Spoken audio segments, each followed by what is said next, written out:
In the first few months, dense swarms of monsters descended, and the Earth instantly turned into a battlefield for myriad races. In the beginning, a few humans awakened with superpowers, but they were far too rare, and the balance of power quickly tipped against us. Humans relied on firearms and nuclear weapons, struggling to build 10 defensive lines to withstand the invading waves. In just 10 years, 2 defensive lines collapsed, and humanity's situation became increasingly desperate. Pushed to the brink, humans were forced to put their lives on the line to hold off the myriad races. Statistics show that in the Eastern Alliance alone, the number of soldiers killed in action has exceeded 1 million. Currently, conventional ammunition is running low, while the number of awakened individuals is rising rapidly. Nations have shifted their strategy, deploying legions of the awakened to the battlefield. To reclaim our homeland, and for the survival of our species, humanity continues to expand its military forces, rushing headlong into war. And so, 10 years in, the largest conscription drive in Chinese history has officially begun. At the Eastern Alliance, in Hepthan, near the northern border, the cold air is filled only with the sounds of tearful farewells tearing through the wind. Tran Quoc Hai, 19 years old, fell at the first defensive line, a level 2 lightning user who faced a rotting giant, and by the end of the battle, only half of his hand remained. Tu Liet, 22 years old, died in battle at the 9th line, a level 3 fire user. He carried a massive amount of explosives and detonated his own core to destroy the enemy bridge, and his body was never found. Behind me is the casualty list sent back last month. They used to be our friends, our family, and our brothers. The red-eyed man standing in front is the former mayor, his voice booming out across the ranks. His words were like a spark, sweeping through everyone's emotions and driving the army's morale to new heights. Spirits flared up, and the crowd roared in unison. Protect our country, protect our land, enlist, enlist, enlist. Soldiers surged toward the registration table, hungry to get to the front lines and kill the enemy, the atmosphere boiling with hatred for the alien races. Kill all the aliens, shred them to pieces, chop them up. Hundreds of registration forms were gripped tight in hands, accompanied by vows to charge into the battlefield. The recruiter's voice rang out steadily, reading off name after name. Nam Tu Thang, with a gloomy expression, bowed his head and walked to the registration table, looking like he had just lost all his luck. Even though he was only 20, when asked if he would join the combat troops, he chose to stay behind in the logistics division. That decision stunned the recruiter and the crowd, because the rear is usually for women, children, and the elderly. Making this choice in such chaotic times looked exactly like cowardice. Someone gritted their teeth and asked if he had forgotten the scenes of the myriad races slaughtering our compatriots. I have never forgotten, but that is my choice. His cold answer and stubborn expression only angered the crowd further. Just as a young man was about to rush up and attack him, the mayor's voice suddenly rang out. Everyone fell silent as he walked to the registration table, sighing because enlistment is based on voluntary will and personal responsibility. It is just a pity that your stats are so excellent. The army has lost yet another hope. His face darkened, fists clenched tight, and he left silently, ignoring the scornful words surrounding him. The next day, 2 helicopters swept across the sky, but they could not drown out the chanting from the ground. We fight and die with our brothers. Victory, victory, victory. Military morale soared, and those staying behind shouted in unison, protect the country, defend the land, supreme honor. In the distance, he pulled his hood down low, watching the scene as his phone suddenly vibrated. He picked it up and scrolled through the latest event notifications. The number 1 headline was about the Eastern Alliance's largest raid on the myriad races battlefield. The second headline mentioned a new graduate in Hepthan refusing to enlist. Reading it, everyone knew exactly who it was targeting. The third report stated that the United States' 10th defensive line had collapsed twice, and Guangzhou was retaken with heavy casualties. He opened the news about himself, and a flood of cursing comments poured out. I don't understand why that guy in Hepthan decided to stay back. I only know he made the wrong choice, because if the defense line breaks, Hepthan takes the hit, and no one inland will escape either. Coward. The heroes on the front lines are carrying your weight for you. Nam Tu Thang read the comments on his phone with a cold face, then muttered to himself like someone talking to the air. It turns out the reason he did not enlist is that he has already lived through this life once before. In his past life, he was just like them, eagerly enlisting very early to go to the front lines and fight. In the end, he rose to become a strategic commander, achieving enough glory to make his descendants proud. As humanity gradually retreated, he spent his entire life researching the 5 great talents and implanted all 5 seeds into his own body, knowing that maximizing their levels could turn the tide of battle. Unexpectedly, before the plan could be completed, humanity went extinct, and Tu Thang also perished at the hands of the supreme leader of the 10,000 races. Nam Tu Thang sat down on a snow-covered bench by the roadside, clasping his hands together as he pondered the future, the generations to come, and the path he had chosen. Perhaps due to obsession, or maybe fate, he was reborn, dragging the talent trees he had once planted in his body back to the present. The beast-taming tree drives mutated beasts to evolve their bloodlines. The elemental tree condenses water, fire, wind, and lightning, strengthening forbidden spells as consumption increases, while the Asura tree strengthens the body through killing, turning the user into an Asura capable of slaughtering 10,000 enemies once intent peaks. The formation tree layers arrays to create immense power, and the necromancy tree awakens underground spirits for the host, with higher consumption resulting in more powerful summons. These 5 talents require a massive amount of origin stones and time, but once maxed out, their power will explode. Even if 10 defensive lines collapse, he alone could hold back the 10,000 races and save humanity. But right now, even if he went to the battlefield, he'd struggle to catch a few aliens, let alone gather enough origin stones to upgrade his talents, which would soon wither away. Nam Tu Thang figured out the fastest way to get origin stones was to head to the testing ground, a place teeming with mutated beasts, where clearing trials would provide a steady stream of stones for the city's upgrades. Nam Tu Thang stood up and calculated his moves as he walked, arriving shortly at the rear testing ground, a substation of Nguyet City. In front of the Nguyet City substation, a group was processing and sorting alien corpses. The testing ground was originally built in the early years of the war to train soldiers, but since the fighters are on the front lines, it's now mostly staffed by women and the elderly. While cleaning up the alien corpses, someone wished they could turn them into food to send to the front lines as a contribution to the country. When Tu Lu hobbled over on crutches and reminded them, "Auntie Vuong, slow down. Don't get hurt." Auntie Vuong kept working and replied, her face tired and worried about missing the monthly quota, while the person next to her sighed. "That's right. It's a pity we're old and can barely lift a blade, and the beasts are so fierce we have to process them one by one." Tu Lu lowered her head sadly and sighed. "If only I could help too." Just then, Nam Tu Thang arrived in front of them and greeted everyone. He scratched his head shyly and said he wanted to help everyone process the mutated beasts.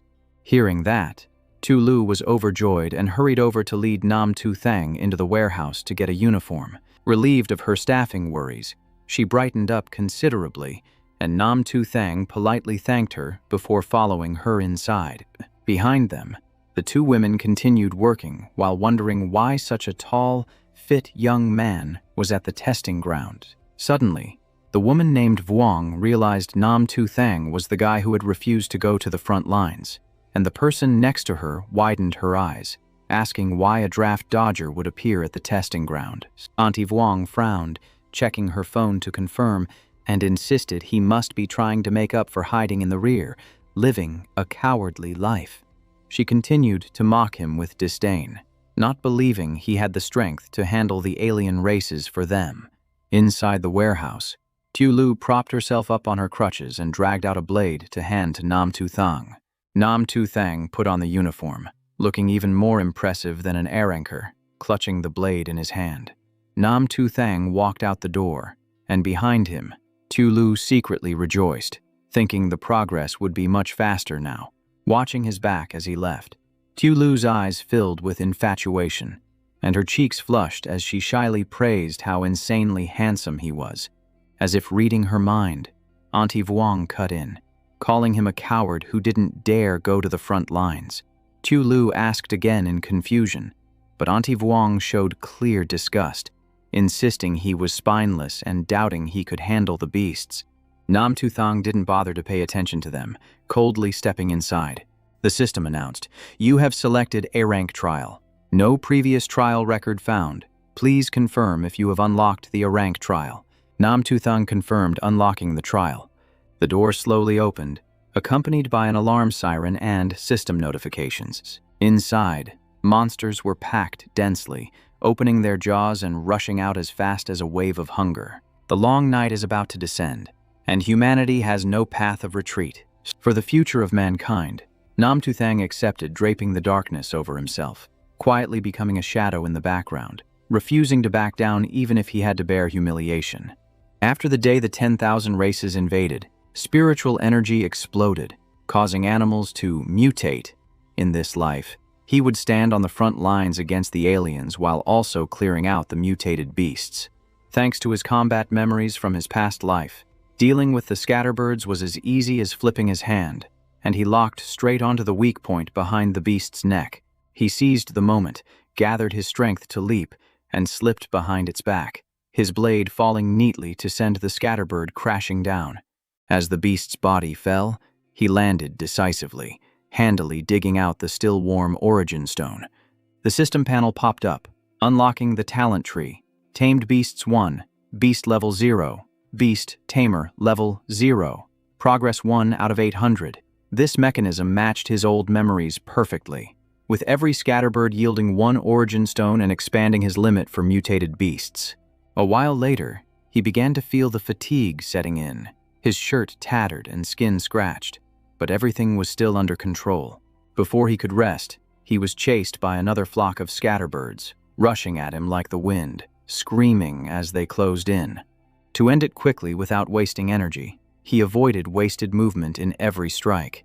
His blade aimed right for their fatal points, swinging cleanly as they fell one by one. A massive, ferocious scatterbird suddenly let out a roar, then charged straight right at him. Sensing the danger, he spun around and planted his hand to flip backward, driving a strike right into its neck, forcing the beast to freeze in place and take the hit. He prioritized taking care of the scatterbirds that were occupying the high ground. Wave after wave of beasts rushed in to surround him, but he kept dodging behind their backs and finishing them off. After wiping out the stubborn bunch, he exhaled and looked at the system panel. The number of tamed beasts rose to 5. Beast level was still 0. Beast tamer level hadn't changed, and progress was 5 out of 800, confirming his calculations of higher efficiency. Suddenly, he heard a commotion coming from behind him. Just as he turned his head, a ferocious scatterbird was already diving down at him. This one was exceptionally large, and he immediately realized it was the leader, the Scatterbird Emperor. Without hesitating, he got into a stance and gripped his blade tight, ready to fight, while the Scatterbird Emperor gathered momentum and leaped up, rushing in to start the battle. He put all his strength into blocking the attack, but after fighting continuously, his stamina was drained, making it clearly difficult to deal with the Scatterbird Emperor right now. Not stopping there, the Scatterbird Emperor continued to press him with a second strike. To save his energy, he focused on striking its vital points, dodging while looking for an opening. He circled behind the Bird Emperor's head. Before it could recover its stance, he was already behind it, pouring all his strength into a slash at its neck. But the toughness of the Scatterbird Emperor in this life was completely different from his old memories. The blade hit the neck and only made a dry, hard, clanking sound. Unwilling to give up, he decided to strike again, gathering momentum to launch himself upward. With eyes burning with power, he locked onto the target, preparing for the next attack.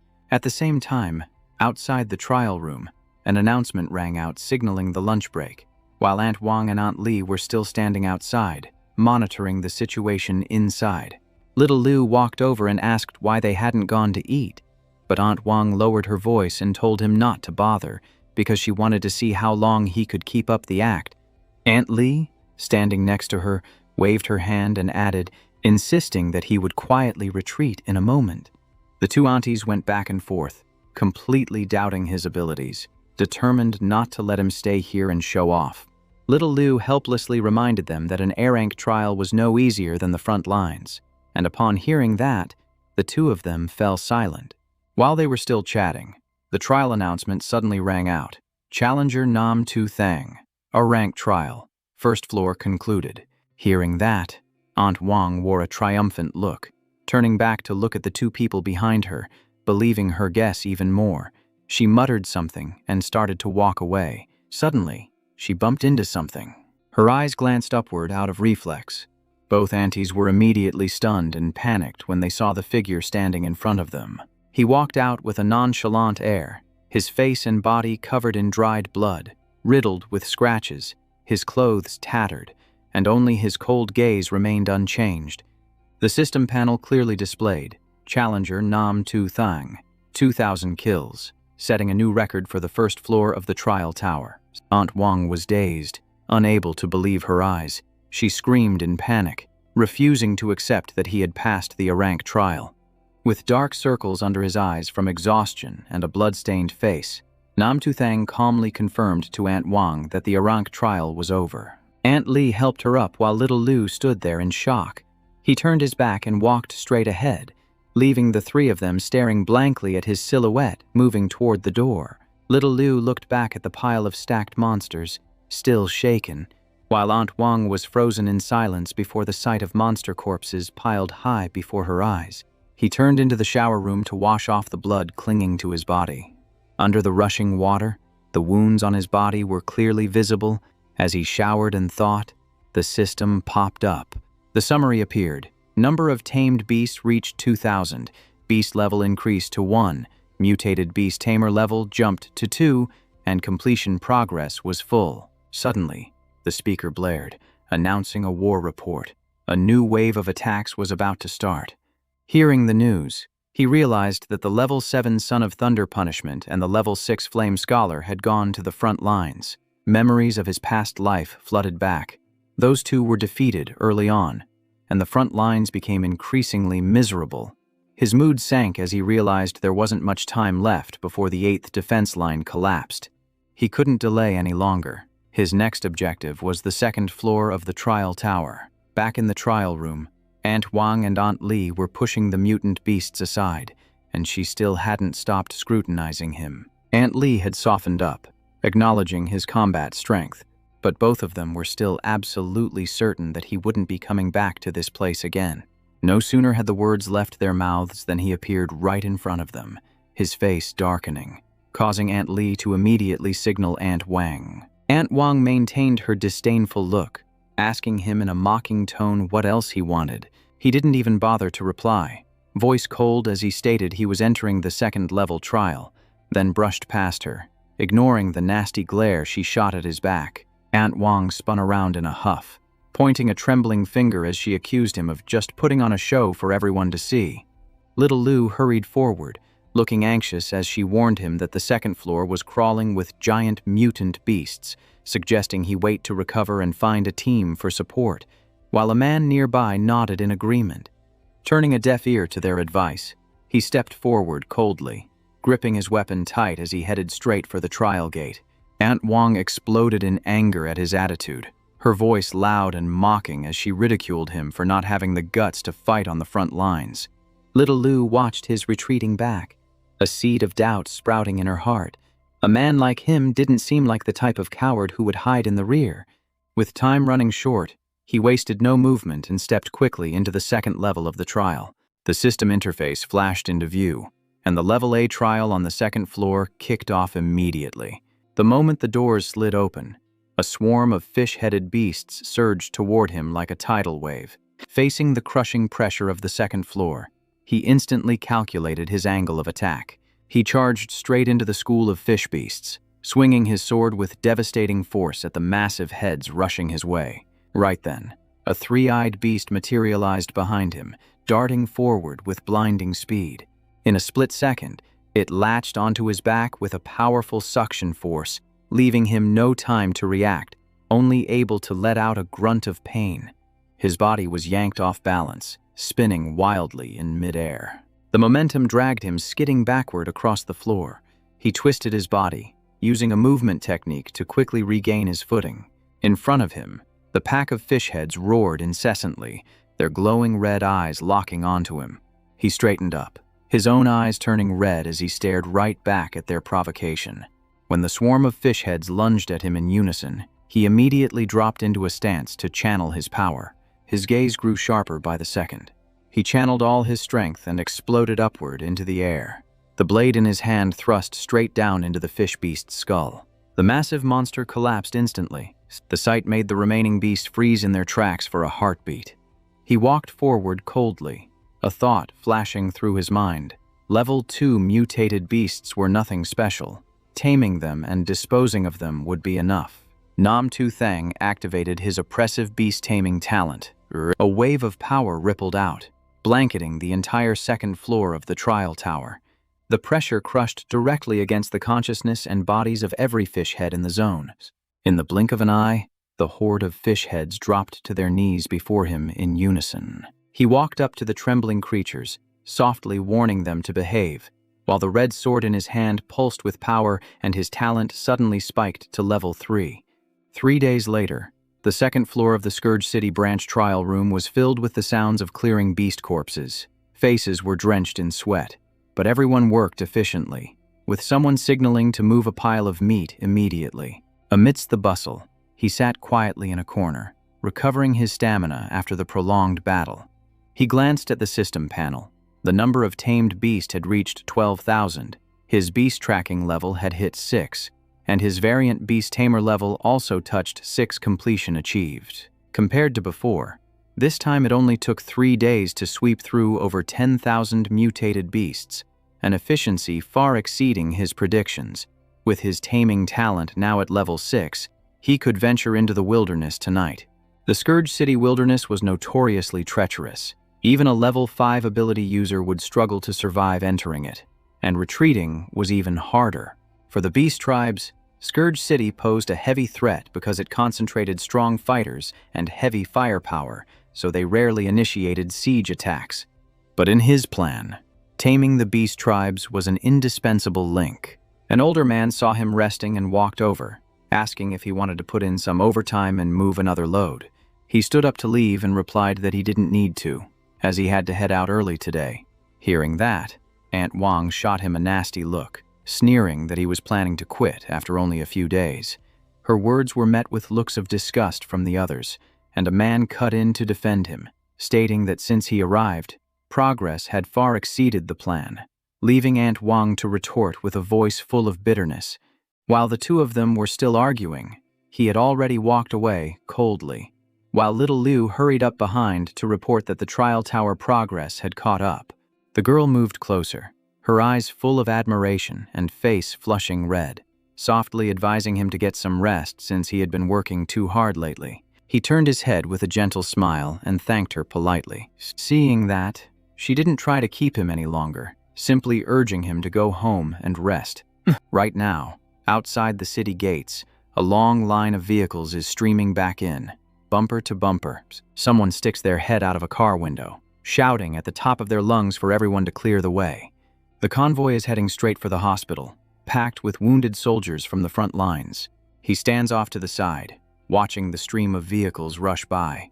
Behind him, 2 women suddenly cheer as they see a rocket streak up into the sky. The crowd around them gets excited, pointing and claiming that we must be winning the battle. But someone else quickly explains that it's not a sign of victory at all. That's a distress signal from the front lines, a flare calling for reinforcements from the rear. He looks up at the sky, his heart going cold. The collapse of the defensive line isn't far off. Without missing a beat, he gears up, changes his outfit, and puts on a mask. Gripping his blade tightly, he steps forward with determination. He cuts through the freezing snow, his silhouette looking sharper and more dangerous than ever. Meanwhile, outside the city, as a convoy is moving, one of the vehicles suddenly stalls out right in a dangerous zone. The passenger in the broken-down car gets out to check the situation.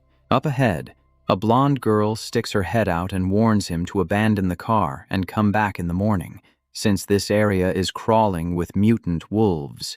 He nods immediately upon hearing that. Just as he turns back to grab his gear, a dark shadow rushes in from the distance with a speed that leaves him stunned.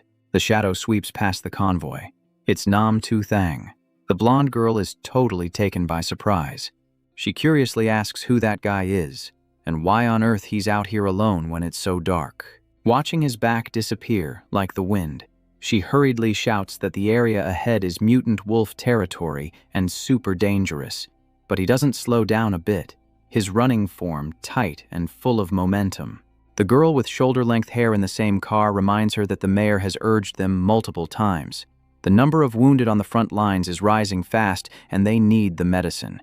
But the blonde girl is still worried about that guy. Her teammate calmly reassures her, pointing out that this is a giant mutant wolf den, and if they get ambushed, they won't stand a chance. Her voice is flat, like she's used to it. After 10 years of fighting the 10,000 races, she's seen too many reckless people to care about every single one. Hearing that, the blonde girl grips the steering wheel tight, getting ready to drive off. The car just starts to move when a piercing scream rings out, making both of them jump. Cries for help echo through the air. The blonde girl glances through the window and sees a blonde man, eyes wide with terror and face covered in blood, collapsing into the cold snow. Suhai looks into the rearview mirror and sees a giant mutant wolf closing in on their teammate. Realizing the danger, the black-haired girl immediately screams to drive, as a steel wolf as big as a mountain appears behind them. Just as she's about to floor the gas to escape, a giant wolf lunges right at the front of the car, smashing into it so hard the windshield cracks, turning both girls pale with fear. The black-haired girl quickly regains her composure, aims her gun at the wolf, and signals her teammate to drive while she pulls the trigger again and again. Far away, Nam Tu Thang hears the shots and looks back. Gunfire, and it's coming from the direction of the medical supply team. While he's watching, hundreds of red eyes emerge from the shadows behind him. The whole pack is staring him down. He realizes they aren't just attacking the others, they're hunting him here too. He spins around, his icy gaze locking straight onto the pack of wolves. The wolves advance, closing the circle. He can feel the spiritual energy and pressure building up, their power intensifying with every passing second. Over at the supply convoy, luck is on their side. The reinforced glass is tough. It's cracked all over, but the wolves haven't managed to break through yet. The black-haired girl reloads her weapon and turns to warn her teammate, shouting, "Tu Nam, be careful." She tells her that no matter how many wolves get killed or pushed back, they have to seize the moment and drive away immediately. Tu Nam's face is tense, tight as a guitar string, but her eyes are determined as she nods. Over by the mountain range, Nam Tu Thang is locked in combat with the ferocious wolf pack. Fighting and observing at the same time, he immediately spots the alpha wolf right there, and he secretly rejoices. If he can just wipe out this pack, the medical team will be safe. The Wolf King, with its massive body and crushing aura, charges straight at him. He immediately lowers his center of gravity, shifting into a combat stance. A beam of light suddenly flashes above his head. Without hesitating, he activates his beast-taming talent. He unleashes wave after wave of control energy, directing it straight at the wolves in front of him. One by one, they are wrapped in power and slammed into the ground, clean and precise.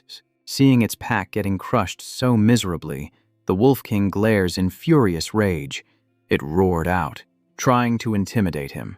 The pressure kept mounting, driving the wolf pack into a bloodthirsty frenzy. Thanks to that crushing aura, the pack managed to dodge quite a few of his attacks. He stared straight at the pack and the Wolf King, his fury erupting. To take down a rider, you shoot the horse first. To defeat the bandits, you capture their king first. As soon as he finished speaking, he unleashed his power and shot straight up into the air.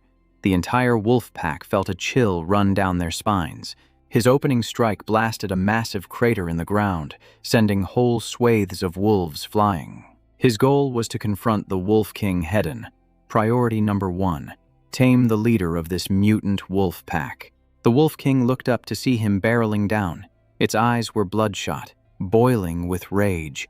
Before it could even counterattack, he locked onto its head and slammed it down with massive force, shouting loudly, "Steel Wolf King, tame." A wave of red energy surged out from the palm of his hand.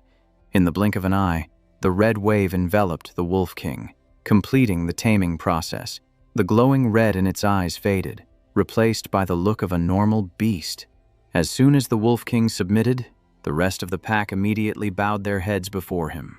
Over at the medicinal herb team, the black-haired girl was shooting and screaming at her teammate to drive. Nam got the order and immediately floored the gas pedal to speed up. They thought the car would burst through the pack, but unexpectedly, the engine sputtered and died. The car sat dead still, sending a chill down both girls' spines. The black-haired girl turned her head to look back, her face tense. The wolves kept ramming their bodies into the car, making the frame shake violently. On the blonde girl's side, the glass started to crack and shatter. Fear began to overwhelm them. One wolf seized the moment to smash through the windshield, its sharp fangs snapping inches from the two of them. In that moment, it felt like everything was over. But when she opened her eyes, the black-haired girl was stunned. The scene before her was the complete opposite of what she expected. The wolf's eyes had shifted from red to blue. The one right in front of her widened its eyes, looking strangely gentle. The wolf immediately jumped off the cargo bed. Right after that, the entire pack retreated far away from the convoy. Nam and her teammate sat frozen in the car, drenched in sweat, feeling a mix of fear and confusion. Just a few minutes later, the wolf pack that had attacked the medicinal team returned and gathered in one spot. Nam Tu Thang stood on a large rock with the Wolf King, while the pack below bowed their heads in submission. Nam and her teammate climbed onto the roof of the truck to look over. They stammered, asking if those giant wolves had really been tamed. The girl behind her was astonished. Just one person tamed the entire pack. His power was absolutely terrifying. He sat down on the rock to rest and opened up the system panels. The information was clear. Over 1,000 tamed extreme steel wolves. Daily quota full. Tracking beast level 7. Mutant beast tamer level 7. Progress complete. The system asked if he wanted to exceed the limit using origin stones. He glanced at it and decided to save his resources. It wasn't necessary. While he was thinking, the Wolf King walked over and rubbed its head against him, begging for pets. He turned to the Wolf King and reminded it not to attack humans. Looking into the distance, he realized there were still 3 uncontrolled zones around Ngiep City. Further out, there were plenty more mutant beasts. He decided he would tame them all. He glanced over at the medicinal team. For the greater good, he was determined to build a massive army of mutant beasts to ensure their transport route stayed safe. His phone vibrated, notifying him of a message from Tu Lu. She reported an emergency meeting he needed to attend. After reading it, he wondered what kind of trouble the workshop was in now. A while later, at the trial grounds of the Ngiep City branch, loud shouting echoed through the air. Workers were getting scolded continuously by a man in a gray shirt. That arrogant officer stood in the center, flanked by 2 burly subordinates who backed him up. He was berating them for failing to handle high-level mutant beasts. The former mayor, sweating profusely, rushed out to mediate. He explained that this was their first time handling beasts above level 4, and since most of the workforce was older, they needed time to adapt. Being interrupted, but the officer just ignored him, kept on criticizing, and even brought up the fact that he hadn't enlisted yet. He pretended to feel regret, but every single word that came out of his mouth was dripping with sarcasm. Unable to take it anymore, Aunt Wang suddenly stepped forward to argue back, reminding him that her family had sacrificed their lives on the front lines, which left everyone around them completely stunned. With red eyes and tears welling up, she pointed her finger straight at the officer, declaring that they had been working non-stop to speed up progress, and she would not accept having their efforts dismissed like that. Hearing that, the commanding officer coldly hurled an insult right at Aunt Wang's face. A subordinate standing nearby immediately rushed forward to threaten her, cracking his knuckles aggressively, causing Aunt Wang to tremble and back away, while the whole crowd held their breath before the situation exploded. Right at that critical moment, Nam Tu Thang suddenly appeared and made his move with lightning speed, landing a heavy blow right under that guard's jaw. The guard's body flipped backward and crashed onto the ground, his consciousness instantly blacking out. while the commanding officer's face turned pale as a sheet. He stood there shielding everyone, and the atmosphere instantly shifted as the tension began to dissolve.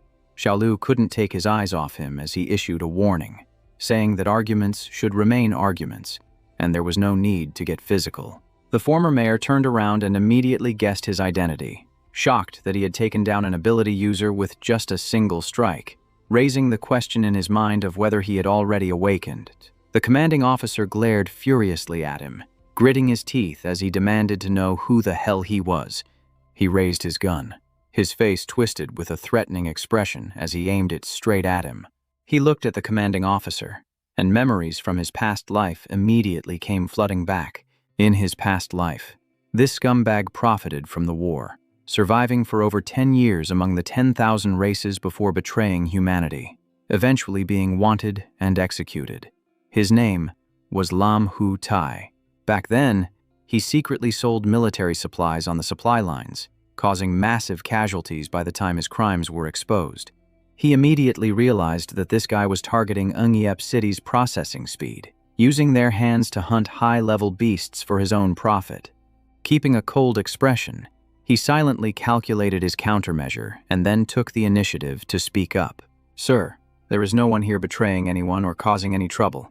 Hearing that, the crowd behind him spoke up in unison to support him, looking indignantly at that corrupt official. Being pushed back like this, a look of hesitation appeared on his face, as the situation had gone far beyond his initial calculations. The commanding officer observed him closely, and his memory suddenly clicked. Realizing that this was the guy who had once deserted the army, he immediately grabbed onto this excuse to launch a counterattack.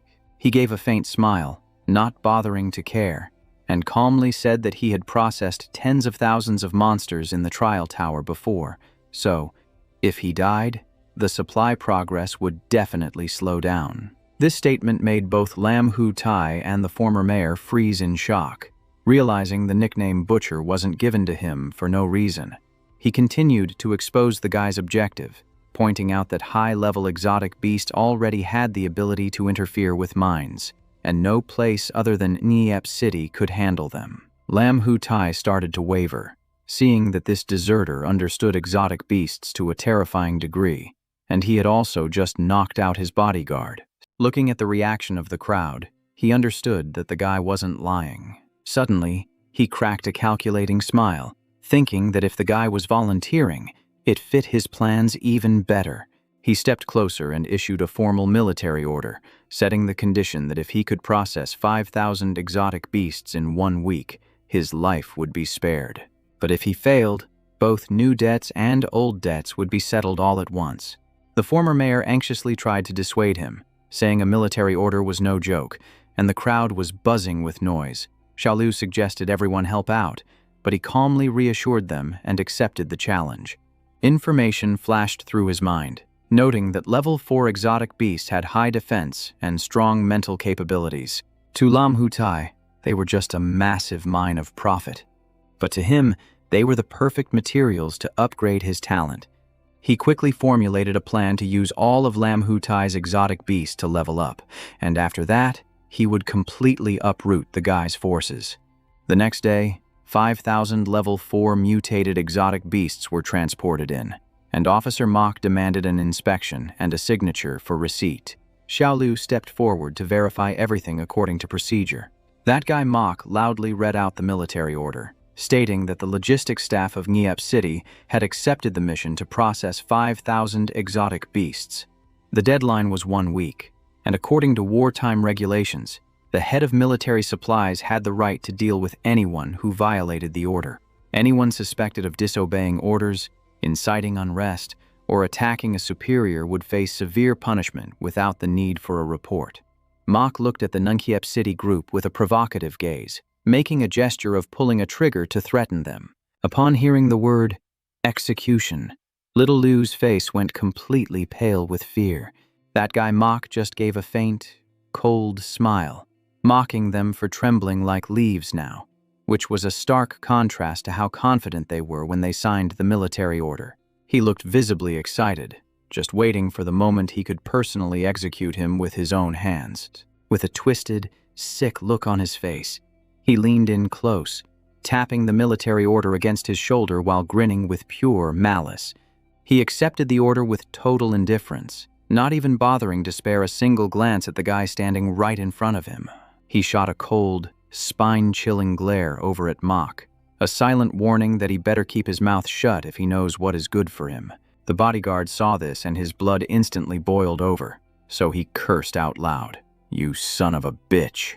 Mach just kept smiling and waved it off, signaling that it was fine, before turning back to say that he was nothing more than a dead man walking. A while later, inside the Ngiepthon training room, everyone was preparing to deal with the mutant beasts, and little Liu warned that to fight high-level beasts, they needed a huge amount of anesthetic gas bombs.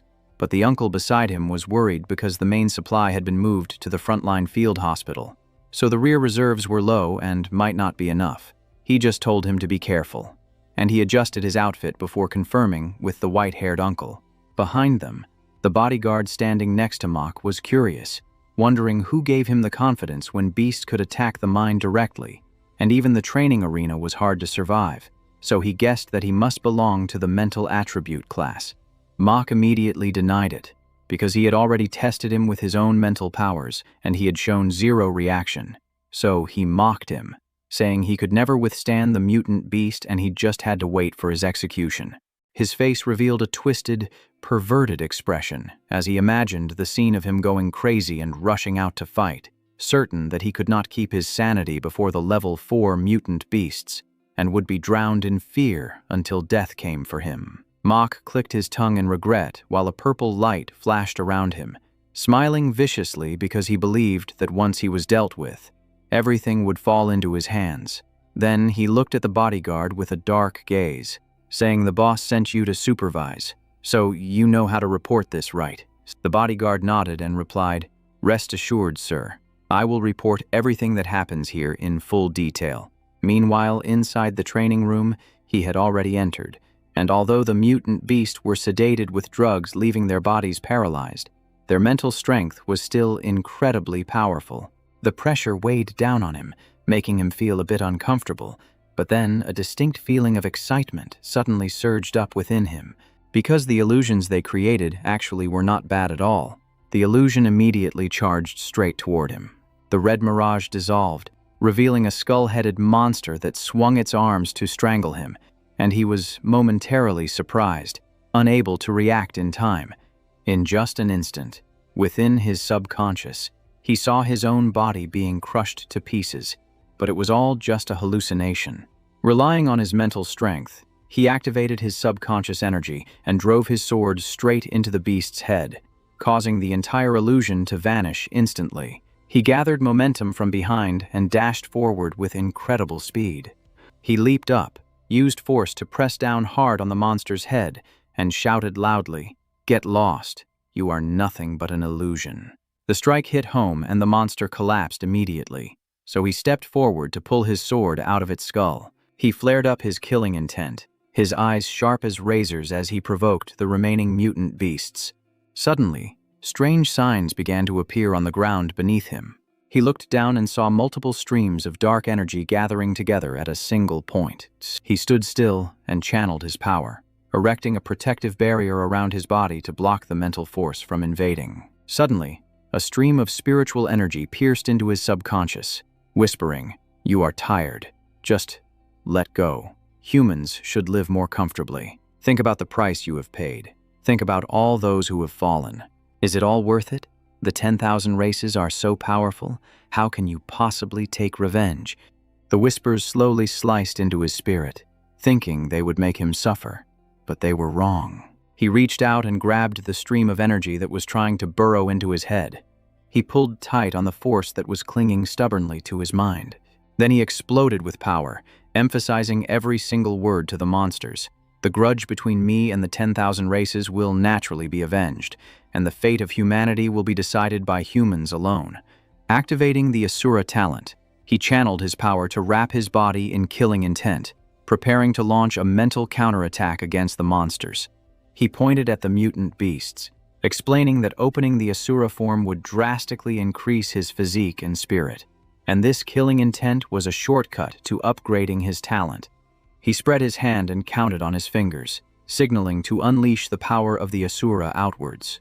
As soon as the Asura form opened, he immediately struck back at the minds of the mutant beasts.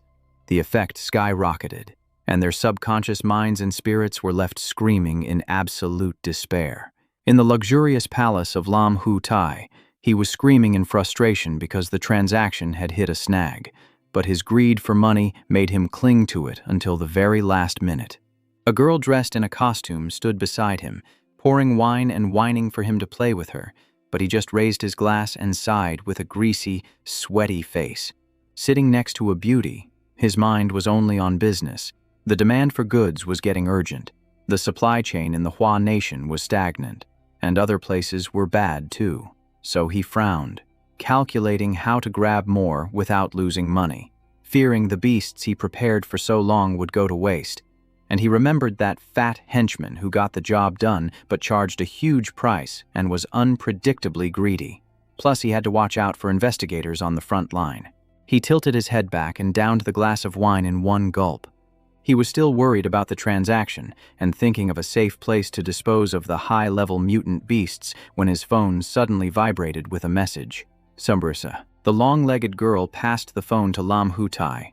Seeing it was a subordinate, he snatched it up and barked into the receiver, asking what they wanted. He didn't even let them finish, cutting them off because he assumed Nhip Than had failed again. He only cared about whether the kid had been dealt with. But the voice on the other line reported they were back after 4 days and the mission was basically done. Hearing that, Lam Hu Tai froze. He remembered Xiaoliu mentioning the mutant beasts were close to hitting level 4, even with the girl beside him teasing him. He couldn't believe his ears and immediately demanded a confirmation. Over at Nhip Than, the bodyguard confirmed that the entire quota of 5,000 level 4 mutant beasts had been wiped out, and the guy had completed it all by himself. Lam Hu Tai burst out laughing, with one arm around the girl and the other holding the phone. He asked if the kid was still alive. The bodyguard reported that he was exhausted, but his mind was still sharp. Tai immediately ordered them to watch him closely and report any strange behavior to the bodyguard. Standing in the back, the fat guy was fuming because his earlier scan hadn't picked up any mental energy, and his mind was a mess trying to figure out how the kid pulled it off. While the fat guy was standing there looking stupid, everyone else rushed over to take care of the kid, and Aunt Wang shot a cold, deadly glare in the fat guy's direction. The system panel popped up showing the Asura talent had reached level 5, with progress at 5,000 out of 5,500. It unlocked the Wicked Blade Alloy skill, which increased the weapon's /attribute by 1 level and ignored defense for 5 seconds. Looking at the attribute panel, he was secretly pleased that both his physical and mental stats had improved. Even though he hadn't hit level 6 yet, he had unlocked the first Asura skill. He closed his eyes to rest while the aunties fussed over him, his mind already plotting to tame higher-level mutant beasts in the wild to speed up his plans. Aunt Wang suddenly spoke up with a firm voice, saying he had made Nhip Than proud. Otherwise, they would have been looked down upon. Aunt Lee nodded in agreement, and everyone turned their eyes toward the fat guy, filled with judgment and criticism. Being scrutinized like that, the Woodlement mental user felt incredibly uncomfortable having to bear the brunt of their hostility. He immediately sensed an abnormal fluctuation, realizing that completing the mission had pissed someone off. The Asura level up made his senses even sharper.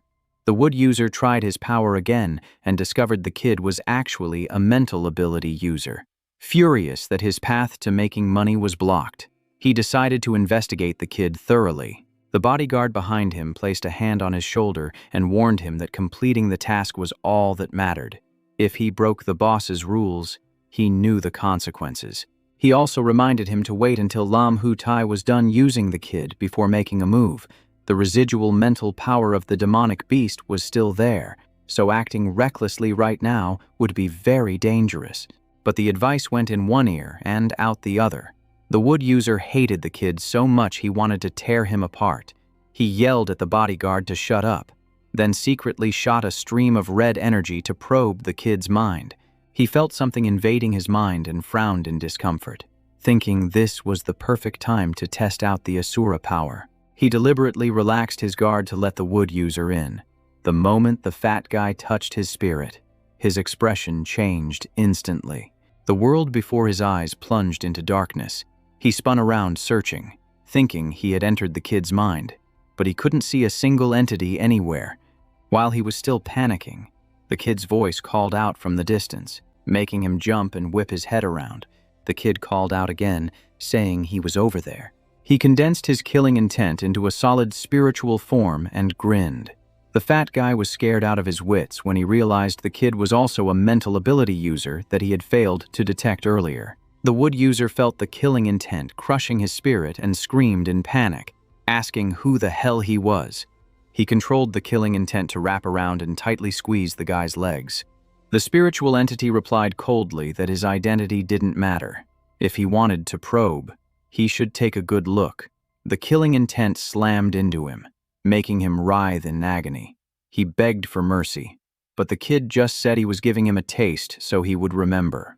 Tormented by the pressure, the wood user's spirit began to crack within the world of consciousness. On the outside, he went completely insane, laughing maniacally with blood streaming all over him. The fat guy ran around wildly cursing Lam Hu Tai, leaving the bodyguard bewildered and the aunties terrified. Aunt Wang even blamed herself, wondering if their argument had caused this.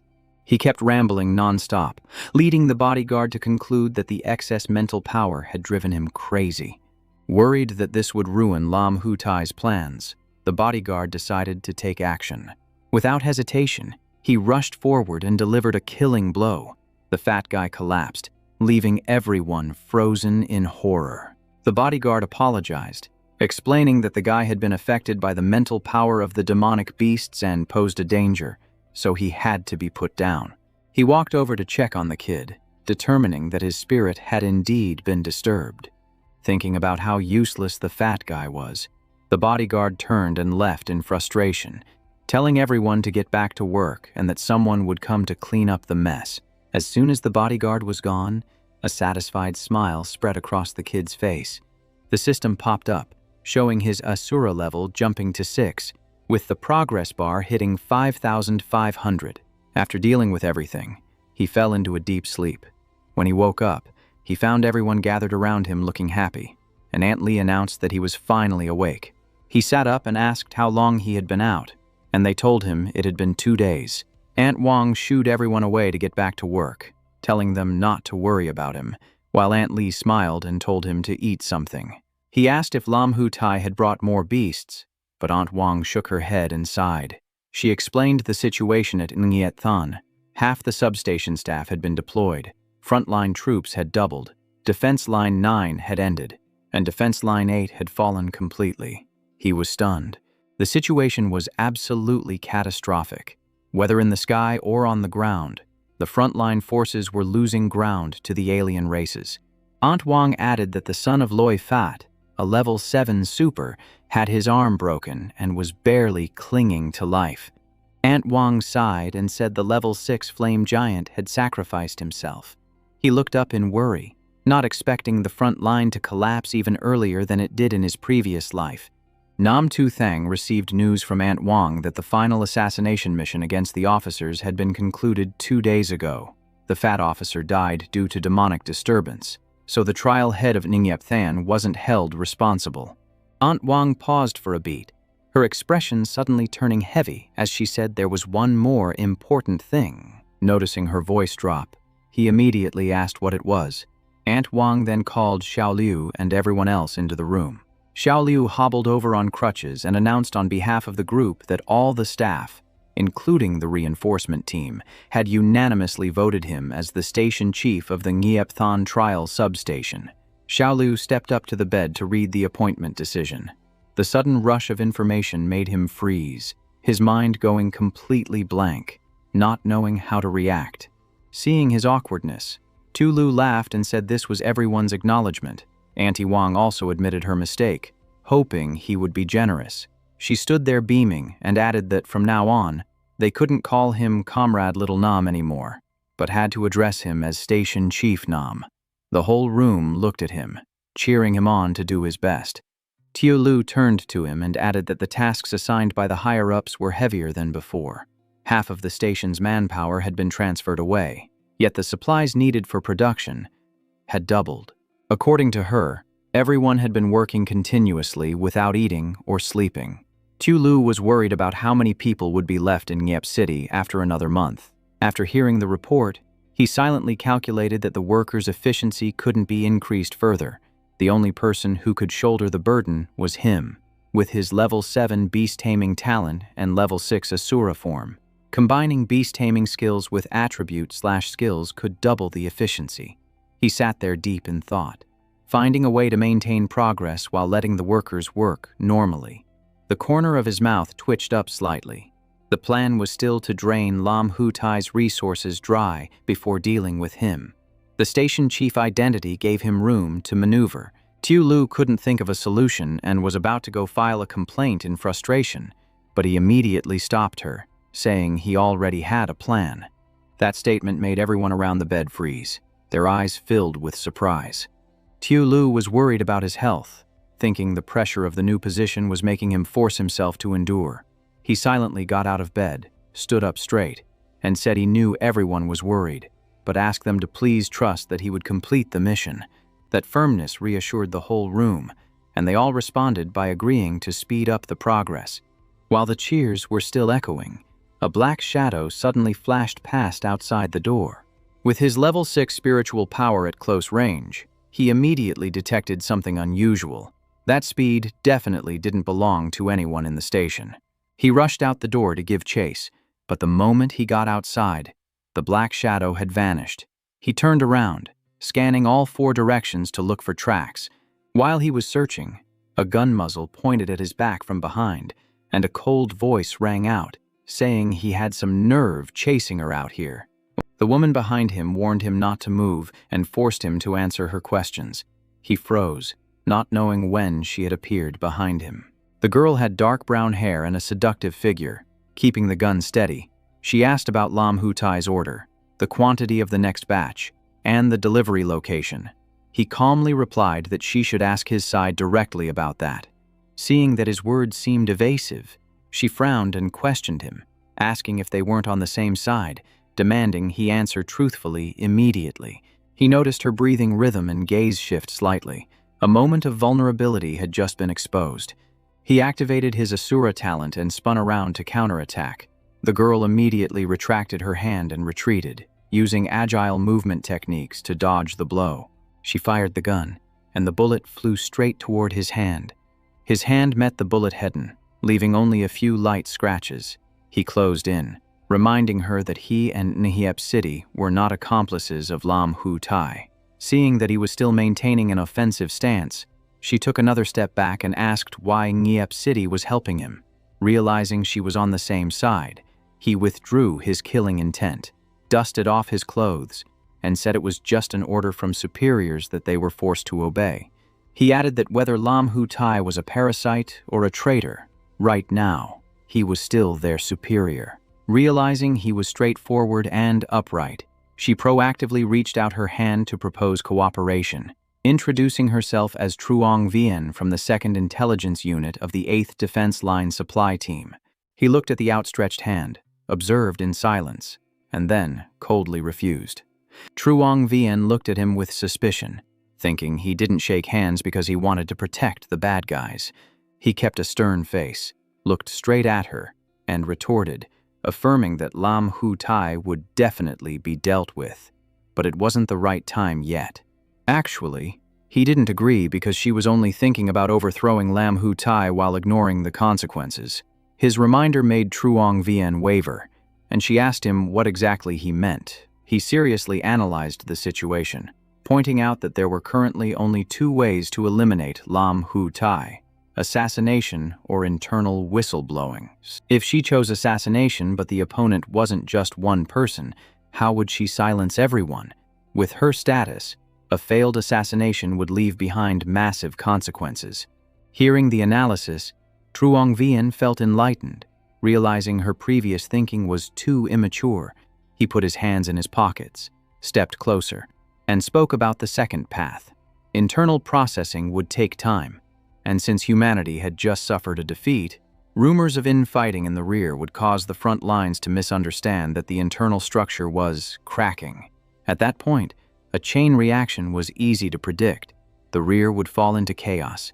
He even thought about the scene of elderly people abandoning this place.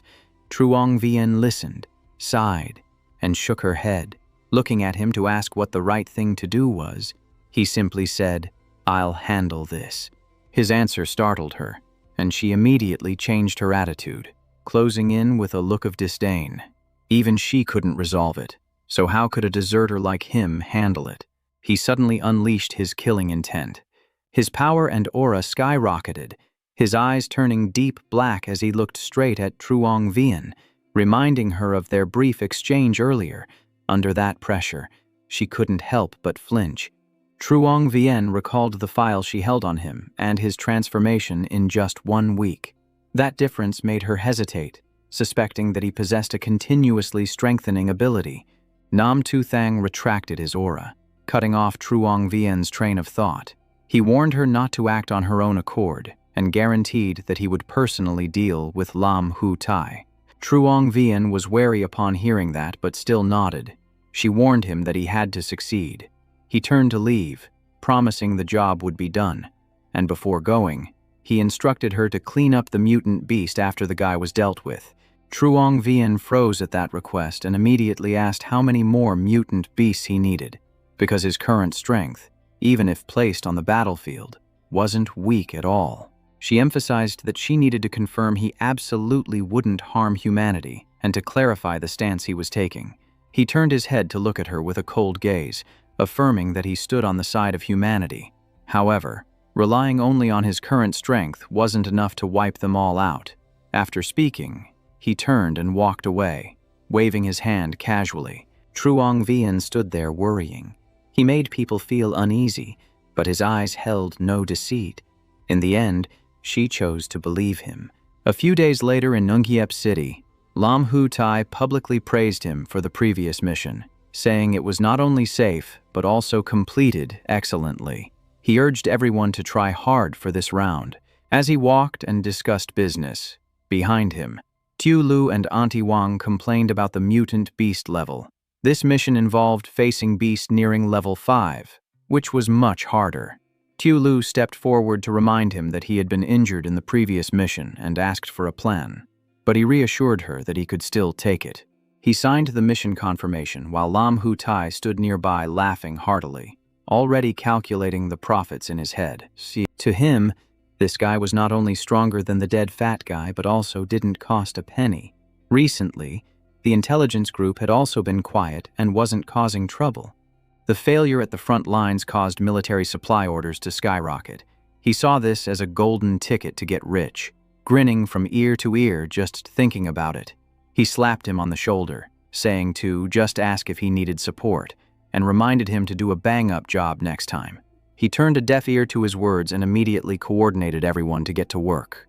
As soon as the order was given, the whole station responded, and the work rhythm instantly became lively and intense.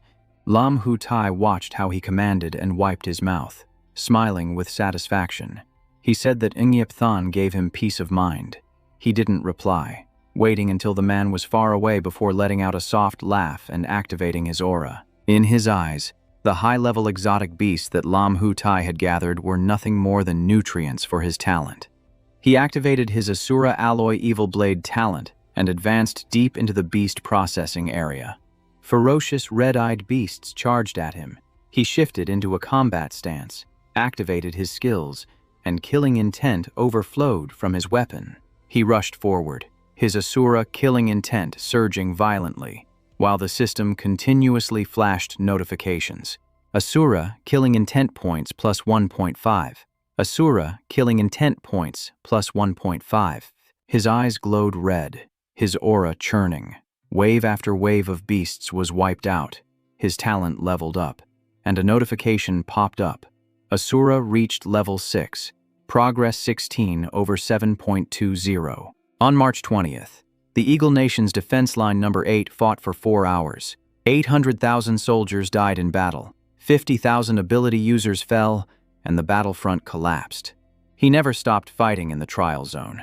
His red eyes locked onto targets, while the Alloy Evil Blade and Asura Violent Slayer operated continuously to finish off the beasts. On March 22nd, the Baksu-yen defense line number 8 shattered.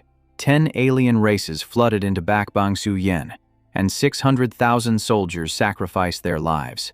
Chaos reigned outside, but he continued to complete his mission. By March 24th, the Nambangjiang defense line number 8 encountered the Iron Race. In just 1 hour, 500,000 soldiers were killed in action. His skills grew ceaselessly in combat, and by this time, he had mastered the Alloy Demon Blade. On March 26th, the French defense line and the Kawasaki defense line number 8 collapsed within half an hour. The battlefield was strewn with bodies, but the will to exterminate the myriad races remained. Only then did he stop leveling up, standing still to channel power as 2 streams of red and black energy swirled around his body. He chanted a spell in a low voice, unleashing his full aura. The Asura returned, and the surrounding beasts trembled in fear. The Asura reached its limit, and he triggered the Hell on Earth state. Red aura exploded and spread in all directions. When the beasts saw it, they panicked and backed away. His gaze was as cold as the Grim Reaper's as it swept over the herd of beasts, and his voice rang out, full of provocation. He pointed his sword at the monsters. The aura from the blade looked like it wanted to swallow everything whole. Power erupted in a split second, wiping out the beasts in front of him. The strength far exceeded what he had before. He stood atop a pile of beast corpses and retracted the Asura back to its original form. The blue crystal hovering in midair exhilarated him. The number of source stones he collected was enough to tame monsters again. He mentioned Lam Hu Tai with cold killing intent, thinking that the man might have money, but he wouldn't have a life to spend it. When he walked out of the trial room, everyone was listening intently to the announcement. Defense line number 8 was now only held by the Eastern Alliance, the United States, and the Mao Nation. The Eastern Alliance launched a social conscription, lowering the age to 16. Covered in injuries, he stood listening, his mind calculating a new plan because the front lines were collapsing faster than predicted. Asura was just the strength of one person. Aunt Vuong turned around, startled to see him standing behind her, just as she asked him something. Lam Hu Tai also walked up, checking the time while praising him. He was extremely satisfied because the mission efficiency had skyrocketed, and he even hinted at asking what position he wanted to be promoted to. His eyes overflowed with murderous intent, and he bluntly spoke Lam Hu Tai's name, causing the man to startle and stammer. The bodyguard beside him also broke into a sweat. Only then did he smile lightly, his coldness fading. He suggested that tonight he go to the northern wasteland Kwa Bitch to pick up a pack of iron giant wolves and then return to Ngyep Than, adding that he must deal with the exotic beasts quickly. Lam Hu Tai, having just escaped a terrifying moment, felt relieved. He forced a smile and praised him for being decisive and having vision. Suddenly, he bowed his head to thank Lam Hu Tai, nearly making the man's heart skip a beat again. He thought to himself that if Nam Tu Thang dared to joke around, he would send him to meet his maker right away. Nam Tu Thang looked up, stole a glance, and laughed inwardly. With invaders outside and parasites like you inside, even death wouldn't wipe away your sins. At the northern wasteland Kwa Bish, on a night with a full moon, Nam Tu Thang, dressed in cool gear, stood amidst the cold snow, looking even more attractive. He gazed into the distance, remembering his past life. As soon as high-level ability users awakened, the myriad races would plot to assassinate them, so he reminded himself to be more cautious. He looked at the pack of wolves he had once tamed and ordered them to call the surrounding packs. Howls echoed like a transmission, and then thousands of wolves streamed out from the canyon, one after another. He glanced at the information panel that popped up. At that same moment, Lam Hu Tai's convoy drove past. The driver reported to Lam Hu Tai that he detected 1,000 mutated wolves within teleportation range ahead. In the back seat, Lam Hu Tai was groping the juicy peach of the sexy lady beside him, while ordering his henchmen to teleport the wolves into the nano cages. Suddenly, a noise made him startle and turn around. The familiar bodyguard by his side looked out the car window, mumbling in a trembling voice as he saw tens of thousands of iron giant wolves surrounding them. Lam Hutai panicked, looking at 7 giant wolves that he had received no warning about. He immediately shouted for his men to teleport back to safety. The bodyguard broke out in a sweat and reported the bad news. They could only teleport within a range of 1 kilometer, but the beast tide stretched for at least several kilometers. The only way to survive was to charge straight ahead and break the encirclement. Lam Hutai's face turned pale, and he ordered them to do it immediately. Standing afar, Nam Tu Thang saw them rushing past and knew his moment had arrived. He planned to let the wolf boss take action and send those 2 insects on their way. After commanding the giant wolf, he activated his divine beast talent. Power spread out, overtaking the fleeing convoy and washing over the wild wolves. They felt the authority and gradually began to transform.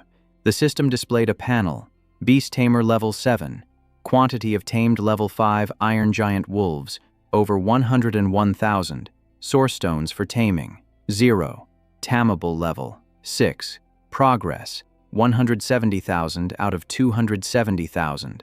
Inside the convoy, someone cheered when they saw the wolf pack showing signs of stopping, thinking there might be a beast tamer up ahead. Lam Hutai looked through the glass, grinning like a madman, thinking this was perfect. His bodyguard remained suspicious since Engyep Than had never seen such a skilled beast tamer.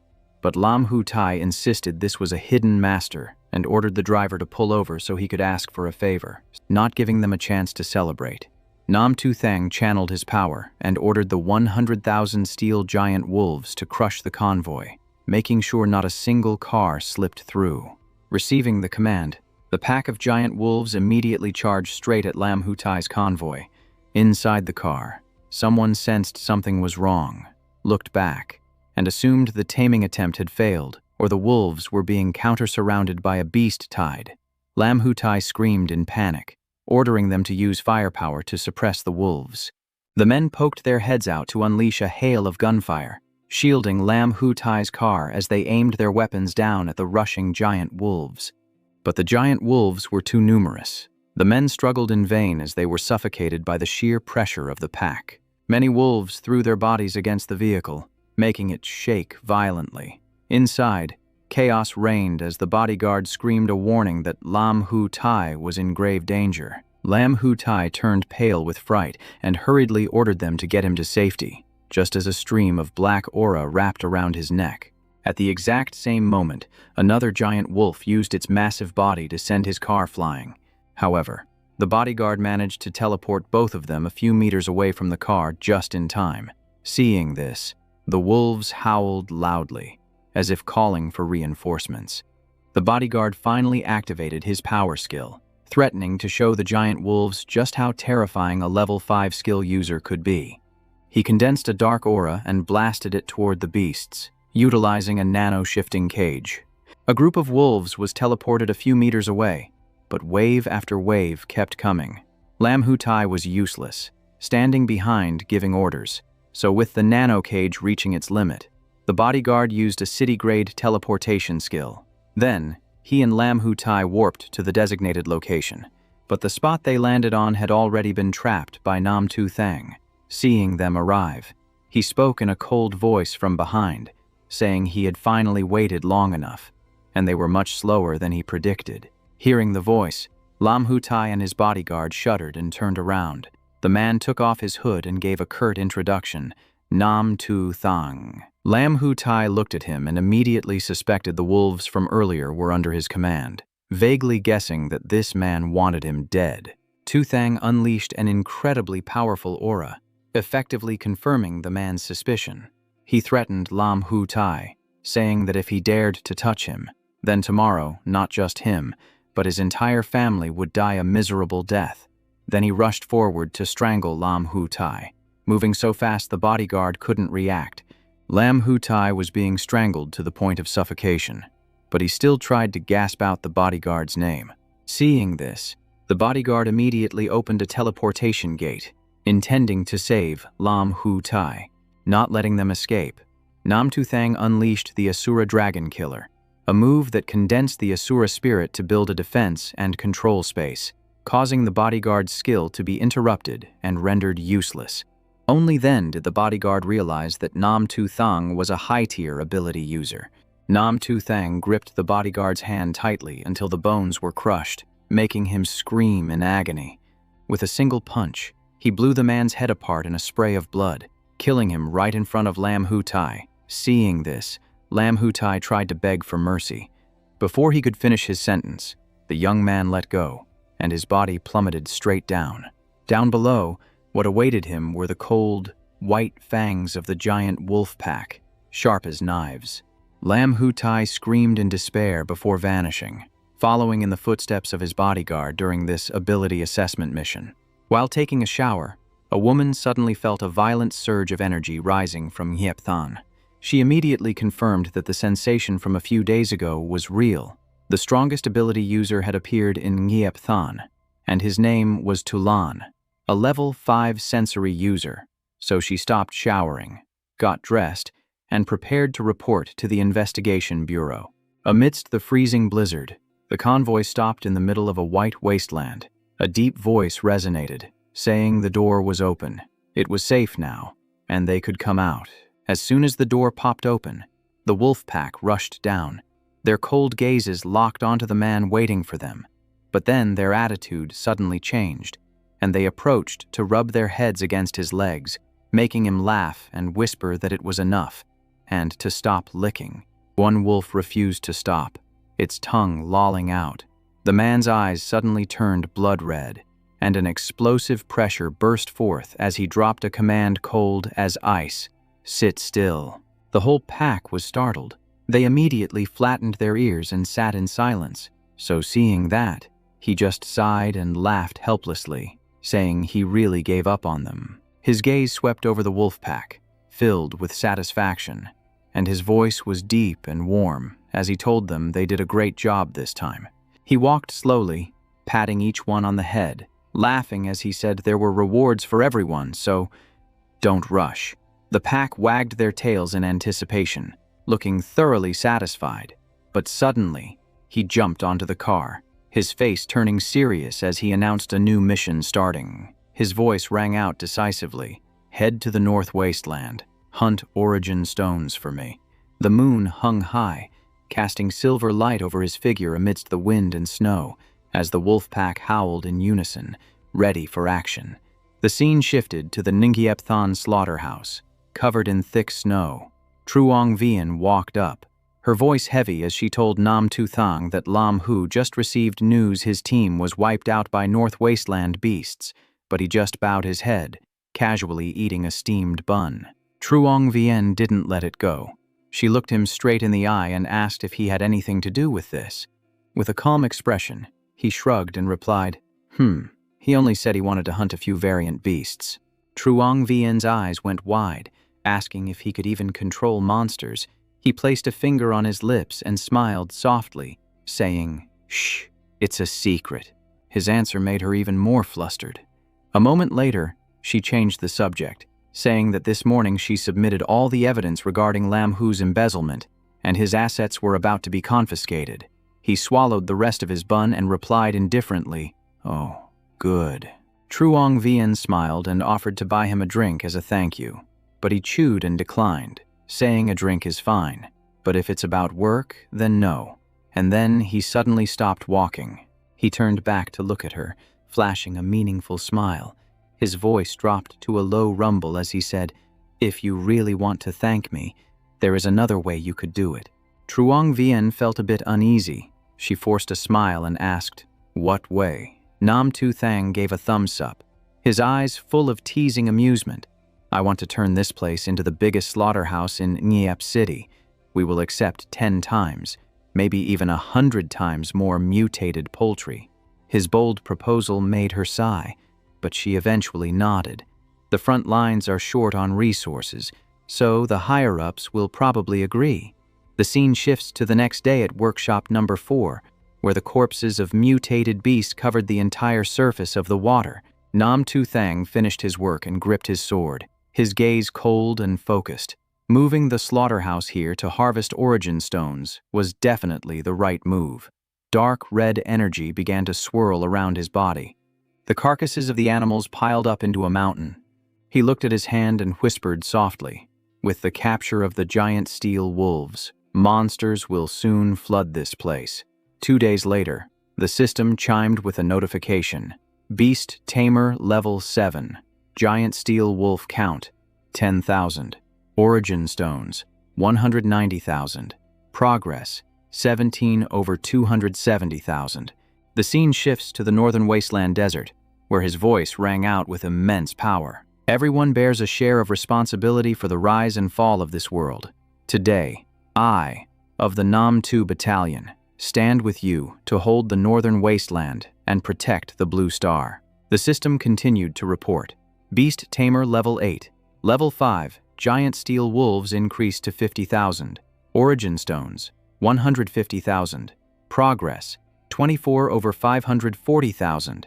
As the desert stretched out endlessly, the moon gradually turned crimson. A chilling light signaled a coming storm of blood.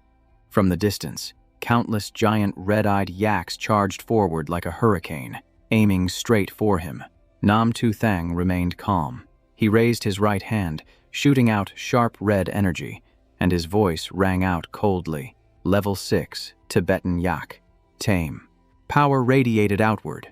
A strong ring of energy swept through the herd of yaks, causing their bodies to freeze in midair amidst the blinding dust and sand. Strange streaks of light flashed across their skin, the sign of submission. One by one, they prostrated themselves before him. He raised his hand and commanded, "Guard the white bone plains and hunt origin stones for me. Do not harm humans. Do not attack cities. Always be ready when called." Upon receiving the order, the herd of yaks dispersed. The system panel chimed. Beast Tamer Level 8. Giant Iron Wolves, 50,000. Level 6 Tibetan Yaks, 50,000. Origin Stones, 100,000. Progress, 74 over 540,000. The northern wasteland desert appeared with the formation fully set. Iron wolves protected the outer perimeter, while the white bone plains were guarded by the Tibetan yaks. In the splitting river canyon, Nam Tu Thang walked through the battlefield, his mind calculating rapidly. I still have 100,000 origin stones, enough to tame a level 7 mutated ape. The aura here far exceeded the previous groups. The blood moon tore through the clouds, dyeing the entire space in red. A giant ape suddenly lunged down from above, its claws slashing out. Nam Tu Thang narrowed his eyes, flashing a brief look of appreciation. Fast speed, and the momentum is strong enough. 2. Before the ape could close in, Nam Tu Thang burst forth with aura and shouted, "Tame!" He swung his hand powerfully, knocking the monster back, sending its massive body rolling away. He took a deep breath, feeling a bit relieved, and muttered, "Still within the taming limit?" Before he could stabilize, a series of shadows plunged down from above, the wind whistling loudly in their wake. Nam Tu Thang looked up, his eyes flashing with wariness, his body tensed up. Suddenly, a heavy weight crushed down on his back. He spun around. The monster he had just defeated was opening its mouth, growling right in front of his face. A ferocious aura washed over him. He lowered his voice. Impossible. Disbelief was written all over his face. Taming failed. His blood boiled. He channeled more power and shouted, "Beat first, tame later." He thrust his sword forward, knocking the monster away, and roared, "Asura, violent slaughterer." The blade hit the ground, sending out shockwaves that blasted earth and rocks into the air. The system displayed a notification. Level 8 Beast Tamer skill activated. Nam Tu Thang's hand radiated a ring of blazing red energy, causing the space around him to tremble slightly. Furious roars echoed as herds of violent apes appeared, their eyes filled with agitation. Hearing the roars, his expression darkened. So, this is the cause. Not wanting to be surrounded, he leapt backward, dodging a vicious attack. Too many level 7 apes. Killing them is a waste, and it drains my energy for nothing. I have to deal with the one pulling the strings first. Having made up his mind, he turned into a red streak and shot straight up into the sky. In midair, his hand tightened around a rope, and his aura enveloped his entire body. He looked down and chuckled softly. Strength isn't bad. Another ape suddenly latched onto his back. He shook his head and spun around, causing the two apes to collide and fall. The ape lost its grip, panic setting in. Immediately after, it gritted its teeth and let out a fierce roar. Nam Tu Thang stood firm, holding his blade with a smile. This thing works pretty well. Before he could catch his breath, another one sneak attacked him.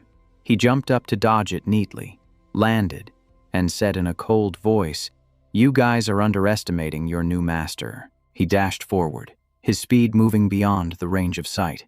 He stopped, his voice booming, "Show yourself." From the shadows, a massive entity stepped out, the night clinging to its form.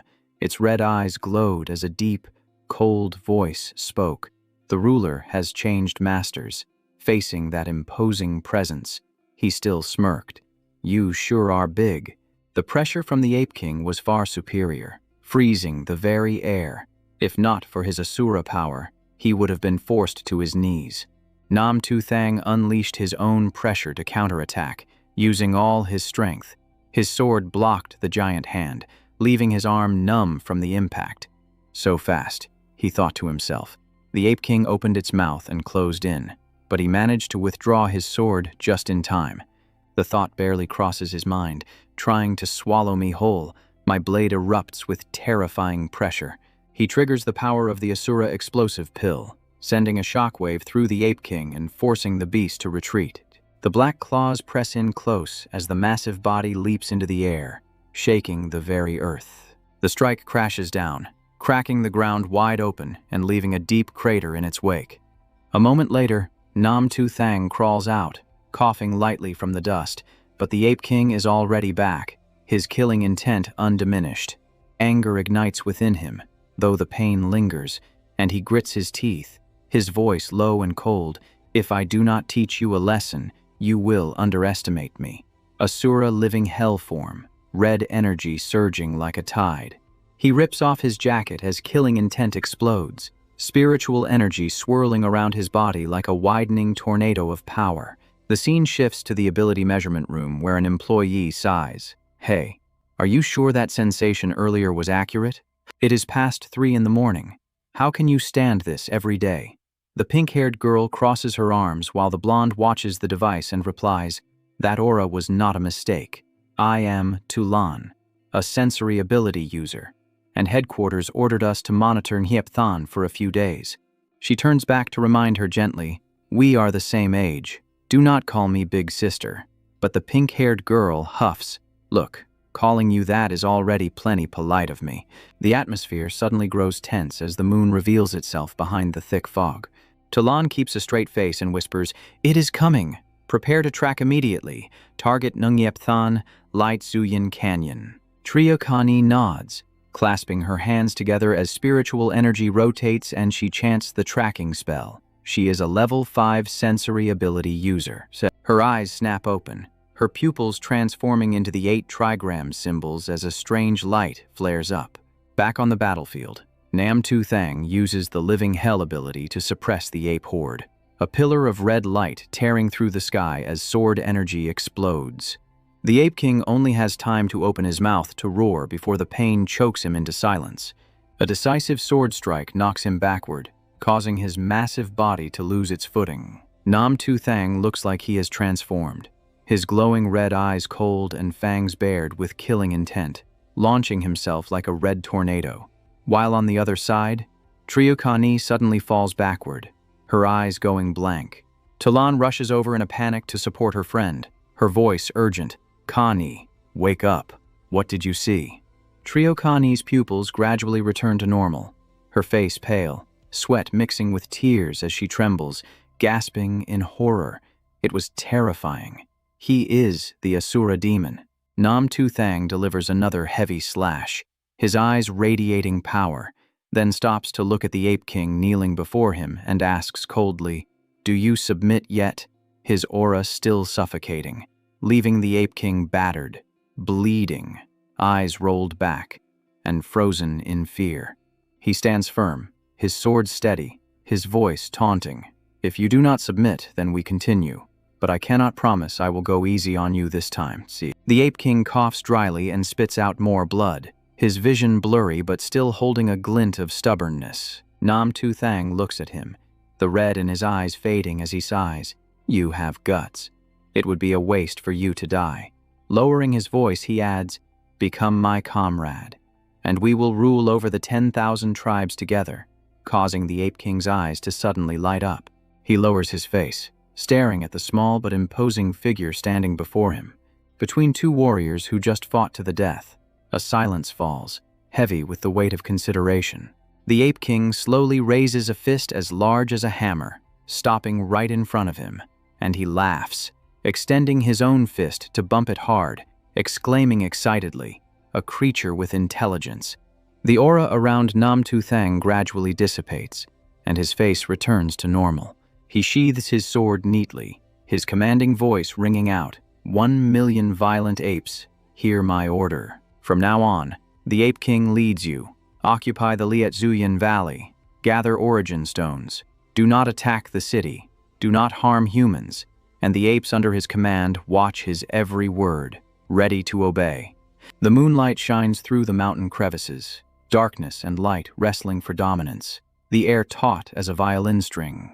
The system displays a report: Level 8 Beast Tamer, 500,000 Level 5 Giant Iron Wolves, 50,000 Level 6 Tibetan Yaks, 1,000,000 Level 7 Violent Apes, Level 0 Beast Tamer Origin Stones, Level 7 Beast Tamer, 174 out of 540,000. Layout: the Northern Wilderness holds 500,000 Level 5 Giant Iron Wolves and 50,000 Level 6 Tibetan Yaks, while Lietzuyan Canyon holds 1,000,000 Level 7 Violent Apes. Meanwhile, at the Ability Investigation Bureau, it is night. Talon leans back in her chair, exhausted but still thinking about yesterday. She says, "Connie, after last night I still sensed a massive abnormal energy source, but Triokani regulates her breathing and replies, thinking back, that 24-hour ability can only be used once for 3 seconds. You could not have used up all that energy." Talon turns to her with a helpless look. "You know that is not what I meant. I just think the 2 abnormal energy sources from before might belong to the same person." Hearing this, Triokani panics. "That is impossible. You know how long we have been probing. The 10th rank of the East has always been left empty for the mysterious clan." But Tulan continues. "Yet Tula just arrived and took 10th place. The single target energy was too massive." Triokani sighs. "You are right. Maybe I am overthinking it. Just publish the list." The system continues to push the ability rankings, attracting countless eyes with a new update. Ranks 1 through 9 pending announcement. Rank 10 is the mysterious black-robed man. Asura ability, level unknown. Rank 11 is Lambang Ningung. Elemental ability, level 8. Rank 12 is So Thien. Space ability, level 8. The next morning, shocking news spreads that a mysterious man in black appeared at Lietzuyan Canyon in Nat Than, his destructive power ranking straight into the top 10 of the Eastern Alliance, causing the whole place to buzz with discussion. An account from the East comments, "The final top 10 are finally being announced. Years ago, I only heard the West had Asura users. Who knew the East had them too? Asura powers are terrifying. Killing to prove one's path easily drives the user insane. I hope he is not from Heapthan because the men there are all on the front lines." While another chimes in, "Better to be a crazy ghost than stay in the southern death camp." The comments getting harsher as everyone worries that power will become a danger to the region. At the slaughterhouse, Tulu hands a towel to Nam Tu Thang, reminding him to wipe his face, while also letting him know his phone is still ringing. He barely takes the towel before the screen in front of him flashes a notification. The United States and Russia have failed one after another, and defense line number 8 has been breached. The news anchor on television continues. "To protect the homeland, defense line number 5 of the Eastern Alliance has initiated the policy to recall veterans," and Nam Tu Thang breaks into a sweat, feeling uneasy. "We are losing faster in this life. Even the recall order has come early." His phone suddenly lights up, showing a message from his mother. The message reads, "Stinky brat. If you are free tonight, then come home for dinner. Your mother and I miss you.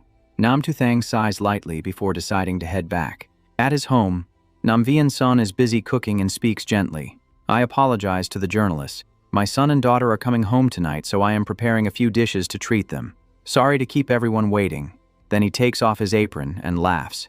If you do not mind, let us eat together when they arrive. But the female reporter holds her microphone and replies politely, "You are too kind, sir.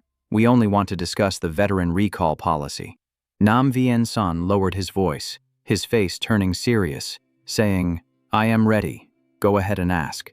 Huang Lei, a reporter for the Eastern Alliance, stood before the live camera and said, "Greetings, Mr. Nam Vien-son. I heard that as soon as you received the news, you immediately signed up. What were your thoughts at that moment?" He answered with a serious expression. "The responsibility is there, and I cannot deny it." But Huang Lei continued to press, asking, "So, regarding your son, Nam Tu-doan, who publicly refused to enlist, what are your thoughts on that?" Hearing this, a look of discomfort flashed across Nam Vien-son's face. Just then, 3 people walked in, and the woman leading the way carrying a bag of groceries asked, "Dai Hung, I just got back to the subdivision entrance and ran into Tiu Duan and Tiu Jian." Seeing the scene inside the room, she froze and asked, "Are you doing an interview?" Nam Vien-son turned around cheerfully and said, "Everyone is back. Sit at the table. I will answer a few questions and then join you." She nodded, saying, "All right then. Everyone, please continue." Nam Vien-son turned back to speak to Huang Lei, saying, "Comrade reporter, as everyone can see, this is my family, and we have not gathered together for several months." He introduced them, saying, "My wife is a volunteer at the office.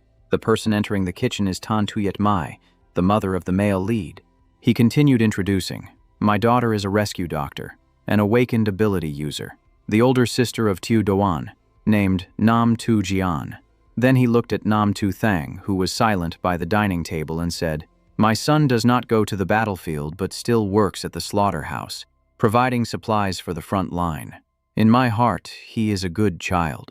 Nam Vien-son looked at his son with pride and continued, "Whatever he does is fine. As long as it does not go against morality, I will always support him." And that statement made Huang Lei slightly surprised. Meanwhile, Nam Tu-thang remained silent, but deep inside, a single phrase popped up, "Silly dad." Suddenly, Huang Lei raised her voice, asking, "Mr. Nam Tu-doan, the number 8 defense line has fallen, and I heard many of your classmates have sacrificed themselves. Can you share your feelings?" Nam Vien-son froze and then growled, "Enough. Stop pressuring him." He turned to Huang Lei, his voice cold, saying, "When registering for the veteran draft, I was assigned to line number 6, but I personally applied for line number 7. Is that qualified enough yet?" And his fierce attitude made her choke on her words, falling completely silent. Nam Vien-son continued to shout, "My son does not go to the front line, but slaughtering mutated beasts is also dangerous. The front line receives the largest supply from us.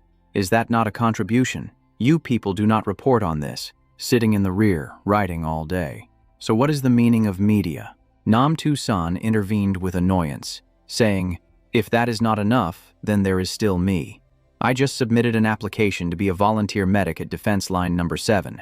And his mother also said firmly, 'If that is still not acceptable, I will go in place of my son.'" The room fell into a silence, heavy as a stone.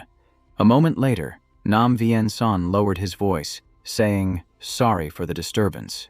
We should leave now." Nam Tu-thang clenched his fists, his face darkening. He called out, "Dad," then abruptly stood up, looking at everyone, his voice cold, saying, "I will go with everyone." His mother worriedly asked, "Tio Doan, it is this late. Where are you going?" His sister also looked on. Nam Tu-thang bowed his head and replied, "Everyone just eat. My factory has some work that needs handling." Tan Tuyet Mai asked anxiously, "What happened?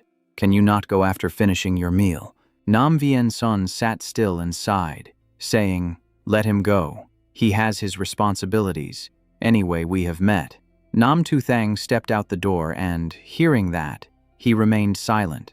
The scene shifted to the primeval forest, where light struggled to penetrate. Pitch black, Nam Tu-thang held a sword, running and swinging sharp strikes, speaking with clarity. There is still time tonight. He looked back at the scattered war elephants. An idea popped up. He stopped in a clearing and shouted loudly, "Stop hiding! Come out here!" Immediately, a giant war elephant revealed itself, the ground shaking, debris flying. A long trunk slammed down, snapping a large tree in half. Nam Tu Thang drew his sword, slashing out a wave of sword energy. The sword energy sliced through the tree trunk, simultaneously severing the trunk of the war elephant. It roared, tears flowing. It threw its head back to resist, but he had already jumped onto its head, his voice cold. Today I must make the most of the time. Energy radiated from him, swirling into a red ring of aura encompassing the war elephant, making its eyes gradually turn glowing red. Gradually, it was suppressed by the taming power of Nam Tu Thang. He placed his sword on its forehead, commanding, "Go inform your companions. Anyone who refuses to submit will be cut down without mercy."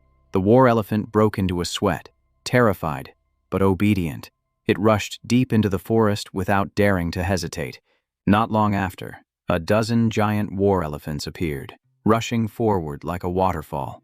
A call rang out from amidst the herd of elephants, causing them to widen their eyes in panic, shouting, "Stupid, protect life." Nam Tu Thang stood blocking their path, his aura shaking the space. He shouted with authority, 1,000,000 war elephants, listen to the order." His hand reached out, power surging, his face gradually turning sharp and cold. "Guard the primeval forest sea, collect origin stones, and always be ready." The system immediately reported, Beast Tamer level 8, number of tamed beasts 3,000,000, Beast Taming level 7, Beast Taming origin stones 0, upgrade progress 274 out of 5,400,000. The notification continued to list the layout. Northern Wilderness 50,000 level 5 giant iron wolves, Whitebone Plains 50,000 level 6 Tibetan yaks, Liet Zuyen 100,000 level 7 violent apes, Primeval Dian Duong 100,000 level 7 war elephants, Formation Master deployed 0, Formation Origin Stones 1, Ability level 1, Ability upgrade points 10,000. Level 1 formations include Step Formation, Killing Aura Formation, Sword Energy Formation. Each formation consumes a base of 10 origin stones and can be stacked infinitely. Nam Tu Thang finished reading and blurted out, "The talent tree for formations has finally lit up. I must upgrade quickly. Go back to the slaughterhouse to earn origin stones first." Behind him, countless tamed war elephants stood waiting. He turned his back and led them to the Ngyepthan slaughterhouse, where deformed corpses lay ready. The system reported again, usable origin stones 100,000, deployable formations 10,000. Nam Tu Thang tapped his hand while reading, saying, "Enough to upgrade. Let's try the sword energy formation first." Beast bones lay scattered across the ground, waiting to be activated. Nam Tu Thang closed his eyes and began to chant, "Heavenly stems and earthly branches, 10,000 things rise as swords." Following his words, countless sword energies appeared in the air, swirling into a furious ring. He shouted loudly, "Sword energy formation." The sword energy became thicker and thicker. The vortex accelerated, and each blade plunged down, tearing through the wind, aiming at the pile of bones below. But strangely, the bones remained motionless as if inanimate. Nam Tu Thang got annoyed, refusing to accept that the level 1 sword energy formation was this weak. The damage was too low compared to expectations, and he did not allow himself to stop. He immediately channeled his spiritual power, his eyes flashing purple, opening a new formation. He shouted, then, "Let's stack them, 2,000. Sword energy formations. As the words faded, bright beams of sword energy crossed over each other simultaneously, bringing down a heavy crushing force that filled the entire space with an oppressive aura. Threads of spiritual energy formed a ring beneath Nam Tu Thang's feet to support him. He knew that if he covered the workshops with formations, the future workload at the slaughterhouse would be much lighter. But just then, a cold voice filled with murderous intent echoed from workshop number 2, saying, "Bullying the weak with power. 2,000 killing intent formations. Activate." But Nam Tu Thang did not stop. He kept pushing forward, activating one formation after another in a continuous chain. 1 hour later, the system reported, Formation Master has leveled up. You have arranged 10,000 formations. Ability leveled up to 2. Unlocked formations include the Scorching Frostfire Array, the Tenfold Stride Boost Array, and the Elemental Sword Energy Array. The system continued its report. Each formation consumes 200 Origin Stones and can be stacked infinitely. The next level up requires arranging 50,000 formations. Do you want to use Origin Stones? After the upgrade, Namtuthang felt a clear transformation but had no time to rest. As the sun peeked over the horizon and the first light of day swept away the darkness, Namtuthang sat on the rooftop of a high building, eating a steamed bun and thinking, it is morning. Time to say goodbye to everyone and head to the front line. At that moment, Tu Lu walked up from behind and greeted everyone cheerfully. Good morning, Aunt Vuong, Sister Lai, and Thien Truong.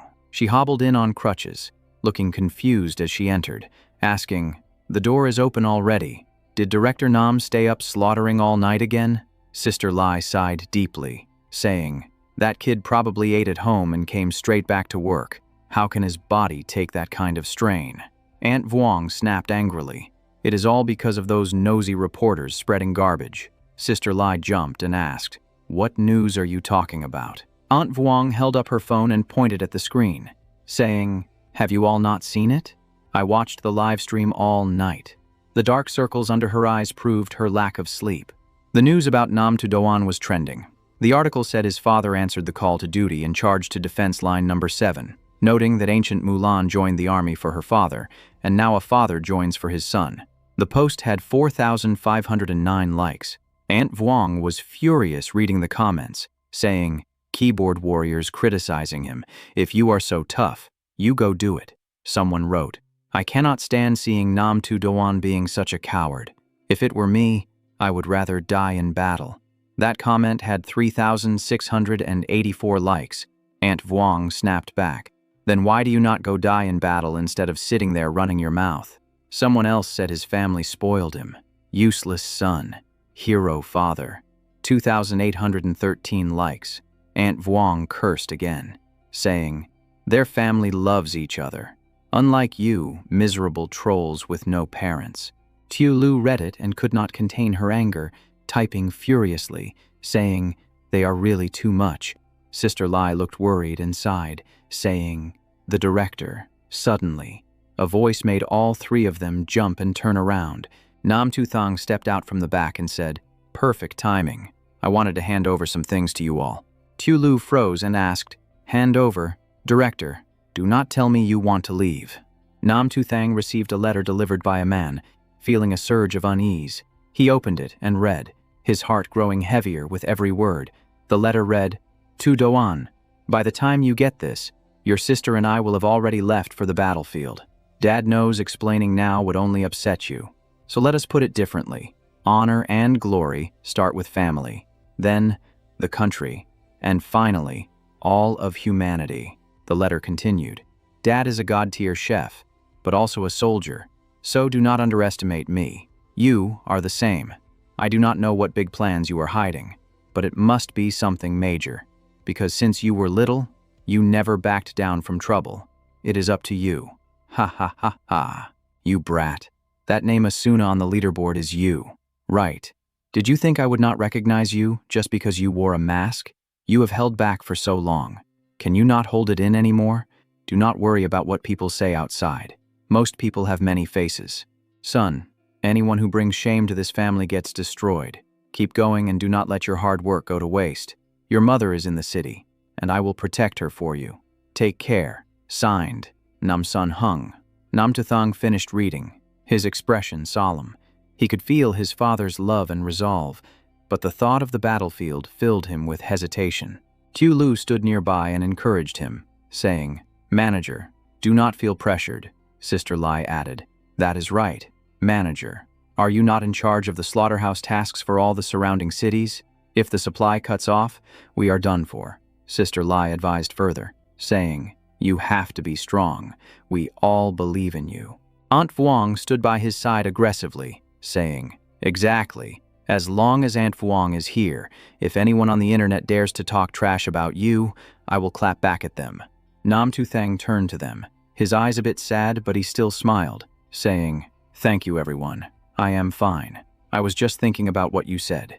Lu was surprised and asked, "Did you not say 2 days ago that you wanted to rebuild defense line number 5?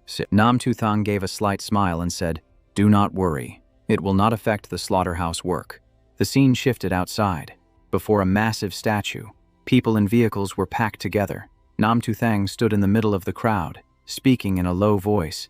"Dad, I remember everything you said. You once said that if I went to the battlefield, I would at most kill a few alien races, and it would be hard to create any major benefit for the big picture. I could not protect Mom, and I could not help the family. If we win without a plan, humanity will still lose in the end, and I would not be able to save anyone. The 10,000 races are non-carbon-based life forms, so we cannot harvest origin stones from them, meaning leveling up on the battlefield is difficult. The enemy gets stronger while humanity just tries to survive, and without preparation, defeat is certain." Nam Tuthang walked through the cold winter, telling himself, "To win, I must focus all my strength on building defense line number 5. That will be the final battlefield between humanity and the 10,000 races. Dad, I swear I will not let everyone down." 3 days later, at the bustling construction site, someone spoke up, saying, "Chief Engineer Nam really has a talent for architecture." A man in a blue shirt and yellow hard hat said happily, "Defense line number 5 follows the design. It is a steel wall 30 meters high, 10 meters thick, stretching 300 kilometers to the northwest. It connects 200 cities, and even tanks cannot punch through it. This is the result of the veteran Lai Kong's work." Nam Tuthang nodded and smiled, saying, "Lai Kong, you all have worked hard, but this wall is just for show. It cannot stop the alien races. The key lies in the formations. To set up the formations, I need a massive amount of origin stones." Immediately after, red origin stones fell from the sky like rain. Nam Tuthang stood watching, his eyes filled with determination. The system reported, "Available origin stones, 35 million. Formations can be arranged. Level 2 formations cost 1,750,000 stones. Level 1 formations cost 3,500,000 stones. The deserted area between Anicaps City and defense line number 5 is the ideal spot to set the trap." He whispered, "Heaven's track, Earth's fire, fierce yang source." At the same time, he activated the magic circle, and a glowing ball of energy gradually gathered in his hand. The furious flame-burning formation was stacked 50,000 times over 1 kilometer, weaving into a thick net covering the ground. Each formation connected to form a giant defense system. From the furious flame-burning formation to the elemental sword energy formation, they were layered like armor. Nam Tuthang stood on a strange rock that had just jutted out of the ground. He looked straight ahead, his lips moving, saying, "Sun and moon in the sky, yin and yang about to be punished." Every chant activated a new formation, and the barrier began to take shape. The elemental sword energy formation was also stacked 50,000 times over 1 kilometer. Furious flame. Burning formation, 50,000 stacks per kilometer, then 50,000 stacks of elemental sword energy formation, followed by the furious flame burning formation again. The formations overlapped repeatedly, and an impregnable line of defense appeared. System notification. Formation. Master has arranged 500,000 formations. Ability leveled up to 3. Activating formations. Reinforcing the Earth Spike formation with the Bronze Bone Array. Formation range increased 200 times. The system reminded, each formation consumes 30 origin stones and can be stacked infinitely. Next level up requires 5 million formations. Available origin stones, 25 million. Nam Tuthang finished reading, his heart even more determined, and he stepped down. He continued speaking. Currently, Level 2 formations have been spread over a 10-kilometer range, enough to stop low-level alien races. No need to use origin stones for Level 3 formations yet. I should avoid leveling up too soon. Using them in the second wave won't be too late. Tonight, I will set up a 35-kilometer defensive ring around Anicaps City, with 1,250,000 Level 2 formations stacked together. So, the next day at the construction site, Lai Kong called out in panic, saying, "This is bad." Chief Engineer Nam Tuthang asked gently, "What is it?" Lai Kong. Lai Kong pointed at the screen, saying, "Look at this." Breaking news appeared. Nahib City just launched the plan to hold defense line number 5. Results from the western battlefield confirm it is impossible to resist. Comments were full of curses, saying, "Namtu Doan is useless and wasting money. Stop it. Offense is the best defense. Go to the city hall and protest to stop him." Lai Kong was frantic, saying, "Chief Engineer, Nam, public opinion is very bad. What if they make a scene?" Nam Tu Thang remained calm and said, "Do not worry, Lai Kong. Just keep building as usual. I will figure out a way to strengthen it." Lai Kong sighed in relief, saying, all right, I will listen to you." Nam Tu Thang thought for a moment, and his eyes lit up. This defense line was meant to lure the alien races into a trap anyway, let them slip through, get overconfident, and then walk right into the formations without knowing. At that point, the enemy will be backed into a corner with absolutely no chance to counterattack. Nam Tu Thang calculated for a moment before a new idea sparked in his mind, making the defensive line operate far more effectively, going beyond just confusing the opponent. He quickly grabbed the file from Lai Kong and jotted down his thoughts, telling himself that while the elemental forbidden curse talent wasn't fully complete, he could still set up backup arrays. After finishing his notes, he handed the document back and said, "Lai Kong, we can open channels on both sides of the steel wall. The front will channel water, and the back will channel crude oil. Take a look at this." Lai Kong read it and froze, asking, "Do you mean?" He narrowed his eyes and smiled. "Exactly. When the alien race launches their total assault, the steel wall will electrify the water, wiping out the first wave instantly, and if the strong ones break through the wall, we ignite the oil to create a massive wave of fire." Lai Kong listened and clapped his hands in delight, saying, "That is a brilliant plan. I will head to the city administration immediately. They are in a hurry too." As he ran off, Nam Tu Thang stood looking into the distance, thinking that once the elemental forbidden curse was complete, this defensive line would be just the beginning. The system chimed with a notification stating available origin stones 90 million, and he smiled softly, realizing the stones he had gathered from 2 days of hunting were enough to advance to level 4. He immediately moved up the mountain, releasing his spiritual power as a red light spread and the formation took shape, covering Qian Than, Kao Than, and Cam Than with a 75-kilometer defensive line stacked with 75 million level 2 arrays.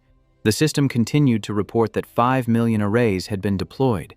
The ability had upgraded to level 4, activating the Lightning Conductor/Array and the Nethergate Transformation Array. The range increased 40 times. Each array consumed 50 origin stones, and they could be stacked infinitely. The next upgrade would require 25 million arrays, leaving him with 15 million origin stones.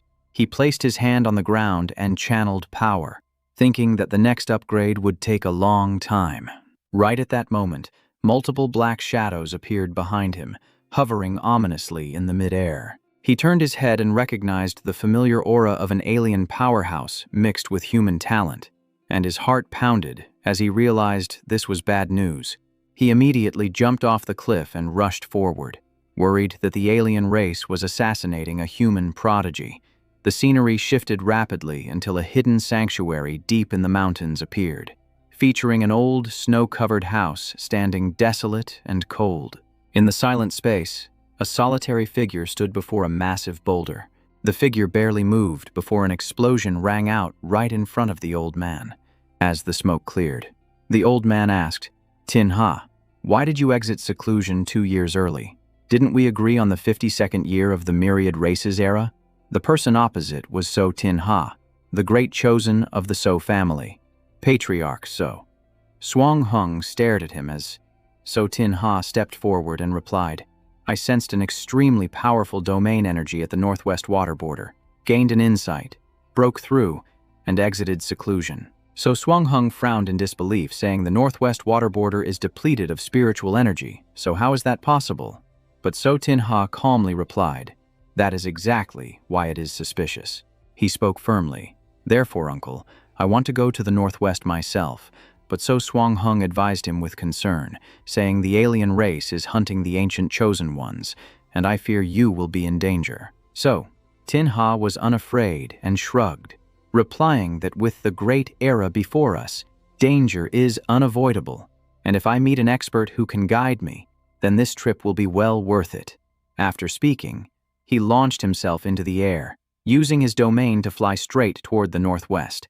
1 hour later, he stopped in front of a misty mountain, looking down at the glowing red array with admiration, wondering if this formation was really arranged by a single person, and realized that the Northwest truly harbored a hidden expert. Suddenly, his eyes lit up as if he had discovered something. Behind him, an alien monster covered in sharp spikes lunged forward, and So Tin Ha was startled to recognize Myriad Demon number 3578, the Steel Slaughterer, as its claws tore through the wind toward him. He hurriedly dodged, observing the creature while asking, "Are you from the alien race?"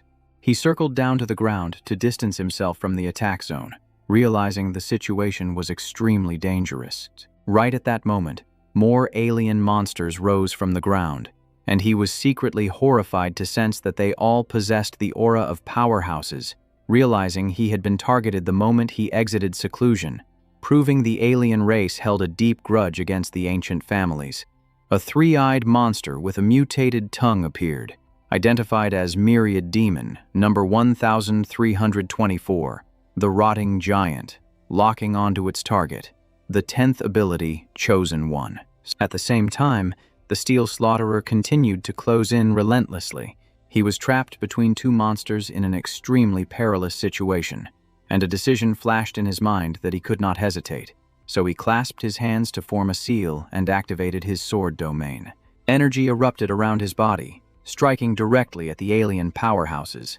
He roared, "Blazing blue spirit, how dare you offend me? I will neither dodge nor retreat." He exerted his full strength as swordlight flashed continuously against the Steel Slaughterer, but the opponent remained incredibly tough. The scene shifted elsewhere as Nam Tu Thong ran furiously, muttering that the world was changing too fast. The defense line was collapsing earlier than expected. His father had reached defense line number 7, and the Chosen One was likely in trouble. In his previous life, the ancient Chosen Ones did not emerge until the 12th year of the Myriad Races era, giving humanity hope and extending their survival by 8 years before their ultimate extinction in the 200th year.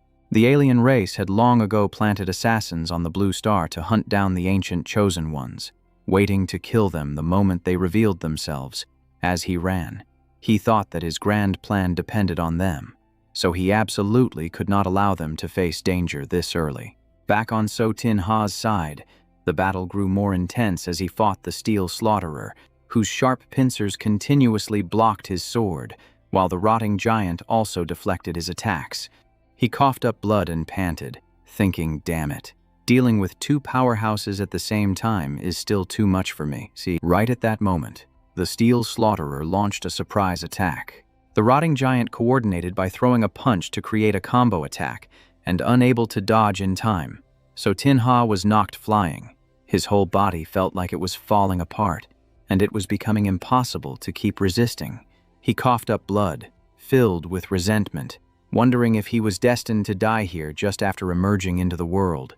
The two aliens continued to close in, but he gritted his teeth and sat up. His mind focused on a single thought that he could not give up. Biting his finger to draw blood, he said in a cold voice, "Even if I die, I'm taking one of you with me." Immediately after, his figure vanished into thin air, accompanied by a shouting voice that echoed, "Run, now." A violent explosion tore through the forest, sending shockwaves spreading in all directions. Nam Tu Thong managed to pull So Tin Ha away from the epicenter just in time, propping him up against a tree before turning to look at the thick smoke billowing behind them. So Tin Ha struggled to ask if he was the expert senior he had sensed, but Nam Tu Thang ignored the question and asked, "Are you okay? Can you still fight?" So Tin Ha stood up immediately and replied firmly, "With your help, senior, I can still fight." Nam Tu Thang nodded in approval, saying, "That is good. I will take on the Steel Slaughterer head-on." while you keep your distance and control the rotting giant. Both are top-tier assassins, so you must be extremely careful." So Tinha immediately flew off, replying, "Understood, Senior." Nam Tu Thang walked straight toward the steel slaughterer as a notification panel appeared, detecting a void killer ability slated for elimination. He clasped his hands to form a spell, thinking, "Long time no see. This is the perfect time to use you as a sacrifice for my formation." He activated the level 3 Swift Earth Spike Array, and the ground immediately erupted with countless sharp spikes surrounding the target. Nam Tu Thang gave a soft snort and remarked that a Tier 3 array clearly wasn't enough for this guy, so he had to step it up. He roared out Swift Earth Spike Array, boosted by 50,000, adding another 50,000 to the Ice Snow Frozen Array, then slammed his hand onto the ground, sending a sharp burst of power shooting forward. Sharp spikes erupted from the ground and shot straight at the Iron Slaughterer, catching the monster completely off guard and landing a direct hit before it could even react. Over on the other side, so Tinha was still struggling to drag the rotting giant away from the danger zone. When he looked back, he froze and blurted out that this looked just like the array from the sand table, but countless times stronger, and the more he looked, the more shocked he became, wondering why secret arrays were set up in the Northwest with techniques unlike any ancient family, forcing him to question who this person really was and what they were planning. The spikes transformed into hard, freezing ice, suspending the Iron Slaughterer in midair as it froze solid, and seeing this made So Tinha sigh in admiration, realizing the creature was completely iced over. That brief moment of distraction nearly cost So Tinha dearly, as he almost took a heavy hit from the rotting giant. Nam Tu Thang looked up and gave him a quiet reminder to be careful and not to get distracted. The rotting giant smashed the ground in a frenzy, slamming So Tinha down with such force that the impact zone exploded, sending rocks and dirt flying everywhere. Nam Tu Thang's eyes glowed red as he unleashed a punch with the power of thunder, executing the Asura violent slaughter. Without hesitating, he rushed forward and punched the rotting giant squarely, creating a terrifying collision. So, Tinha lay in the impact crater, panicking as he wondered if that was Asura, the mysterious figure who used to be ranked number 10, while Nam Tu Thang whispered his calculation that since such a combat opportunity was rare, rather than killing it in one shot, he should use it to sharpen this prodigy who had talent but lacked maturity, deciding that accelerating his growth would be beneficial. Suddenly, he paused to think further, realizing that the array boost wasn't just for the deployment area, but could also be applied inside the body. So an exhausted So Tinha struggled to apologize to the senior for being a burden. Nam Tu Thang cut him off and ordered him not to move, then used his hand to draw a symbol on So Tinha's forehead, and when the confused boy asked what this was, he replied that he was increasing the array boost by 10 times. The moment the symbol was complete, So Tinha's eyes rolled back and his face twisted in agony, forcing out a pained groan that turned into a scream, while Nam Tu Thang stood by and encouraged him to hang in there.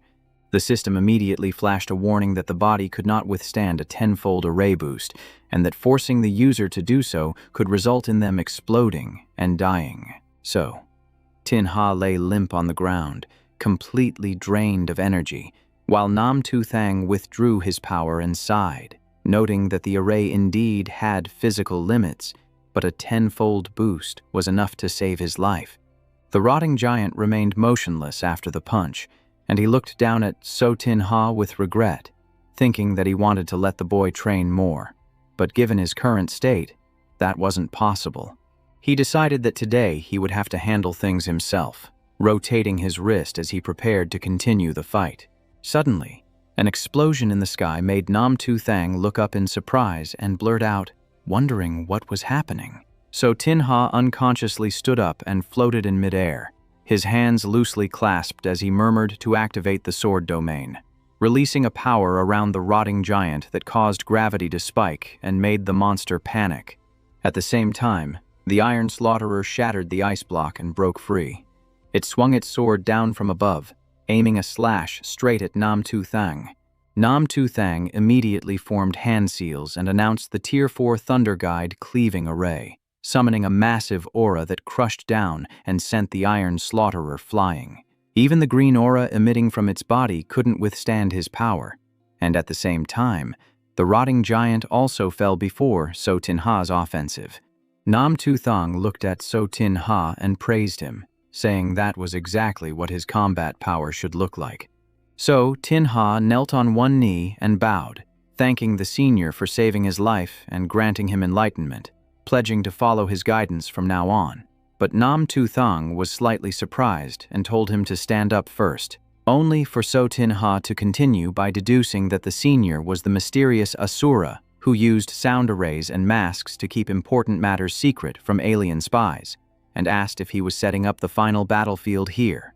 Nam Tu Thang was stunned as he looked at So Tin Ha, amazed that this prodigy had both incredible talent and a sharp mind, leaving him genuinely shocked.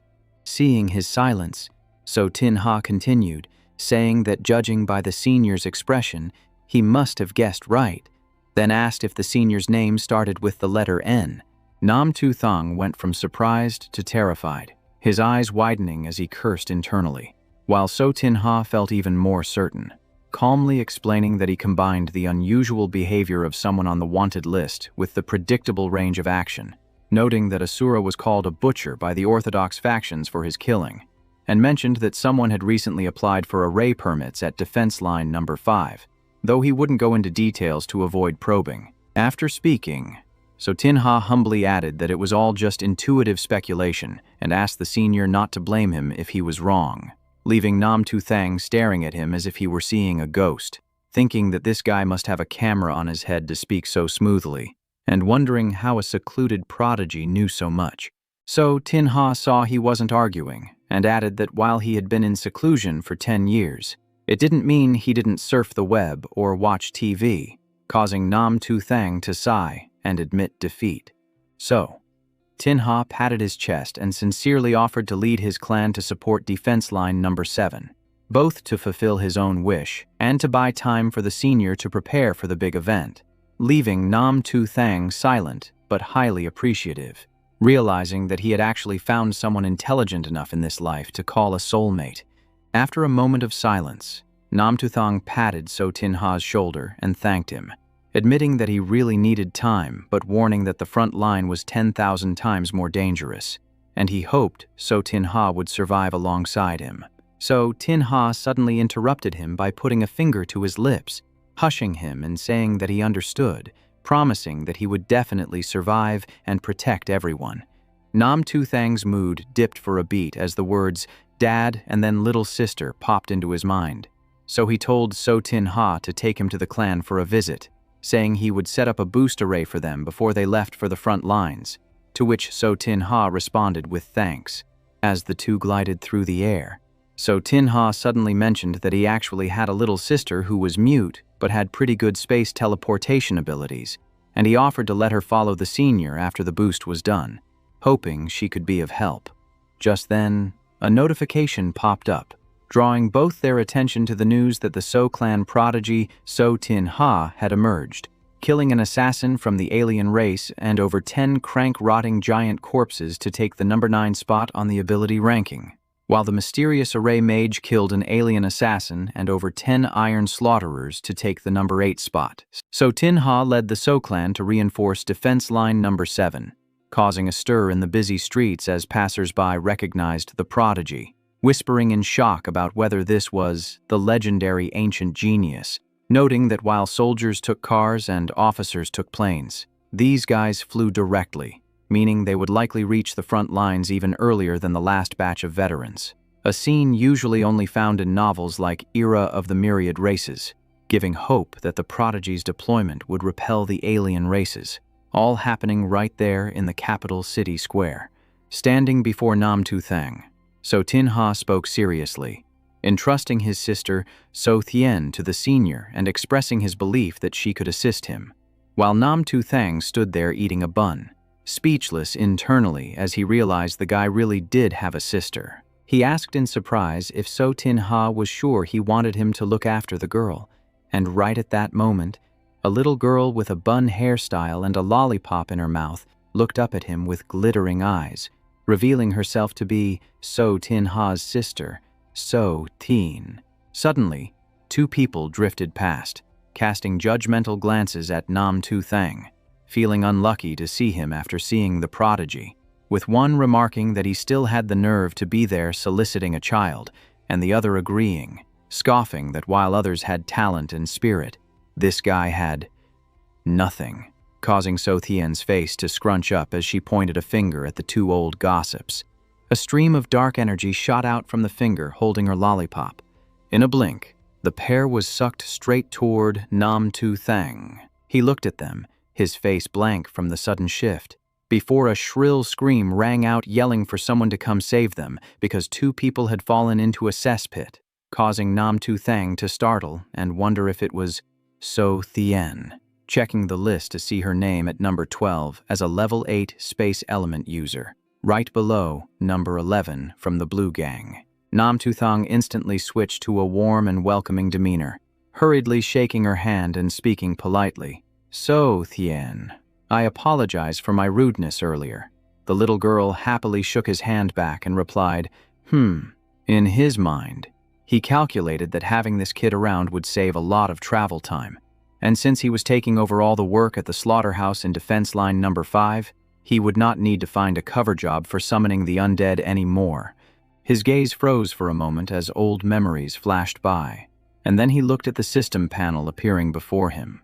The system panel displayed Undead Summoning, Ability Level 0, Beginner Stage, Upgrade Condition 100,000 Undead, Available Origin Stone points 9,500,000, Number of Summoned Undead 0.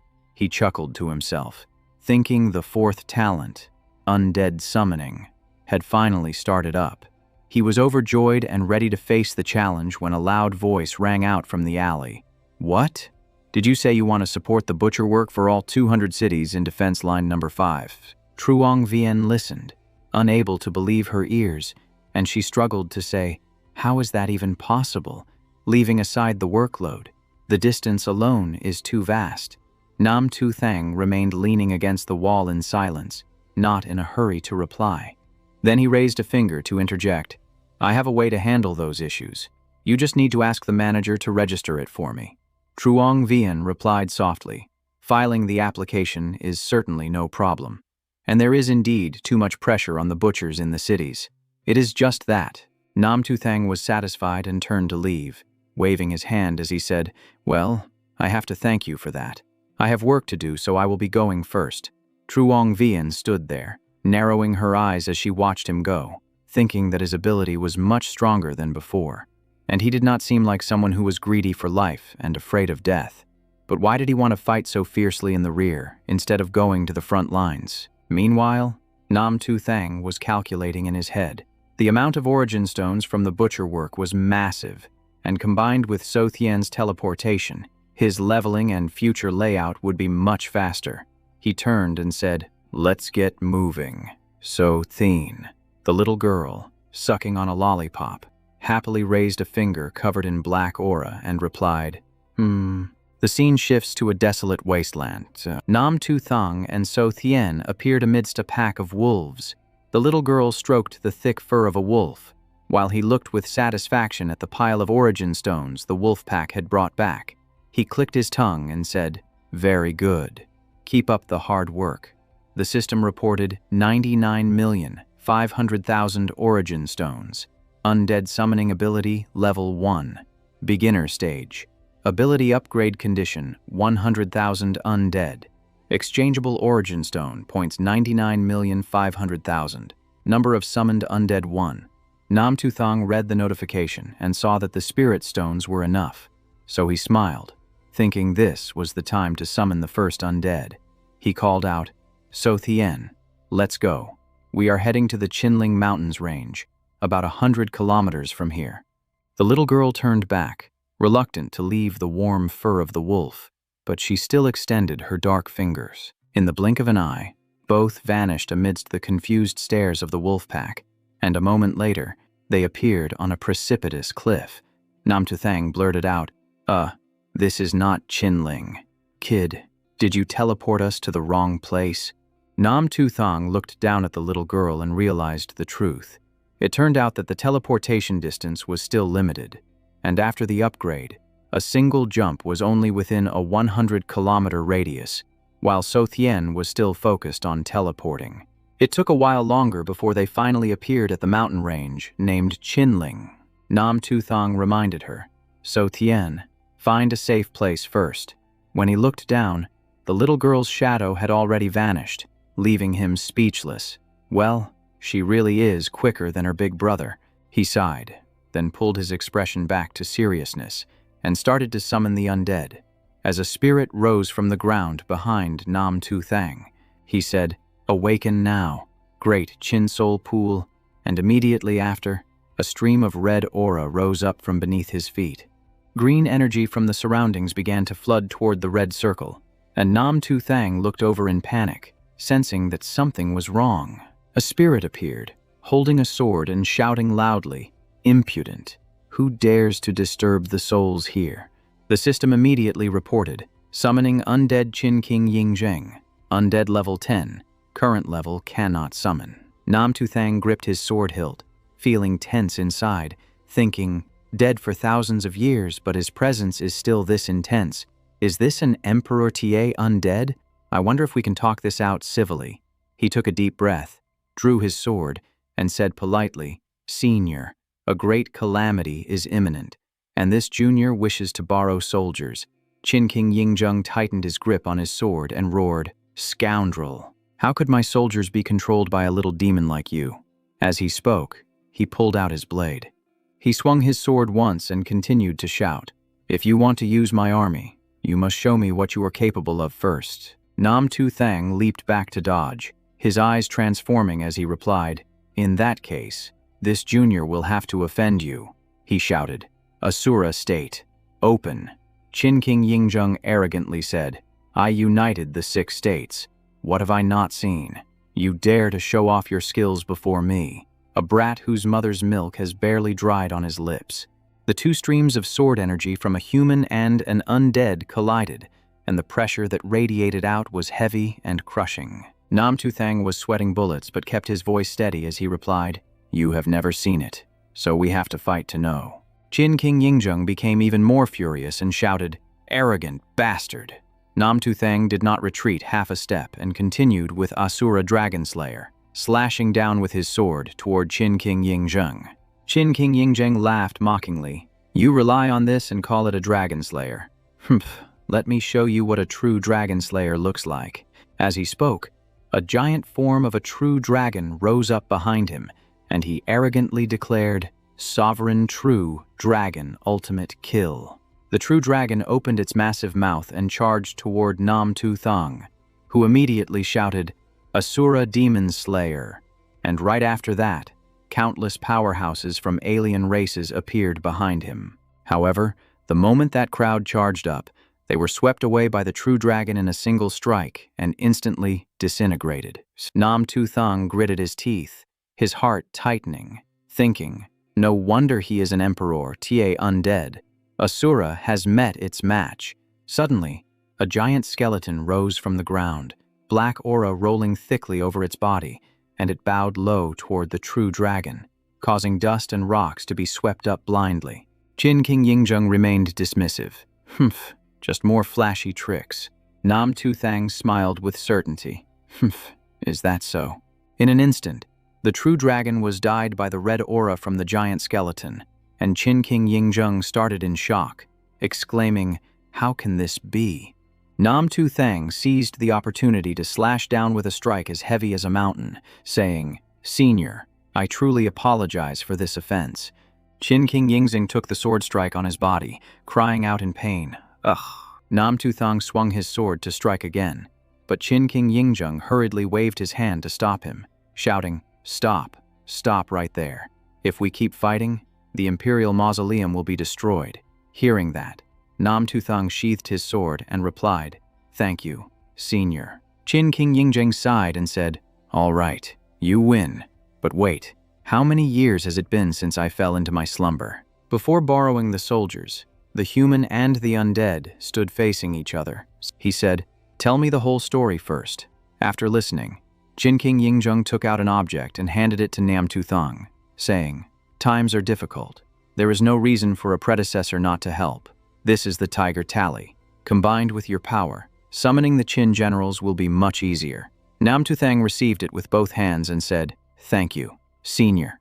Strands of green spiritual energy drifted out from the Tiger Tally, and he continued, "Soldiers of the great Qin, hear my order. Foreign enemies have invaded. Let us protect our homeland together." The spiritual energy grew stronger and stronger, spilling out in all directions to open a vast space, and a chanting sound rose up, "Great wind, great wind." In front of Nam Tu Thang, countless glowing figures rose from the ground, and the system immediately reported, summoning undead ability level 3, summoned undead 10 million Qin soldiers, undead characteristics immortal and infinite respawn, condition for annihilation. A level N undead will die if killed N times consecutively within 1 minute, leading to dissipation. The system notified him about the next upgrade requirement for his ability, summon 40 million undead. He currently possessed 89.5 million origin stones. Floating around Nam Tu Thang were round beads arranged in a circle, each bearing a character: metal, wood, water, fire, earth, void, darkness, wind, lightning, and completion. He exclaimed with joy that the elemental forbidden spell talent tree was finally complete. A notification panel popped up for the elemental forbidden spell. It was currently at level 1 master rank. This forbidden spell was formed from a fully condensed talent. The higher the level, the stronger the power, amplifying the force borrowed from heaven and earth. Casting one forbidden spell consumed 10,000 origin stones, but applied indefinitely. To upgrade, he needed to use the forbidden art 100 times. Meanwhile, countless birds and beasts were soaring through the sky above the forest. Nam Tu Thang shuddered, realizing he was in trouble. He sensed the aura of the alien race assassinating his prodigies, and they were split in two opposite directions. If he tried to save everyone at once, he feared he wouldn't be able to handle it alone. Suddenly, Qin King Yingjung called out loudly, "Wang Jian, Meng Tian." Immediately, the two undead generals appeared and responded in unison. "Your subject is here," Qin King Yingjung commanded. "We order you two to go and exterminate the alien race." Nam Tu Thang immediately said, "Then please, seniors, head east while I take care of the west." Then he shouted, "So Thien, teleport us." The scenery instantly flipped. They arrived in a wilderness area 200 kilometers east of the Qin Mausoleum. Here, countless powerful experts of the alien race were rushing in like a flood. Shouts echoed everywhere. "Damn it. I just wanted to visit the Qin Mausoleum to see who was making such a big commotion with the undead." A young man was struggling, using a small energy thread to hold his ground. That was So Truong Ka, a prodigy of the So family and a prominent spirit controller. His thin red thread tightly wrapped around several aliens. So Truong Ka shouted while controlling his threads, "I'll kill your whole damn lineage." The aliens didn't flinch at all. In fact, they charged even more aggressively. So Truong Ka had to dodge to the side to avoid their attacks. He spoke helplessly. "Not enough manpower. Can't you guys just cooperate with me for a second?" Suddenly, an alien's arm was snagged by the red thread. So Truong Ka immediately said, "Don't be scared. He is your brother, so he won't kill you." At this moment, two aliens faced each other. The red-headed one hesitated for a second before swinging his sword at the blue one. So Truong Ka panicked and yelled, "Screw you guys. You aliens really have no humanity, slashing your own brother the moment you meet." The blue one immediately counterattacked the redhead. So Truong Ka shook his head anxiously. "It's okay. Thick skin. No need to fear. Show some skill and chop him up for me." The two aliens brawled violently while So Truong Ka stood behind, providing support for the blue one. Suddenly, another alien launched a sneak attack from behind, aiming straight for So Truong Ka. He threw out his red thread and instantly dodged. At the same time, the blue alien lunged toward the red-headed alien again. Suddenly, the red-headed alien unleashed a heavy blow, sending So Truong Ka flying. He cried out in panic. Damn it. I only have 2 hands. How am I supposed to fight 4 of them? The red-headed alien's sword swept upward, dragging a violent wave of energy with it. So Truong-Ka gritted his teeth as anger welled up inside him. He thought, worst-case scenario. We all die together. You bastards won't get any benefit from me. Just then, a sword flew in, blocking the incoming blade. So Truong-Ka looked up, stunned to see a familiar silhouette. Huh, this is... Chin King Yingjung appeared, shielding the boy. He said, Junior, we have accepted a request to come save you. So Truong-Ka gasped in shock. It's Qin Shi Huang.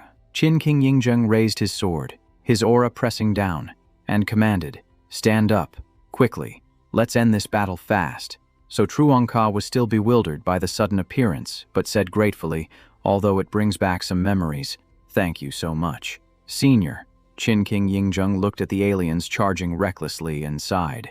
These aliens dare to disturb the homeland of our descendants, then kill them without mercy.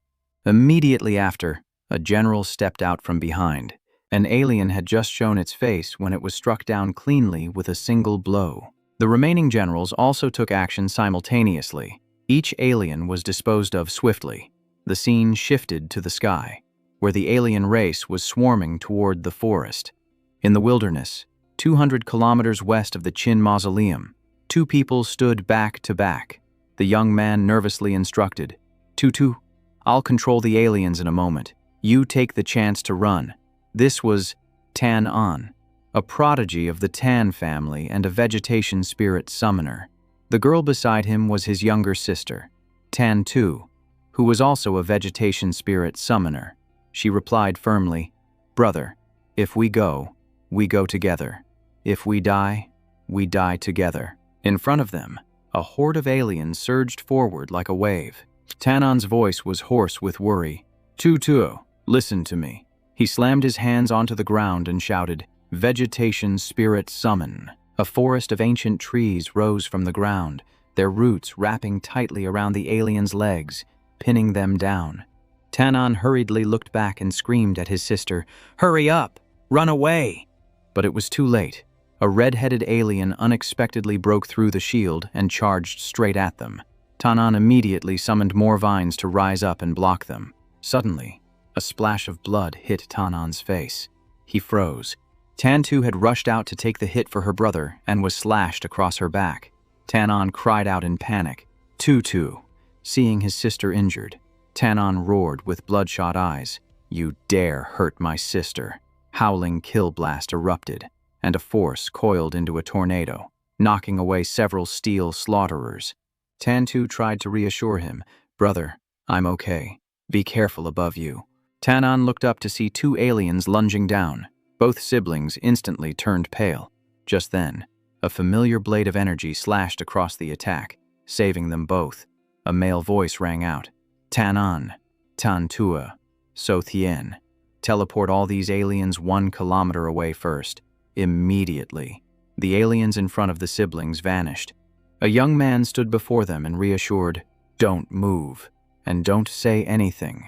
Tanan, still dazed, whispered, What is this? Nam Tu Thang didn't explain. He placed his hands on the siblings to transfer spiritual energy, saying, I'm helping you 2 increase your spirit power by 10 times. The spiritual power flooded in so intensely that both of them screamed in pain. When it was done, Nam Tu Thang said, Next, you 2 have to rely on yourselves to kill half of these aliens. He gathered spiritual energy into a sphere in his hand and said, I'll use the other half to test the power of my forbidden spell. Nam Tu Thang waved his hand and shouted, Lightning Element, Forbidden Spell. The sphere of energy shot out like lightning. Instantly, a strange thundercloud gathered in the sky. Within the clouds, a pillar of red energy formed, and before the aliens could react, they were struck by a sudden bolt of lightning. The system panel popped up a notification. Elemental Forbidden Spell, Mage Level 2. Each forbidden spell consumes 20,000 Origin Stones, can be stacked infinitely. Leveling up requires using 200 Forbidden Spell Orbs. Tanan immediately spoke up. Hey, Benefactor, didn't you say you'd let us handle half of them? Tantu also chimed in. Leave the rest to us. Nam Tu Thang turned back and apologized. Sorry about that. I was a bit careless just now. He thought to himself, I didn't expect the forbidden spell to be that powerful. Just then, a shout warned him. Watch out! There's still a fish that slipped through the net. Tanan and Tantu turned around to see a foreign race creature rushing from behind. The brothers immediately coordinated. Tanan unleashed alloy vine slaughter. Tantu deployed hell trench slaughters. The powerful vines pierced through the body of the rotting giant. Black blood oozed from the wounds, thick and slimy. The steel slaughterer was harder, so it wasn't pierced, but the vines still wrapped around and bound it tight. Nam Tu Thang watched and said, I see your strategy now. Leave that remaining Amma Blade soldier to me. Nam Tu Thang clenched his fist and called out, Earth Element, forbidden spell. The spiritual power orb immediately stacked 50 times. A massive, curved earth pillar burst up from the ground, carrying the remaining foreign race creature at its peak. Nam Tu Thang whispered softly, Earth Burial. The earth pillar and the creature vanished in an instant. Lightning flashed in the air, and only dust remained on the ground. As the smoke cleared, Nam Tu Thang stood firm, not having moved an inch, hiding behind a rock. So Tian watched the scene and compared it to zapping a mosquito with electricity. She was speechless at Nam Tu Thang's overwhelming power. Tanan and Tantua also gaped in shock. Tantu said, Brother, I just remembered an idiom. Tanan replied, I'm thinking of one too. They both shouted in unison, earth-shattering, seas changing into mulberry fields. They weren't in sync with their words, but they were definitely impressed. After clearing out the foreign races, Nam Tu Thang turned back and asked, I know what you guys plan to do next. Tanan and Tantue immediately knelt on one knee and replied, We represent the Chin family in thanking our benefactor for saving our lives. Nam Tu Thang looked at them and felt helpless. He thought, do all these ancient families have to perform such grand ceremonies? Tanan clasped his hands aggressively. Benefactor, you saved our lives. Whatever you command, we will definitely do it. Tantu added, That's right, benefactor. Nam Tu Thang felt even more helpless. He pointed at himself and asked, Listen to me. Do you guys even know who I am? Tanan and Tantua looked blankly at each other. Tanan replied, Well, we're not exactly sure about that. Tantua said shyly, Sorry, benefactor. We should have asked for your honorable name first. Nam Tu Thang sighed in relief and said, I didn't mean it like that. It's better if you don't know. He thought to himself, I must be overthinking it. Advancement and IQ really have no connection. Not every heaven's chosen is like that guy, so Tin Ha. Everyone around was stunned, especially when Nam Tu Thang burst out laughing. Ha ha ha, ah. You little friend, you really have a spirit like we do. You can be our ageless friend. Everyone turned to look. The group with King Qin Ying also paid attention, including to Truong Ka. The person beside him asked, Brother First Emperor, is this masked man the one you mentioned? Brother First Emperor replied, That is indeed him. Hearing that, to Truong Ka said, Brother, thank you for saving me. Technically I should bow and scrape too, but I'm not used to that style. I, to Truong Ka, owe you a favor, and I don't like owing anyone. Tell me. What do you want me to do? Nam Tu Thang glanced at him and thought, Finally, a heaven's chosen who isn't normal. Nam Tu Thang said bluntly, That works. I have 2 requests for you all. One is to take me back to your family for a collective advancement. To Truong Ka was still confused, but the 2 brothers from the Qin King lineage clasped their hands and replied, Many thanks, benefactor. To Truong Ka vaguely asked, Advancement? What kind of advancement? The look on their faces makes it seem like a cult induction. Nam Tu Thang replied while poking his finger on the boy's forehead to transmit spiritual power, this right here, increasing speed 10 times over. To Truong Ka couldn't handle it and screamed in pain. Ah! He collapsed to the ground. Nam Tu Thang, looking like a villain, continued, And there's this too. Tanan hurriedly asked loudly, Benefactor, do you have any other orders? Just say the word, and we'll walk through boiling water or fire. Nam Tu Thang looked at them and wondered, Should I tell these 2 to leave first? They are heaven's chosen from the interior.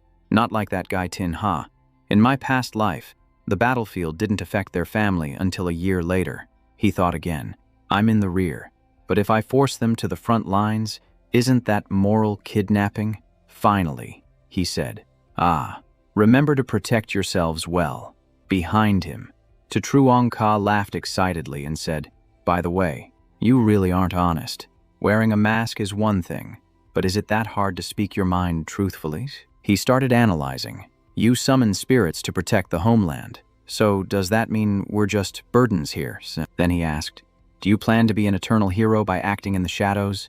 As Truong Ka spoke, he stepped closer, leaving Nam Tuthang momentarily speechless. Tan Tu stepped forward to object. Shut up.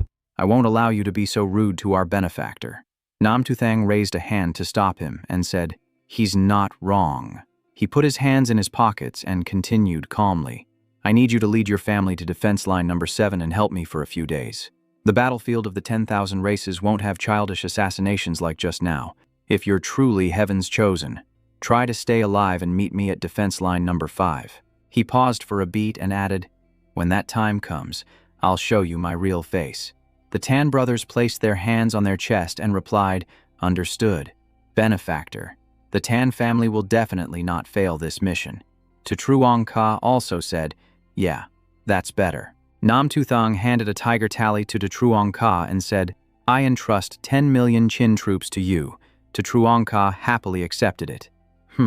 Accepted. Then he bowed respectfully to thank everyone. Tanan hurriedly waved his hands and said, no need for that. Benefactor. Truong Ka played along, raising his hand. You may rise. King Qin Yingjung watched this scene with satisfaction, thinking. The descendants of Yan and Huang continue to flourish endlessly. The system panel popped up a notification. Inner mainland heavens chosen to Truong Ka, and the Tan family twin, heavens chosen Tan An and Tan Tu, have led their entire families to defense line number 7. A string of messages followed. Aside from the heavens chosen who were assassinated upon emergence, Northwest heavens chosen of the Lam family was assassinated by foreign races. Southwest heavens chosen of the Tu family was assassinated by foreign races. Nam Tu Thang gathered with So Thien and a few others like Aunt Vuong to complain. Damn it. What kind of world is this? Heavens chosen get killed as soon as they appear. Exactly. They are our future. The front lines are tense, yet the rear is still being attacked. They are humanity's strongest experts right now. Who can protect them? Nam Tu Thang frowned upon receiving the news, thinking, the heavens chosen in this life appeared earlier than expected. This isn't good. Even if I run around saving them constantly, I can't guarantee saving everyone.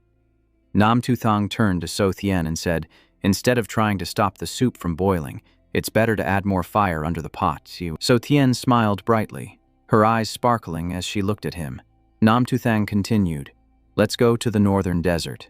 We'll wait for the 5 great heavens chosen to emerge together and drag out all the foreign race assassins. Spiritual power gathered beneath their feet. So Thien was ready to take him anywhere. Nam Tu Thang said with a face full of confidence, let's see how I scoop you all up in one go.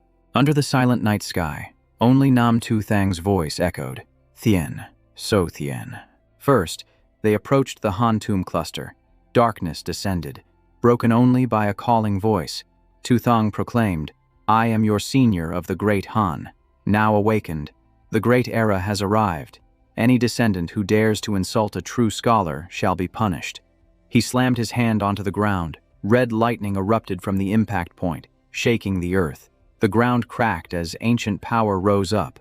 Nam Tu Thang called out, Senior Martial Emperor, Senior Vaithan, Senior Hokhwa Ben. Whoever dares to offend heaven and earth, we will not let them be. The atmosphere grew heavier. The gloomy night mixed with red lightning made the scene both mystical and terrifying. A large notification panel appeared. Spirit Summoning Power Level 3. Summon Quantity. 10 million Qin troops. 20 million Han troops. Spirit Trait. Infinite Rebirth. Destruction Condition. When defeated consecutively n times within 1 minute, a level N spirit will perish. Upgrade Condition. Summon 400,000 spirits. Available Origin Stones, 11,305 billion. Nam Tu Thang's voice boomed like thunder. 20 million Han troops. Hear my order. Advance to the northern desert. Fight the foreign races. The 5 great heavens chosen were about to emerge. The power inside him felt like it was burning. The sky and earth flashed with light. Asura stepped forward, reaching max-level state. A terrifying aura flooded out, making his hair stand on end and the ground shake continuously. At the superpower investigation site, Triakaini sensed those violent fluctuations. "It's him, the mysterious Asura," she exclaimed in shock. "This aura is much stronger than before. I'm afraid he has entered the devil path." Beside her, Tulan said anxiously, "We must report this to the military. He is in the northern desert." In the heart of the desert, Namtuthang didn't stop. He arranged his troops, positioning front, rear, left, and right according to the heavenly stems and earthly branches, using lightning as a conductor, and ice and fire as force. The entire sky exploded in flashes. Tuthang shouted loudly. Sparks of fire gathered in his hands, the intense heat cracking the ground beneath him. The shimmering red light spread out, revealing the formation clearly. Thousands of troops and horses looked like they had been perfectly arranged, sealing off everything for 100 miles. As the tactical array unfolded, its majesty was absolutely overwhelming. Tulan stood in the distance, her eyes flashing sharply as she detected another surge of formation power rising from a new direction. She mumbled in shock, "Wait, could this be the power of that mysterious array master who once made the rankings?" Triakaini stepped back, clutching her head in frustration because she was out of energy and could not sense anything anymore. She sighed with regret. Meanwhile, Namtuthang's formation was nearing completion. He shouted, "Undead summon, souls of the great Han, slay the alien race and display our cold might." Tu Hu Kong, Wei Than, Han Vode, and Hoak Hu Ben manifested, dragging tens of thousands of troops and horses along with them. The Grand Army flooded into the battlefield like water bursting through a dam, and absolutely no one could stop their advance. From afar, Tulan raised her binoculars and froze. She blurted out, "What on earth is happening?" Tu Ni, standing next to her, widened her eyes and said, "Are those undead? Why have I never felt such powerful undead aura before?" Tulan's voice trembled as she spoke. "Besides the mysterious Asura, there is a mysterious array master, and now a heaven-defying prodigy summoning undead too. This energy fluctuation is many times stronger than anything we have ever measured. It is completely off the charts, far exceeding the standard level 10 ranking."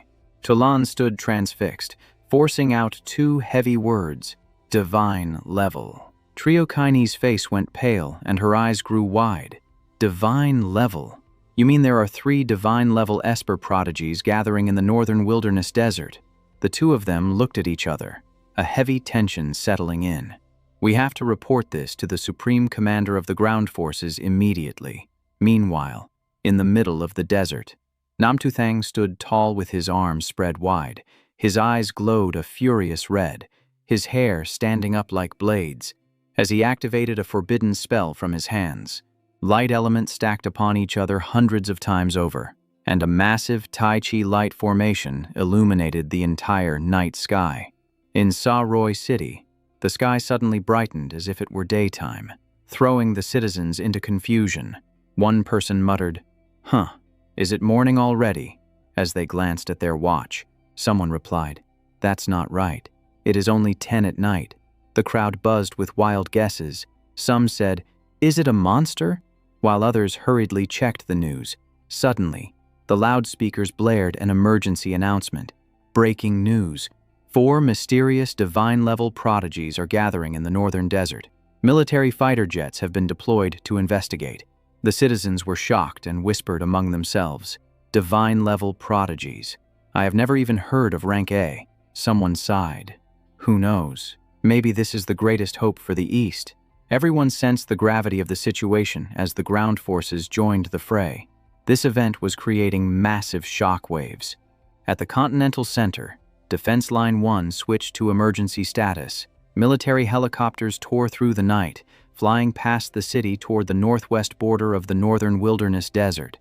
The officer in the front seat barked an urgent order, Faster. Fly at full speed. We only have 1 hour to get there. The pilot replied anxiously. Sir, even at maximum speed, it will take an hour. The officer snapped. Don't argue. Go to max speed right now. At the same time, in the heart of the desert, Namtuthang continued his summoning ritual. Countless undead began to materialize from his hands. 500,000 steel ridge beasts and 500,000 armored yaks, 1 million violent apes and 1 million war elephants. Red lightning flashed continuously. The ground shook as the massive beast rose up, their eyes burning with fire, waiting for orders. On the communication lines, shocking news spread fast. The Northwest is in chaos because of 4 great beast tides, seemingly controlled by a 5th divine-level beast tamer prodigy. Hearing the announcement, everyone froze. Some sighed. Others scratched their heads. Big trouble in the northern wilderness desert again. One person frowned and said, 5 divine-level prodigies appearing at the same time. Recalling the beast tide that once attacked, everyone grew even more worried, since when has our city been safe from beast tides? And now, this. At the pharmaceutical factory, Tu Nam asked, Tran Lien why? Did you see the news? Do you remember the wolf pack that attacked the northern wilderness last time? Tran Lien Y lowered her voice. How could I forget the one who controlled 10,000 wolves? Could it be him again? I never expected his power to be even more terrifying than I thought. At the supply center, Truong Ngoan held her phone, reading the news while zoning out. She recalled the time she met Nam Tu Thang, a beast tamer. Could it really be him? Her head spun as an image of Nam Tu Thang flashed through her mind. The scene shifted to the Lam family in the East Sea.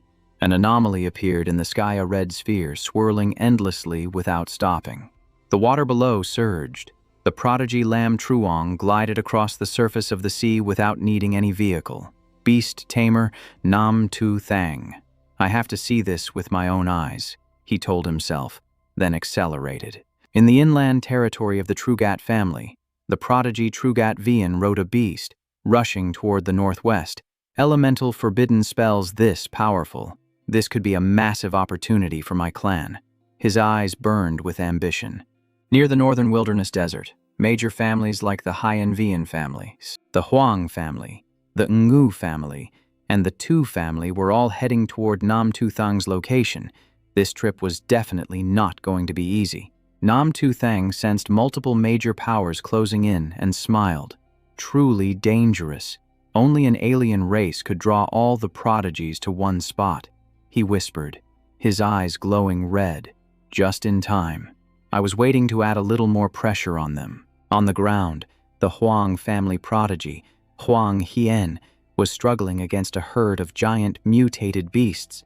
Is this where I, Huang Hien, lose my life?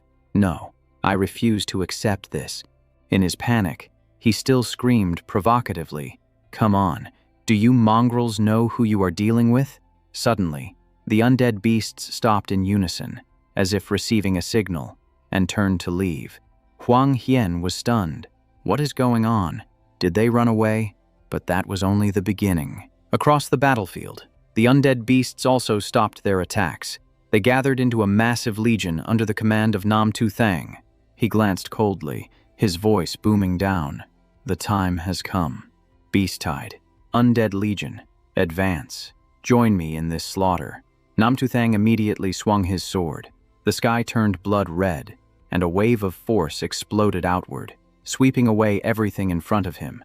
The Asura burial slaughter move crashed down, taking out a gigantic beast. Its body was split in two, sending blood and light scattering like a red tornado. He did not stop. He continued to unleash an even heavier attack, Asura Hellblade. The slash carried a violent tremor with it. The ground shook as the tremor spread. Rocks were pulverized as if caught in a storm, and everything in the path was buried and destroyed. Nam Tu Thang stood amidst the battlefield like a man possessed, hair disheveled, face cold, eyes glowing red like a god of war. Beside him, the beast tide and the undead rushed at each other in a frenzy. The chaotic scene went far beyond anyone's predictions. They crashed into one another, and howling screams echoed across the desert, sending chills down the spine of anyone who heard them. Suddenly, From high above, a white warhorse and a general of Emperor Hanvo Day appeared. Nam Tu Thang looked up, standing on a floating white strip. He observed the situation. Even though his beast-tide and undead were stronger, the chaos and pressure from the alien race concerned him. Carcasses were piling up, and the undead were slaughtering each other too. He realized he had to adjust the formation to avoid wasting his forces. Nam Tu Thang immediately issued an order. Beast-tide and undead, listen up. I will act as the center to attract their firepower. Everyone spread out. Form a circle around the alien race and focus on wiping them out. The beast-tide will attack the steel slaughterers and giant demons. The undead are immune to poison, so you focus on the venomous ape men and rotting giant corpses. After giving the order, he slammed a fist into the ground. A pillar of red light shot straight up into the sky, and the explosion hammered down, shaking the foundation of the earth. In the middle of the climax, Nam Tu Thang turned to speak to So Thien, who was standing behind him. So Thien, team up with me. If any of them break out of the formation and rush toward the city walls, you take them out immediately. So Tien smiled in response. He was still holding a lollipop, but his magic had already been unleashed. As magic flashed, the beast-tide instantly turned their heads to look. The situation made sweat bead on Nam Tu Thang's forehead from the confusion, and in just a beat, the atmosphere became significantly tighter. Nam Tu Thang immediately regained his rhythm, unleashing a wind element, forbidden spell, a special move swirling with blazing red fire.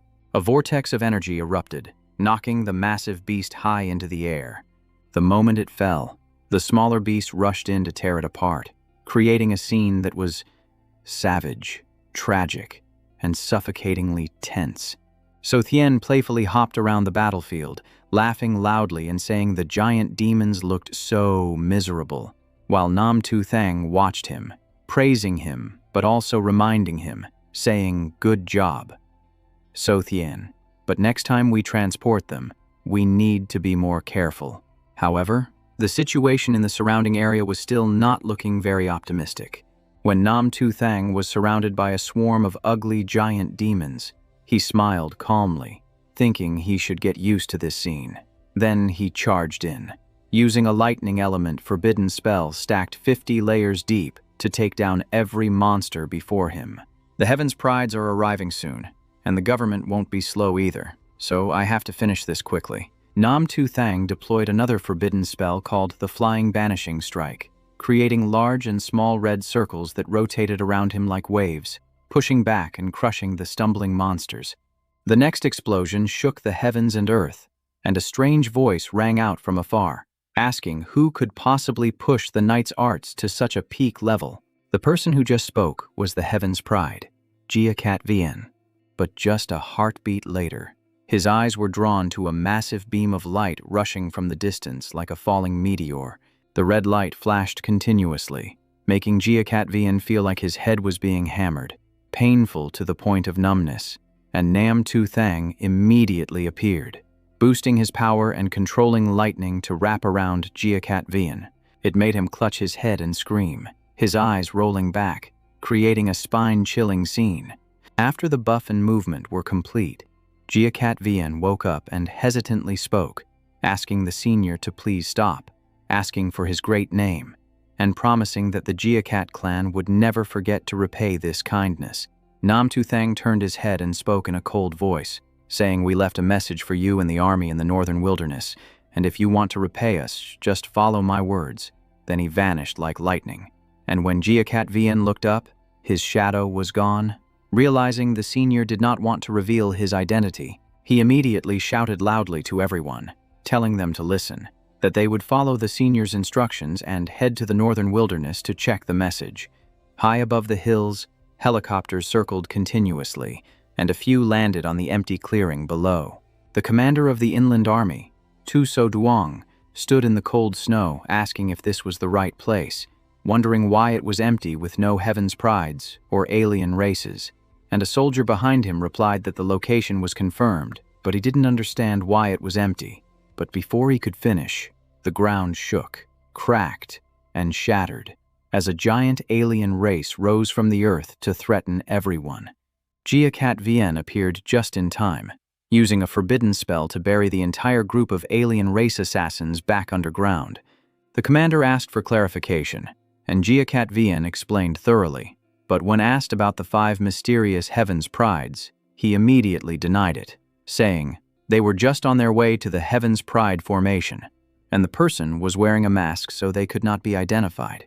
Meanwhile, Cat Vien was still thinking about how the man vanished right after the buff, and people around confirmed it, with a man in a yellow shirt adding that they saw the same thing, while he and Gia emphasized that the senior only left a message. And in the distance, Lam Truong spotted a stone slab with writing and shouted to attract everyone's attention. The commander immediately ordered photos of the stone slab and demanded his subordinates to summon the army general and the patriarchs of the ancient clans to the 5th defense line for an emergency meeting. Nam Tu Thang stood observing from afar, silently whispering an apology to everyone, saying that now was not the time to appear. He told himself that he was forced to do this to get the army's help, reasoning that while there are few alien assassins inland now, leaking the news of the 5 Heaven's Prides gathering would trigger a fierce counterattack, and suspicion in people's hearts is always a danger in wartime, so revealing himself would expose the plan and increase the risk of collapse. Cutting off his train of thought, Nam Tu Thang called out loudly, telling So Thien to go back to the slaughterhouse. After speaking, his demeanor settled down again, believing that a fake identity as a weakling was still the best camouflage, making it hard for both ordinary people and alien races to dig up the plans he was secretly executing. Right then, a new report came in stating that Heaven's Pride, Haiyan Hong, led his clan to reinforce the 7th defense line, while Lam Truong did not participate due to the beast attack in the East Sea defense, causing rumors to spread about why so many Heaven's Prides were suddenly inland and choosing to support the 7th line, wondering if it was related to the 5 god-level Heaven's Prides appearing last night. And many were curious since their identities were unannounced, guessing they were trump cards to change the situation. At the military conference room of the 5th defense line, the atmosphere was as tense as a string when the commander presented the plan and critical issues, mentioning formations like the Origin Volcano, the Sky-Reaching Water, the Steel Forest, and the Burning Heaven Vein, along with adjustments to the 7th defense line. The commander emphasized the urgent need to gather information and opinions from the entire army to implement the next steps. The patriarch of the Haiyan Vian clan, Hien Vien Nu Long, spoke concisely, stating that this is a large-scale battlefield setup, and the god-level Heaven's Prides likely want to funnel the decisive battle to the 5th defense line, explaining that the Origin Volcano has an artificial volcano and crude oil sufficient to create massive destructive power. The Sky-Reaching Water is an artificial canal connected to the East Sea. The Steel Forest is an area with mutated steel trees, while the Burning Heaven Vein refers to a large reserve of raw stones. General Fuang Fu of the 2nd defense line looked at the writing on the stone and remarked that the blade marks were very similar to the carving style of an Asura. But So Chu reminded him that an Asura can fall into madness at any time, making the plan risky. And General Lai Fai of the 3rd defense line agreed, arguing it was too dangerous to pour national resources based on a few unclear lines, leaving everyone worried about deciding based on unverified identities. Amidst the debate, the commander gave a light cough, requesting everyone to listen to his opinion. The patriarch of the Cat clan, Cat Than Min, spoke up, saying that even if the writing might be carved by an Asura, the other Heaven's Prides were definitely there, otherwise they would not have left a message after buffing our clansmen. He analyzed that the requests for the volcano, canal, and steel might be needed for a formation or a forbidden spell to borrow the power of heaven and earth for a great cause, and hearing this, Hien Vien Nu Long emphasized that the 5 Heaven's Prides did not reveal themselves for the sake of the big picture, agreeing that Brother Cat was right, and since the front lines are failing, they must strike hard, feeling that this is the wisest decision, which the Eastern and ancient clans unanimously supported. Hien Vien Nu Long's words created a consensus in the room, and Tu So Duong continued with a firm voice, stating that in less than an hour, the 5 Heaven's Prides had destroyed thousands of level 10 alien assassins. This is an unprecedented miracle that no one can match. For our shared bloodline and for our clansmen, We must bet everything to seize this chance. And as his leadership aura flared, the commander showed his determination, followed immediately by loudspeaker announcements starting the massive national project, officially deploying the 4 fireworks, the artificial volcano, the canal plan, the steel forest, and the raw stone mountain, a decision that caused controversy and confusion due to the scarcity of manpower and resources. Standing from a high vantage point, Namtuthang watched and felt satisfied, seeing the quick decision as proof of national strength and faith in the final battle. He smiled and told himself, congratulating them on betting correctly, and promised not to let down this trust. Immediately after, Chief Engineer Do Lai Kong walked up and remarked that the projects had many similarities to their own plans, noting that the higher-ups seemed to value the ideas, but suddenly, a strange red vortex appeared in the sky at the horizon of the 7th Defense Line battlefield, causing a stir throughout the area. Nam Tu Thang and Lai Kong were instantly alarmed, recognizing it as a void gate of the foreign races, a gate that had opened 2 years earlier than Nam Tu Thang predicted. The truth hit him like a ton of bricks, leaving him stunned. The weight of the world was on his shoulders as he worried about the fate of comrades like So Tin Ha and his loved ones. As the void gate widened, signaling a massive wave of attacks about to crash into Defense Line 7, a grim future loomed. Everyone knew the front lines were about to take a hit like never before. Nam Tu Thang immediately started figuring out reinforcements, quickly joining So Thien on the rescue mission, determined to hold the line. Nam Tu Thang urgently called for backup, rallying 20 million undead warriors and a beast tide of 3 million. But the thousands of kilometers between here and Defense Line 7 made moving that entire force quickly a logistical nightmare. Nam Tu Thang looked at So Thien with hope and trust. He asked urgently, "Do you have any way to teleport us and the beast tide to the front lines?" But So Thien didn't look like she was in good shape. So Thien was clearly exhausted. Her face was deathly pale. Her hands were shaking uncontrollably, and even her trademark lollipop was crushed in her mouth as blood trickled from the corner of her lips. Seeing this, Nam Tu Thang got anxious and shouted, "So Thien, if you're not up for it, don't force yourself. It's too far. I can't let you wreck your body anymore." Despite the warning, So Thien wouldn't give up. She struggled to stand, eyes hard as steel, and told her teammate, "I can do this." Her health was plummeting, and she was still bleeding. But So Thien's will and determination didn't waver for a second. She poured every ounce of energy she had left, ignoring the danger to save her homeland and protect her comrades. In that moment, her resolve spread like wildfire, reigniting the courage and faith of everyone fighting side by side. Back at Defense Line 7, the battlefield was suffocatingly tense. The void gate was wide open, spewing out countless alien races.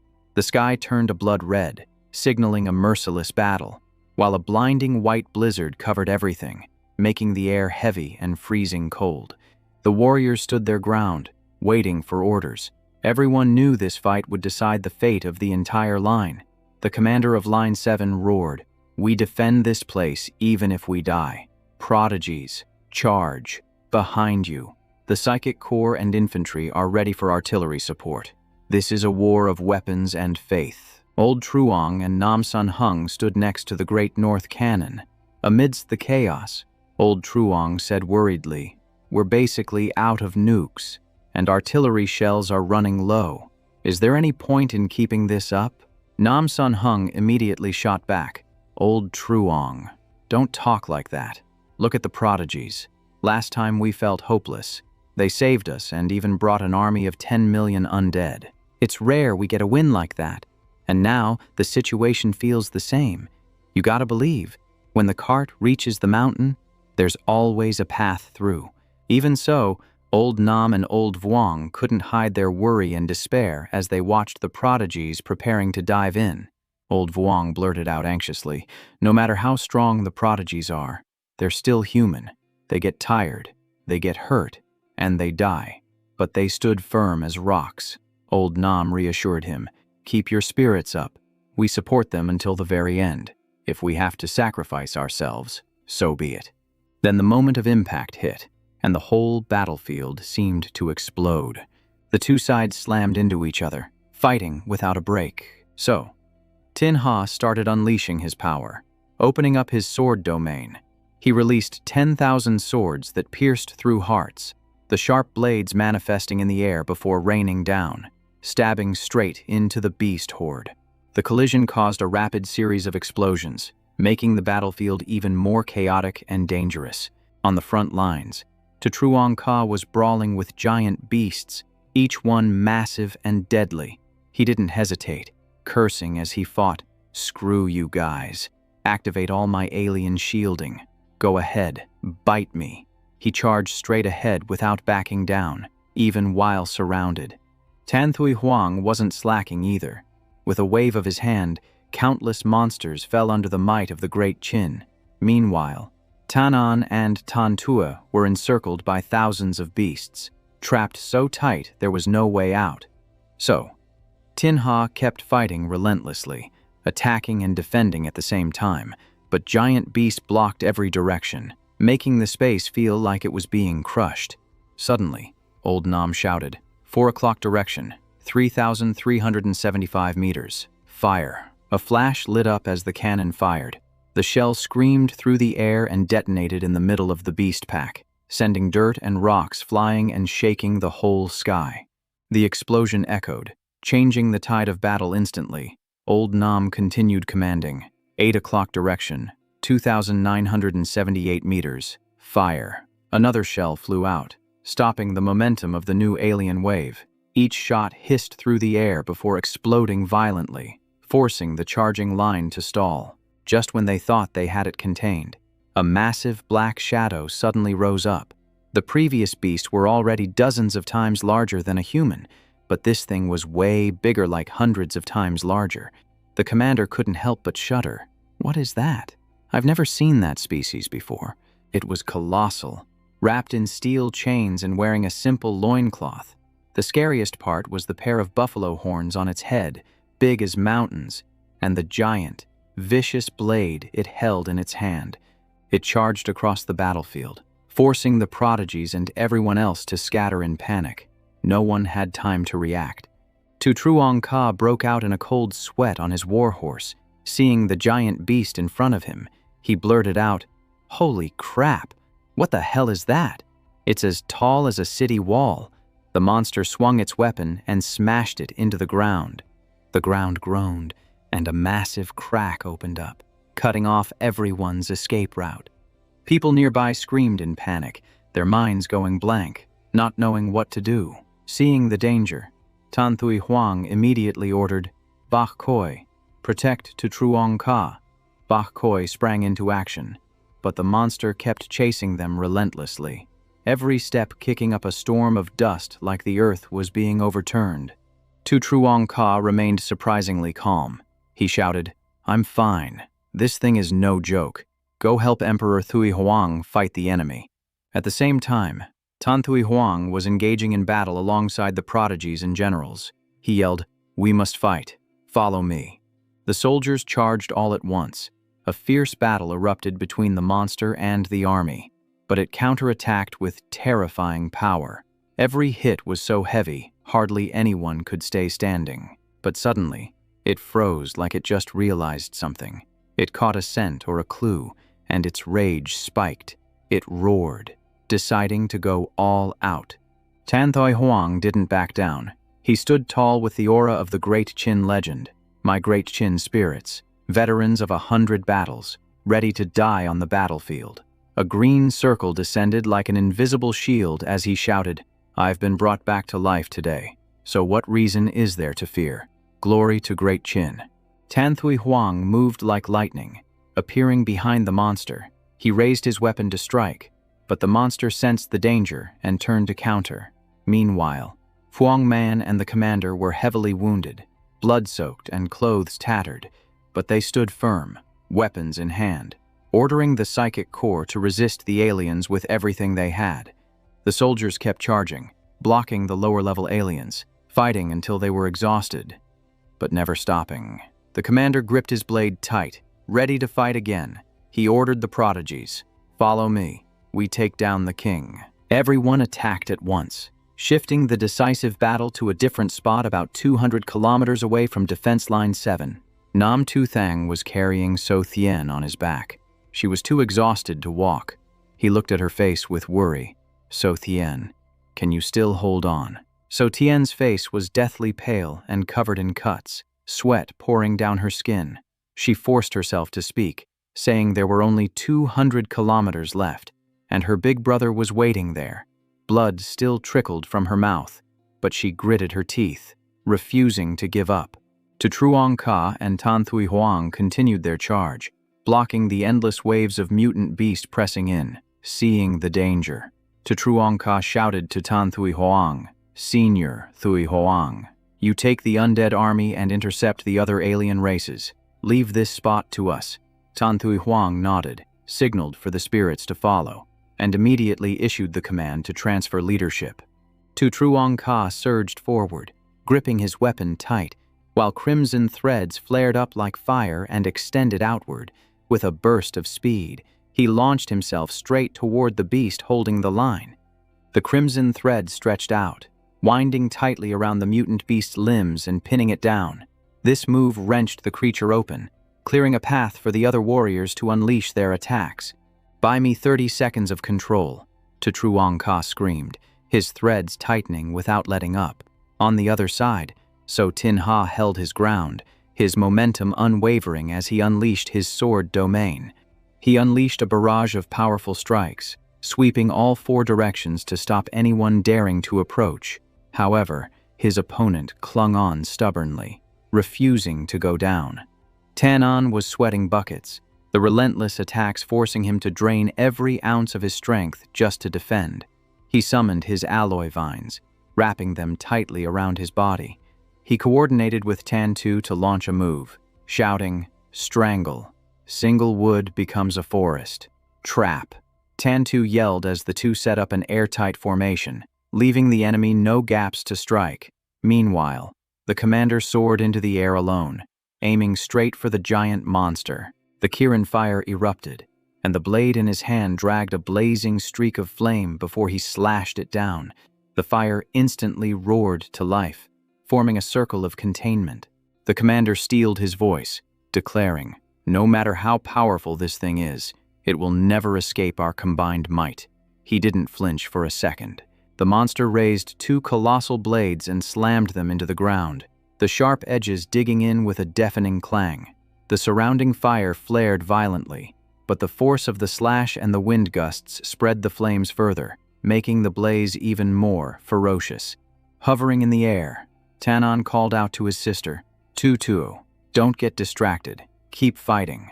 The commander didn't stop either, ignoring the scorching heat as he roared, "Don't lose focus. Push forward. Do not let fear creep in."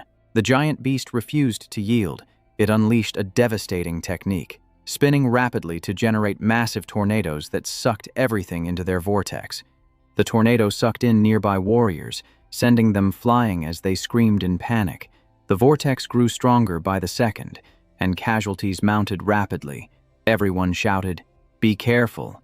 This tornado could kill us all." High in the sky, a rescue helicopter swooped in, signaling that backup had arrived. Nam Sun Hung's voice boomed from the cockpit. "Everyone, clear the area. I am going to destroy it right now." His words reignited hope for the troops on the ground. Despite his heavy injuries, So Tin Ha struggled to look up, instantly recognizing that familiar voice. "Nam Sun Hung, the junior has arrived. He can save us," he thought, feeling a spark of hope. 3 minutes earlier, Nam Sun Hung had looked at Lao Truong and said, "Lao Truong, give me a hand. Use the support fortress." Lao Truong asked in shock, "We are in the middle of a battle. What are you planning to do?" Nam Sun Hung lowered his voice. "This alien threat is no small matter. Our warehouse still has a machine carrying a miniature nuclear bomb. We must be prepared in case we face a prodigy." Lao Truong broke into a cold sweat, saying, "Old Nam, we are only supposed to use that as a last resort. If we aren't in total despair, we can't use it." Nam Sun Hung replied decisively, "Right now is the last resort. It doesn't matter if we die, but if the Prodigy Corps is wiped out, everything is over. The hope of the entire country rests on their shoulders. Seeing Nam Sun Hung's unwavering resolve, Lao Truong felt his blood boil and nodded. All right, I will listen to you. Back on the battlefield, the helicopter dove straight toward the giant beast. Nam Sun Hung glared at it with hatred and roared, "You alien bastard. Today you're going to taste what we call a precise human tactical explosion." His voice thundered across the sky. On the ground, So Tin Ha looked up, his eyes wide and jaw dropped. He screamed in absolute despair, "No, you can't do this." Surrounded by flames, the commander shouted, "Don't just stand there. Pour all your energy into controlling the beast. Don't let him sacrifice himself in vain." Inside the helicopter, Nam Sun Hung sat alone at the controls, his heart swelling with emotion. "My son, the next battle relies on your generation," he told himself, as if sending a final message. "I will go on ahead." Nam Sun Hung prepared to press the red self-destruct button, intending to trade his own life for the beast's destruction. But right at that moment, a familiar voice rang out from the ground. "Curse, wood element." A gigantic vine erupted from the earth, coiling around the helicopter and gripping it tight, stopping its suicidal charge. Nam Tu Thang appeared just in time to save the day. Holding So Thien tightly, he spoke to So Tin Ha. "Pull that little machine back for me. Stay calm and do it gently." Hearing his son's voice, Nam Sun Hung couldn't believe his ears. He looked through the windshield and saw a young man wearing a mask, holding a little girl as he zipped past. Is that my son?" Nam Sun Hung asked himself, overwhelmed by a mix of shock and choking emotion. The prodigies on the battlefield all looked up, instantly recognizing Nam Tu Thang. "That is him, our benefactor," they whispered, feeling a surge of pride. Bearing an aura as heavy as a mountain, he landed right in front of the giant beast and gently set So Thien down. He left So Tin Ha to look after the girl, then immediately ordered him to cut all satellite communication signals. So Tin Ha took his sister and followed the order. Nam Tu Thang gave the signal, and So Tin Ha responded, "Yes," before handling it immediately. The commander couldn't help but ask, "Who is that guy? And why do we have to cut the satellite feed?" Junior Ha Lien replied, "Commander Vuong, just follow his instructions for now, and you will understand who he is soon enough." In the domestic command room, the general commander was frantically directing the troops. "Why is the signal from the 7th Defense Line cut off? Send someone to investigate immediately," he shouted. An officer responded, "Yes, sir," and dashed off. The general commander grew more anxious. The giant beast had just created a tornado, and the prodigies were likely facing a grim fate. "Don't tell me the 7th Defense Line has fallen," he muttered, his voice full of unease. Back on the battlefield, Nam Tu Thang stood face to face with the alien monster. He unleashed a series of heavy strikes, forcing the rhythm of the engagement. Nam Tu Thang let out a roar, his eyes blazing like fire. Asura state, full release. His explosive power blasted through the air, creating a sonic boom that seemed to tear the very fabric of the scene apart. People around him stared with eyes wide in disbelief. Nam Tu Thang clung to a concrete pillar, the force he emitted cracking the surrounding walls. He stood like a boulder, facing an A-rank bloodline Bladewind giant whose monstrous aura was massive. Nam Tu Thang's body began to transform. His shirt shredded apart to reveal ripped abs, his hair spiked up, and his eyes glowed a crimson red. Red lightning crackled densely around him, signaling the awakening of a natural talent. Nam Tu Thang had completely transformed, shifting from a normal human into a superhuman warrior. He spoke in a steel-hard voice, "Long time no see." A blue-haired man wrapped in bandages stood frozen, staring at the scene. "Is this the mystic Asura from the legends?" he mumbled, recalling the moment that person had first emerged, clearly using a forbidden spell to unlock such power. "No, that's not right. It's impossible. Could he be a rare dual-element ability user?" the man asked, sweating profusely. To Truong Ka immediately replied with a sharp tone, "Humph, looking at him now. It seems this guy possesses far more than just 2 elements. What do you mean by that? The man asked urgently, stunned. Truong Ka just shook his head, his expression still filled with shock, unable to believe what was unfolding before his eyes. The moment Nam Tu Thang revealed himself, the Blade Wind giant whipped its head around. Its colossal body radiated murderous intent, and green energy spilled out in all directions, making the air feel incredibly heavy. The man watched the scene and thought to himself, The Blade Wind giant is no longer a creature of pure flesh. It is an undead being held together by that green energy. The man nodded and shouted, I knew it. So that is what this means. Emperor Wu of Han charged to the front on horseback, urging the Han spirit army to pursue and kill. He pointed his sword forward and shouted, Qin spirit army, slaughter them for me. Do not let your kill count be lower than the Han armies. Standing high above the battlefield, he signaled to the troops, soldiers, and prodigies, take this time to heal your wounds and rest. Leave this trash from the alien clans to us. So Tin Ha carried the girl and turned to retreat, speaking as he walked, Let's fall back for now. Trust that he can handle this. At the same time, the Blade Wind giant slashed his sword at him, gritting his teeth and saying, Such an extraordinary genius. I won't spare you. He dodged sideways, the giant sword grazing him and leaving only a light scratch. He gave a faint smile and said, Asura violent slaughter.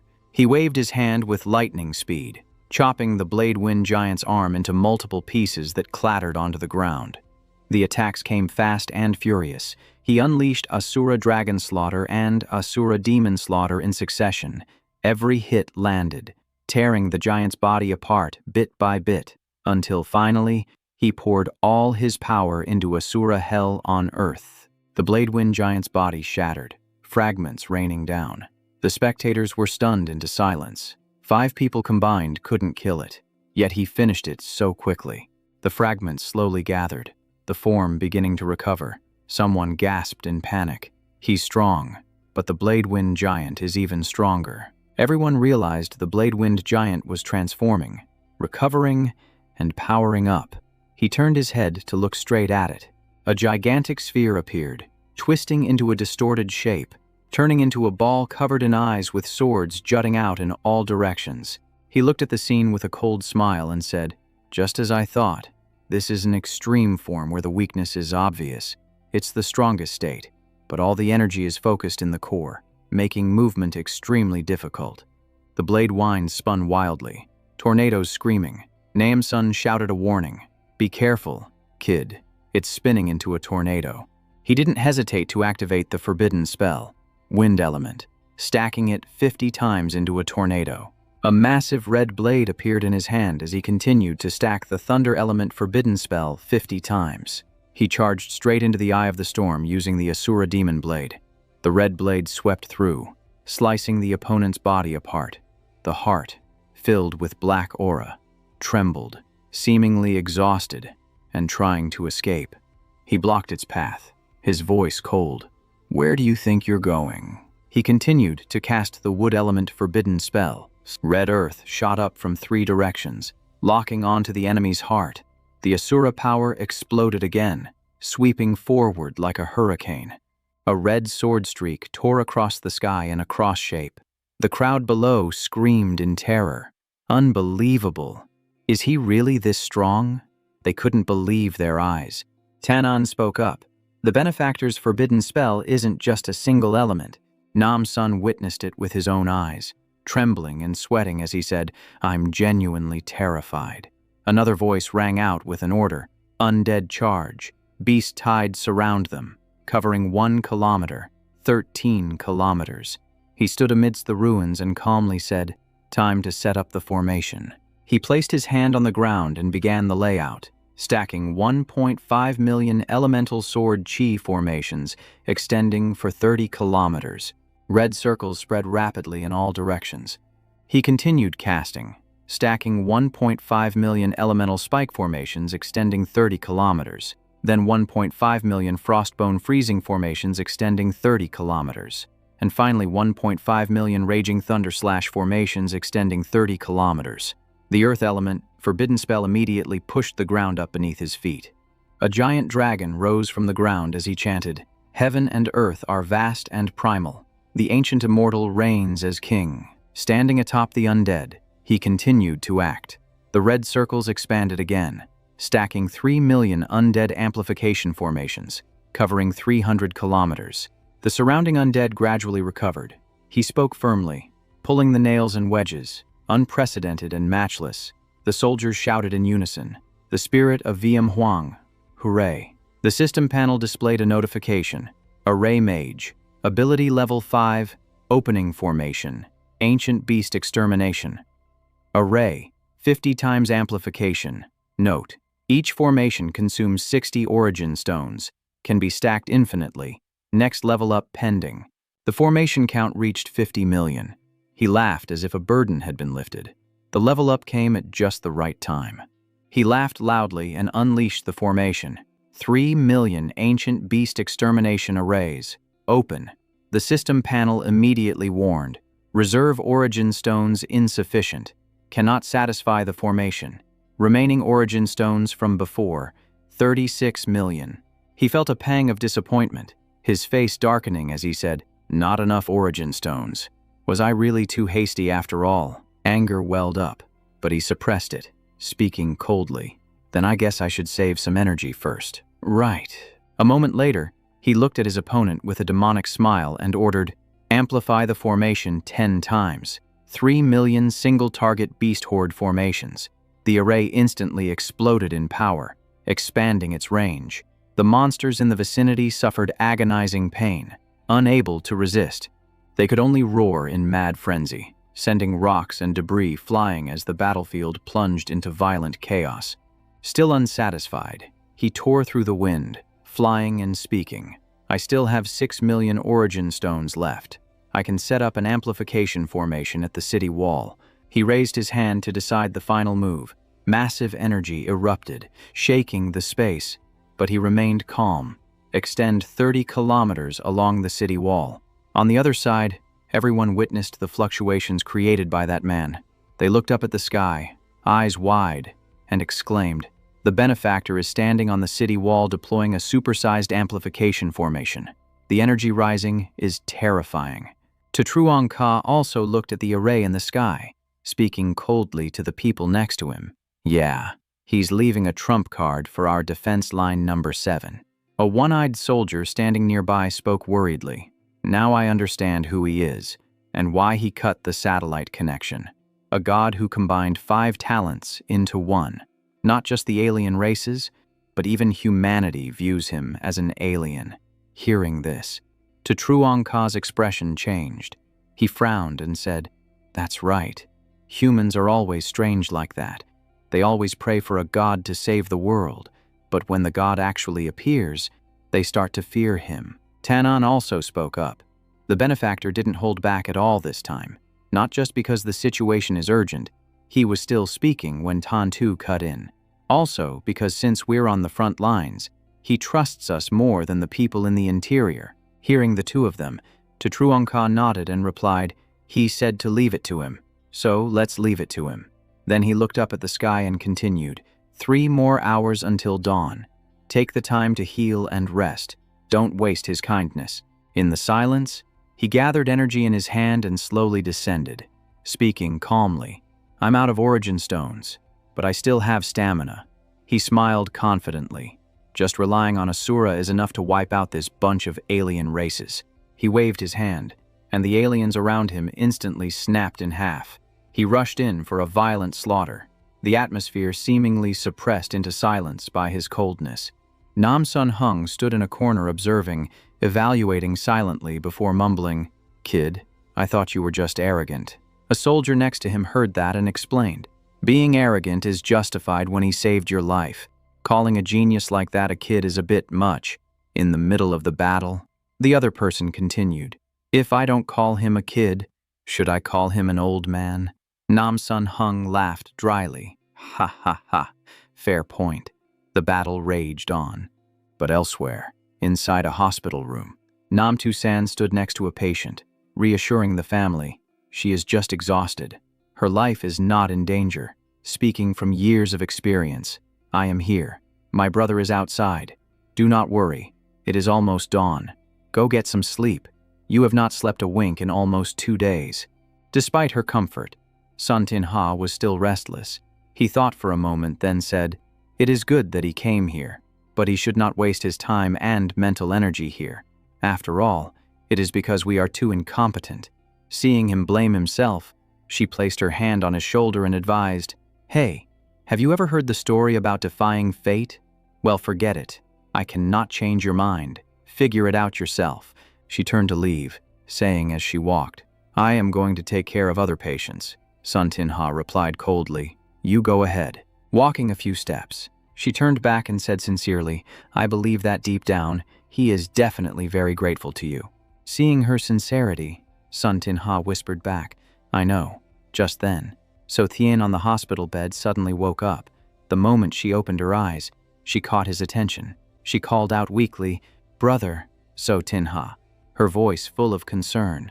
Sun Tin-ha hurriedly asked, "Ha, Thien-ni, are you awake?" But she did not answer, only worrying about the situation outside. She asked, "Brother, how long have I been in a coma? How is the battle going? Are they still fighting out there?" His skills require a massive amount of origin stones to cast. We came here in such a rush.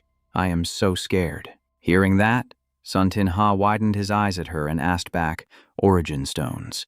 He suddenly realized something and hurriedly instructed, "Thien-ni, you stay here. I am going out for a bit." At the same time outside, he had completely wiped out the alien race, their corpses scattered all around him. He panted heavily, tired, but spoke calmly. "Phew, been hacking away all night. This wave of monsters is basically cleaned out." While talking to himself, he heard footsteps behind him. Sun Tin-ha walked up and said, "Thien-ni is awake. You guys can go now." He turned back in bewilderment and asked, "So Tin?" Sun Tin-ha analyzed, "Ahead is the execution array. Behind is the undead beast tide. I have arranged almost everything, but this place does not have what you need. Return to your battlefield as soon as possible. That is the future of humanity." Then he pointed behind him. "We will try to buy time and reunite with you. The city wall fortification array is our final trump card. Once it falls, we will withdraw." Looking at his determination, he turned back and said, "You are always like that. Your words are always so perfect and complete. Do you not feel tired?" Sun Tin-ha replied firmly, "If that makes it easier for everyone to hear, then I am willing." He looked at him and said nothing more, just spoke sincerely. "Thank you, my brother." Suddenly Sun Tin-ha remembered and said, "Oh right. Before leaving, a veteran asked me to send a message." He repeated Nam Sun Hung's words, "You brat. The future is long. See you when the war ends. I will cook some special dishes then." He replied softly, "I know." Thinking it was over, he pulled out a small piece of paper. "Oh, one more thing. Nam Tu-san wrote this." He held the paper, reading it with a helpless expression, thinking to himself, "Tio-san, this bratty girl." Meanwhile, at the slaughterhouse, he stood in the storage room, looking around and sighing. 80 million origin stones remaining. Relying only on the slaughterhouse array gives too little harvest. Must disable the next wave of monsters as soon as possible. He frowned. The previously summoned undead are at the front lines, so I must replenish quickly. Even though defenses are set, the alien counterattack will get stronger. It will be hard to drag this out. Defense line number 7 might collapse. Elsewhere, Tu Lu chatted with Aunt Vuong. Aunt Vuong was worried. This year is really strange. Last night the broadcast from defense line number 7 was suddenly cut off. Scared me to death. Hearing that, Tu Lu said, "This morning I suddenly felt healthy again. A large number of aliens have died." Haha. Sister Lai cut in, "No way. I suspected it was a ghost market." Aunt Vuong explained, "What ghost market helping the dead? The dead are all aliens. If there is help, it must be divine aid." Sister Lai nodded. Right. It is divine aid." The two discussed while Tu Lu listened intently. Tu Lu suddenly said, "There are even stranger things. The vegetation in the northwest seems to be mutating lately." Aunt Vuong immediately interrupted. "Even the roadside grass is green and sharp." She excitedly continued, "Not just plants. I feel like I just woke something up. I work much stronger now. Others are discussing it too. Really, I feel endless energy." While they were chatting, he quietly approached, his mind deep in calculations. He realized since the void gate opened, the spiritual energy of the blue planet thickened by the day. The invasion of the 10,000 races increased rapidly, but the awakening on the blue planet also exploded violently. He paused to think, then concluded, might not be a bad thing. Thinking so, he greeted Tu Lu's group. She smiled and reminded him, "Director, did you go through another night of slaughter? Remember to take care of your health." He smiled lightly and replied, "Do not worry. I plan to go home and rest a bit." The scenery gradually darkened. The bright moon rose high, casting cold light onto the ground. In the middle of winter, he decided to go meet So Thien. He said, "So Thien, I am going to Vientiane Mountain Valley for a trip, to tame a flock of mutated giant eagles. Giant eagles, level 7 mutation. The giant eagle is a ferocious giant bird. Its black feathers are like a storm. Its magical purple eyes make it look even more vicious. It is a mutated eagle, a terrifying windstorm beast. Its sharp claws make civilians tremble just by facing it. The mountain valley could not be held, so the retreat order was issued. The mutated giant eagle dived down extremely fast. Its claws reached out to grab the panicked Huang Giap. The crushing force made him unable to escape. One hand was pinned in the claw, the other hand. He gathered all his strength to throw a grand flood fist. But the punch created no effect on the giant bird. He froze, thinking, I am a level 5 ability user. Why can I not hurt it? Huang Giap struggled in pain, trying to escape the giant eagle's claws, screaming loudly, "Ah, save me!" Seeing his teammates running for their lives, he shouted angrily, "Bastards! Not a single word of loyalty." But no one turned back. They just kept running, head first. Right at that moment, a teleportation gate suddenly opened right above the mutated giant eagle, making Huang Giap widen his eyes in shock. The scene before him was beyond his expectations. Nam Tu Thang and So Thien stepped out from the teleportation gate before he could understand what was happening. He did not hesitate, swinging his arm to smash directly onto the giant bird's head, squeezing the mutated giant eagle's body, muttering spells, directly proceeding to tame it. Red light exploded, covering the area. He shouted the order, "Giant eagle, listen to me. Do not attack the city. Do not harm humans. Station at Vientiane Mountain Valley. Gather origin stones. Always be in a state of readiness." The system notification board immediately popped up, displaying the level and quantity of tamed beasts. Beast Tamer level 9. Quantity of tamed beasts 130 million. Taming capability level 8. Requirement for next level 50 million. He glanced at the notification board, thinking finally something reached max level. Huang Giap, having just escaped the giant eagle's claws, asked joyfully, "Senior, are you the legendary god-tier beast tamer prodigy of the Northwest?" But seeing the bird's claws still clenching tight, he paused and said, "Oh, almost forgot about you. Giant eagle, drop him for me." Huang Giap had not even finished being happy when he fell straight down to the ground. Panicking, he only managed to scream, "No way." In that moment, he touched the gates of heaven again, yelling, "Ah, save me." Seeing that, he shouted loudly, "You stupid eagle, so big but no brain. Do you think he will die?" The giant eagle was slow to react, so he angrily knocked on its head, shouting, "Save him quickly." The giant eagle immediately dived, grabbed Huang Giap, and pulled him up high. Placing him down safely, he asked hurriedly, "Are you okay?" Huang Giap breathed a sigh of relief and bowed in thanks. "Phew, thank you, Senior, for saving my life. I am not injured." He jumped off the giant eagle's back and asked, "Who are you?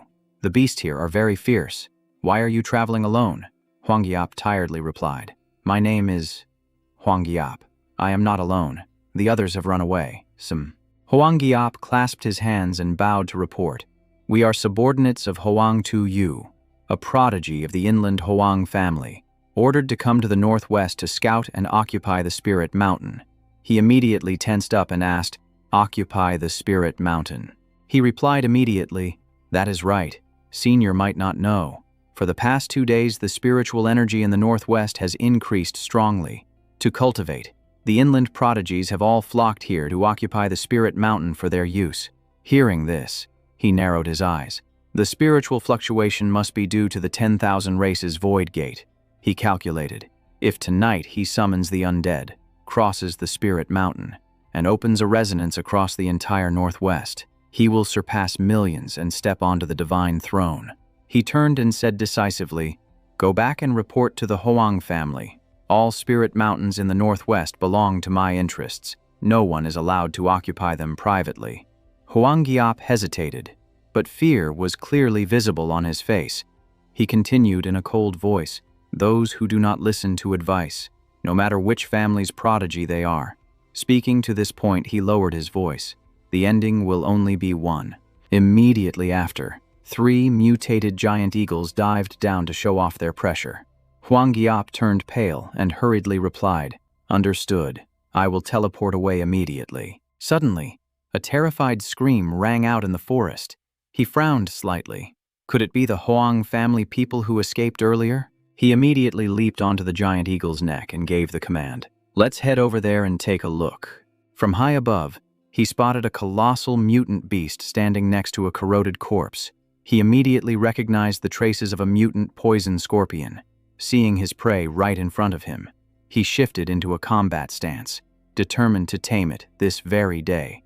The mutant poison scorpion quickly spotted him as well, its eyes filled with wariness and caution. He lowered his voice and said, "Among the myriad races, we already have the giant zombies holding the front lines, so I need these poison scorpions to act as a counterweight." As soon as he finished speaking, he charged forward, and in just 2 seconds, the taming process was complete. The system notification rang out. Number of subverted beasts, 10 million level 7 giant eagles, and 10 million level 8 mutant poison scorpions. With that done, he immediately issued a command. "Listen up, mutant poison scorpions.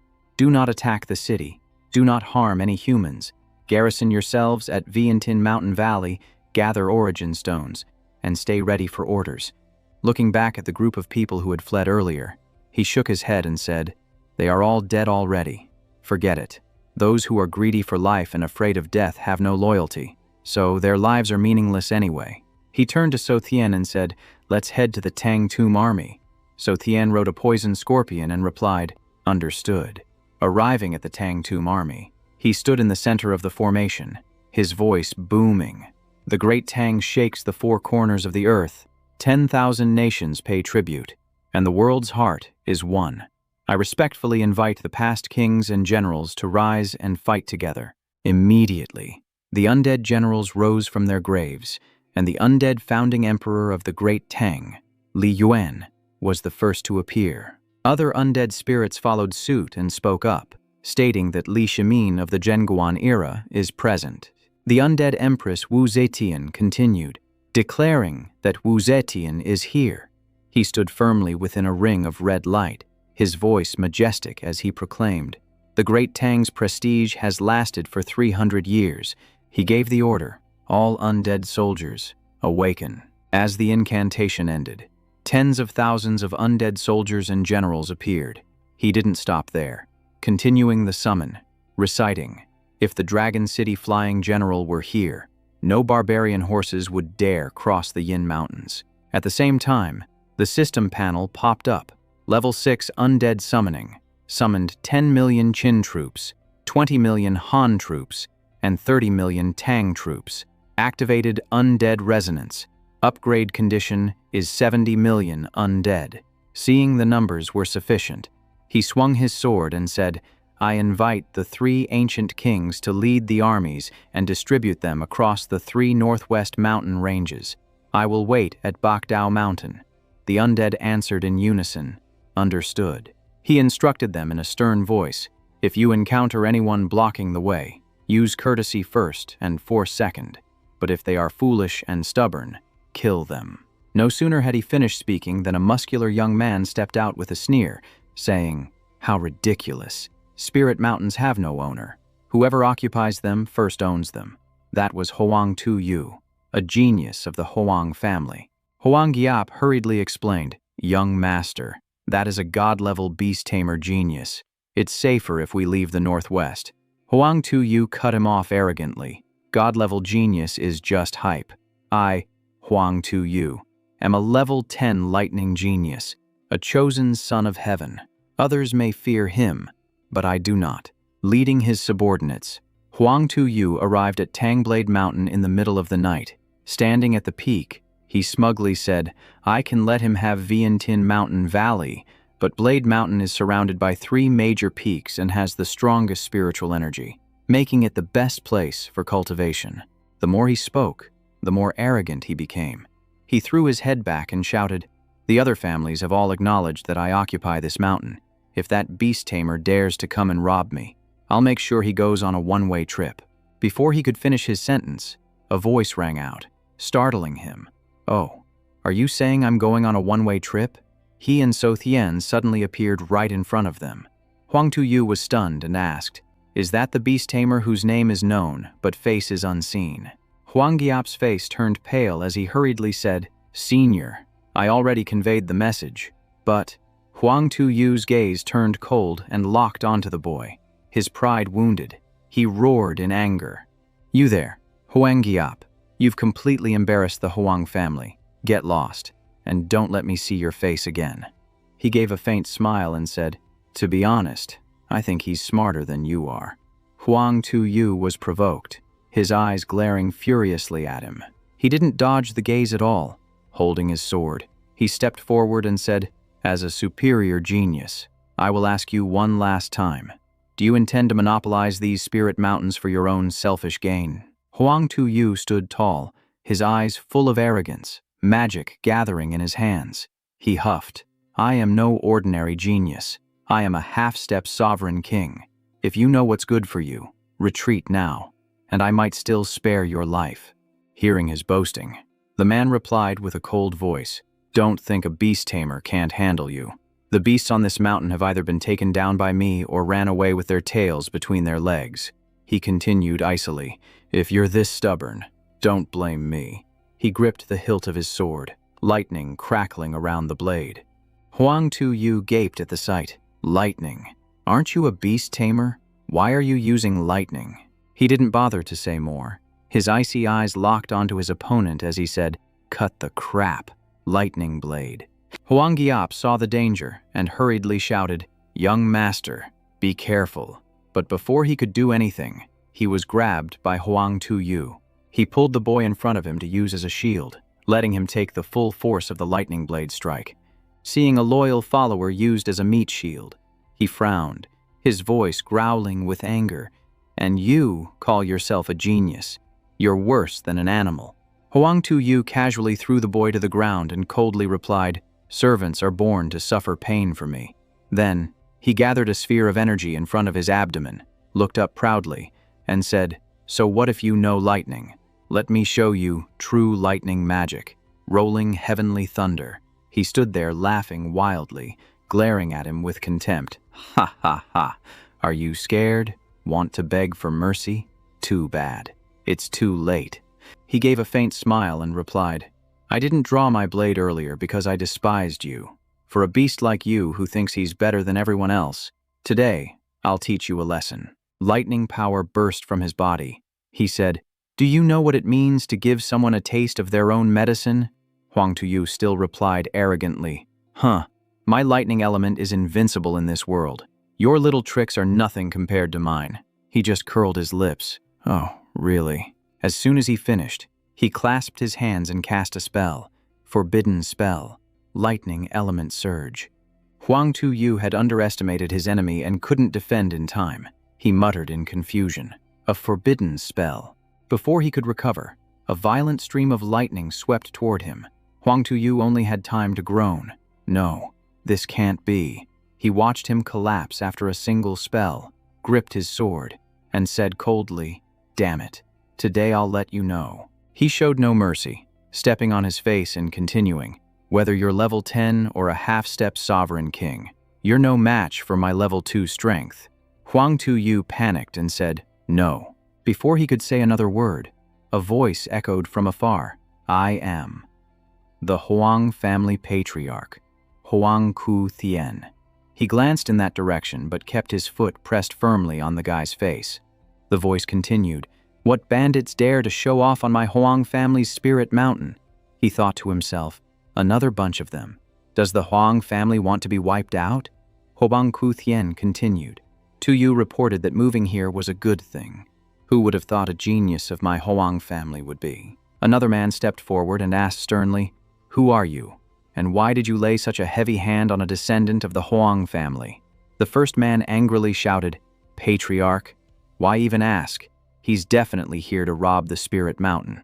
My son occupied it first. He came later, and my son wouldn't let him have it." Huang Shutien frowned and said, "The Huang family distinguishes right from wrong first. Let him speak clearly.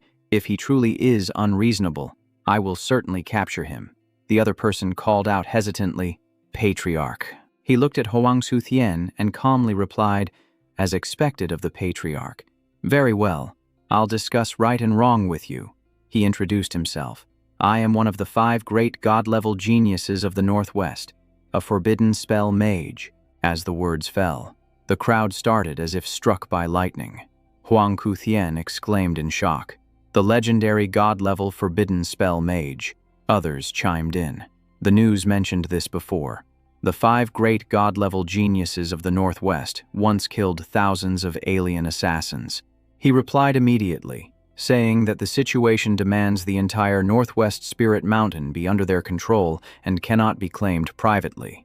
He had warned the young master, but the man not only refused to back down, but pushed forward, jeopardizing the big picture for his own selfish gain. Huang Chutien frowned upon hearing this, realizing that Tu Yu really did not understand the situation.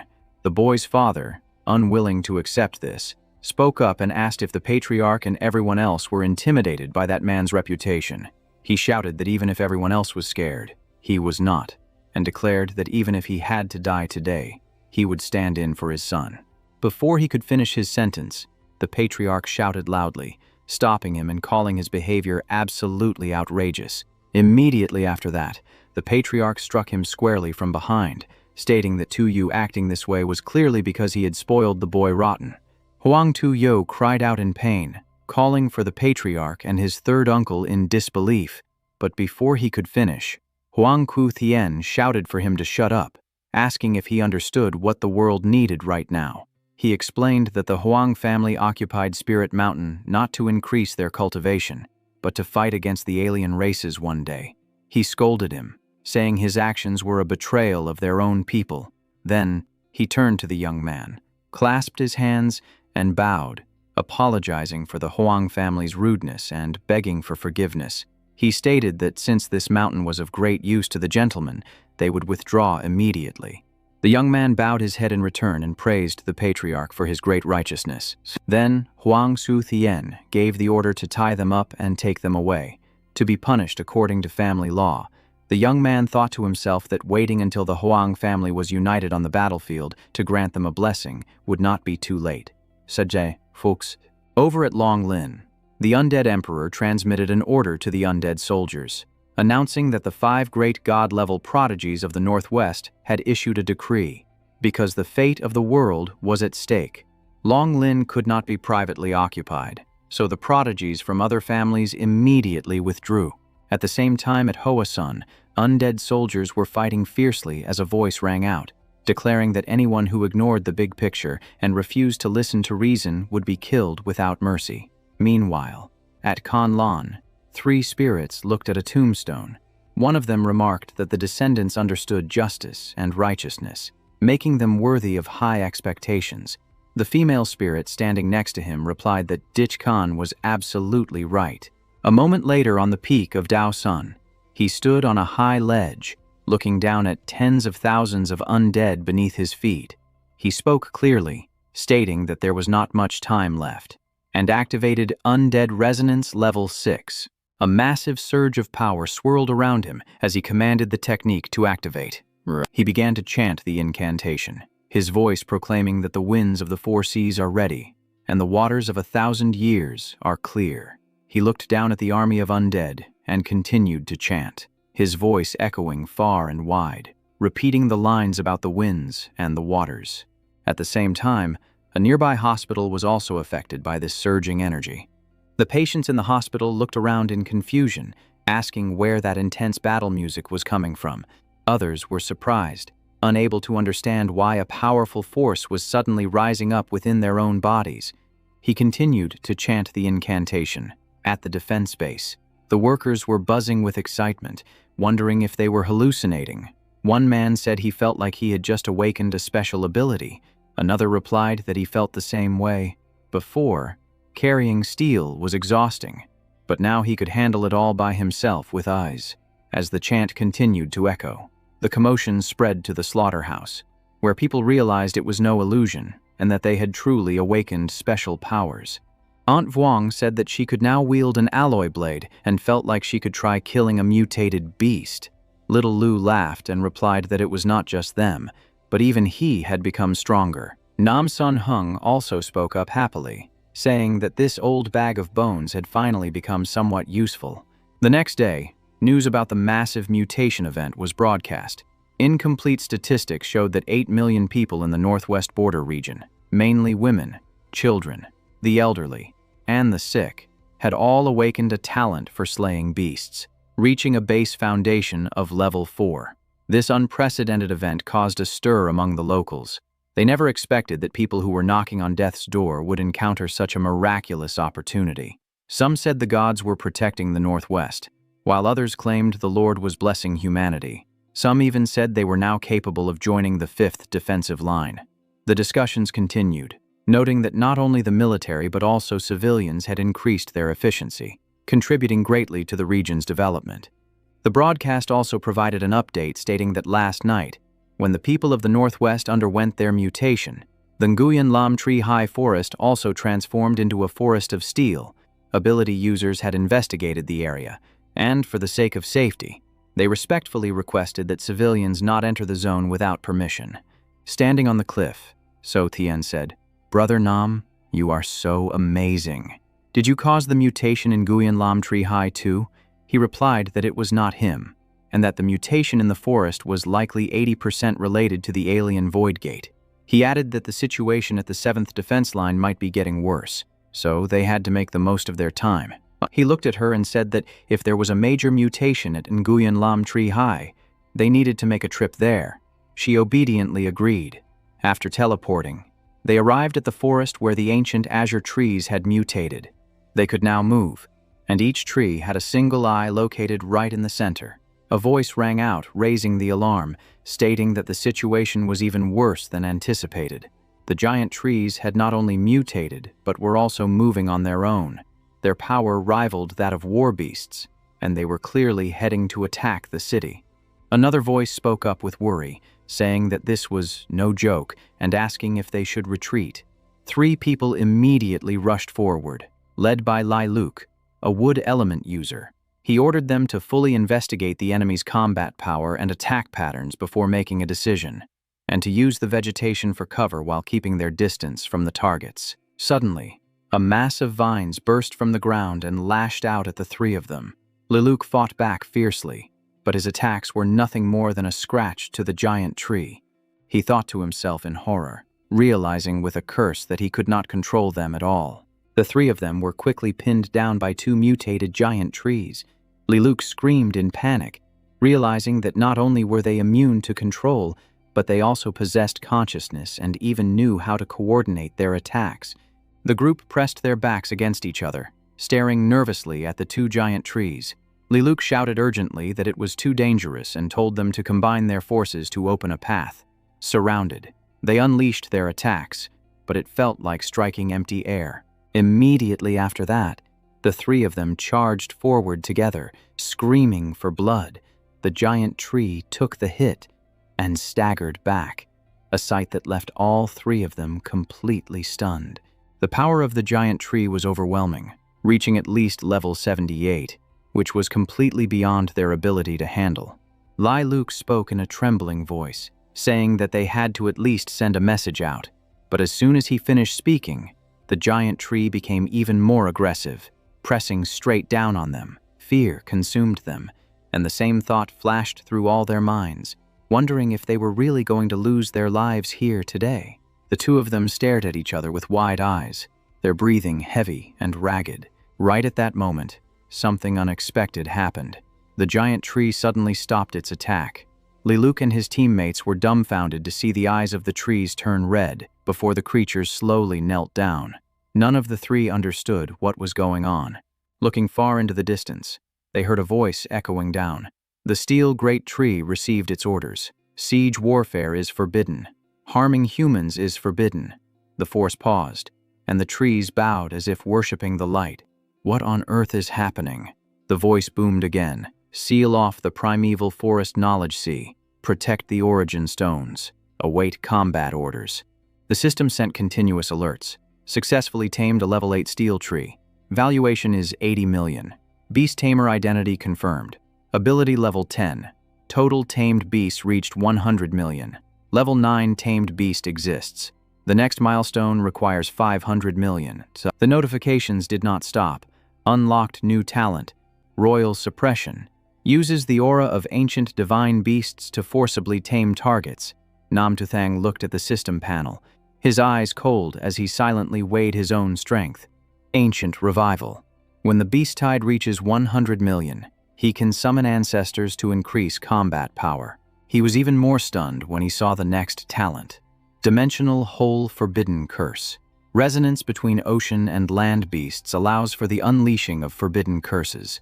Nam Tu Thang began calculating his beast tamer level and his ability to control sea beasts. The remaining origin stones today will be used to set up the formation for the 5th reserve defense line. As soon as he finished speaking, Nam Tu Thang clutched his head, his face twitching in pain. So Thiet looked at him worriedly and asked, "Brother Nam, what is wrong with you?" She hurriedly touched him, instantly teleporting them both back to the slaughterhouse dormitory. Nam Tu Thang sat up wearily and asked, "What happened to me?" So Thien sat beside the bed and spoke anxiously, "Brother Nam, you are finally awake. You fainted this morning at the primeval forest knowledge sea. You scared me to death." He hurriedly asked, "Was I in a coma all day?" So Thien quickly reassured him, "Brother Nam, do not blame yourself. You came back from the front lines and immediately summoned the undead beast resonance. You have not rested at all." Seeing him try to get out of bed, she blocked him and said, "No matter how strong you are still human." Namtuthang replied, "That is true.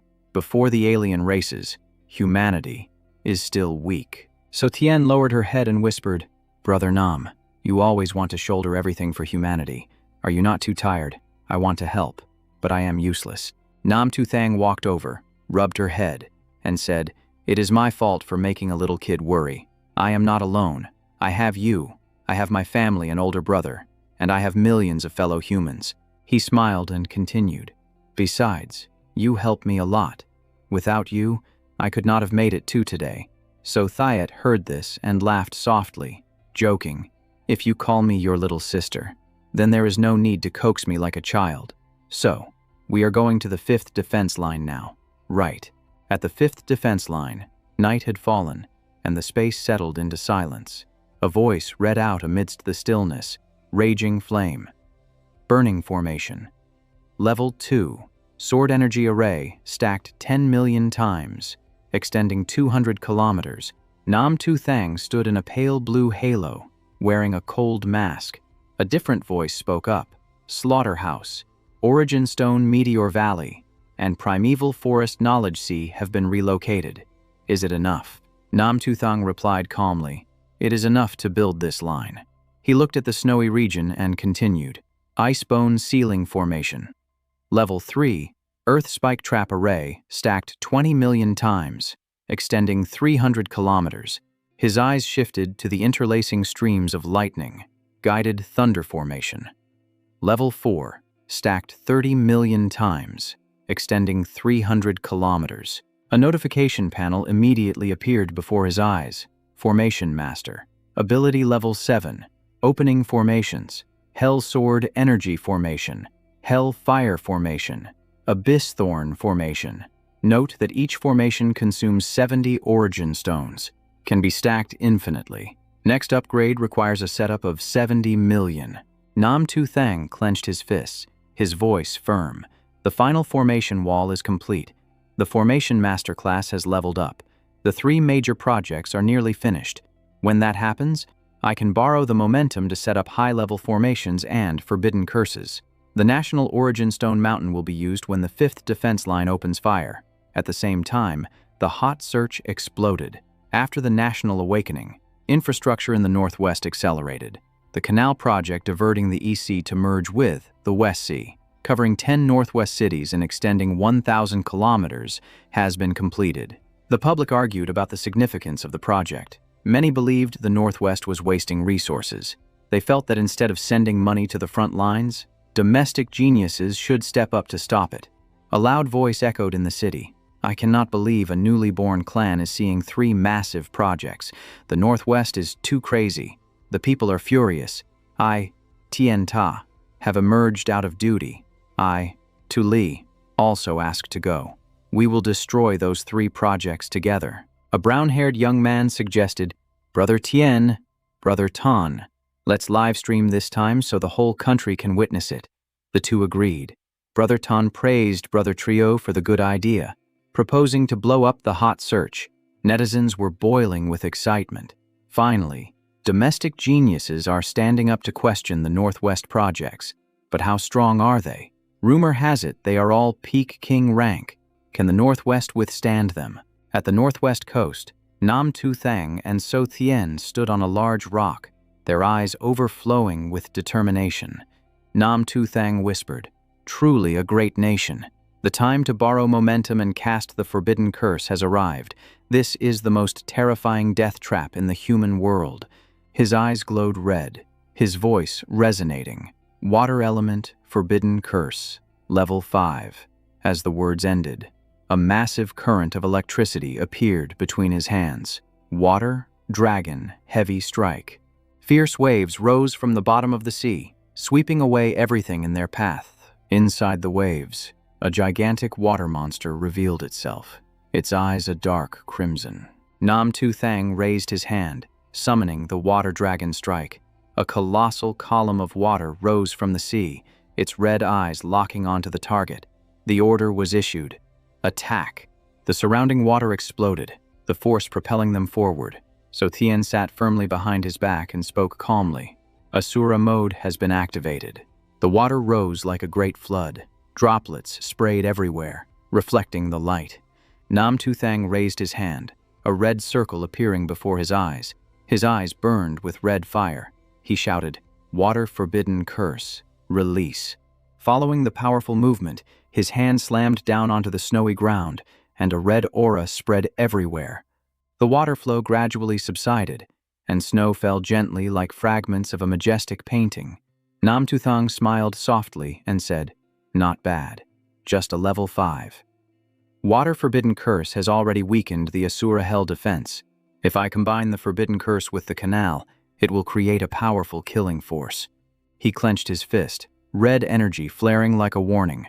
Water element forbidden curse, level 5. Water dragon strike, stacked 5,000 times. As the words were spoken, the system alerted. Elemental forbidden curse, master level 6. Consumes 60,000 origin stones. Can be stacked infinitely. Upgrade requires using 6,000 forbidden curses.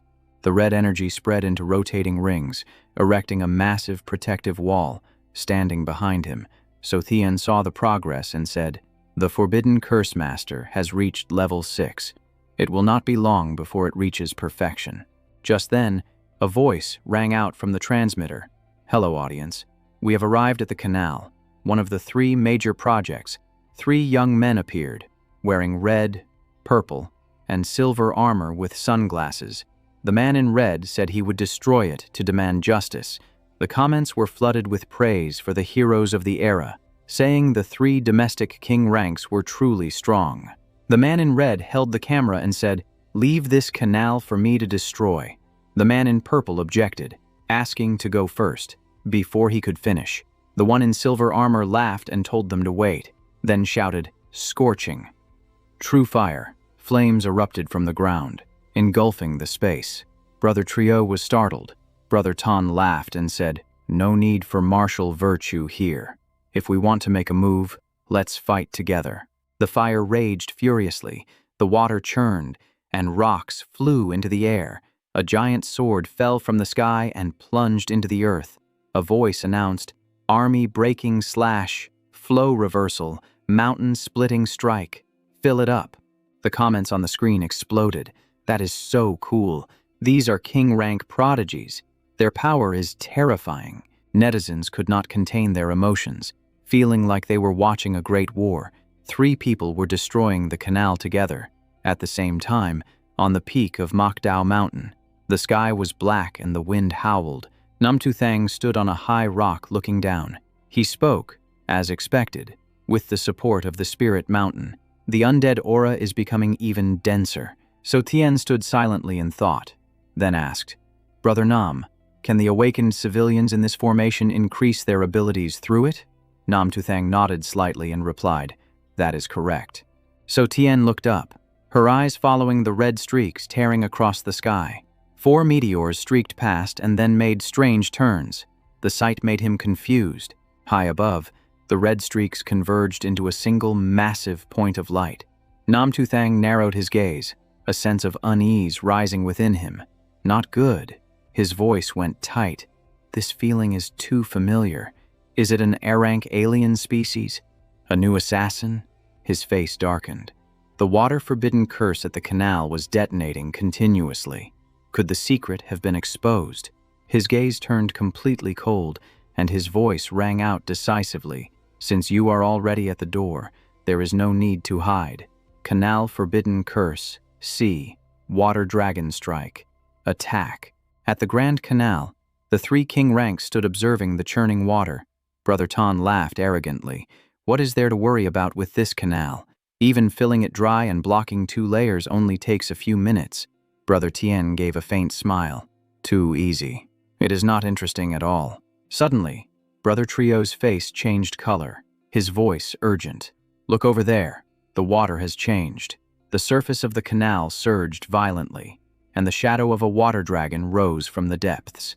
Brother Trio roared out, "It's a trap! Run! Hurry!"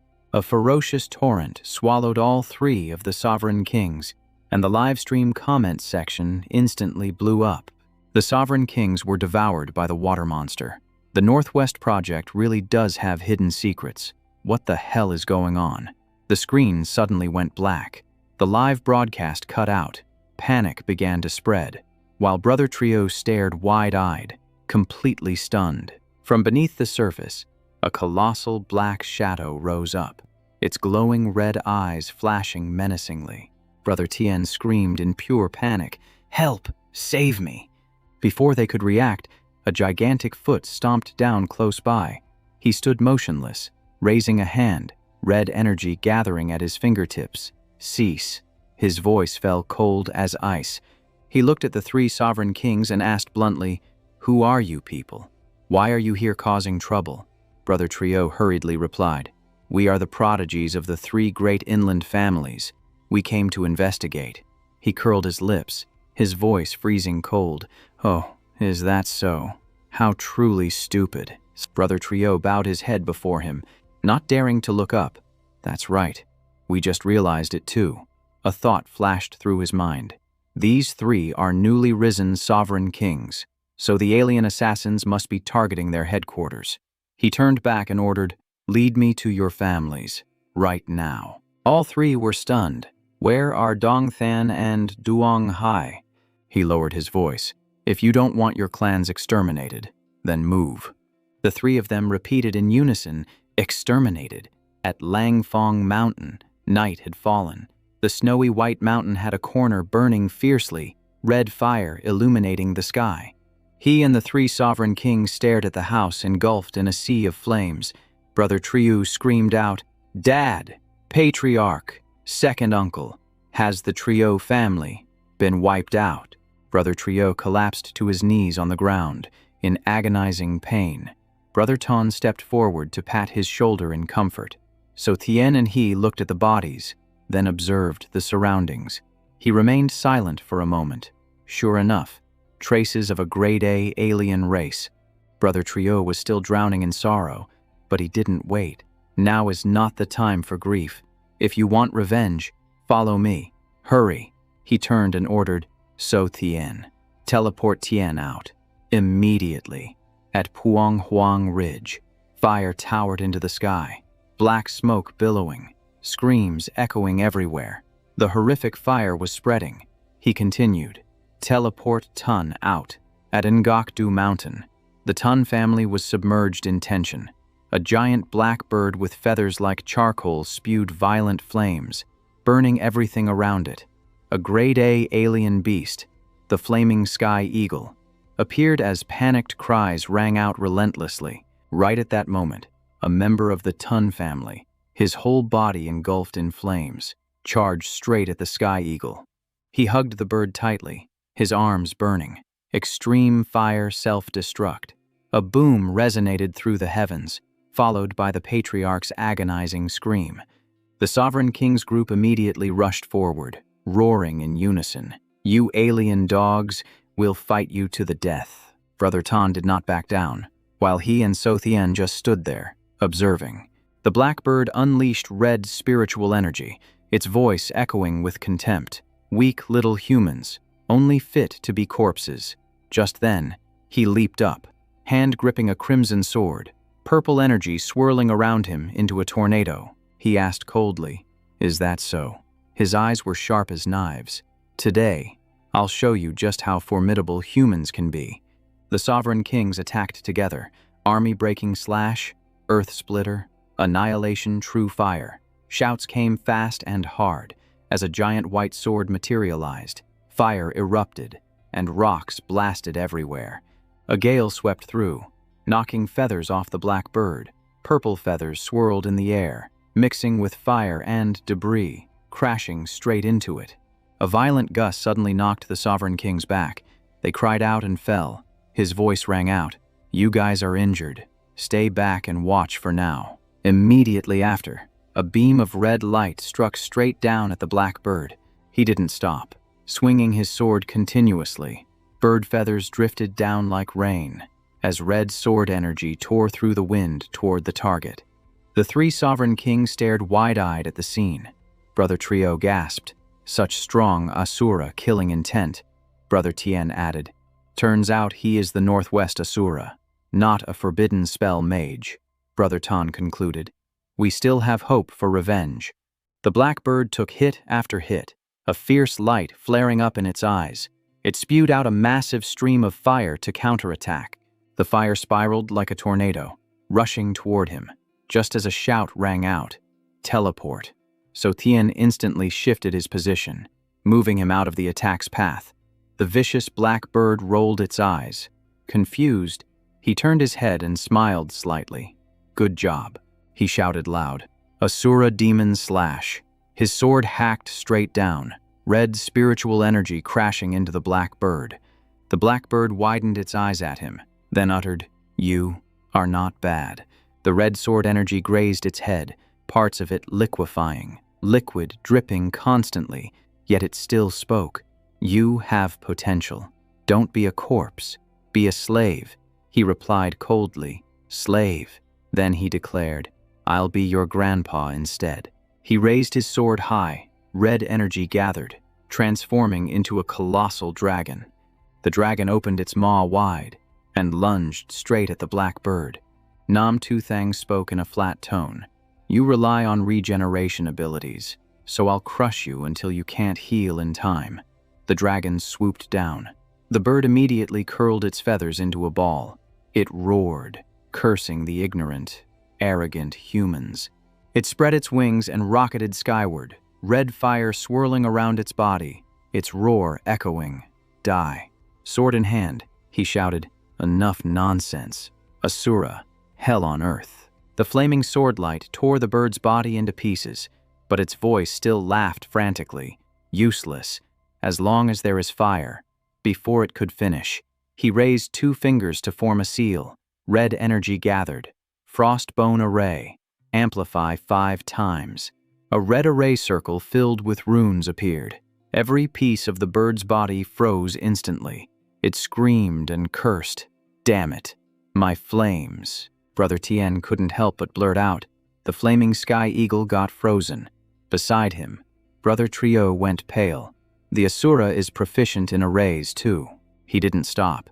He continued his move, 2 fingers flashing red, single target amplification, 10 times. Red energy shot straight into the foreheads of the 3 sovereign kings. All 3 cried out at once. The frost bones hovered in midair. He looked down at the 3 people kneeling and spoke slowly. You've seen its combat power and advantages. This thing can only imprison it temporarily. He landed on the ground, sword in hand, and ordered coldly, "Your vengeance. Take it with your own hands." Brother Trio called out softly, "Senior, brother." He glanced over, cutting him off. "Don't ask. Once you're done getting revenge, go to defense line number 5 and prepare for battle." His voice was calm but heavy with power. "There. We still have a common enemy of humanity." The news spread like wildfire. Rank alien assassins had appeared on the mainland, and the prodigies of the Trio, Tien, Ton, the, and Vuong families had been wiped out. However, Trio Duong, Tien Tin, and Ton Li, with the assistance of Asura, managed to slay the flaming heavenly eagle. The big cities were buzzing with rumors. Those damn aliens. Not only were they on the front lines, but they were also sneaking into the rear to target prodigies. The assassination force was way stronger this time. Everyone was praying the Northwest Divine Prodigy would deal with them soon. Nam Tu Thang and So Thien stood atop the mountain, looking down at the city. He said he would collect a batch of primeval stones, then head to the East Sea to patrol and wipe out those assassins while he was at it. So Thien nodded and said, "Okay." Under the crescent moon, the 2 of them floated in midair, holding hands. Red energy gathered into a glowing ring as he muttered a spell. The moment the chant ended, a blinding light descended from the heavens, looking like the galaxy itself was shattering in the air.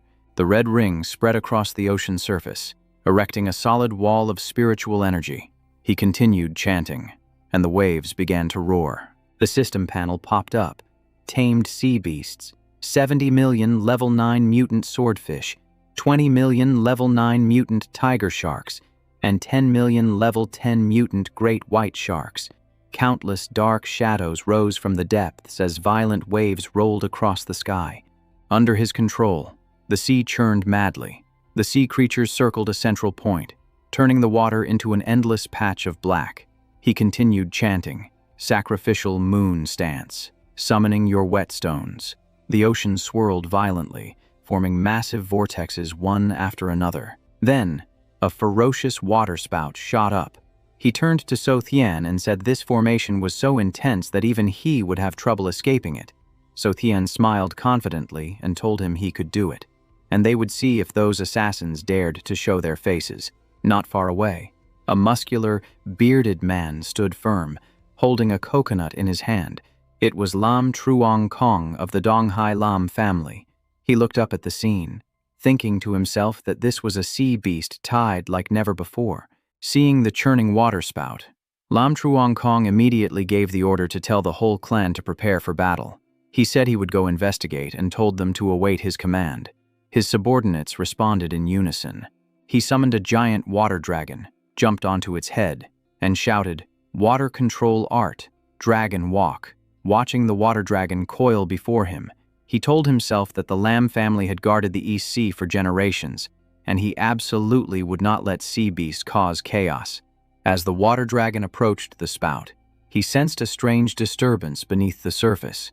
Schools of fish were gathering, forming an alliance never seen before. Species that were natural enemies were now coordinating like an elite army to surround him. Lam Truong Kong was not panicked, but he was shaken. They had never allied before. Just then, a cold voice rang out, calling them idiots and saying they had the wrong person. So Thien whispered, asking if Nam Tu Thang had forgotten to order them not to attack the city or harm people. The red ring flared, and the command boomed out. "Do not attack the city. Do not harm humans. Exterminate the foreign clans." Lam Truong Kong stared in shock as the school of fish retreated. He exclaimed, wondering why the beast tide's killing intent had vanished so suddenly. He wondered if it was the Northwest Prodigy taming the beasts. Suddenly, 3 dark shadows appeared behind Lam Truong Kong. He spun around. 3 giant monsters emerged. A snake with sharp fangs and long horns spoke, asking if he was the lord of the sea. Another one, with glowing orange eyes and a spike-covered back, roared that they would not be slaves, and to kill him. On the system panel, a cold line of text appeared. Sea beasts, your targets have arrived. Lam Truong Kong did not panic. He realized clearly that these assassins were targeting him, probably mistaking him for the beast Tamer. From the back of his dragon, he saw the water ahead rise up as something emerged. The appearance of giant shadows shook him for a moment, but he understood that this day would come sooner or later. Being surrounded by a god-level beast tamer was, in a way, an honor. Suddenly, killer fish surfaced from the sea. They all charged at the giant monsters simultaneously, attacking relentlessly. Lam Truong Kong watched the scene with cold eyes. Was the beast tide starting an all-out war? Was there a beast tamer pulling the strings? He asked himself, or perhaps asked the air, as not only the beast tide but other creatures also joined the fray. Swordfish, sharks, and one-eyed sea demons all charged forward at once. They cornered the giant beast, leaving it struggling desperately with only one eye exposed. The battle exploded. Great white sharks took on the fierce snakes, while the white frost dragon charged at everything, roaring as it spewed out freezing mist. The freezing mist spread, covering everything in ice and making time seem to stand still. The violent snake was hemmed in by the swordfish and sea beasts, completely overwhelmed until it fell apart. So Thien stood on the sidelines watching and whispered that these sea beasts were strong enough to crush any alien race below our rank. He nodded and agreed, but added that they still lacked a bit of power when dealing with our rank aliens. As Nam Tu Thong spoke, he pushed the formation to expand, sweeping out to a range of 700 nautical miles. Lam Truong Kong stood high up looking down. Seeing strange waves of energy spreading through the air, he felt a chill on the back of his neck and immediately spun around. Behind him was the white frost dragon, majestic as a glacier. Could the beast tide not stop it? It seemed they were coming straight for him. Lam Truong Kong sighed.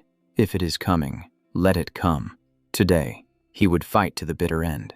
He spread his arms and charged, pulling the water up into a tornado and slamming it straight into the beast. The white frost dragon simply opened its mouth and spewed out icy mist, completely blocking his attack.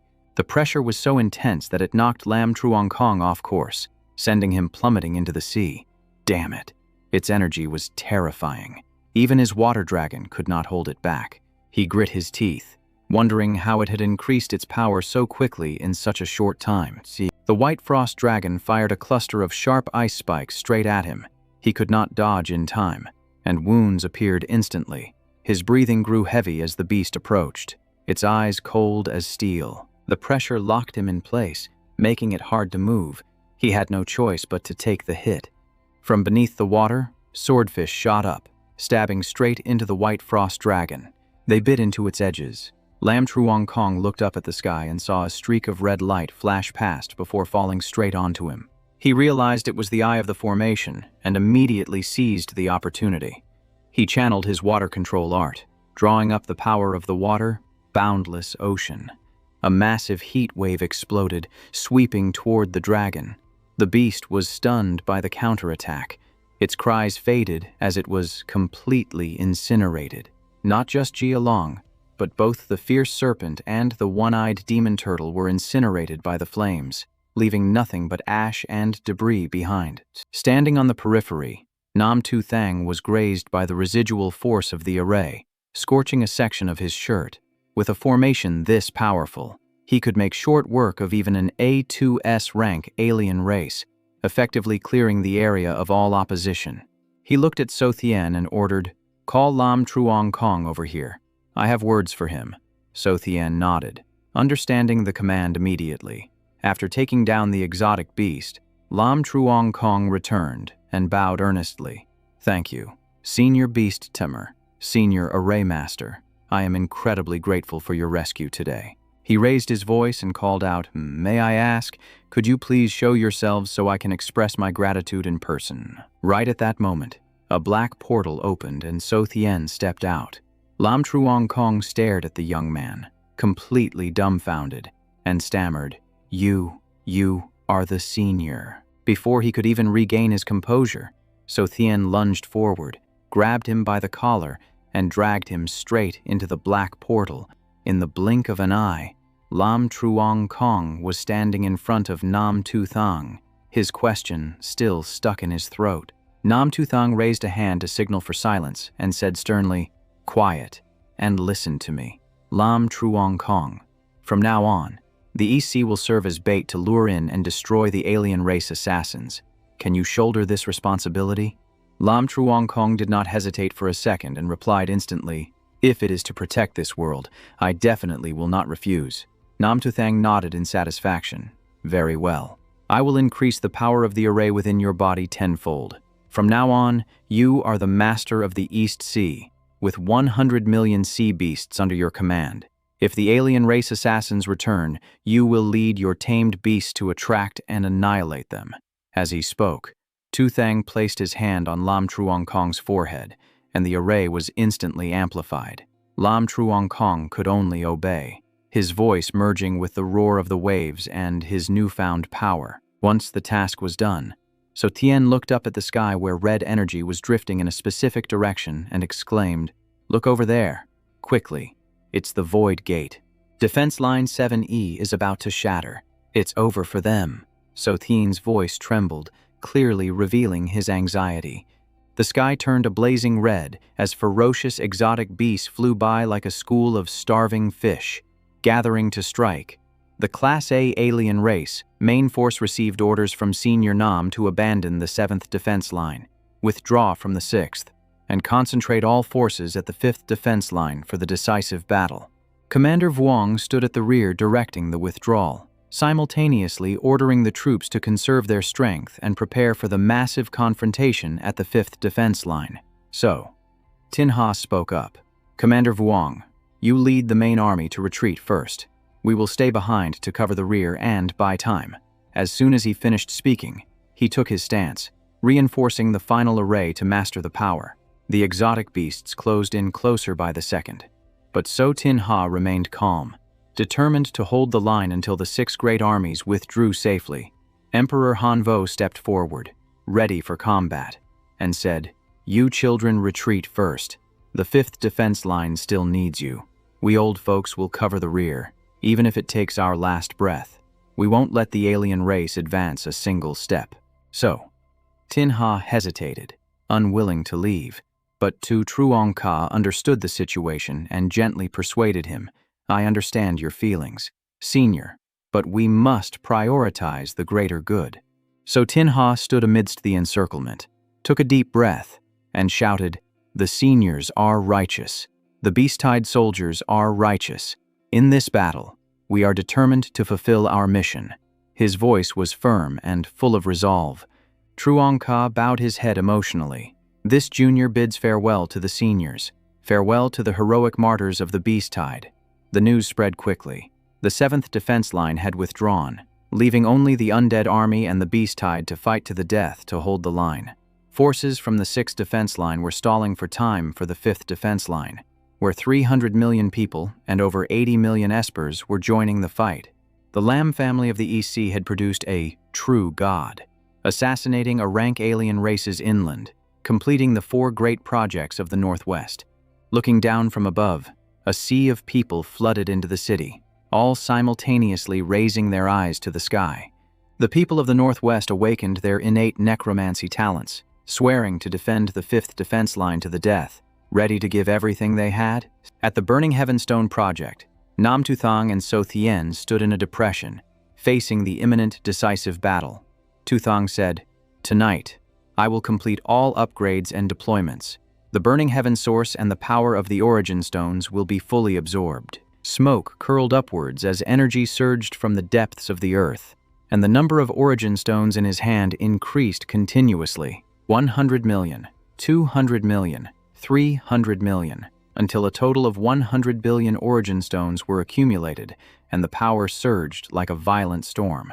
At the Forest of Steel project, he stood amidst giant boulders, placed his hand on them, and the incantation resonated. Forest of steel. Persistence holds the mantra. Immediately, a massive vortex of force appeared. Steel turned into liquid. Liquid blended with hardness, and iron and steel merged. In the blink of an eye, 100,000 steel forbidden curses were deployed, with energy swirling endlessly. The group moved to the Volcano Origin Project, where the sky was thick with black smoke like a volcano about to erupt, and the ground was a scorching, dark red. Nam Tu Thang raised his hand, and the magma trembled and surged like a rising giant dragon, crushing everything.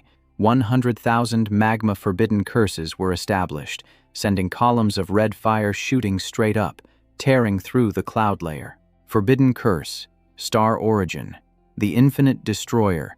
His Esper ability hit the maximum level, his talent unlocked. Not only could he control nature, but even the stars were within his grasp.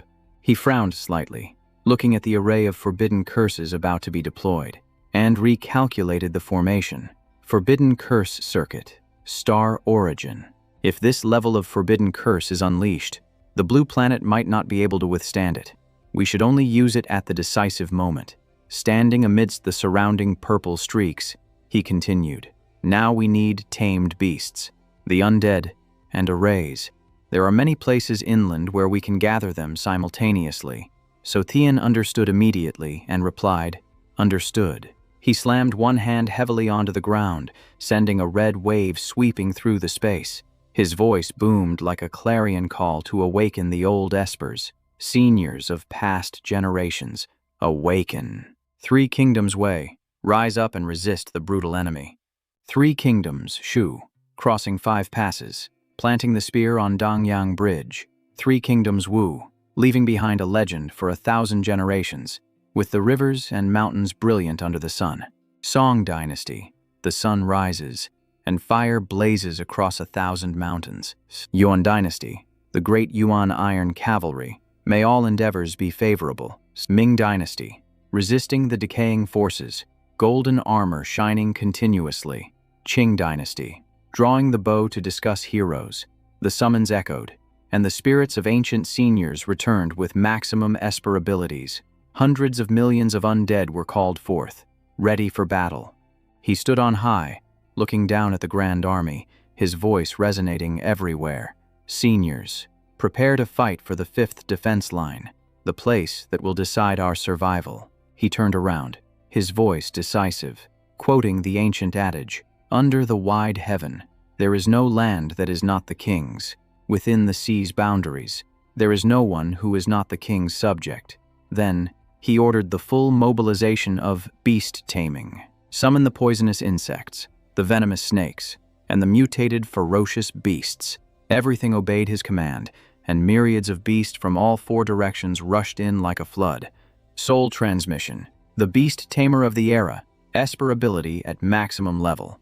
He let out a massive roar, and the summoning force of the beast tide exploded. 1 billion land beasts, 100 million sea beasts. He awakened the ancient bloodlines of every species, expanding the range of the beast tide to drag in every mutated creature. He ignited the fire of life, awaiting battle. Monsters from everywhere poured in. The sky turned a blazing red, and red lightning flashed, signaling the awakening of ancient power. Their destination was the 5th defense line. He gripped his iron staff tightly and raised it high like a solemn oath. Fight to the end, no retreat. Suddenly, blood trickled from the corner of his mouth, and his face flushed a deep red. He had drained his energy completely. Sharp pain pulled his body down. He collapsed, kneeling with his left hand on the ground and his right hand planting a blade to maintain balance. He couldn't hold on much longer, so Tian rushed over, filled with worry. "Brother Nam, you've used up too much strength. You can't keep going like this." Nam Tu Thang breathed heavily, his eyes glowing red. "I have to be fine even if I'm not. We don't have time to dawdle anymore." Tian was still worried, trying to comfort him, asking what would happen if there was a mistake, saying his health could not continue like this. He sprang up decisively, blood streaming down without hesitation, having no time to rethink, still missing the final formation. "Lead me to the 5th defense line."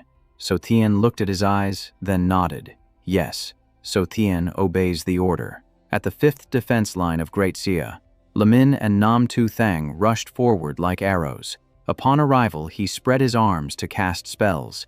A series of formations deployed: Hell Sword, Chi Formation; Purgatory Fire, Pool Formation; Abyss, Spike Pool Formation, stacking into a protective circle.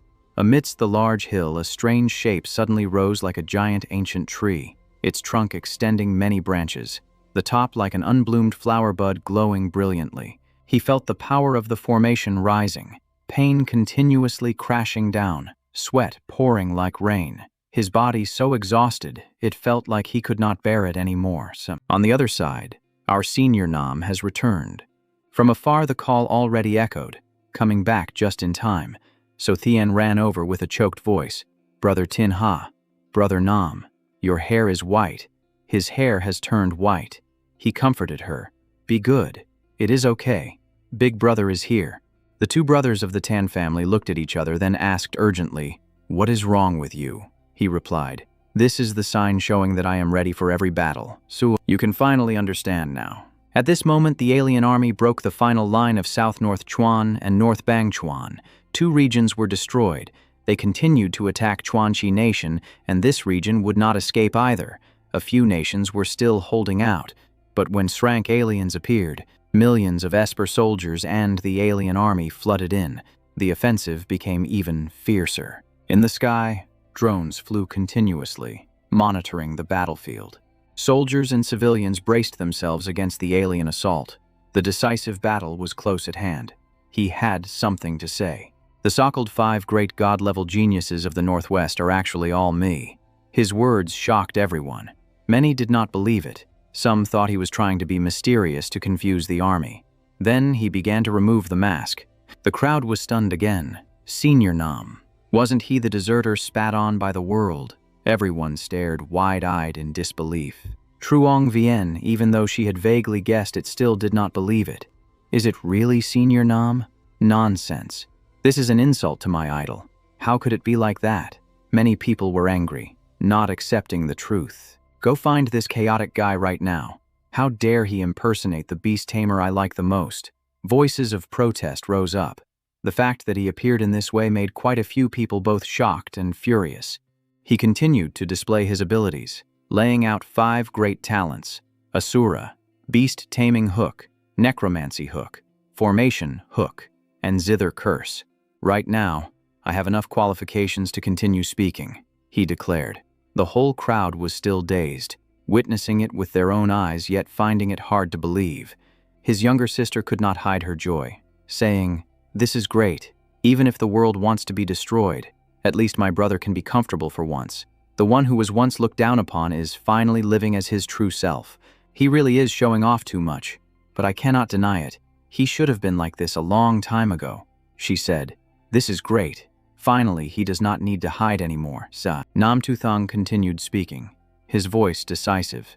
"The aliens are attacking. I am the strongest of Great Xia and also the one who has fought the most. I cannot avoid the responsibility of command. The entire army withdraw from the 5th military defense line. Switch to the 5th holding defense line to reinforce the position." General Vuong Tai ordered, "From the young to the sick, everyone must hold the northwest citadel. Ensure food supplies. Only when the line collapses can we risk our lives. Formations activate. Forbidden spells lead the way. Beast tides charge forward. Soldiers still rush up. The rear formation patches the holes. Civilians finally hold on firmly." Someone cheered. "I said Chief Nam is not normal. Truly our god." Another laughed in response. "Who said he was not? Does it matter anymore now?" Turns out it was all him. He gave the order. "All military supplies concentrate on the 5th defense line. Losing means no way back." The plan was prepared carefully, but Senior Nam was still heavily worried. Srank, double S, even triple S aliens might reveal themselves. "I need to recruit a suicide squad of Espers, strong and complementary to each other, to enter the Void Gate for a counterattack. No need for many. About 10 people is enough, but they must be tough and able to coordinate." The suicide squad formed immediately. Prominent figures volunteered to join. So, Tin Ha, 23 years old, prodigy, the 130th generation of the So family, an ancient god peak-level esper in the field of aura. Tu Truong Ka, 25 years old, ancient god peak level, ghost tamer, famous for swearing like no one else, ready to spit it out to destroy aliens. Tan Tu, Tan An, 18 years old, ancient god-level spirit summoners, ready to pour all their strength into fighting. Lam Truong Kong, 23 years old, ancient god-level water element esper, strong enough to deal with the EC clan, but hope you do not bring disaster to me again this time. Truong Vien, 22 years old, spoke sarcastically. I will not discuss other things.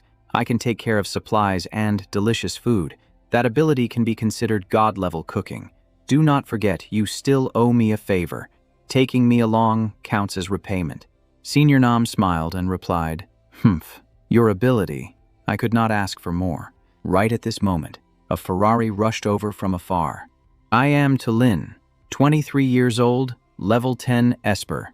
Thank you everyone for giving me this opportunity, she said and added, before I had some unpleasant words, sorry. The danger assessment ability makes her feel she must join the team. Next is Trio Ka Ni, 20 years old, possessing the ability to reverse time level 10. Although currently only usable for 15 seconds, she still wants to be present to grow. My parents are not at ease about me and requested me to follow you. Previously, I awakened the healing ability on the battlefield, which can be considered a big step forward, she said, her voice full of determination. Tran Lien Y and Tutiu Nam also joined the team because they knew this trip was extremely dangerous. One nanny is not enough. Tran Lien Y said, "We will atone for everyone who misunderstood you." Tutiu Nam continued. Senior Nam looked at the whole group, his eyes warming up. Thank you, everyone. Since it is so, I declare the suicide counterattack squad officially established. He continued. The aliens have arrived. The entire army enter combat state. Formations and forbidden spells activated simultaneously. The whole team looked at the monsters and beast tides rushing in from all four directions. The offensive was intense. Undead also appeared, seeking to block the warriors on the city wall. The defensive troops rushed down. Decisive battle. We can do it, Senior Nam commanded, pointing at the spatial hull. So Thien, open the teleportation gate. So Thien rushed ahead, using space ability to erect the gate. The warriors behind followed in line, ready to enter the void gate. We will destroy this void gate together, ending this evil era, Senior Nam shouted loudly. The suicide squad set off, prepared to face every challenge and give their all to counterattack. Through the sphere one could see inside was a small house with twinkling yellow lights. In front of the house were a few figures. Nam Tu Thang asked, what is this place? So Thien replied, a small otherworld room I opened for everyone. Time is synchronized with the outside, used for resting, cooking, eating, treating injuries, refining medicine, storing items, considered a small independent universe undisturbed by the outside world. The little girl smiled brightly and added, I call it the place of peace and joy. Hearing that, Nam Tu Thang still reminded calmly and coldly, but our time is heavy with responsibility. We should not enjoy ourselves like this. Tu Truong Ka stood behind, patting his shoulder and interrupting, I say, Nam Tu Thang, are you still human? Are you an immortal or a frack inhaling wind and drinking dew? No matter how strong you are, you cannot go without eating, drinking, or sleeping. 3 days, 5 days, 7 days. Do you think you can wipe them out like that? You are truly too serious about your job. Who says we cannot enjoy while fighting? We have not closed our eyes for 2 or 3 days. Everyone competed to comfort him, helping Nam Tu Thang calm down. After all, one should look at people's kindness. In the apocalypse, adults should not let children down. Walking into the house and looking around, Lam Truong Kong blurted out, this is seriously my dream room. Seeing him spread his arms with eyes shining, the group burst out laughing. Look at that expression and pose. It just makes us look cooler. He. A young man acting old but with a maiden's heart. Can't argue with that. He turned back and asked, you two are weird. Aren't you going to look around? Tananthuk and Tutu spoke in unison. We siblings swear to follow our benefactor to the death.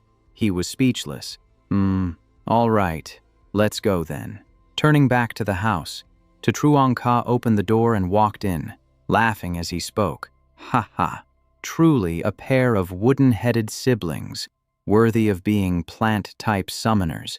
Before he could finish, he froze as he looked inside. Ugh, this is... Everyone filed in, their faces blank with shock. My dream room? Is it all just gloomy colors? Does this kid have psychological issues? Ha ha ha. Worthy of being my little sister. So Tinha stepped up to introduce it. You guys are surprisingly calm. This style is exactly like my childhood. True to his words, photos of everyone were hanging neatly on the wall, lined up in a row around the room. So Thien smiled with satisfaction. I'm relieved to see everyone likes it. Truong Ka cut in, annoyed. Big sis, how on earth can you tell we like it? Unlike everyone else, Nam Tu Thang thought this vibe was fine. It's actually pretty cool. This style is basically living while facing death. Right. The little girl replied, nothing so profound, just prepared a little in advance. Truong Ka jumped onto the bed and went straight to sleep. I'm sleeping first. Guys. Beside him, Lam Truong Kong was still jittery but found it comfortable enough. If I close my eyes, it's less scary. The girls bustled around discussing bathing and cooking. I'll check the kitchen and storage first. Let's eat something. Where are the potion brewing room and therapy room? Does the bathroom have a big tub? Nam Tu Thang looked around and said, this clear sky feeling. It's like the apocalypse has ended. So Tin Ha replied, you're overthinking it. Learn from Truong Ka. Look at him sleeping soundly. Smart people are always tired. You should sleep a bit too. In the kitchen, Sister Vine was busy with pans and plates, cooking up a storm. Consider this the kickoff meal. So, it has to be a feast. The warehouse has enough rice and meat for a year. But after today, who knows if we'll all be here to eat together. Just then, Tutu walked in with a basket of vegetables. Sister Vien, here are fresh veggies. We planted some more outside. She turned around. That fast. Oh right, you two are plant summoners. But logically, you could just summon them directly. Why go through the trouble of planting? She replied. My brother says vegetables have to be planted in the ground by hand. Pulling them up with mud still on them makes it feel real, even if we won't be here in the future. Before Tuesday? Tuesday could finish. Sister Vien interrupted. Shoo, shoo, shoo. I'll handle the veggies. Everyone get out. It's too smoky and stings the eyes in here, she replied. Oh, in the potion room. Tu Nam smiled and said, that girl, So Thien, is really something. She even transported the equipment while teleporting. She continued, whatever, as long as it works. I need to quickly brew combat-enhancing potions for everyone. The other girl replied, then I'll focus on rapid recovery and stamina potions. In the therapy room, Nam Tusan sat on the bed, looking at the single white sheet, silently praising the little girl's cleverness. Outside, So Thien monitored the void fluctuations. Distance to the void gate is 300 kilometers. Scout point is 30 kilometers from the gate.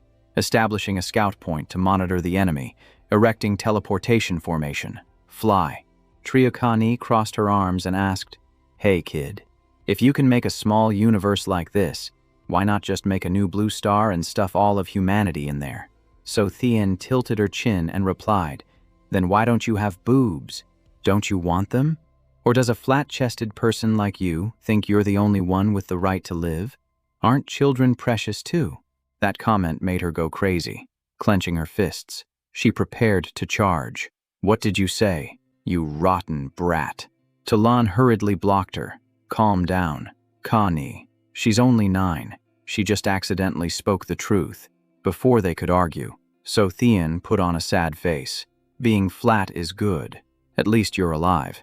To create this sanctuary, I traded 50 years of my lifespan. I probably won't live long enough to be called a flat-chested girl anyway.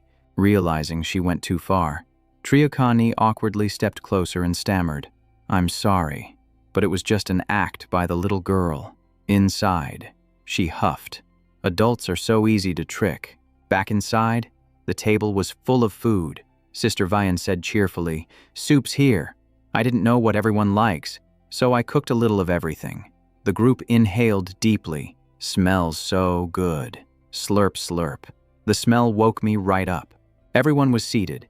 Nam Tu Thang spoke up. Since we're all here, I'll outline the next plan. Lam Truong Kong cut in. Nam Tu Fong. Can't we eat first then talk? So Tin Ha said sternly, let me speak for him. The teleportation gates in the front and backyards are complete. The front gate leads to Defense Line 5 in case of emergency. The back gate leads to the Void Gate. The back door handle has a red button. Press it to go to the scout point 30 kilometers from the Void Gate. It has a private audio channel. He looked at Nam Tu Thang. Talan and Triukani will hold the scout point, except when resting. Truong Vien, Tran Lien Y, Tutu Nam, and Nam Tu San have weaker combat power, so they'll stay in the sanctuary to handle logistics.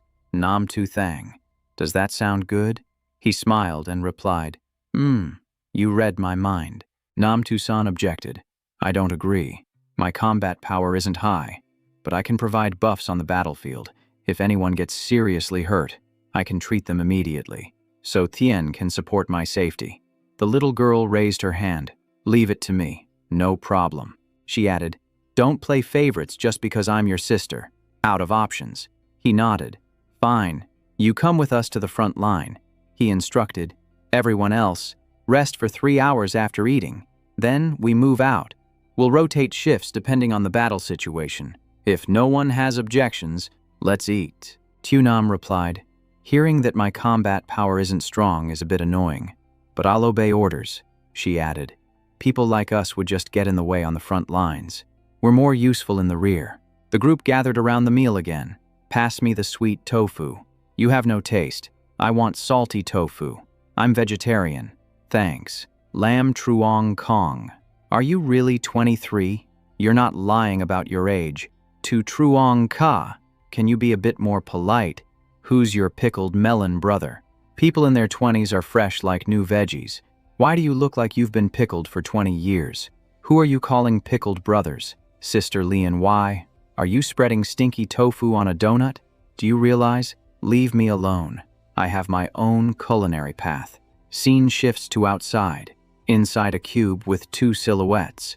Talan reported, besides the alien race at the Void Gate, there are auras of hundreds of awakened ones. Triokani added.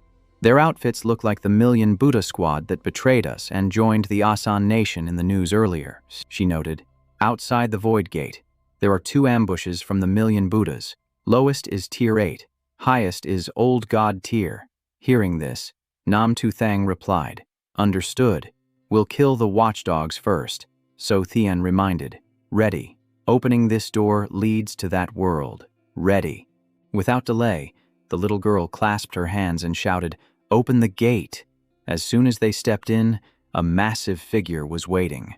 Nam Tu Thang. I heard you want to counterattack from the Void Gate. We've been waiting a long time. Jolly advises you, the alien race are true gods, great achievers of the Dharma, eliminating form and non-form, great freedom Tathagata.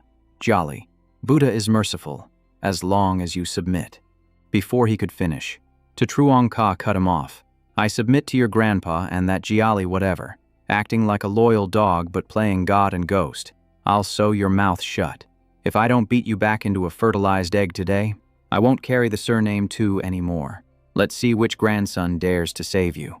The whole group laughed and charged forward. Ha ha, nice insult. To Truong Ka, having you on the battlefield is a blast. I'll add one too. Doing evil in the name of Buddha is sickening to the bone. Pfft. Well, I guess everyone has something they're bad at. Guardian Anop clasped his hands before his chest. Since you refuse to return to the righteous path, I will use Vajra power to forcefully convert you. Namo Amitabha Buddha. As he finished speaking, the Guardian Phantom threw a glowing golden punch. Human hell slash. Nam Tu Thang didn't back down. Gripping his weapon, he rushed in. Gods block, kill gods. Buddhas block, kill Buddhas.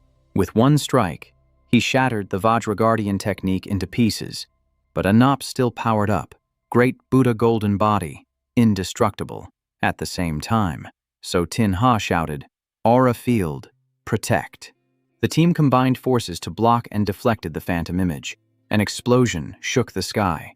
They've formed a complete formation now. Their overall power exceeds ours. They're using the great Buddha golden body to drain our stamina. Nam Tu Thang's eyes turned blood red. Then we can't play the attrition game. First, we break their formation. As soon as he spoke, massive phantom hands densely surrounded them. Vajra Guardian, 10,000 fists in one. Inside the cube, the two discussed. This is bad. If they keep draining us like this, forget winning, we can't even get close. You're underestimating Brother Nam. Getting close won't be easy for them either. Back on the battlefield, he glanced up and shouted, "So Teen." The little girl replied, "Got it." The giant hands closed in, beat by beat. Purple light flashed around the team. Teleport. In the blink of an eye, the group appeared in a different position, just barely dodging the incoming punch. Next to Anop, a gate appeared, accompanied by familiar silhouettes. Nam Tu Thang charged first. Asura Thunder Cauldron, Forbidden Spell Slash. Seeing this, Anop shouted in terror, "Quick, use the Vajra Prajna spell to protect." As he finished, his disciples swarmed out to shield him. Nam Tu Thang issued orders. "You guys handle the 4 great Vajra Guardians. I'll deal with the leader and the rest. Slaughter them." To Truong Ka laughed. "All right, everyone gets a piece. No fighting over loot." The wooden-headed brothers count as one person. Tananthuk heard this and looked confused. Wooden-headed brothers. Is he talking about us? Wasting no time, To Truong Ka charged straight at the old guardian, screaming at the top of his lungs, "Puppet Colosseum, you wretched old geezer. If you have any dirty tricks left, bring them all out right now." The old man clasped his hands in anger and preached, "Your bad karma is too heavy. You need immediate purification. I am Guardian Vigai." The boy snapped back, "Come on then. Let's see if you purify me, or if I spit on your grave." Meanwhile, on the other side, So Tin Ha unleashed a barrage of attacks. Aura Domain, Isolation. You are a former god-level guardian. Right. Your opponent is me. So, Tin Ha. In front of them, another guardian spoke up. "Buddha saves those who save themselves. I advise you not to bring suffering upon yourselves any longer." That man was Guardian Suts Anop. Lam Truong Kong summoned water to create a massive tornado. Water prison, isolation. The old guardian showed no fear, turning his head to preach. "Water is the greatest good. It does not compete with all things. Your master acts against the way. He was Guardian Debak." Lam Truong Kong cut him off mid-sentence. "What are you babbling about? I never did such a thing." Next to him, the Tutu siblings unleashed Winding Vines, Forest of Thorns. The guardian with disheveled hair and beard clasped his hands. "Amitabh Buddha, I do not wish to speak much." That was Guardian Raj. The two siblings replied instantly, "Same here. We don't want to talk either." Nam Tuthang maintained his overwhelming aura, calling out loudly, "All you dead spirits, rise up, fight for me." As soon as he finished speaking, countless souls rose up, their cold eyes filled with hatred. He pointed his sword forward. "Kill this bunch of fake Buddhas for me. Mighty Vajra. Kill them all." But Anop was no pushover.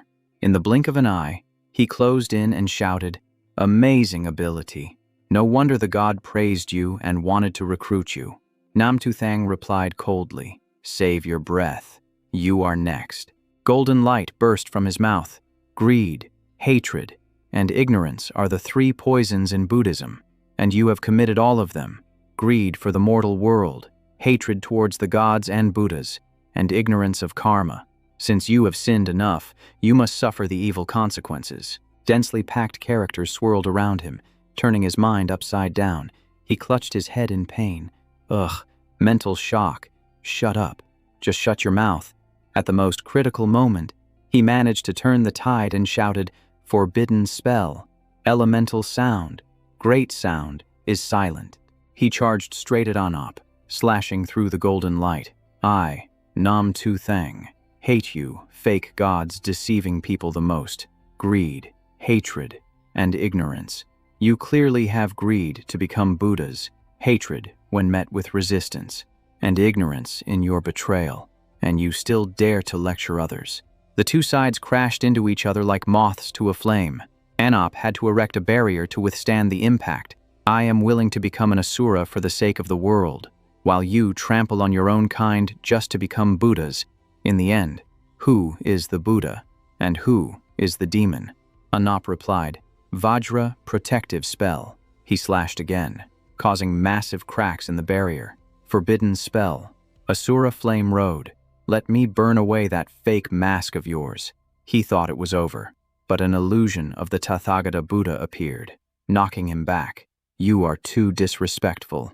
Unless I show my true Dharma body, you won't submit, will you, great Buddha Tathagata? He curled his lips into a smirk. True Dharma body. Is that a mission given to you by the alien race?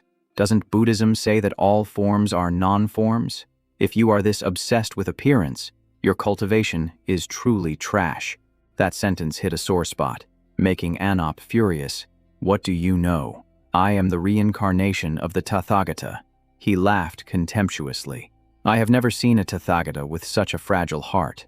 Do you think just because your name is Sakya, you become Sakyamuni? I see you as nothing more than the yellow-brow monster at the Little Thunder Monastery. In the palm of the Tathagata Buddha, immense power gathered.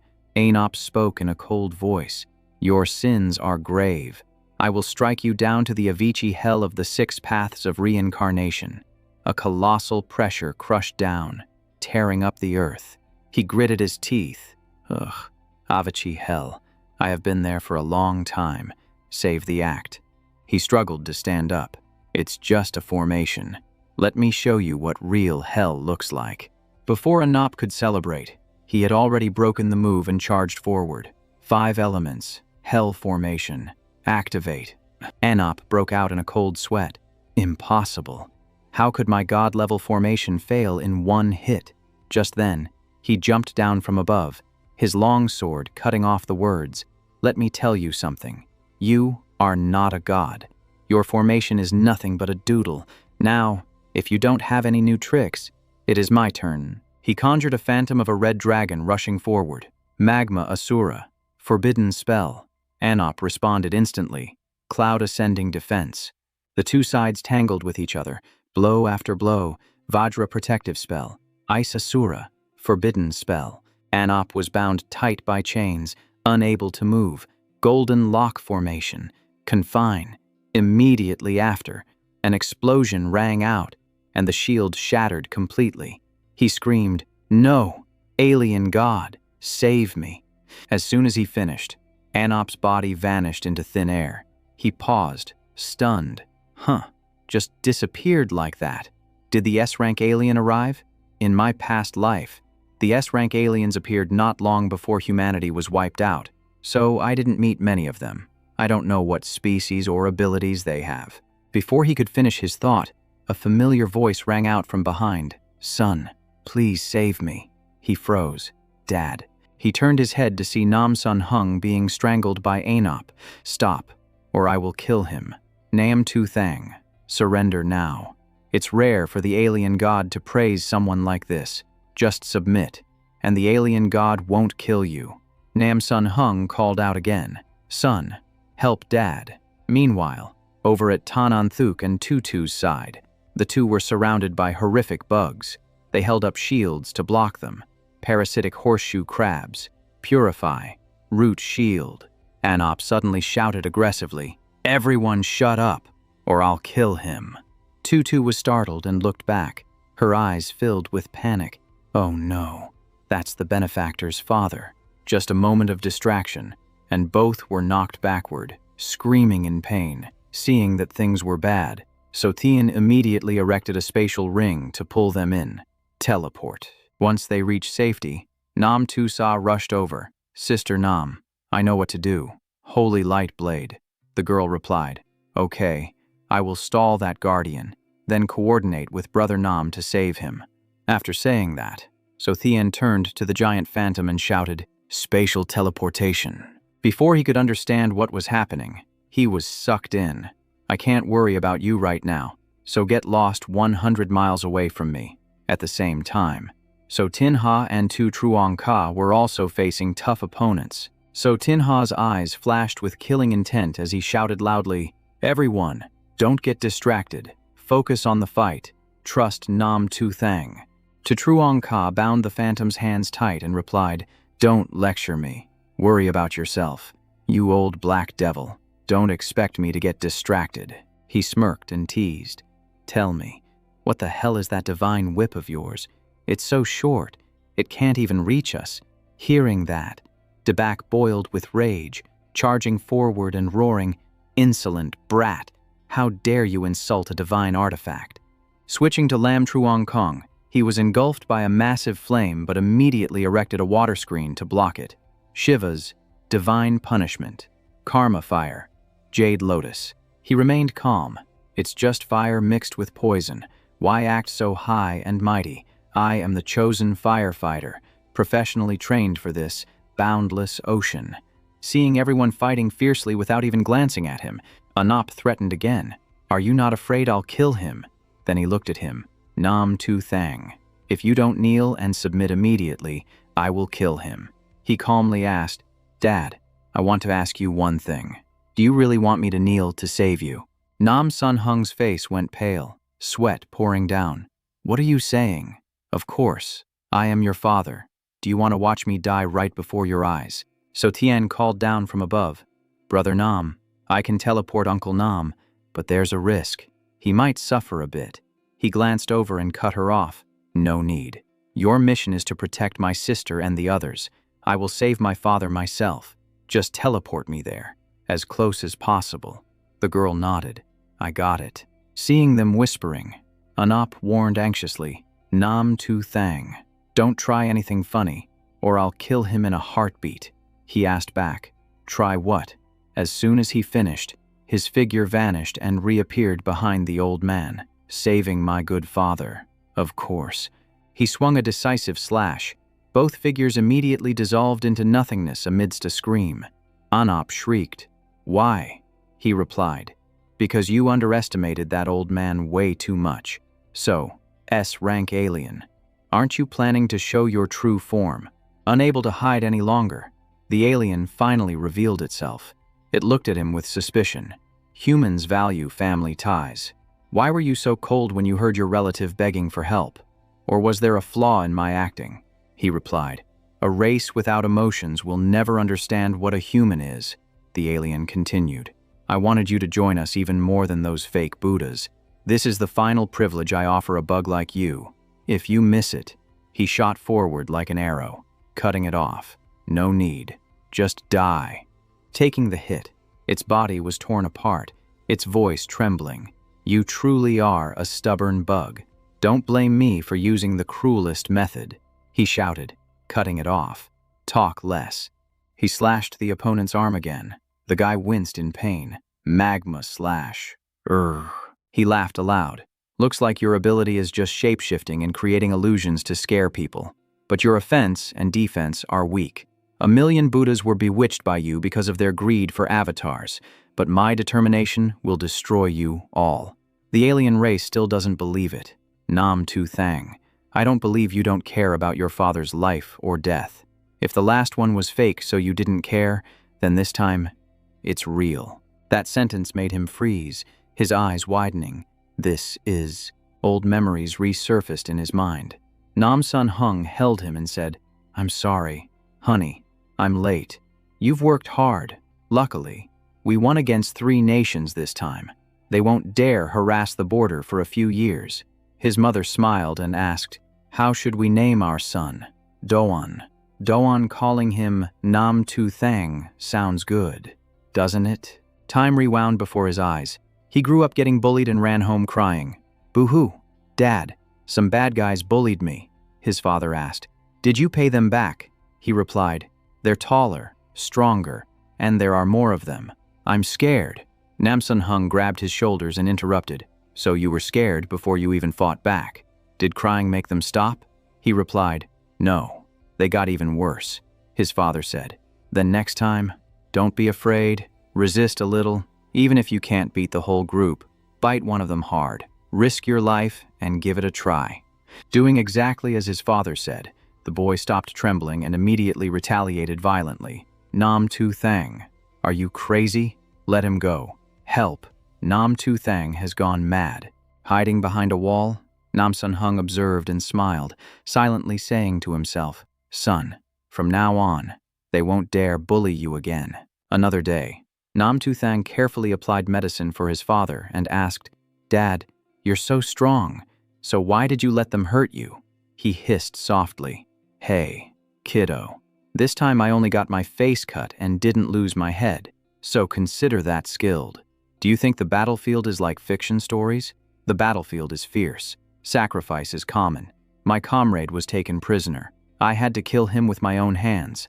At that time, a reporter asked, Hello, Mr. Nam Sun Hung. I heard that upon receiving the veteran recall notice. You registered immediately. He answered, That is a responsibility I cannot refuse. Thinking of that, his eyes blazed with hatred.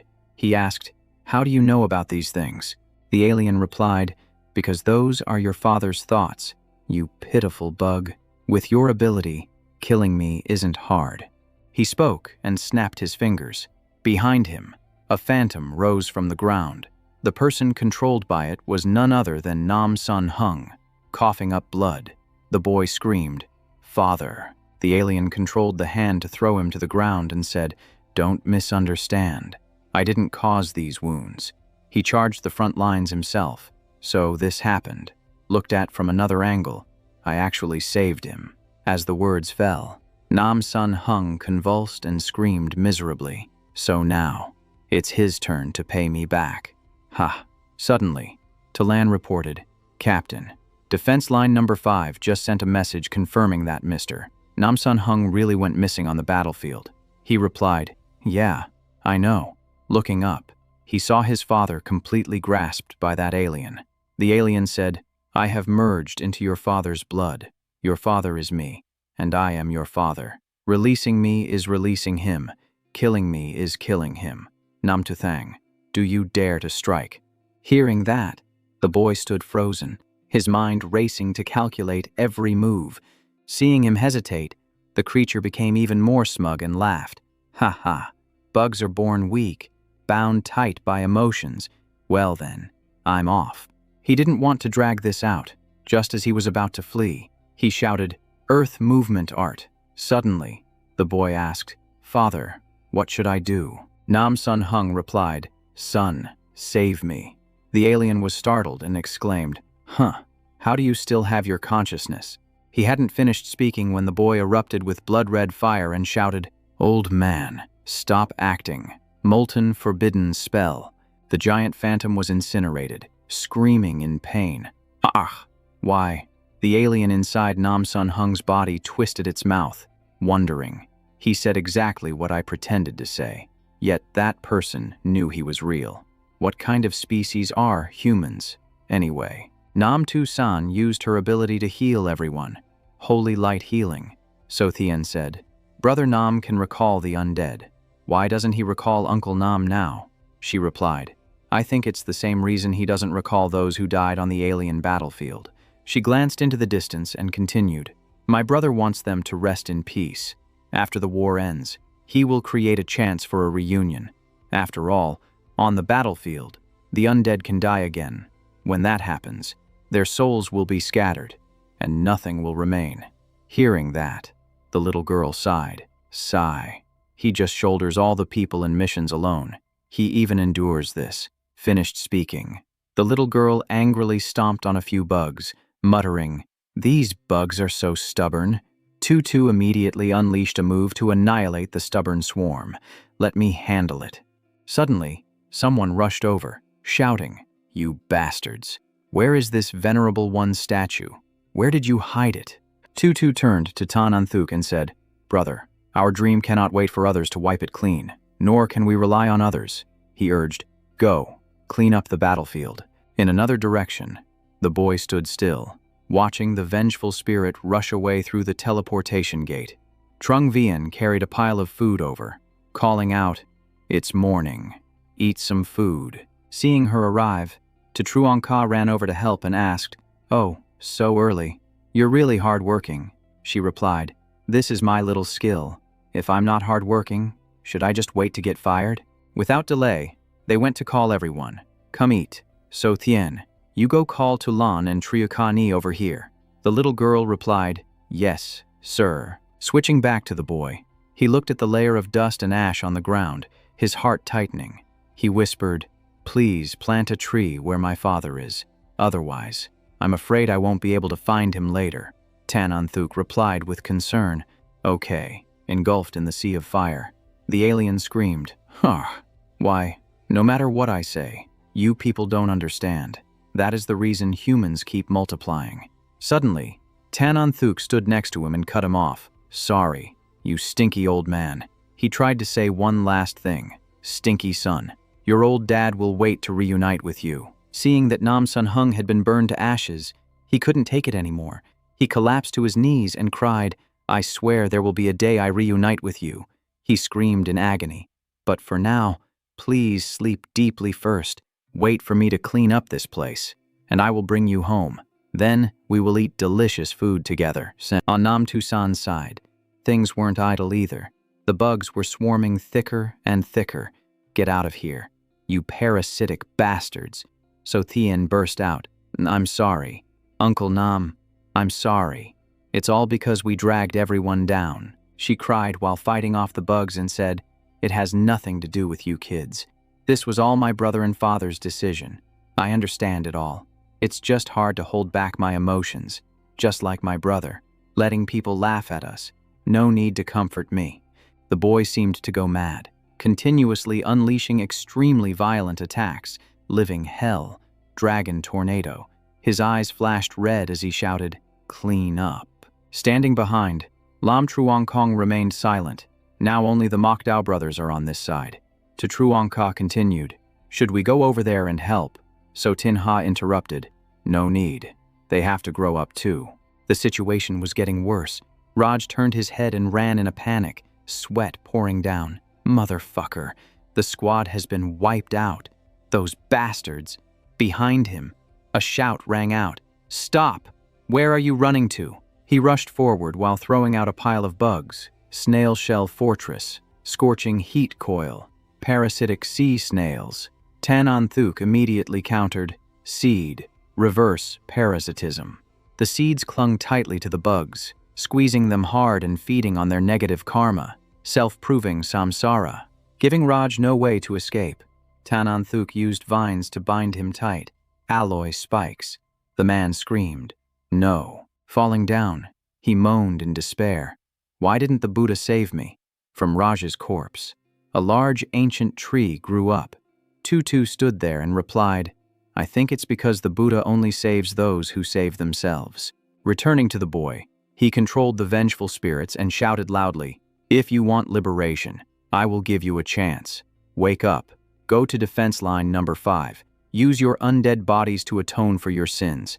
I use my Buddha to save the world, and the world helps me escape samsara." Anop turned his head and asked, "My avatar has disappeared too."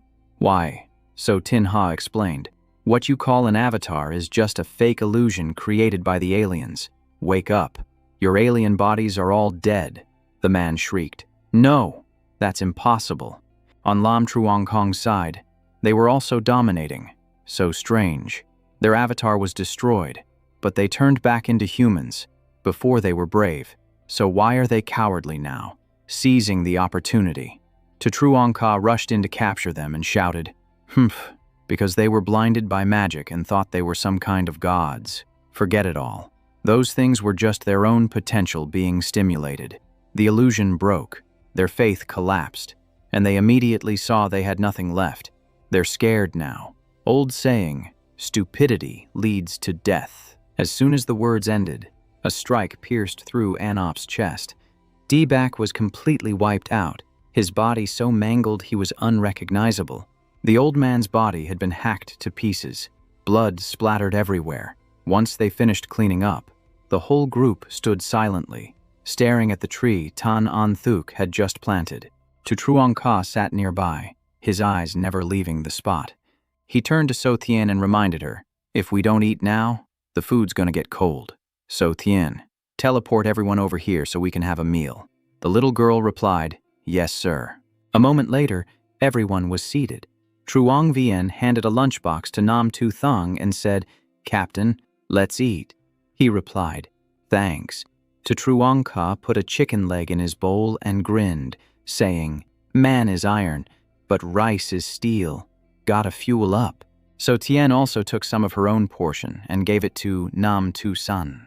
The whole group started piling food into his bowl, offering it as a silent gesture of comfort. Seeing that, he felt a lump in his throat, then lowered his head to eat.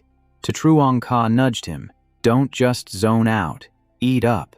You need a full stomach to get work done."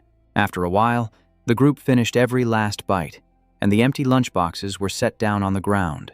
Nam Tu Thang looked at Tulan beside him and instructed, "Tulan, compile the alien race library and send it to the soldiers at defense line number 5 in real time. I'll talk, you type. The N-High Demon, S-Rank Alien. Features include creating illusions, shapeshifting, and possessing bodies. Its defense is extremely weak. Note that if you encounter it, don't let the illusion scare you. If a loved one or comrade gets possessed, don't hesitate. Kill them immediately," she replied. "Understood." Just as he finished, Talon received an urgent report. Defense line number 5 has detected an S-rank alien. The Sonic Bat King has appeared at the front line, causing countless casualties. It's said to come from Thuan Kai Nation, proving their collapse is related. Before she could finish, a spatial hole opened above their heads. Damn it, the Void Gate is dumping more A-rank aliens right here. From inside the gate, deformed monsters poured out, their numbers densely packed. Nam Tu Thang calmly stood up and said, "So Thien, follow me to defense line number 5 for support. The rest of you, wipe out these A-rank aliens here." Arriving at defense line number 5, the tactical formation battlefield was in chaos, smoke and fire obscuring everything. Gates opened continuously, dumping aliens down accompanied by rapid explosions. On the Forbidden Spell battlefield, several one-eyed A-rank aliens appeared. Accompanying them were a few gigantic four-armed monsters. In the Beast-Tide battlefield, ferocious gorillas were gaining the upper hand. The undead battlefield was just as fierce, with moves being unleashed non-stop, like the Lone Blade Meeting and the Single-Hand 18 Woods. Suddenly, a powerful wave surged down from the sky, causing the gorillas to look up. Before they could even understand what was happening, their bodies were torn to shreds. Commander Vuong saw this and blurted out, "This is..." But before he could finish, the whole group staggered. He couldn't see the attacker or hear a sound. What kind of attack is this? It feels like the energy in my whole body is about to explode. He forced himself to calm down. Huff, huff, silence, red abyss, sinking breath. Then he pointed to the sky and ordered, "Look at the attack trajectory. It must be coming from that dark cloud far away. 10,000 steel eagles. Hear my order. Charge and tear that cloud apart for me." But looking closely, that wasn't a cloud. It was a massive bat alien. Qin Hai realized in horror, is this a bat species alien? A sound humans can't hear. Could it be a sonic attack? Using sound waves to make the energy inside the body riot and self-destruct? Is this S-rank damage? Knowing they couldn't face it head-on, Commander Vuong urged all Esper ability users retreat to the underground bunkers to conserve strength and notify Nam Tu Thang immediately.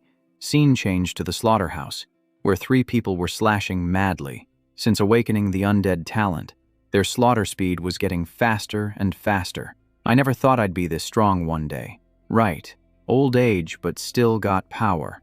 Ha ha. Turning outside, the sound waves were getting more intense. The sonic waves covered everything, forcing everyone to their knees in pain. Everyone clutched their heads, screaming miserably. In the blink of an eye, the situation reversed, leaving everyone passive. Above defense line number 5, the bat alien opened its mouth and unleashed a massive boom. Nam Tu Thang and So Thien had arrived. A sonic attack. This situation isn't good. We have to think of a way to soundproof this place and preserve the city's strategy. He shouted loudly, "Elemental sound ban. Great sound of silence." As soon as he finished, a barrier rose up. multiplied by 1 billion, covering 500 kilometers, soundproofing membrane complete. This ban command consumed 100,000 billion points. Each high-level ban element only consumes 100,000 authority points, leaving 500,000 billion remaining. Commander Vuong was overjoyed. The sound waves have been neutralized. It's Nam Tu Thang. Soldiers, follow me outside. Continue the attack. Keep fighting. Free from the sonic influence, everyone looked up and asked, "What was that just now? Felt like I was about to explode. Must be a strong fighter from battlefield number 5. Let's go. Head out to check the front line." At the same time in the sky, Nam Tu Thang stared ahead and said, "So Thien, warp me over there to coordinate the fight."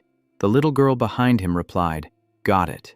Without hesitating, she opened a teleportation gate, pulling him close to the bat alien. Approach successful. Closing in, he slashed once, but it still dodged. Fast enough. Then I'll have to use the lightning system. No sooner said than done. He unleashed a lightning forbidden curse, then a wood forbidden curse to bind it. The wood forbidden curse surged up, and he followed with a combo. Lightning forbidden curse. Slash. But the lightning bolts were completely dodged, causing no damage. With this speed, even thunder can't catch it. Normal attacks basically can't hurt it at all. Suddenly, the anomalous bat stopped. It turned its head to look at him, opened its mouth, and screeched. Sound. A stream of black energy shot straight from its mouth toward him at extreme speed. Tu Thang managed to swing his sword hard, the light bursting out to tear apart the darkness in front of him, saving him by a hair's breadth. But in that split second, he missed a beat. The anomalous bat had quietly closed in behind him, its eyes glowing like red-hot coals. It immediately released a violent sonic wave, the shock knocking him backward. A single sound nullification. Forbidden Curse is totally useless. To block it, I have to find the right combination threshold. He continuously activated different layers of forbidden curses. Soundproofing increased gradually by 10 times, 100 times, 1,000 times, 10,000 times, then skyrocketed to 100 million times. Even so, the effect was zero. He was forced to turn around, planning to retreat. To eliminate the sound waves, he had to surpass the current 100 million mark. The remaining origin stones were only enough to push it to over 4 billion forbidden curses, which couldn't be sustained. Just then, So Thien appeared behind him, reminding him that the attack range was too wide. She looked down anxiously at where the protective forbidden curse was shaking, because the soundproofing layer was too thin and about to shatter. Seeing the critical danger, he pointed down and ordered, "Sound forbidden curse. Increase soundproofing by 3 billion times." After finishing up, he turned to So Thien and told her that they couldn't keep going like this. He asked her to find a way to transport both of them far away from the 5th floor battlefield. The little girl nodded and replied that she could do it. But before she could even execute the plan, that bat aberration appeared right behind her out of nowhere. A sonic wave exploded, knocking the little girl straight down. Her body was in agony, and blood gushed from her mouth. In midair, giant vines suddenly wrapped tight around her body to catch her. So Thien had managed to activate a wood element forbidden spell just in time to protect herself. The canopy lowered her down to Commander Vuong's position. He told Vuong Tai to take care of So Thien and warned him not to let her leave the soundproof barrier for the time being. Once things below were stable, he turned back to face that aberration. Forbidden sound spell, 100 million fold, silencing. While chanting, he unleashed a rapid barrage of sword strikes. Since normal methods were barely effective, he would have to use the opponent's own sonic waves to counterattack. From high above, he used all his strength to fight back against each wave of sonic attacks. The effect wasn't huge yet, but as long as it worked, it was enough to buy him some time. He didn't stop there. He switched moves continuously, combining the forbidden sound spell with sonic waves, pushing his attack power up by 100 million times. Hit by the backlash of its own sonic waves, the bat aberration staggered back violently. Its mouth gaped open in a roar, and one of its arms was injured by the shock. Its eyes burned with hatred. The move had definitely hit the mark. In a fit of rage, it condensed a blinding purple sphere and launched it straight at him with cold, murderous intent. He immediately countered.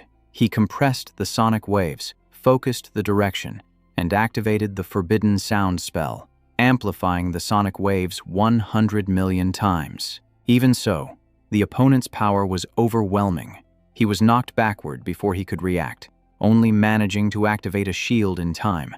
With 150 trillion origin stones remaining, a tree trunk caught him from behind to stop his fall. His mind raced. Even increasing the directional sonic waves by 100 million was like a drop in the ocean. His origin stones could only maintain 1.5 billion forbidden spells. He couldn't be reckless. He had to find a finishing move. Creating pure sonic waves with forbidden spells had limited energy and consumed a massive amount. So, could he use the forbidden spell to convert ordinary sound into an attacking sonic wave? He couldn't just sit there. He decided to gamble everything on this one shot. He charged straight at that aberration while activating Forbidden Sound Spell, Conversion. Almost at the same moment, the bat aberration opened its mouth to strike, but the sonic wave immediately reversed and slammed back into it. Its wings were damaged, and its body shook violently. Seizing that moment, he spun around and dove downward. A thought flashed through his mind. The sound of a single individual is limited, but if it's the voices of billions of Great Xia citizens, that's a different story. The situation was getting more intense by the second. The bat was going crazy, trying to break through, but it failed again and again. Its destructive force was completely blocked. He landed on the front lines, and Commander Vuong anxiously asked about the situation. He replied that the silencing forbidden spell had been increased to 500 million, but the soundproof barrier would only hold for 10 more seconds. He needed to order the whole city to scream at once. The commander didn't quite understand, but he agreed anyway. The order was transmitted everywhere. The message rang out that Huajia was in danger, calling on all the people in the city to shout together in unison. Commander Vuong quickly came up with a unified slogan: Huajia will prevail. Hearing the call, everyone didn't hesitate to raise their voices at once. Huajia will prevail. From all across the war zone, the sound rose like a tidal wave. Huajia will prevail echoed everywhere. His shadow spirits also joined the rhythm, shouting loudly, Huajia will prevail. The soldiers certainly didn't stand on the sidelines. They screamed with all their might, Huajia will prevail. Receiving the converging stream of power from everyone, he finally had a chance to counterattack. Gripping his sword tight and pointing it at the sky, he used Forbidden Sound Spell, Absorption, just as the bat aberration rushed in to unleash a directional sonic wave. He didn't back down. The phantom image of a red dragon rose high into the sky. Forbidden Sound Spell, Sonic Conversion. Forbidden Sound Spell, Sonic Accumulation, 1 billion. The bat aberration also poured all its strength into a counterattack, its directional sonic wave pressing forward relentlessly. The two attacks slammed into each other, the distance closing beat by beat. When it reached the critical point, the red dragon opened its mouth, spewing blazing fire, and the sound roared out, Huajia will prevail. The combined sonic wave finally took effect. The pressure caused the bat aberration to panic, forcing it to retreat. Its body was falling apart, the red dragon wrapped tightly around it, leaving it completely unable to escape. Seizing the opportunity, he launched the final blow. The sound of the Huajia bloodline crashed straight into the opponent. The red dragon opened its mouth wide, and the relentless sonic waves stunned the aberration. After just a moment, it couldn't take it anymore. Its body disintegrated, turning into black dust and dissipating. The battle came to a close. He breathed a sigh of relief and looked up at the sky, immediately thinking about returning to the Void Gate to stop the teleportation of the Sonic Bat Army. He ordered that if any S-class alien races appeared, he must be notified immediately. Commander Vuong replied, "Yes, sir." He turned to the unconscious So Thien and asked about her condition, wanting to know if she could teleport them back to Anlak. Hearing his voice, the little girl groggily woke up. Her trembling hand pointed to the gate beside them, and she whispered that she could do it. As soon as she finished speaking, She passed out again, having no strength left to hold on. He called her name in a panic. There was no time to hesitate. He picked her up and rushed straight into the gate, his priority being to get her medical treatment. The scene shifted to outside the void gate.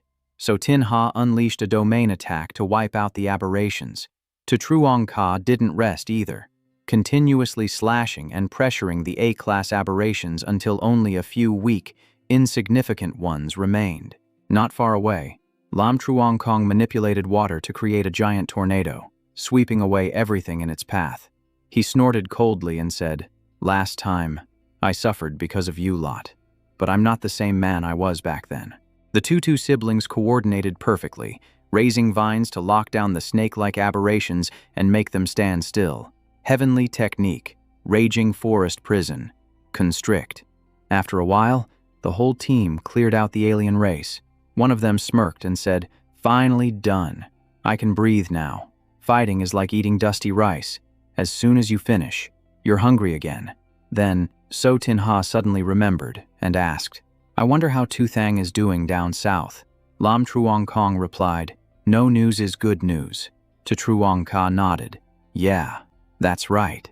Just as they mentioned it, another gate opened in the sky. So Tin-Ha looked up and said, "So the Void Gate just sent another wave of A-class aliens. Is it stopping now? Is there a pattern to the timing and type of creatures?" Truong-Ka gave a faint smile and said, "Brother, it looks like you've caught on to something interesting." He immediately assigned tasks. Tulan would be responsible for recording the exact time each aberration appeared, along with their level. "Over on the other side," Tulan replied. "Got it." But before anyone could understand what was happening, a bizarre blue-black aura poured down from the gate above. It descended fast and furious. Truong-Ka turned pale and blurted out, "Damn it, what the hell is that thing?" Back in the safe zone, Tu-Thang brought So-Thien to safety. Tran Lien Y saw them and started, saying, "So-Thien is hurt. Quick, put her on the bed. I'll go get the healing medicine I just concocted." Seeing the little girl's pale face, she got even more anxious. Without hesitating, she poured the medicine into So-Thien's mouth. The medicine is pretty mild, so it'll take time for her to wake up, but her internal injuries are severe. Even when she wakes up, she won't be able to use her powers for a while. Right at that moment, Tulan panic reported, "Captain, a new S-class alien race has appeared at the Void Gate. Abilities unknown." He replied, "I'm coming over now." She cut him off. "Captain, so Tin-Ha asked me to tell you that they can handle it themselves. He said if they can't survive this, they don't deserve to be your teammates. What's important is that you have a bigger mission." Tulan continued speaking with worry, saying he just received news that the United States has fallen. Millions of rogue superpowered individuals are following an S-rank entity, the Sky Ripper, heading toward Defense Line Number 5, expected to arrive in 5 hours. Hearing this, he felt overwhelmed, sitting by the bed looking at the girl who still had her eyes closed. After the battle with the Sonic King, the Prime Stones he had saved were nearly depleted. Without Prime Stones, he couldn't use Forbidden Arrays, revive the dead, or tame beasts. Only the Asura form was usable.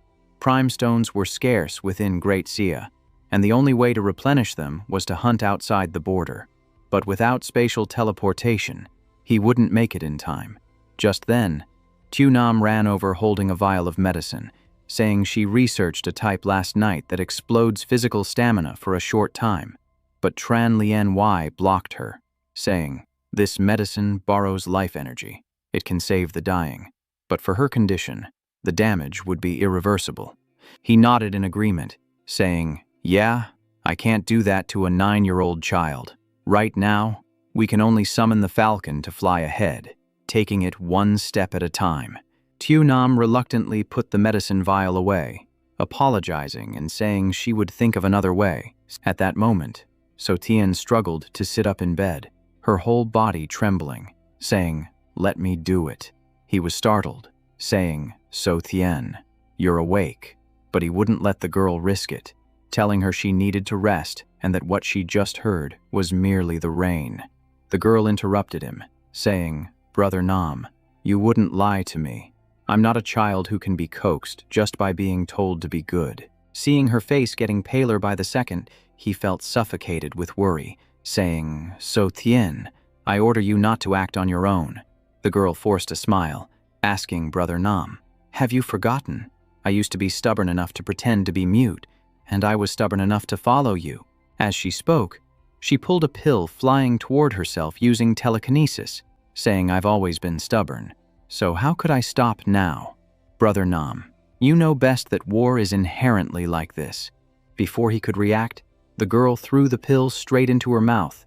The moment she swallowed, her body reacted instantly. She arched her back and sprang off the bed, a fierce roar bursting from her throat. Her eyes turned completely white and soulless, and her mouth opened wide.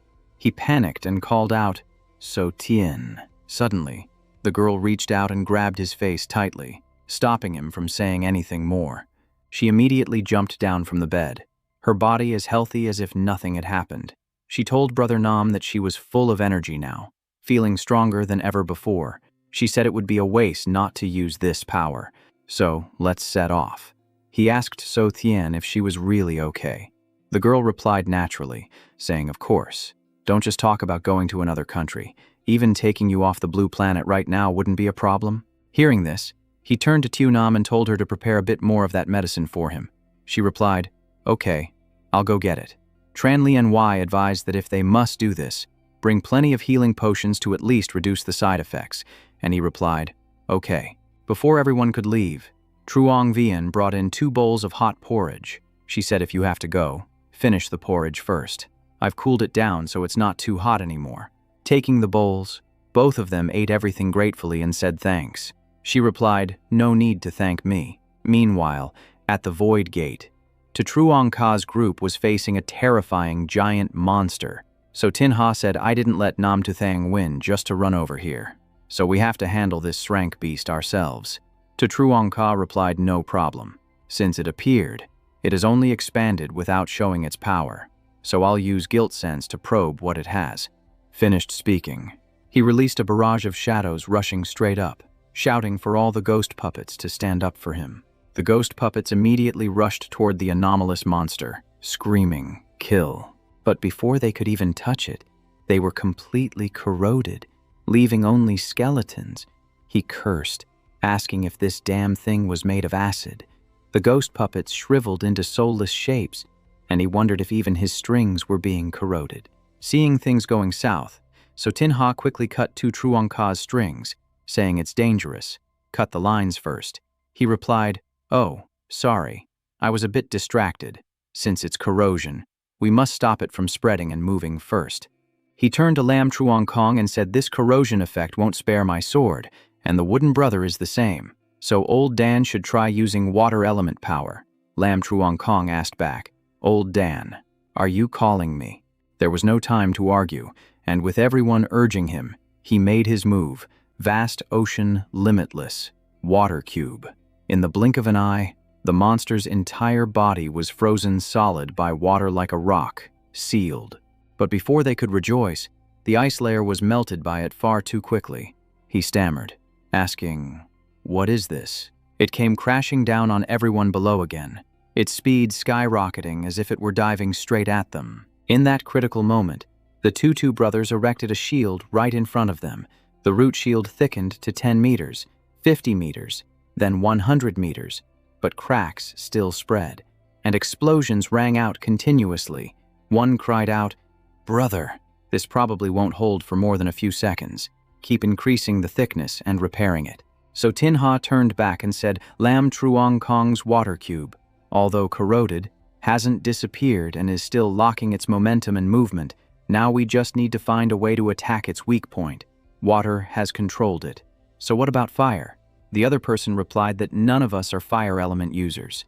Tan Anthuk had an idea, suggesting he create flammable plants that just need a spark to ignite. So Tin Ha said, "My sword energy can create sparks. So let's coordinate." Without delay, both of them rushed out to coordinate, standing on the vines. He swung his sword energy and shouted, "Sword energy collision. Burn." Sparks flashed and clung to the vines, piercing through the body of the anomalous monster, but it remained unharmed, its body slowly separating. Everyone froze, wondering if it could split and regenerate. Before So Tin-Ha could react, a loud explosion rang out, knocking him backward. Turning his head, he saw chunks of the monster's body shooting toward him, the distance closing with every beat.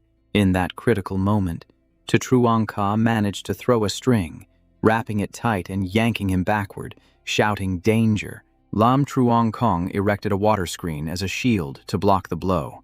He asked So Tin-Ha if he was okay, and he replied, "I'm fine." Tan An Thuk and Tue Tue were gradually getting exhausted, their bodies trembling. The speed of repairing the shield was far slower than the speed of corrosion, and the barrier was about to be swallowed up. So Tin-Ha asked Lam Truong Kong if he could control the black rain. He replied no. Its nature is a fission substance, not water, but he could still control the parts that were corroded water. He added that a fire element attack could detonate the main body to delay regeneration, but only from a distance. If they could pierce through the corrosion layer to find the core and ignite it, they could turn the tables and win. To Truong Ka murmured, "Pierce through, space element." Nam Tu San has the spatial bubbles left behind by So Thien. A risky plan was immediately launched. Nam Tu San used the spatial bubble to cover herself and rushed straight into the monster. It wasn't clear if the spatial bubble could get in, but life and death depend on fate, so she had to try once. After a few teleportation beats, Nam Tu San actually managed to get inside its body. She shouted, "I'm in. The spatial bubble is stable." Everyone rejoiced in unison, saying that's great. Seeing So Tin-Ha injured, Nam Tu San intended to treat him first. He interrupted, saying, "The shield outside is about to break, so try your holy light to see if it resists corrosion." She immediately reached out her hand and replied, "Okay, holy light shield." The holy light blocked the monster's attack. It seemed to hold, but not for long. With her current ability, a large-scale holy light could only be used twice at most. So Tin-Ha looked around and said, "Holding for one moment is enough, and twice is also enough. Open the holy light barrier first to cover everyone for the Wooden Brothers." Nam Tu San immediately followed orders, opening a larger shield and shouting, "Holy light shield." So Tin-Ha deployed the next step, saying, "I'll go up first and use my sword to split it open to find the core." Tanan and Tan-Tu create flammable explosive seeds.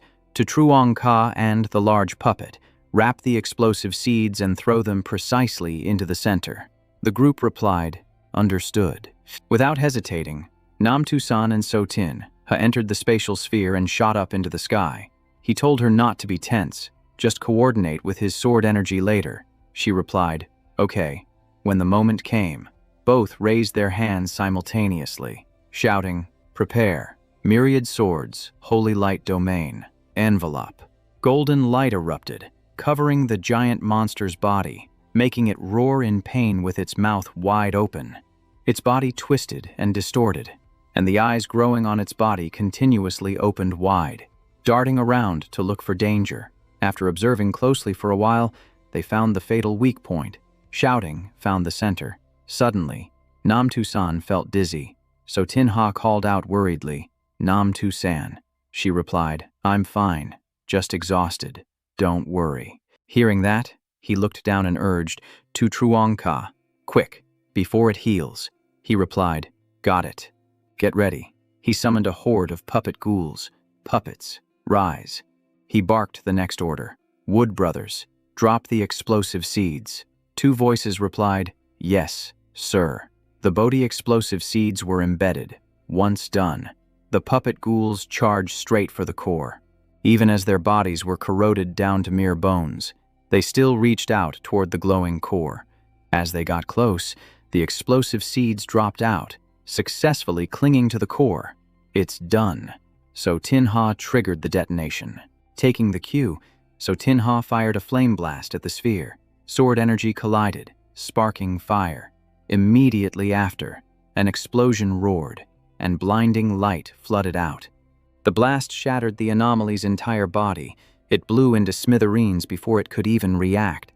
Its remains disintegrated and rained down, burning everything. So Tin-Ha urged, "Quick, everyone get into the bubble space. The Hydra Cube is about to blow. We're breaking out."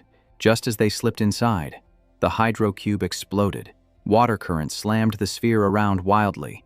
Namtu-san rolled her eyes and asked, "Ugh, how long has it been since you guys showered?" So Tin-Ha awkwardly replied, "Our sanctuary is strict about hygiene. I've always been clean. If you don't believe me, smell for yourself." Lam Truong Kong turned to see Tu Truong Ka sniffing around. He shouted, "Tu Truong Ka, where the hell are you sniffing? What's your deal? I only look like a monk. I don't smell like one. Why are you guys staring at me? I'm a water-type prodigy from the East Sea. Use your toes to think it definitely isn't me." Tutu suddenly spoke up. "Oops, it's probably me. Because you said soil is the most precious thing, brother. So I couldn't bear to wash the mud off me." Tananthuk forced a smile and intervened. "Heh, silly girl. You didn't have to go that far." Tutruong Ka laughed gleefully. "Ha ha ha ha ha, worthy of the Wood Brothers." So Tin-Ha cut them off. "We're out of danger. Why are we still huddled here chatting?" Nam Tu-san immediately burst the sphere, releasing everyone. "Makes sense. Disperse. My legs are numb." She walked over and sniffed Tutu. "It really is the smell of soil. But that's not the scent I caught earlier." The girl smiled awkwardly. "Oh, guess I don't need to shower then." Tananthuk whispered, "Good girl. I don't think that's what she meant." Namtu-san then approached Tu Truong Ka and Lam Truong Kong. "Do whatever you want." One said, "My natural body scent is so good even ghosts praise it. Don't get so close. I'm still pure. I'm shy." She cut them off. "It's not you two either." So, Tin-Ha stepped up. "If everyone's been ruled out but the smell remains, then whatever's left, no matter how weird, must be the truth. Miss Doctor, do you still have the energy to heal me?" Namtu-san asked worriedly. "Does it hurt?" He replied, "Just kidding. Take a break. Healing me later is fine."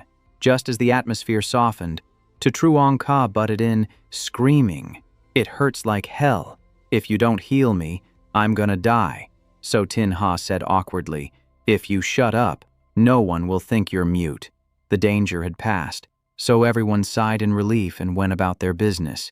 "For my bro's happiness, I'll gladly be a mute dog."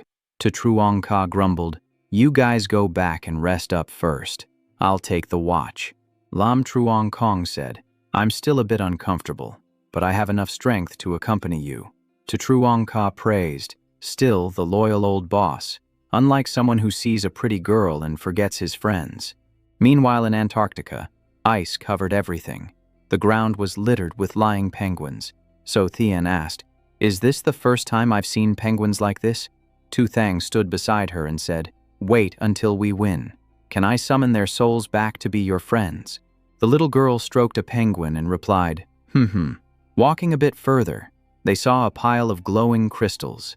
"This is the last ore vein on the blue star. If we gather this batch, victory in the war is pretty much in our hands." "Right. Yeah." He immediately stored all the minerals into a dimensional pocket. Raw ore count, 100 quintillion. Job done. He spoke aloud. "Great Antarctica. Excellent warriors from ancient times to now. Awaken. Go to Huaxia's 5th defense line for reinforcements. Fight one last time for humanity. For the blue star." He touched the ground. Massive monster spirits rose in unison and soared into the sky. So Thien asked curiously, "Brother Nam, on the way here, you summoned undead warriors from destroyed nations, but you didn't summon the heroic spirits of the Great Fleet who sacrificed themselves. Why is that?" He replied, "Because of selfishness." He patted her head. "That selfishness is for Huaxia. I hope that after the external war, humanity will never have civil wars again. No more racial conflicts, no more international hegemony, just people living in peace and prosperity." So Tien listened and gasped in awe. "Brother Nam, you're an idealist. Your ideal is hard, but beautiful. I really want to see the day you talk about. By then, I'll have lots of penguin friends." "Right." Tu Thang looked into the distance with certainty. "You will. Let's go. Time to deal with the Void Ripper." A teleportation circle opened. Through it, they saw a giant six-eyed scorpion towering over them.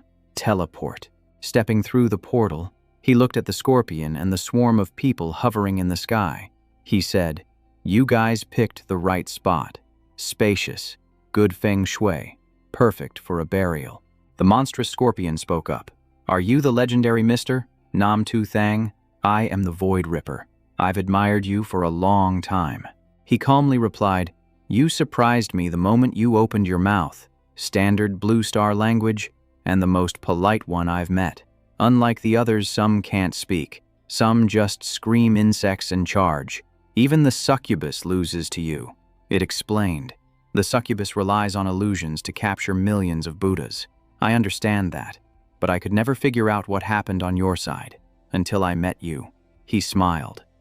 Hearing the exchange below, the group above finally spoke. "Since you understand, surrender obediently. Avoid meaningless resistance for the future of the Blue Star. The USA is the superior nation with the most say. We have chosen the best option for humanity on your behalf. I am Captain USA, John." After speaking, they clenched their fists and chanted, "Only the great USA can make the Blue Star great again. Long live the USA. Long live the USA." So Thien was too bored to even look. She spat on the ground and said, "Mistakes upon mistakes." He laughed. "Ha ha ha ha. You surrendered and you're still acting. It'd be a waste if you don't get an Oscar." John's smile froze. His eyes turned cold. "You refuse to surrender and dare to laugh.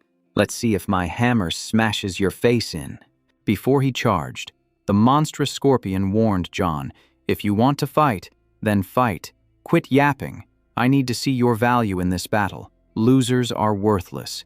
John raised his hand. "Understood. Marshal." John immediately rushed forward, swinging a thunder hammer and roaring, "Die, Nam Tu Thang." He remained calm, asking, "Just you alone, and only at the demigod rank. Not worth my time. Why don't you all come at once?" Provoked, John went berserk. He slammed a violent blow into the ground. Tu Thang and So Thien flew up just in time to dodge. Thunder God hammer. He smirked. "You dare call yourself a thunder god with that little bit of energy." John conjured a giant monster avatar, opening its mouth to charge while shouting, "Shut your mouth, thunder god dragon." He asked back, "Speaking of dragons, have you ever seen a dragon of Huaxia?" He decided to open his opponent's eyes, sword pointing straight at the sky. White gold lightning gathered. "Today, I'll show you the real deal. Lightning element forbidden spell. Descend." A golden dragon avatar with glowing eyes appeared in the sky, twice the size of that thunder dragon. Thunder god dragon. With just one bite, the thunder dragon vanished. John screamed, "My thunder dragon." John fell to the ground, unable to believe it. This is impossible." Before he could finish, a series of golden lightning bolts struck directly where he stood. Lightning. Light execution. John's shield couldn't hold. He was blasted backward, screaming. No way. His body was charred, leaving only a dry skeleton lying flat on the ground. So Thien looked at the scene with glee. Is this the obsession with greatness thing? By the way, does the letter B on his forehead stand for great bigness? That letter isn't exactly a compliment in Huaxia. The alien scorpion widened its eyes, glaring at the rest of them. "Your captain is dead and proved himself useless. What about you? I don't mind disposing of worthless trash myself." The group stood frozen in silence. Suddenly, a bearded man charged forward, shouting orders. "O great warriors, follow me to avenge the captain. Earth element. Forbidden spell. Kill. Avenge the captain. Revenge." He was the vice captain of the USA team, Johnny. He wasn't afraid. In fact, he was interested. Green energy flared around him. "Ha ha ha. You really don't shed a tear until you see the coffin, do you? But spirit is good. After all, you'll be my soldiers later. Today, I'll use you to test a new move." He unleashed a massive tornado that swept straight through that crowd. Forbidden spell. Wind. Elemental wind blade. Stack it up. Forbidden spell. Sound. Elemental sound wave. Stack that too. The wind blade slashed through, leaving the American group in agonizing tatters. No matter how much they struggled, the sound waves blasted them until their ears rang. Their skulls rattled, and panic set in. In the direst moment, Johnny clenched his fists, tensed up, and roared. Thick earth shield. A massive block of stone completely enveloped them. He was slightly surprised. Humph, making a tombstone like this works too. But isn't burying yourself alive a bit too cruel? Let me put you to rest. He immediately summoned an Earth Dragon Phantom, Earth Dragon Drill Technique. The dragon plunged violently into the ground, piercing through the hard rock and channeling the directed sound waves. Explosions echoed upwards. Johnny was blasted out, screaming in agony. Oh, no. The more he thought about it, the more he couldn't believe it. How could you possibly do something like that? Oh, no. Seeing him lying sprawled out next to his teammates, he walked over and replied, You want to be great again. That is simple enough. Having said that, he knelt down and touched the ground to create a formation seal. Undead. Summoning. Stand up. All of you. Fight for the blue planet. Fight for Huajia. Go. Reinforce the 5th defensive line of Huajia. All of them rose in unison as wraiths, their eyes glowing, their mouths chanted. Reinforce the defensive line. Fight for the blue planet. Fight for the blue planet. Watching that scene, the alien scorpion remained calm and spoke. Mr. Nam Tu Thang, you are truly valuable. It is a pity I know you would never submit even in death, so we are forced to have a great battle.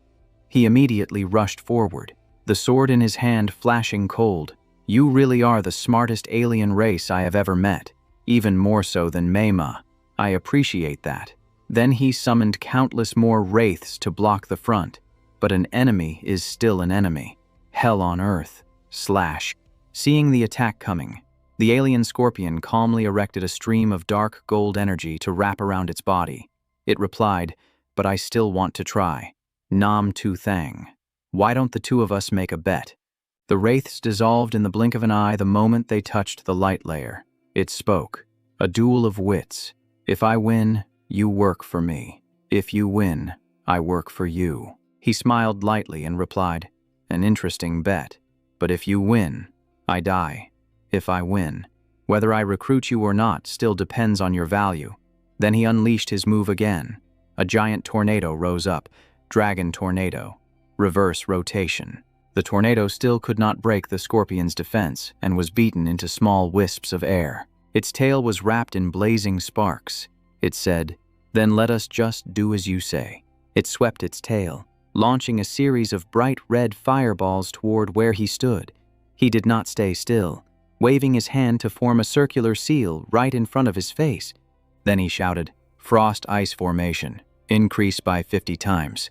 Right at that dangerous moment, a deafening explosion tore through the ground and rocks below, causing smoke and dust to rise blindly. Amidst the dust screen was the towering shield he had erected. The alien scorpion still did not stop, continuing to pile on attacks that caused loud explosions. Seeing it hadn't taken him down. It changed moves, condensing a significantly larger fireball. Right after that, without hesitation, it hurled that sphere straight forward with rapid speed. Witnessing this scene, Nam Tu Thang immediately strengthened the formation. The Frost Ice Formation was amplified 100 times. A violent explosion rang out, but the shield remained firm without a single crack. Seeing this, the alien scorpion spoke up. Nam Tu Thang, relying on this tattered formation won't be enough to hold out. Heavenly Fire Meteor. Immediately after, a series of fireballs appeared, falling straight down at extreme speed. His eyes widened, his teeth clenched tight as he cut in. If that is the case. He rushed straight into the center of the meteor shower and continued. Then I have no choice but to use a grand move I have never used before. Red light enveloped his entire body as he shouted, Stack Forbidden Spell. Not stopping there, he continued to issue the command, Spiritual Origin. As soon as the command ended, all the giant meteors froze in place and then changed direction. 8 meteors no longer fell but flew back up into the sky, spun around, and vanished from the space. Get away from the blue planet and go back to the universe.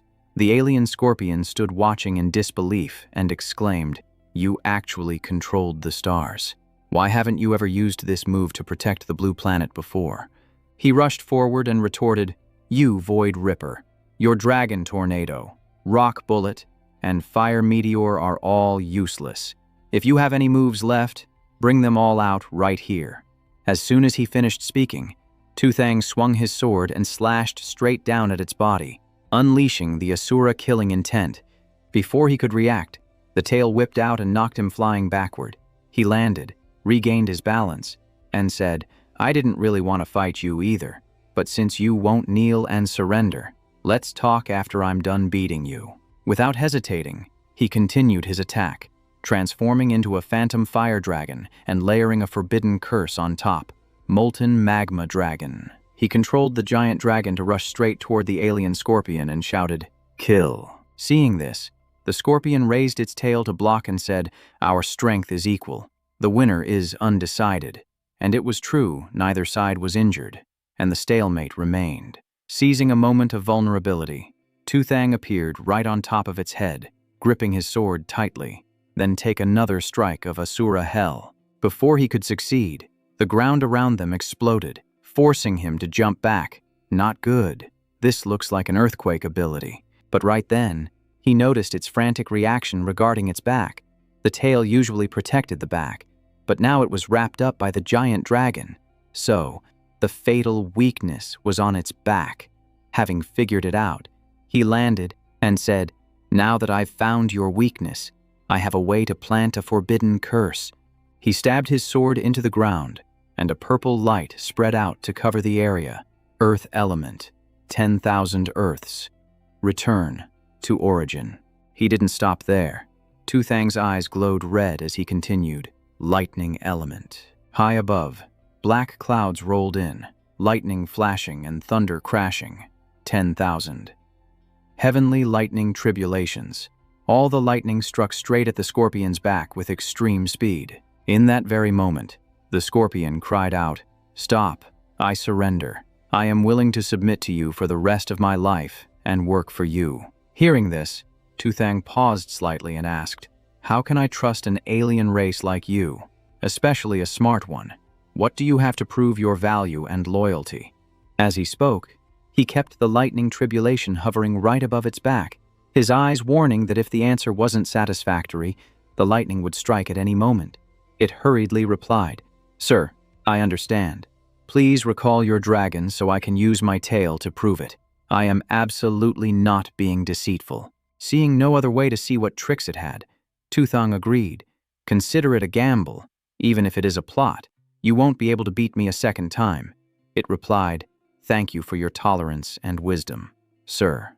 The scorpion reached its tail into its back and pulled out a small pouch, saying, Sir, this is my greatest weakness. Looking at the round, squirming things inside, he asked, What is this? It replied, My descendants, the seeds to continue the Scorpio civilization, the very last sprouts. I beg you to keep them safe. Tuthang smirked. You're giving them to me to keep. It replied, Yes. But before he could even finish understanding, he slashed straight at the egg sac. Luckily, the scorpion pulled it back in time. How do I know if these are your descendants or your weapons? He continued aiming at the egg sac. How can I be sure you don't want me to nurture a bigger invasion plot? Seeing the critical evidence in danger, the scorpion immediately raised its claw to block. The slash snapped the claw in two, sending blood splattering everywhere. It stood still, looking at Tuthang, and said, I didn't activate my defensive armor so you could slash me freely. Do you believe me now? Tuthang replied, For now, I believe you 50%, but you have to explain the reason clearly. The scorpion explained, My race is just like humanity. We were both invaded and exterminated. I was also a rebel. Seeing you is like seeing myself in the past. He laughed. An invader calling himself a rebel. You really will do anything to survive. It continued. You find it hard to believe because you don't understand the truth behind the so-called myriad races invasion. The scorpion recounted, It's all just a game for a mightier civilization in the universe called the Divine Decree. The myriad races are actually slaves chased off their planets. Blue Star was chosen as the main battlefield. What humanity is facing is just the cleanup before the final duel. which is why many unintelligent alien races are called pests. Tuthang asked. In their eyes, humans aren't even qualified to participate and are just obstacles to be cleared out beforehand. It replied bluntly, "That is correct." He said, "Tell me about how your planet and race were invaded." It began the story. When there was peace, the Scorpio race lived on planet N68. We were the rulers there. After countless years of civil and foreign wars, we finally formed a peaceful and inclusive civilization. But that civilization didn't last. Gods descended upon our planet, forcing us to participate in the duel of the myriad races. My race rebelled, and our warriors launched a large-scale attack. The price we paid was incredibly high. The power of the gods was far beyond our imagination. Back then, misery was everywhere. Scorpion corpses piled up. Comrades and loved ones fell one after another. Everything was engulfed in a sea of fire. The gods controlled the elements of the universe. The war ended in less than half an hour. My race suffered a crushing defeat. The survivors refused to submit, so they were exterminated. They would rather die than become slaves. Only I was considered a traitor. It wasn't that I didn't dare to resist, but I didn't want to watch our civilization go extinct out of blind stubbornness. I am the sole survivor, teleported to Blue Star to participate in this hunting game. Hearing this, Tuthang was astonished. An entire race wiped out in less than half an hour. Then why do you place all your trust in me? Your attitude was different from the very start. The Scorpion replied immediately, "Because I sense an aura similar to the gods on you." This statement made Tuthang freeze and look up. How is that possible? It spoke with certainty, although it is faint as a small spark. It comes from the same source, especially when we fought. Your ability to control the elements proved it. Before it could finish, he looked at his own body. The 5 great talents he had before dying in his past life were abnormally successful, plus his rebirth. Could it be that everything was related to the gods? If so, what was their purpose? The Scorpion added, "I also sense traces of the Scorpio civilization on you. Instead of being killed in the game, I'd rather submit to you." Tuthang replied, "Sounds reasonable. So tell me, what value do you bring?" It said, "In terms of strength, I can crush aliens below Srank and can go toe-to-toe with other Srank aliens. Furthermore, I know about the Void Gate." Without thinking further, Tuthang decided to trust it this once. "Fine, but there is a condition. From now on, you must obey my orders until the war ends. If you achieve merit, I will release you back to your planet after our victory to continue your civilization." Accepted. The Scorpion bowed its head. "Thank you, Your Excellency." With nothing left to keep them there, Tuthang turned around and called out, "So Thien, it's time to leave." The girl stepped out and replied, "Coming." Seeing the Scorpion still breathing, she curiously asked, "Why is it still alive? And what's with that pose?" He briefly introduced it. "This is Lao Liet. From now on, he's a member of our squad." So Thien scratched her head, dumbfounded, and exclaimed, "Huh." He continued, "Let's just head back to the Void Gate battlefield first. I'll explain everything to you on the way."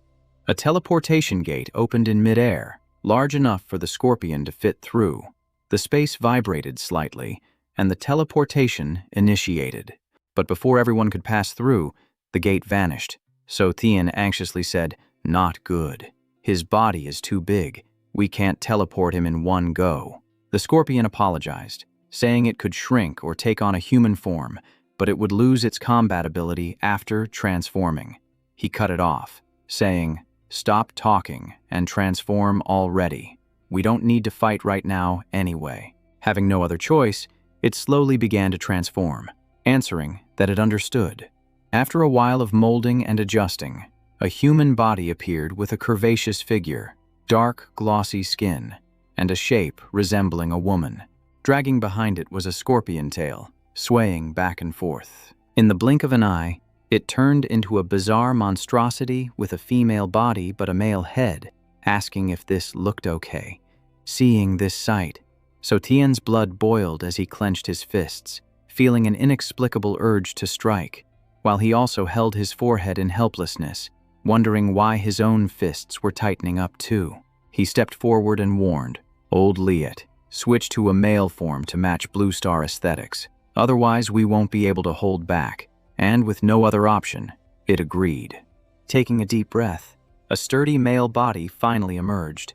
But the tail was no longer behind his back. Instead, it was sticking straight up in the front, and he asked if this was acceptable, causing So Tien and him to freeze in place with blank stares. Neither of them could hold back anymore and rushed in to teach him a lesson, screaming that human aesthetics were not like that, and asking what the hell he meant by putting the tail in front. After a thorough beating and correction, old Liet finally fixed his image, apologizing and saying he still had a lot to learn, while he sighed in relief, noting that it looked much more pleasing to the eye now. So Tien carefully handed a towel to old Liet to wrap around his waist so he wouldn't embarrass himself, and he thanked him. The scene then shifted to the Void Gate battlefield, where Truong Ka and Lam Truong Kong stood guard watching the sky, noting the gate had been silent for a long time, while So Tin Ha deduced that the alien teleportation had a pattern. Suddenly, another gate opened nearby, and old Liet stepped out, confirming that there was indeed a pattern. As soon as he saw it, Truong Ka immediately assumed a defensive stance, wary of the stranger who did not look human. But following old Liet were he and So Tien, and he introduced the new teammate as an S-rank alien named Liet without a doubt, called Old Liet, leaving everyone stunned as the alien pointed to the sky and explained that the Void Gate only activated at sunrise. Currently, large-scale transport was only up to a rank, while Shrank only teleported sparingly at noon, so there was no need to keep watch at night. He crossed his arms and asked how to close the gate, and the alien replied that inside every gate was an intermediate teleportation path, and each race had a corresponding nexus. You just need to storm into the intermediate space, wipe out the aliens, and destroy the nexus to block the next teleportation.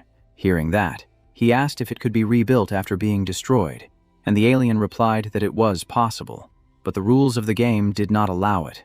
He further explained that a destroyed nexus meant the end for that race, and the gods would step in to handle it. Upon hearing this, Lam Truong Kong asked how the God Emperor existed and if they could win, to which he calmly replied that they should just take it one step at a time and see.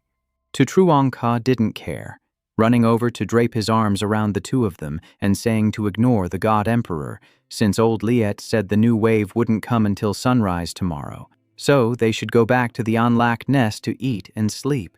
He smiled in agreement, glancing at So Tien to tell him to go back first and check on everyone, calling for Tulan and Trio Ka Ni, and the little girl smiled and replied, "Teleport."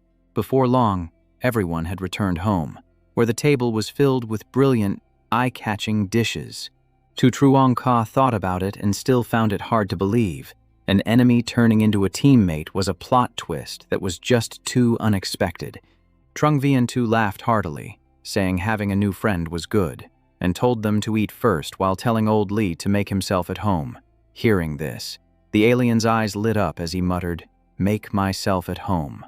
So he no longer hesitated, opening his mouth to take a deep breath and inhaling all the food on the table into his mouth in one go.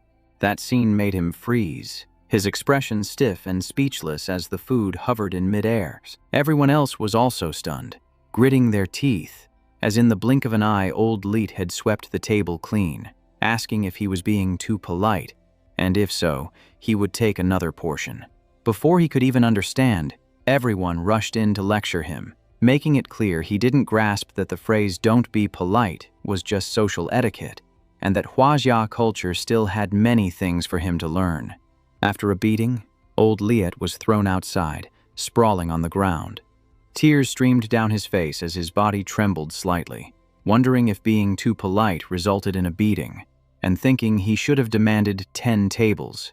Eventually, the group decided to go outside for a barbecue, agreeing that grilling meat would be faster. With his inherent skills, Tan An Thuk simply waved his hand to produce plenty of ripe eggplants and vegetables, grown and harvested right on the spot. Lam Truong Kong contributed water to wash the vegetables, which was a bit wasteful but convenient, using the universal washing water, once washed. So Tin Ha and Truong Ka competed in chopping the ingredients, with one cutting chunks and the other slicing, while he was busy placing the pig on the grill. claiming the pig head for himself. Just then, old Liet walked up, saying that this time he had to perform well. Seeing him, he quickly waved his hand, telling him to wait until everyone finished eating the leftovers before he could eat, and if that wasn't enough, he could go to the battlefield tomorrow to eat his fill. And although the alien didn't understand, he agreed. Finally, plates of piping hot grilled meat came off the grill. He handed the alien a skewer and discussed entering the Void Gate the next day, proposing that old Let handle the aliens in the teleportation, to which he raised his hand in agreement, and when asked who would carry the burden if there were Shrank aliens, Truong Ka accepted the coordination role, while he decided his little sister would support with healing. Everyone split up the tasks and discussed excitedly, while he got separated from the group, thinking Truong Ka was truly sourer than pickled cabbage, dragging him along so fast he couldn't keep up. Beside them, Tulan raised her hand to suggest, "Captain, Connie and I want to go to the battlefield to train." And Connie sat next to her and added that since they knew the pattern, they didn't need to scout the stronghold, so going into battle might help them improve faster. Hearing their reasonable arguments, Tuthang smiled and nodded, deciding that tomorrow they would team up with Tu Truong Ka, So Thien, So Tin Ha, Old Dan, and the Wood Group to follow him into the Void Gate, while So Tin Ha added that everyone should summarize their experience from the past 2 days, sharing strategies and timing for using skills to optimize their teamwork. The atmosphere became lively again, with someone saying the Wood Brothers' moves were too monotonous and should be expanded into poison, root detonation, and earth attributes. Someone asked if Old Dan's water attribute could appear as ice or landslides, and he replied he would create special cold acid based on demand, adding that the regeneration potion was also nearing completion. The quantity might not be much yet, as he was still researching food recipes, but time passed quickly to the next day, when the Void Gate battlefield opened and beasts surged out in droves. Seeing that scene, he pointed up and shouted loudly, "The Void Gate is open. Get into position and prepare for combat." And the order was immediately relayed. Hearing the command, the little girl raised her hand and activated the teleportation space link. A gate appeared, and the group rushed in one after another, floating with the flow for a while before landing safely, everyone feeling slightly dizzy but quickly stabilizing their breathing. When silence returned, he asked if everyone was okay, but Lam Truong remained silent, staring at the passage and noticing the colors fading in and out to grade the species, realizing that the darker it was, the higher the rank, and the deeper they went, the more dangerous it would be. He didn't hesitate to step toward the connecting portal, deciding to attack the low-level alien races first to test the waters. Everyone looked around. This place was completely different from the outside, seemingly adapted to each race's ecology. Near the main gate, 2 lizard monsters were guarding and chatting. One asked via a translator, "When the gate opens again, are we going to the battlefield?" The other replied, "Probably not yet. The planetary army won't arrive until tomorrow." As soon as the words left its mouth, a loud explosion rang out, and the gate shattered into tiny fragments. Stepping through the debris was none other than his group, walking with calm composure. He looked at the towering earthen fortress ahead and said, "This must be a transit station. It's big enough. The teleportation node is probably inside that stone citadel." Seeing the intruders, the lizard monsters charged forward, screaming, "Destroy the invaders." Seeing this, he acted immediately. He summoned a towering gale, stacking forbidden spells, Wind Blade. Before the lizard monsters could even figure out what was happening, they were blasted away, their screams echoing throughout the space. Not long after, the group blew the fortress into a sea of smoke, and the system displayed a notification, "Kim Hee Race, game over." Witnessing the scene, Lan Truong's eyes went wide as he mumbled, "Is this a one-sided slaughter? Maybe we shouldn't have come. Who am I? Where am I? What am I doing here?" His eyes were glued to the display panel showing the remaining origin stones, 98.864 billion. Using forbidden spells this time didn't consume any origin stones. Perhaps the spiritual energy inside the Void Gate is so abundant that I don't need to spend my own resources. Just as Tuthang finished speaking, A sharp pain shot straight through his hand. He looked down and realized his arm had been covered by something strange for some time now, and a foreign sensation was spreading fast. He stared at his arm, a question rising in his mind. Is this the price for using my abilities inside the Void Gate? And what, exactly, is the limit of this price? Seeing him standing there in a daze, muttering to himself, So Tin-Ha asked worriedly, "Are you okay?" He turned back and replied briefly, "I'm fine." He immediately urged everyone to move out. The sooner we close the teleportation hub, the safer Huajia will be.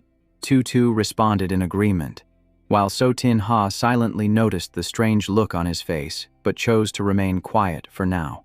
Time passed, and countless teleportation gates appeared ahead. Orders were quickly distributed, 1 gate per person. He would handle the Srank gate, while the others would clear out those below Srank. So Thien was in charge of observation. Everyone responded in unison. Understood. Observing the overall situation, he realized the gate in the center had the highest potential. The dark gold area in front of him was clearly where the Srank alien races were gathering. Looking up, he saw a skull symbol appearing on the gate, the mark of the charm demons. Next to it was a gate bearing the shape of a bat. All of them were Srank alien races that had once appeared on the battlefield. The drawing of Lai carried an unusually gloomy aura. It seemed that, except for old Lai, the rest of them had already been wiped out. With no time to waste, he charged straight into the Charm Demon Gate, deciding to deal with these familiar faces first. Stepping into the chaotic space, he couldn't help but pause. Spiritual power still lingered here. This was clearly a spiritual channel, a one-way teleportation gate. The more he thought about it, the more confused he became. He gritted his teeth. Do the gods really just see everything as a game for their amusement? Passing through the gate, a large open ground with a massive lake appeared before his eyes. Inside, countless figures were soaking in the water. They were all cohorts of the charm demons. Their eyes were glued to the gate, discussing the previous teleportation and their own dominance, when suddenly, the door was pushed open, and a familiar figure appeared. The scene sent them into a panic, their mouths hanging open in shock. Clearly, it wasn't time for the gate to open yet. Before they could even finish speaking, he struck them down. The counterattack was so fast they couldn't react in time. The remaining charm demons immediately charged forward, launching a simultaneous spiritual attack. Right after, a massive water tornado crashed down, causing him to stagger for a moment. To block all the attacks, he activated a barrier around his body, fully deploying his mental defenses. 2 charm demons, their bodies undulating like rolling waves, quickly ordered Aeon 3-On and Aeon 3-2 to deploy the beauty trap, while the others immediately provided cover. As soon as the order was given, 2 beautiful female figures materialized and closed in on him. Their enchanting voices wrapped around him, and their breath came in short gasps, making him momentarily wonder if this was an illusion or the effect of the blood mist. Under the relentless waves of seduction, his eyelids began to droop, his consciousness wavered, and his body unconsciously stepped forward. But Tuthong snapped out of it and swung his sword without hesitation. The blade tore through the wind, slicing the charm demon's body apart cleanly. The others tried to flee but were cut off. They looked terrified.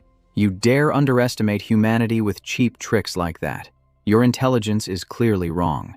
It's completely useless. They paused for a moment, then changed tactics. Tentacles sprouted from their heads and shot straight toward his skull, intending to establish some kind of link. But before the thought could fully form, he swung his sword again. All the tentacles were severed. Don't even think about it. Immediately after, he charged forward, his sword slashing furiously. Die, all of you. One charm demon laughed, believing it had extracted information from Tuthang's mind.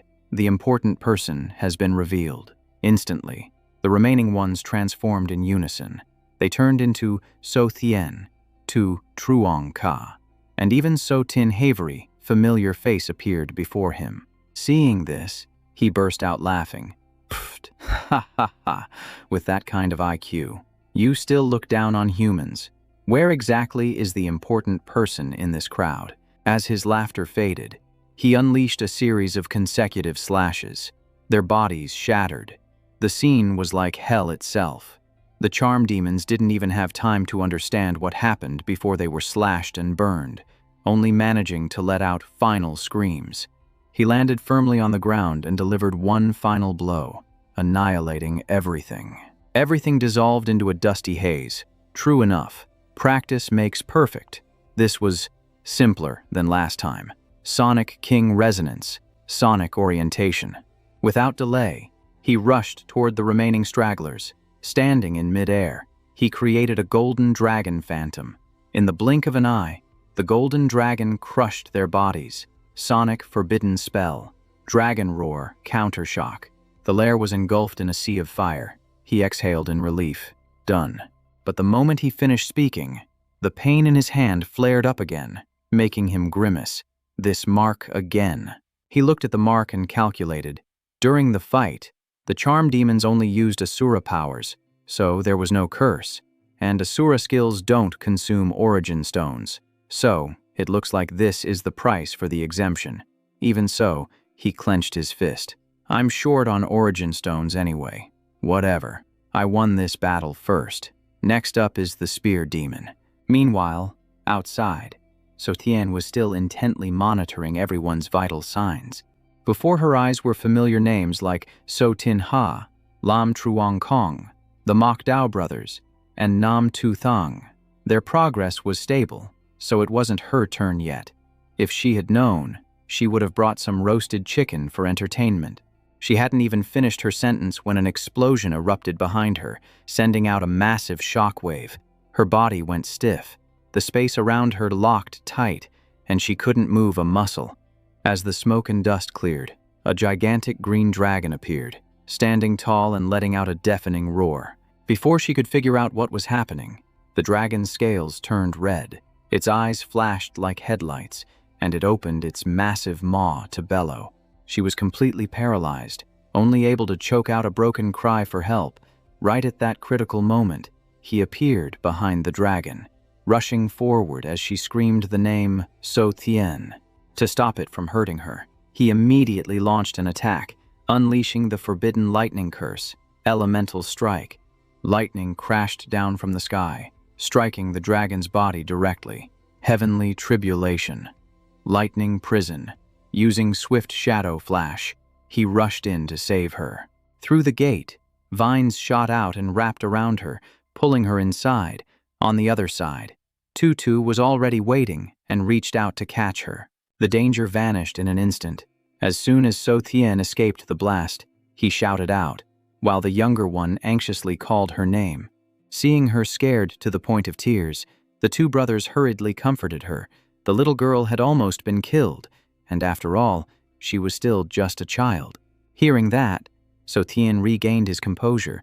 She loudly retorted that she wasn't afraid, saying if those blockheads weren't scared, why should she be? She was just a little startled. He laughed to reassure her, agreeing she wasn't scared, while at the same time turning back to face the giant dragon. The situation suddenly took a turn for the worse. Space became chaotic. The lightning stopped completely, and So Tien's spatial bubble shattered. Watching the frenzied dragon, he wondered to himself, could this dragon breath have the ability to freeze both time and space? He immediately dashed off, needing to warn to Truong Ka. Outside the Void Gate, Lauliet reverted to his scorpion form and launched a volley of fireballs, using Heaven Fire Meteor. Just a few strikes were enough to scatter the alien race, leaving them dead without a whole corpse remaining. In stark contrast to that scene, Truong Ka's group was sitting under a tree drinking water, and Srank like Lauliet really did crush his inferiors. Today, they truly witnessed the scene of one man holding the gate against 10,000. They hadn't even lifted a finger, and this wave was already wiped out. As soon as the words were spoken, Lauliet transformed back into human form and waved his hand, saying they were flattering him too much. It was a small matter. Truong Ka shouted, asking who gave him permission to transform back and ordering him to keep fighting. He warned him not to get arrogant from the praise, causing Lauliet to scratch his head and apologize. Right at that moment, news came in from Tu Thang. and Srank Firmament Dragon was about to appear. Its dragon breath could freeze time and space, so everyone needed to be careful. Upon hearing that, his face immediately turned serious, and he replied that he understood. No sooner had he spoken than the giant dragon appeared, gathering a blinding golden light in its mouth. A powerful foe had arrived. The fireballs that were flying through the air suddenly halted, hanging, suspended in space. Laoliette's body also went stiff, unable to budge an inch. Someone hurriedly shouted a warning to watch out for the dragon breath. The dragon's voice trembled with rage, commanding the traitor to die. It was too late. He couldn't move. Seeing the danger escalate, Tutruong Ka took action, shooting a barrage of threads toward the dragon, heavenly puppet silk. The threads crisscrossed to form a massive net, a heaven and earth dragnet. Before the dragon could react, it was bound tight, its wings pinned together and completely locked down. It seemed like it was over, but its strength was too great. With just one flap of its wings, it shattered the threads. The freezing dragon breath burst forth, freezing even the heavenly puppet silk, rendering everything motionless. But right when the dragon was distracted, Tutruong Ka wrapped his threads around Laoliette and pulled him back, prioritizing the rescue. Unfortunately, Laoliette's arm had taken a heavy hit, showing a severe injury. Nam Tu San immediately stepped in to restore him, casting Holy Light Healing. Up in the air, the dragon dove down again, determined not to let Laoliette go, roaring, asking where the traitor was running to. Tutruong Ka cut it off, shouting that Laoliette was their teammate now. He called the dragon a fool and said if it wanted to kill him, it had to get past him first. Hearing that, Laoliette was so touched that tears streamed down his face, wailing about his teammates, standing next to him. Nam Tu San burst out laughing, saying that for someone with such a huge body, he sure cried easily over a little scratch. Talan clasped her hands and analyzed, noting that the freezing sensation was like an immobilization spell. It lasted for 10 seconds each time, and while breathing it out, the dragon didn't use any other abilities. Triokani immediately shouted a warning for Tutruong Ka to watch out, as the dragon breath was coming. Just as she said, a blinding spark gathered in the dragon's mouth before shooting straight out. Tutruong Ka retreated quickly and dodged in time. He taunted the dragon, asking if it thought they were afraid and if its immobilization was really that strong. He mocked it, saying its ancestors were pulling tricks like that before it was even born. The taunt drove the dragon crazy, and it opened its mouth to charge, roaring at him to shut up. Seeing the dragon lose its cool, he immediately activated his skill, controlling the horde of puppets and commanding them all to rise. The puppets clustered together, transforming into a gigantic shield, puppet shield formation. Talan suddenly warned him to watch out for the claws. As soon as she spoke, the dragon raked its claws against the shield with a loud boom. Talan shouted again to watch out for the tail, and Tutruong Ka retreated the moment he heard her. Dodging forever wasn't going to work. Triokani spoke up, saying this wouldn't do. Relaying information was too slow, and prediction was useless if it couldn't keep up with the speed. Talan closed her eyes and replied that there was one way left, and she would try it. After speaking, she threw both arms out to the sides, radiating a green light. Sensory link, shared perception. 2 streams of bloody tears flowed from Triokani's eyes as her prediction eye opened fully. She urged them to hurry, as she could only hold it for 10 seconds. With this power, Tutruong Ka looked filled with determination and called for Laoliette to cover him. Laoliette replied that he understood. The dragon charged forward, tearing through the wind, while from behind, Laoliette fired off a rapid succession of fireballs, heaven fire, meteor. Seeing that, the dragon immediately unleashed its move, freezing dragon breath. It was the exact moment he had been waiting for. The dragon's opening was his chance. He shouted that this was it, unleashing the heaven and earth dragnet and ordering it to kill. As his voice rose, the dragon's body was instantly bound tight. That wasn't enough. He continued to tighten the wires, saying through gritted teeth that he would squeeze it into meat paste. He thought it was over, but the dragon refused to go down. A glowing red sphere appeared in its mouth again. Tu Truong Ka was startled, wondering if the reverse scale on its forehead had the power of resurrection. He noted that luckily he could predict it now. To cut off any chance of it surviving, he launched a thread violently at the reverse scale, shouting for it not to even dream of it. Finally, he yanked the reverse scale loose, revealing a single spot of crimson. The giant dragon had been reduced to a mere worm. Tu Truong Ka clutched the reverse scale tightly, smirking with satisfaction as he scoffed. Humph, this reverse scale is finally mine to keep. As soon as the words left his mouth, the dragon's body shattered into countless fragments, leaving nothing behind, and he breathed a sigh of relief. Phew, it is finally over. But then, Triokani and Tulan stumbled and collapsed to the ground. Seeing that, Truong Ka panicked and rushed over to support the two of them, shouting loudly, "Tulan, Triokani, are you guys okay?" Lauliet also reverted to his human form and ran over to assist, shouting out, "I managed to catch one of them. Hold on." Before he could do anything, Namtu-san erected a barrier encompassing everyone, scolding, "Why are you hugging them? I just need to open a healing circle." And he replied, I know that. Thanks to the timely treatment, both of them gradually recovered, opening their eyes. Connie whispered, "Finally, we are no longer a burden." But she scoffed. "I never thought of myself as a burden. At least I must be somewhat useful." To express his gratitude, Truong Ka stood up straight and clasped his hands solemnly, saying, "Thanks to you. Two turning the tide this time. We made it. Our team absolutely cannot lose anyone." Saying that, he pulled a small white bottle from his clothes, which was the rapid recovery potion given to them by Tran Lien Wai. Triokani and Tulan took the medicine and drank it immediately, teasing, "Heh. It is rare to hear decent words from you. I thought a filthy mouth could not utter nice things." But just as they were feeling touched, Truong Ka suddenly froze, his face turning unpleasant. After drinking, both felt their strength surging back, their weakness vanishing instantly. This medicine is truly potent. It completely restored our health bars to full. Hearing that, Truong Ka asked again, "So you are fully recovered now?" "Right," which made Triokani defensive. What do you want to do?" While Tulan slipped away immediately, muttering, "Time to run, time to run."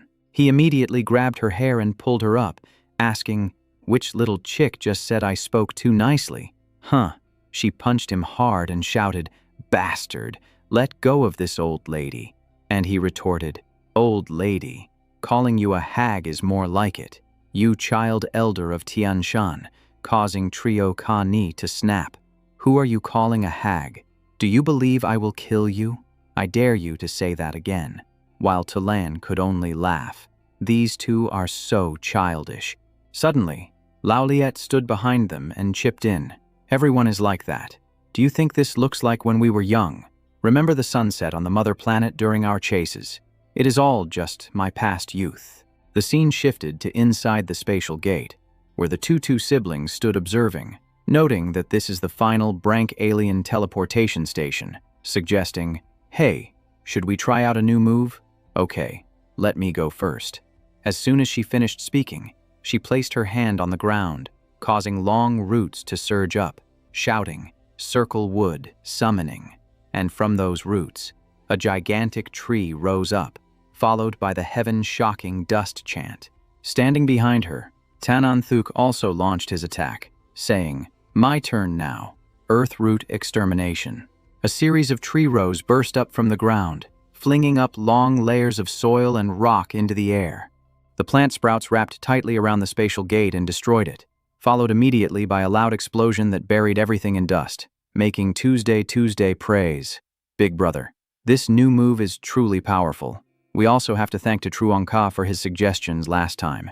The two siblings were full of pride, noting that since entering here, their speed of becoming stronger had increased significantly, probably because the spiritual energy here is much denser than outside.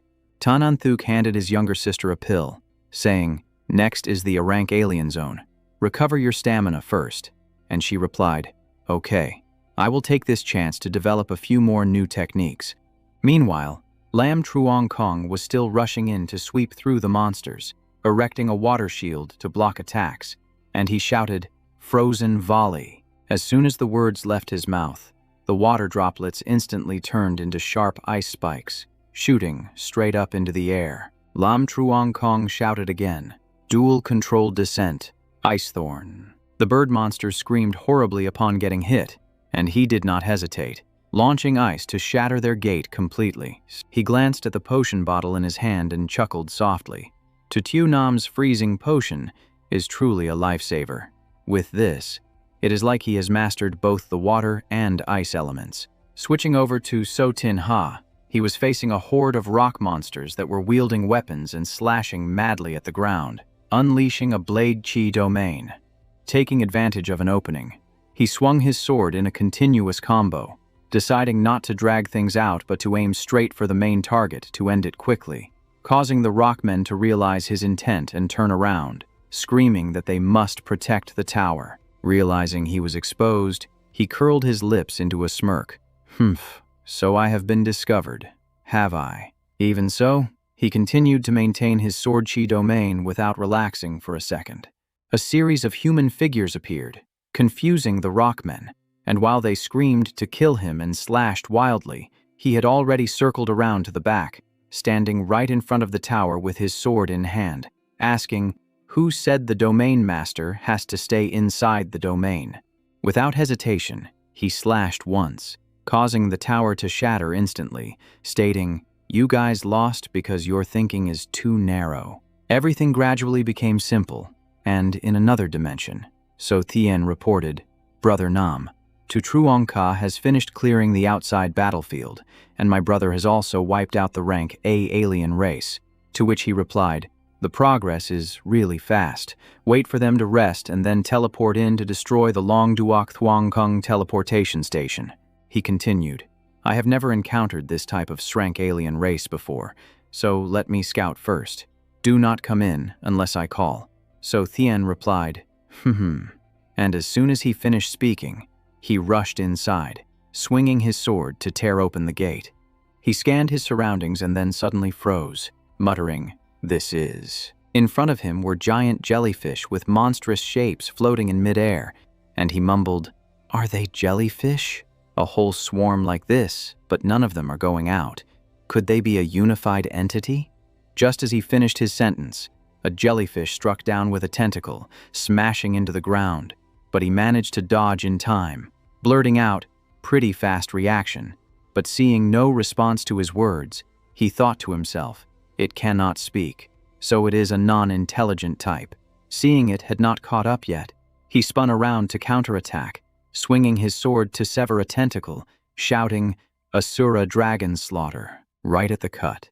Two new tentacles instantly sprang out, reconnecting as neatly as if nothing had ever happened.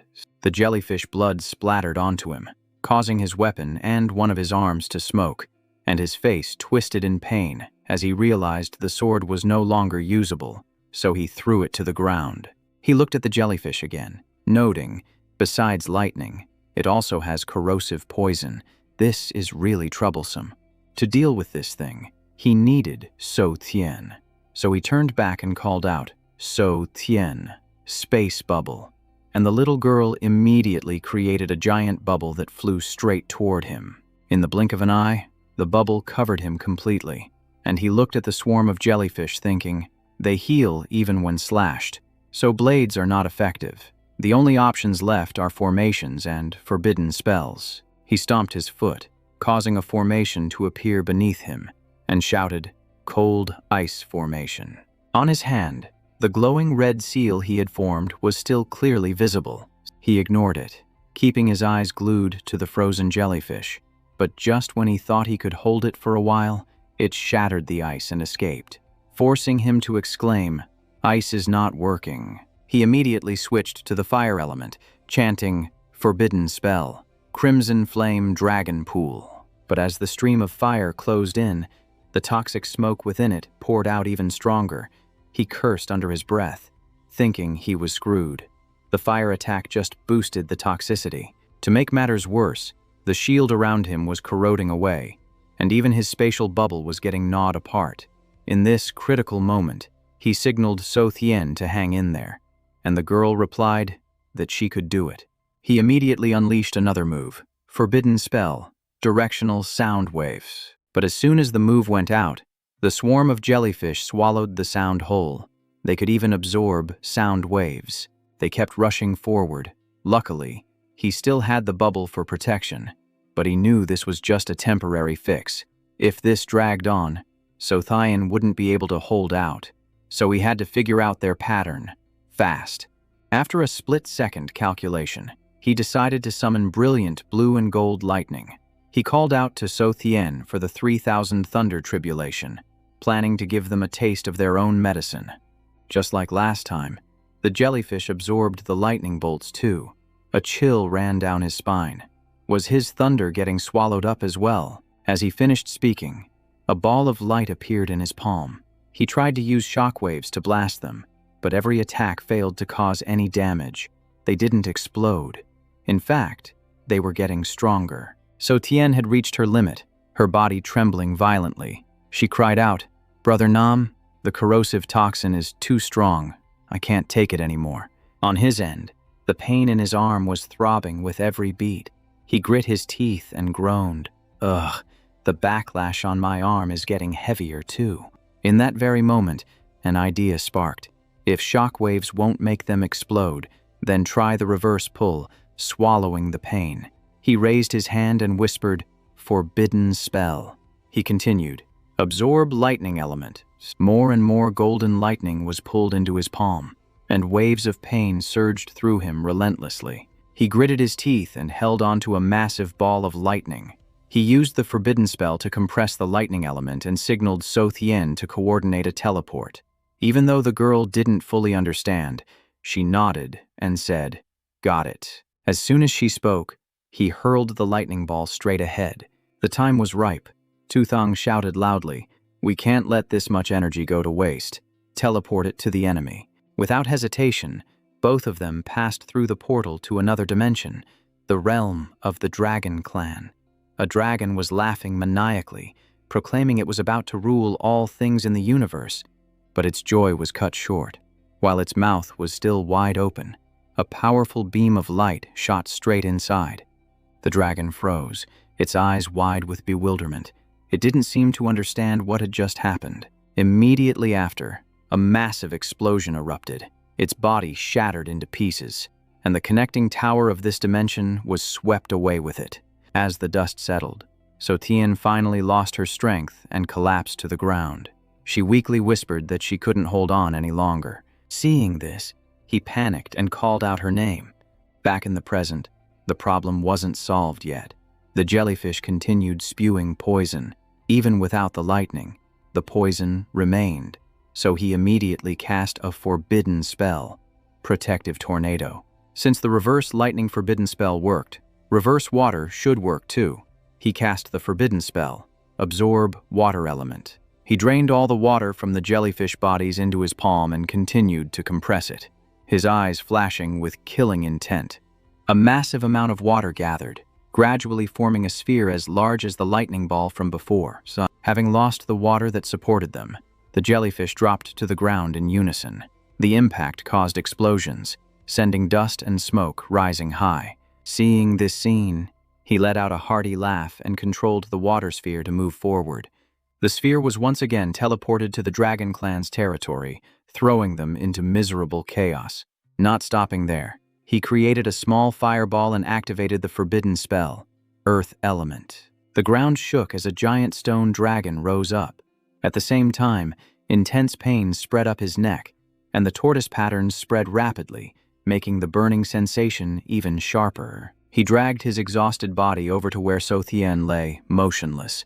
His strength was fading, and the others probably weren't doing much better. The sky was already turning dark. He took out some medicine and brought it to her lips, telling her to drink the recovery potion so they could go home. She groggily opened her eyes and asked if they had won. He smiled and replied that it was all over. Without delay, he used voice transmission to call everyone to gather at the corridor to return to the shelter. Hearing the order, everyone started to head back, some sighing in relief that they had finally destroyed the lair of the Dragon Leap firmament. Tu Truong Ka carried Trio Kain He, joking that they really worked overtime today. Nam Tu-san followed behind, reminding them to demand their wages, while old Liet looked confused and asked if he got a share too. Hearing that, Tu Truong Ka laughed loudly, teasing that old Liet had finally learned the Huaxia style of humor. Time passed quickly. The sky turned completely dark, and the night stars began to twinkle. Back at the shelter, it was crowded with injured people needing treatment. Tu Nam was called to prepare medicine and bandages, complaining that it had only been one day and things were already this tragic. Once everything was handled and settled, everyone gathered around the dinner table to chat. The wounds weren't serious. Applying medicine and resting would do the trick, and eating a lot would help them recover too. Truong Vien carefully pointed out that that rule didn't apply to old Li. He just laughed and said he was only there to add some fun to the table. Outside, a fragrant roasted pig was already prepared. The main feast was set up outdoors for more space so they could eat to their heart's content. Lam Truong stayed silent and got teased by To Truong Ka for being weak, but he shot back that the guy got injured the moment he stepped through the gate. Suddenly, old Liet asked Blockhead if this was the right time to brag about taking down and shrank. The question made To Truong Ka burst out laughing, teasing that even old Liet knew how to comfort people now. He huffed lightly, saying that hanging around him didn't teach anyone anything good. So, Tin Ha watched as he reported on the progress, noting that everyone's abilities had clearly improved. The foreign races below shrank were nearly wiped out, and defense line number 5 was also shrinking. Talen advised him not to put too much pressure on himself, and he nodded, saying he would explain everything clearly after they finished eating. After the meal in the research lab, he took off his shirt to reveal a body covered in turtle shell patterns. He asked everyone to take a look and see if they knew what it was. Tu Nam was surprised and thought it looked like a tattoo, while Tran Lien Wai guessed it was a curse mark born from using a forbidden spell inside the Void Gate. He nodded slightly, and she stepped forward to touch it, asking if it hurt. He replied that he only felt a burning sensation when he used the twin forbidden spells. Since the nature of the marks was unclear, they decided to take a blood sample for testing, and he agreed. Before leaving, Tran Lien, I reminded him to try holy light therapy first, saying they would be right back, outside. So Tin Ha's group waited anxiously and asked for updates, but Tu Nam said it was still unclear. Inside the room, Nam Tu-san began using her healing arts, casting holy light purification. Despite her efforts, the marks didn't fade at all, and her expression darkened because the treatment was having no effect. She didn't give up and continued to try an intensified healing spell. Suddenly, the patterns began to glow, and he cried out in pain. Before she could even understand what was happening, a monster materialized and lunged at her, knocking her down, making him instantly shout out to her. Hearing the commotion, So Tin Ha immediately rushed in, catching Nam Tu-san and calling her name. He hurriedly asked if she was okay, and she replied that she was fine. What made everyone freeze was the sight of Tu Thang's arm. Several monsters were continuously emerging, making him uncomfortable. It was like a curse countering the holy light therapy. Even Nam Tu-san found it hard to believe. It was truly a living curse with offensive capabilities, something they had never seen before. Outside, the sound of hurried footsteps came rushing toward them. Tu Nam and Tran Lien Wai walked in holding 2 test tubes, announcing that the tissue and pigment test results were both normal. This conclusion shocked Nam Tu-san even more. He had clearly just been attacked, yet there were no parasites or anomalies. The more she thought about it, the more confusing it became. The whole situation was too bizarre, and they needed more tests to understand it. Tu Thang calmly told them to go ahead and do it. Tran Lien Wai took a vial of blue solution and poured it onto his arm, trying a pigment removal agent first. Everything remained exactly the same. There was no pain and no change. The curse didn't weaken at all, so this method was considered useless. She sighed and said that since the gentle approach didn't work, they would try Tu Nam's plan. Tu Nam stepped forward holding a vial of liquid, explaining that it was a corrosive poison from a foreign race. Her eyes were filled with worry as she said that although he could heal, it would be extremely painful, and she asked if he needed anesthesia. Tuthong smiled confidently, telling her not to look down on him. He said to stop wasting time and just do it. Without hesitating, Nam poured the solution straight onto his arm. A sharp pain shot through him, making him grit his teeth to endure it. The flesh was quickly punctured, leaving Tran Lien Y stunned. The poison only corroded the flesh, but the curse mark didn't budge at all. This method had also failed. But looking closer, Nam discovered something strange. The corroded part still had the mark on it. She added that it wasn't just on the skin, it was even on the bone. Hearing that, Tran Lien Y ran over and said that to remove the mark, they would have to amputate the arm. Tu Thang immediately stopped her, saying, "Never mind," as the curse hadn't caused major harm yet. Nam Tu San stepped forward, saying she would heal the corrosion wound first.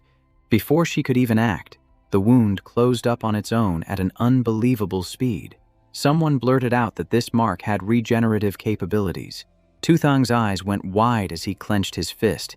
He said that maybe this wasn't a curse, but a new ability. The more he used the forbidden spell, the stronger the regeneration became. Seeing the situation stabilize, Truongka laughed and said it was just a false alarm, telling everyone to disperse.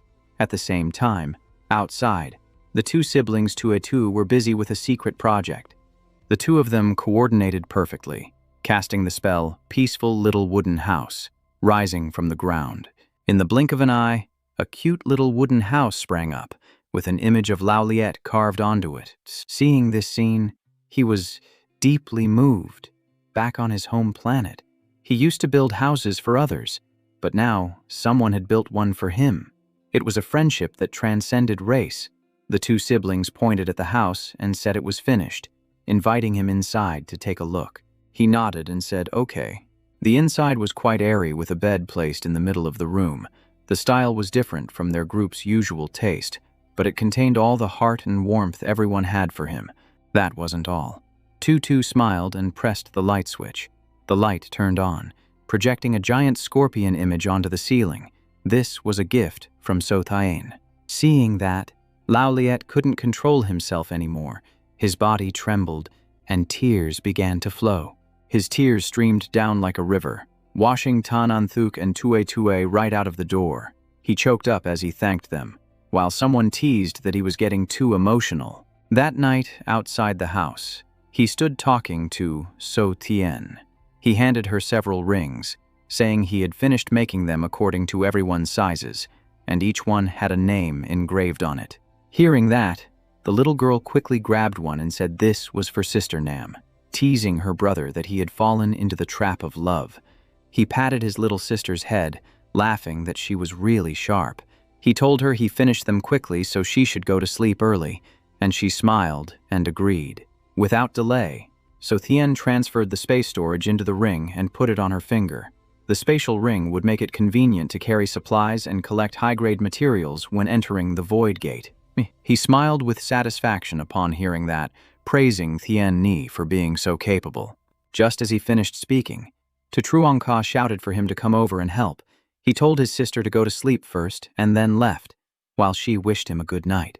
In front of Truongka were 3 glowing stones. Nam Tuthang's alloy saber was broken, and Truongka said he had just brought back 3 pieces of the reverse scale from the Azure Dragon Wings to forge a new blade. He replied that it looked good, and told him to test the durability, suggesting he control the reverse scales so he could test them with his sword energy. To test it, Truongka wrapped the 3 fragments in cloth and pulled them into the air, telling him to start. He didn't hesitate. He swung his sword energy consecutively, causing his sword domain to erupt explosively. Taking the slash Hedden, the fragments remained intact, and the durability was solid, so he struck it one more time just to be absolutely sure.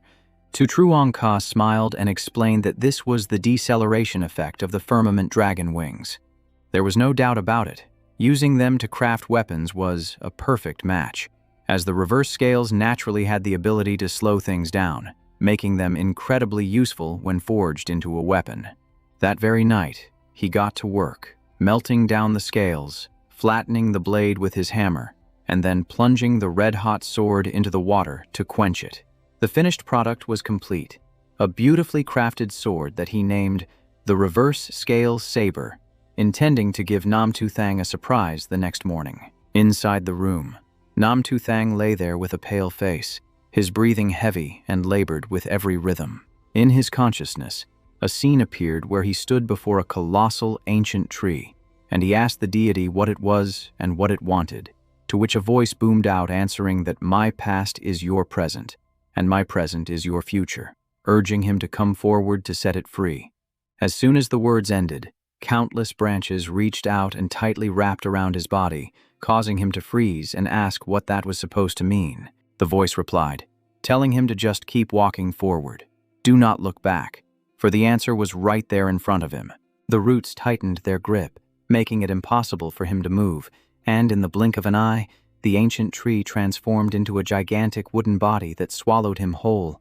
Afterward, the phantom image of the ancient tree gradually faded away into dust and then vanished completely. Witnessing that scene, his eyes snapped open as he called out for it not to leave, begging it to explain the truth clearly. Before he could finish speaking, he woke up from the dream, sitting up in bed as familiar light flooded the room, and So Tin Ha, who was lying next to him, asked in surprise if he was okay. He forced a smile and replied that he was fine. It was just a fleeting nightmare. He reassured him that everything was still okay, and that getting good rest was the most important thing, to which Nam-Tu Thang replied that he understood and lay back down to sleep. Before closing his eyes, his face was still pale and soaked in sweat, silently hoping that it was all just a dream.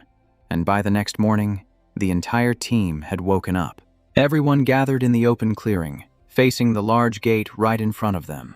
He ordered Lao Liet to stay behind and stand guard to prevent anyone from slipping through, to which the man replied affirmatively and promised to complete the mission. He continued to command the others to follow him inside, and everyone responded in unison. Inside, there were many gates of different colors like blue, red, and yellow, so he analyzed that the high-level alien races would be very strong, ordering them to split into groups, report danger immediately, and gather at the passage once finished. He added that the dark blue gate showed signs of a virus, so he assigned So Tin Ha to lead Tan An Thuk, Tan Tua, and Nam Tu San to handle it, and they all agreed. He looked over at the dark yellow gate that resembled a bee, guessing that it required sensory coordination, so he assigned Tu Truong Ka to lead Lam Truong Kong, Tulan, and Trio Ka Ni, to which Tu Truong Ka smiled and said it was no problem. Finally, only he and So Thien were left to step into the dark red gate, which opened up into a different space with a massive tunnel corroded by strange energy. He furrowed his brows, speculating that there might be an alien race here possessing corrosion abilities. His gaze turned cold, deciding that it was time to test out the new blade he had been gifted. Without hesitating, Nam-Tu Thang swung his blade, slicing the door in half with the reverse scale saber, followed immediately by an Asura dragon slash. Suddenly, a strange pocket of space appeared, causing him to freeze in his tracks. His eyes went wide, and the scene before him left him completely stunned. Behind the door lay a desolate ruin, filled with gloomy dust and smoke with no soul in sight, and So Thien panicked, stepping back and calling for him to look up. Following her gaze, he discovered a gigantic head appearing, and he cursed inwardly at its terrifying size and ghostly teleportation ability. This beast was different from anything before, with a body like a mountain guarding the tower, and the demonic monk statue spoke in a deep voice, asking if these ants dared to barge in. As soon as the words ended, he swung his sword straight at the tower, and a giant phantom skull appeared in the air, screaming, unleashing the Asura reverse scale demon slaughter. The demon statue counterattacked, shooting beams of fire from its eyes that crashed straight down. It roared out, annihilation. In the blink of an eye, the phantom skull disintegrated into dust, and after the strike, the demon statue began gathering power again. It continued to rain attacks down on him, but luckily, he managed to erect a protective shield in time to escape. His body lost its balance, and he was knocked backward. Looking back, he discovered that the arm which took the hit was withering away, sparking a guess about a rotting ability, but then he realized the blade was unharmed, likely because the freezing attribute had nullified the effect. Before he could think any further, the withered arm quickly recovered as his regeneration ability activated. He brushed that aside and quickly shouted when he saw red light gathering on the demon statue's head, telling So Thien to get him up high.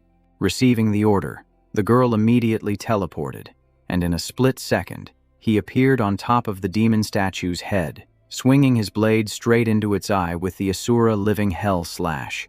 The slash transformed into a giant ice dragon that bit down hard on the eye, freezing the time in the surrounding area. The demon statue still managed to withstand it and let out a contemptuous laugh. From the center of the eye, a red flame erupted, creating a massive explosion as the two sides clashed violently, neither willing to yield.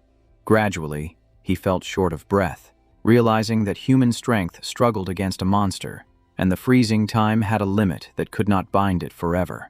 Before the thought was even finished, he was knocked backward again, unable to react in time. Sensing the danger, So Thien opened a portal, intending to pull Nam Tu Thang out of harm's way, but just as she triggered the teleport, the demonic statue closed in, roaring, "You little bug." It fired a blast of flames straight at her, shattering the orb instantly, then growled, "Die." Watching the scene unfold, his face went pale. His mind went blank for a second before he screamed her name. She was trying so hard to save him, gathering a teleportation sphere in her palm. But before she could finish, the crimson fire struck, disintegrating the technique. Luckily, the blast only grazed the back of her head, but her hair instantly turned snow white.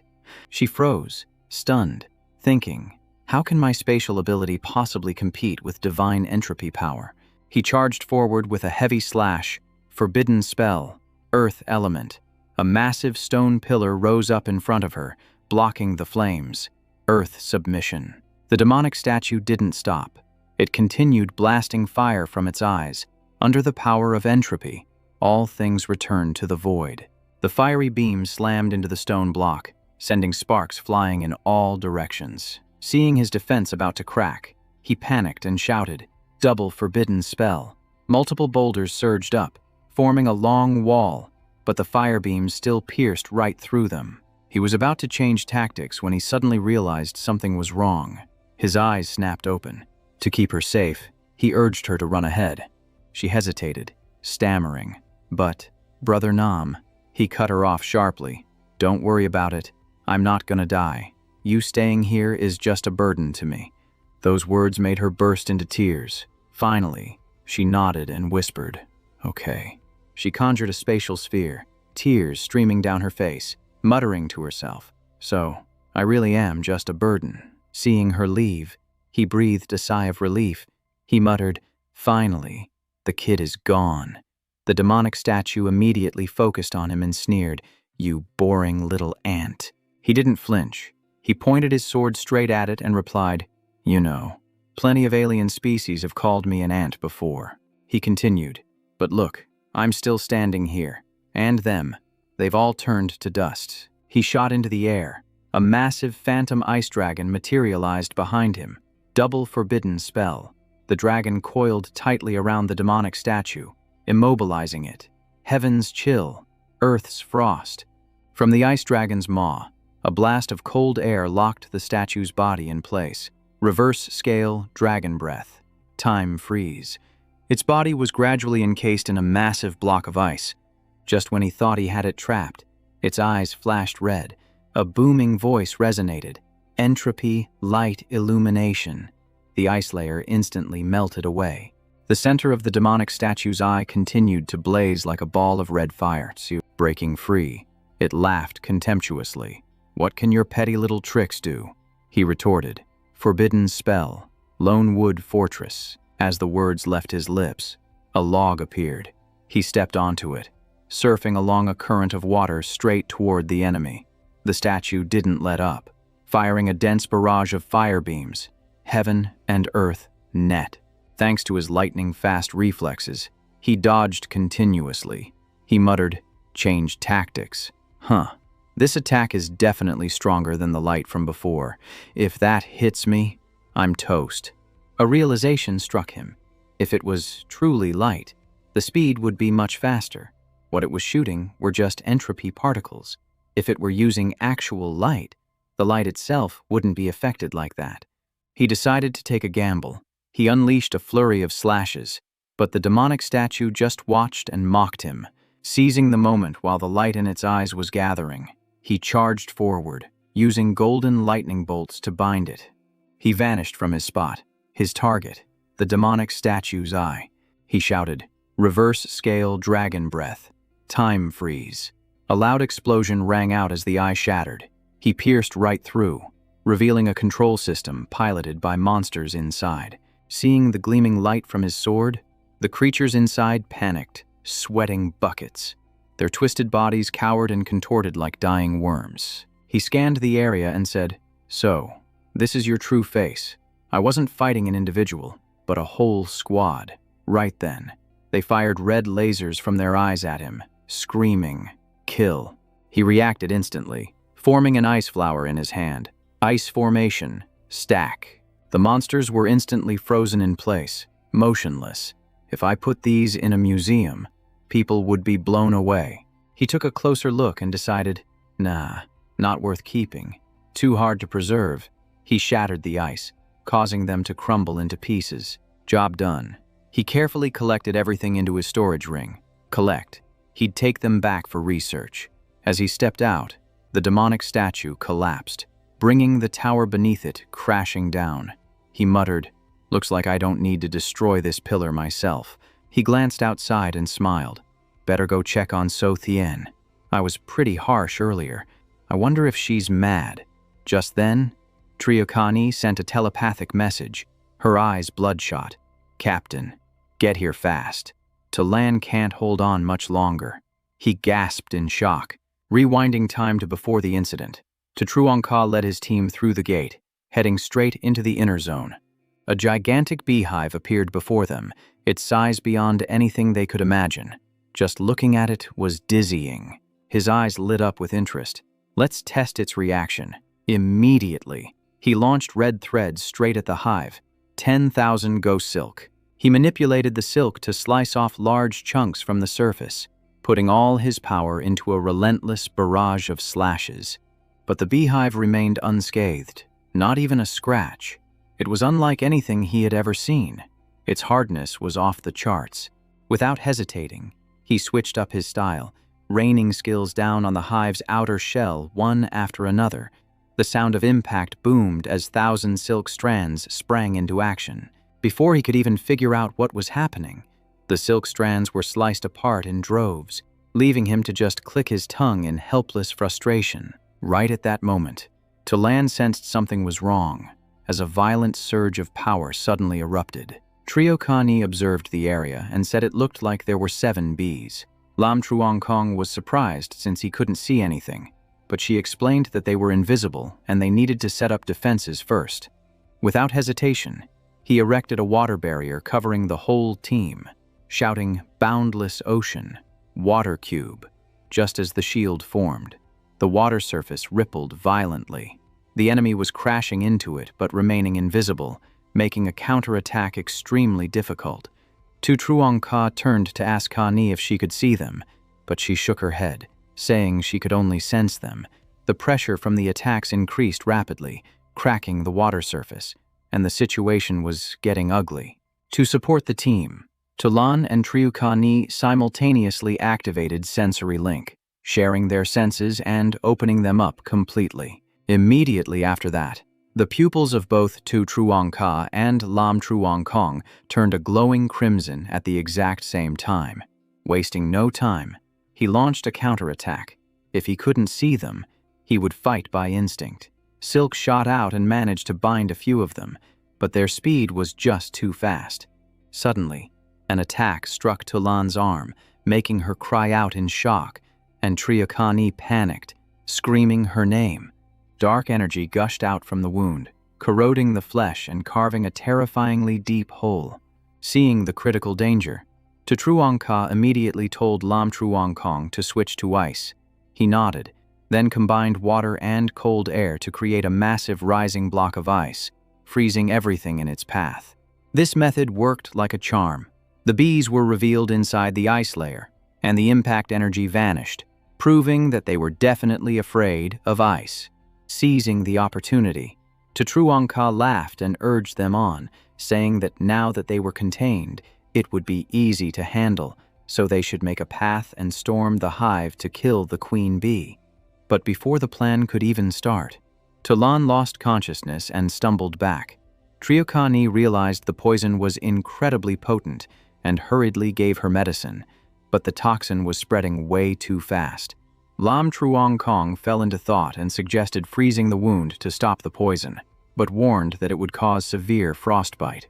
With no other choice, Truong Ka asked to contact Tu Thang, sending a distress signal to Nam Tu Thang and asking So Thien to transport her to Nam Tu San, and Triokani did so immediately. Just then, Tulan struggled to sit up and demanded they freeze the wound first, saying she could handle the frostbite because the team still needed her sensory abilities. Lam Truong Kong hesitated, but To Truong Ka urged him to do it. He told her not to push herself too hard, but she just smiled to reassure him. Lam Truong Kong unleashed his power, freezing her poisoned arm with the skill Cold Ice Seal. As soon as that was done, To Truong Ka realized another swarm of bees was starting to react, so he sounded the alarm and got ready to engage. This time, Lam Truong Kong created a gigantic block of ice that encased the entire hive, sealing off every escape route with frozen 1,000 miles. As he unleashed the move, he shouted loudly, "Glacial Path." Taking advantage of that moment, To Truong Ka and he rushed inside to end the fight quickly. Behind them, Tulan's vision was blurring. She grasped a pill, but Triokani stopped her because of the risk of overload, but she remained determined, insisting that she couldn't relax now, or the whole team would collapse. Triokani decided to go along with it, boosting the shared power, and Tulan nodded in agreement.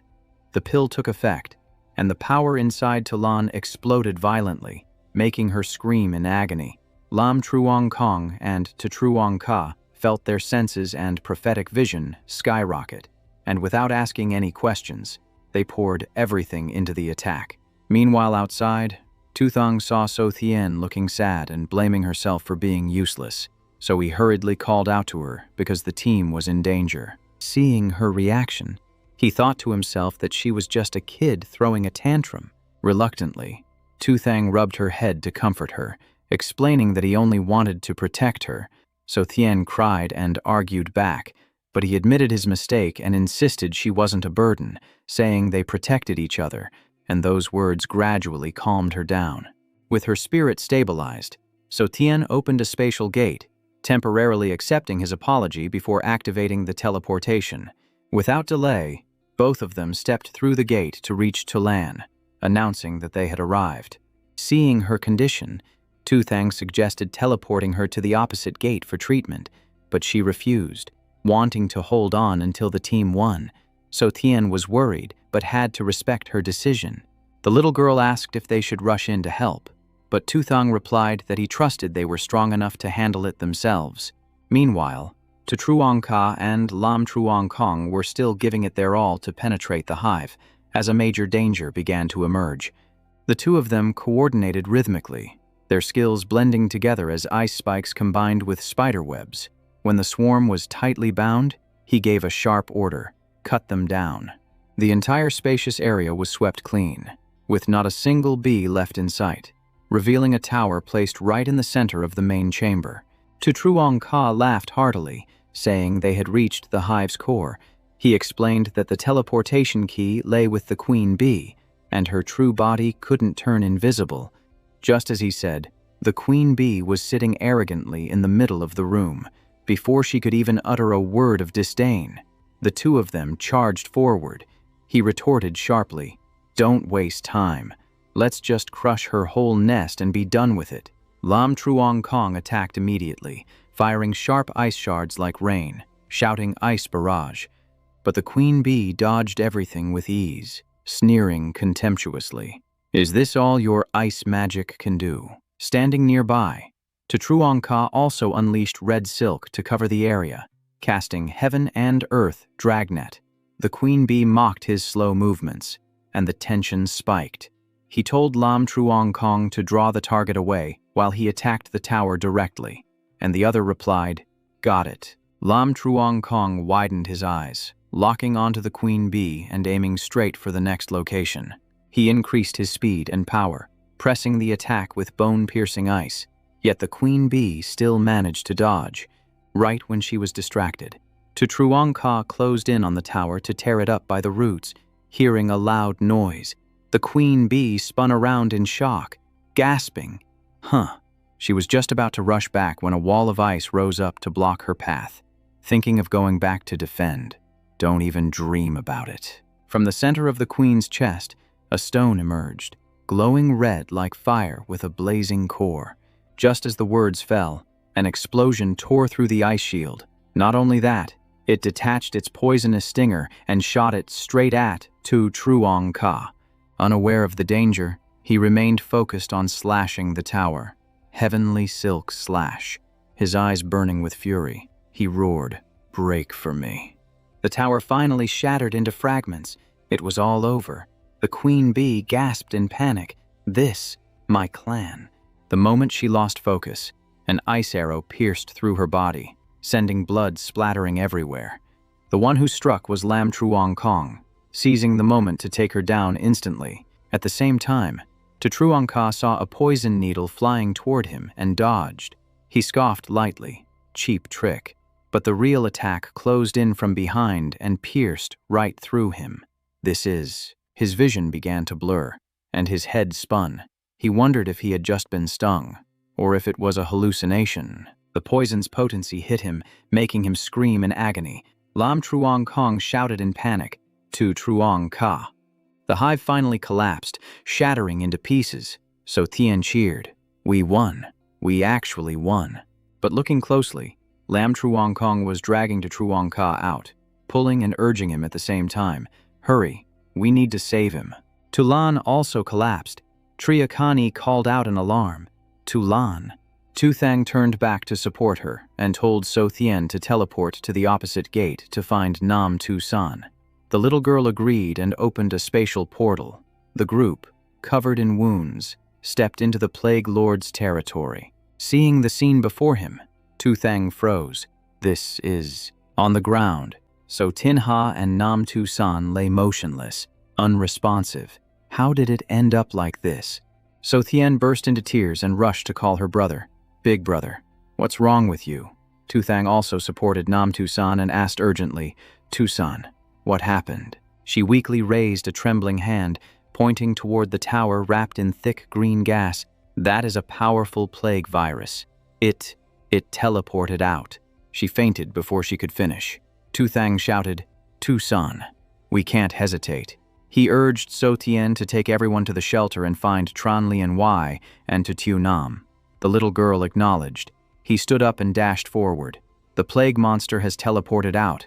I'm not sure if old Liet can block it. Send me to the void gate first." So Thien replied, "Yes, sir." Outside the void gate, old Liet was sitting there plucking leaves. 1 leaf, 2 leaves, 3 leaves. Waiting alone was both boring and annoying. Just then, the door shook. He started and exclaimed, "They're back this fast." After speaking, a chill ran down his spine. No, that's not right. The figure stepping out was dressed strangely, wearing a mask, and radiating a deadly viral aura. Old Liet wondered. A supers-class monster. The virus monster looked straight at him and spoke, "You pathetic traitor. You weak deserter." Old Liet ignored him. He waved his hand, firing a barrage of fireballs. Heavenly fire meteor. The attack hit. His body dissolved as he shrieked in pain. Before old Liet could understand, the monster vanished, leaving only white dust. He muttered, "Is that it? Did I hit him too hard?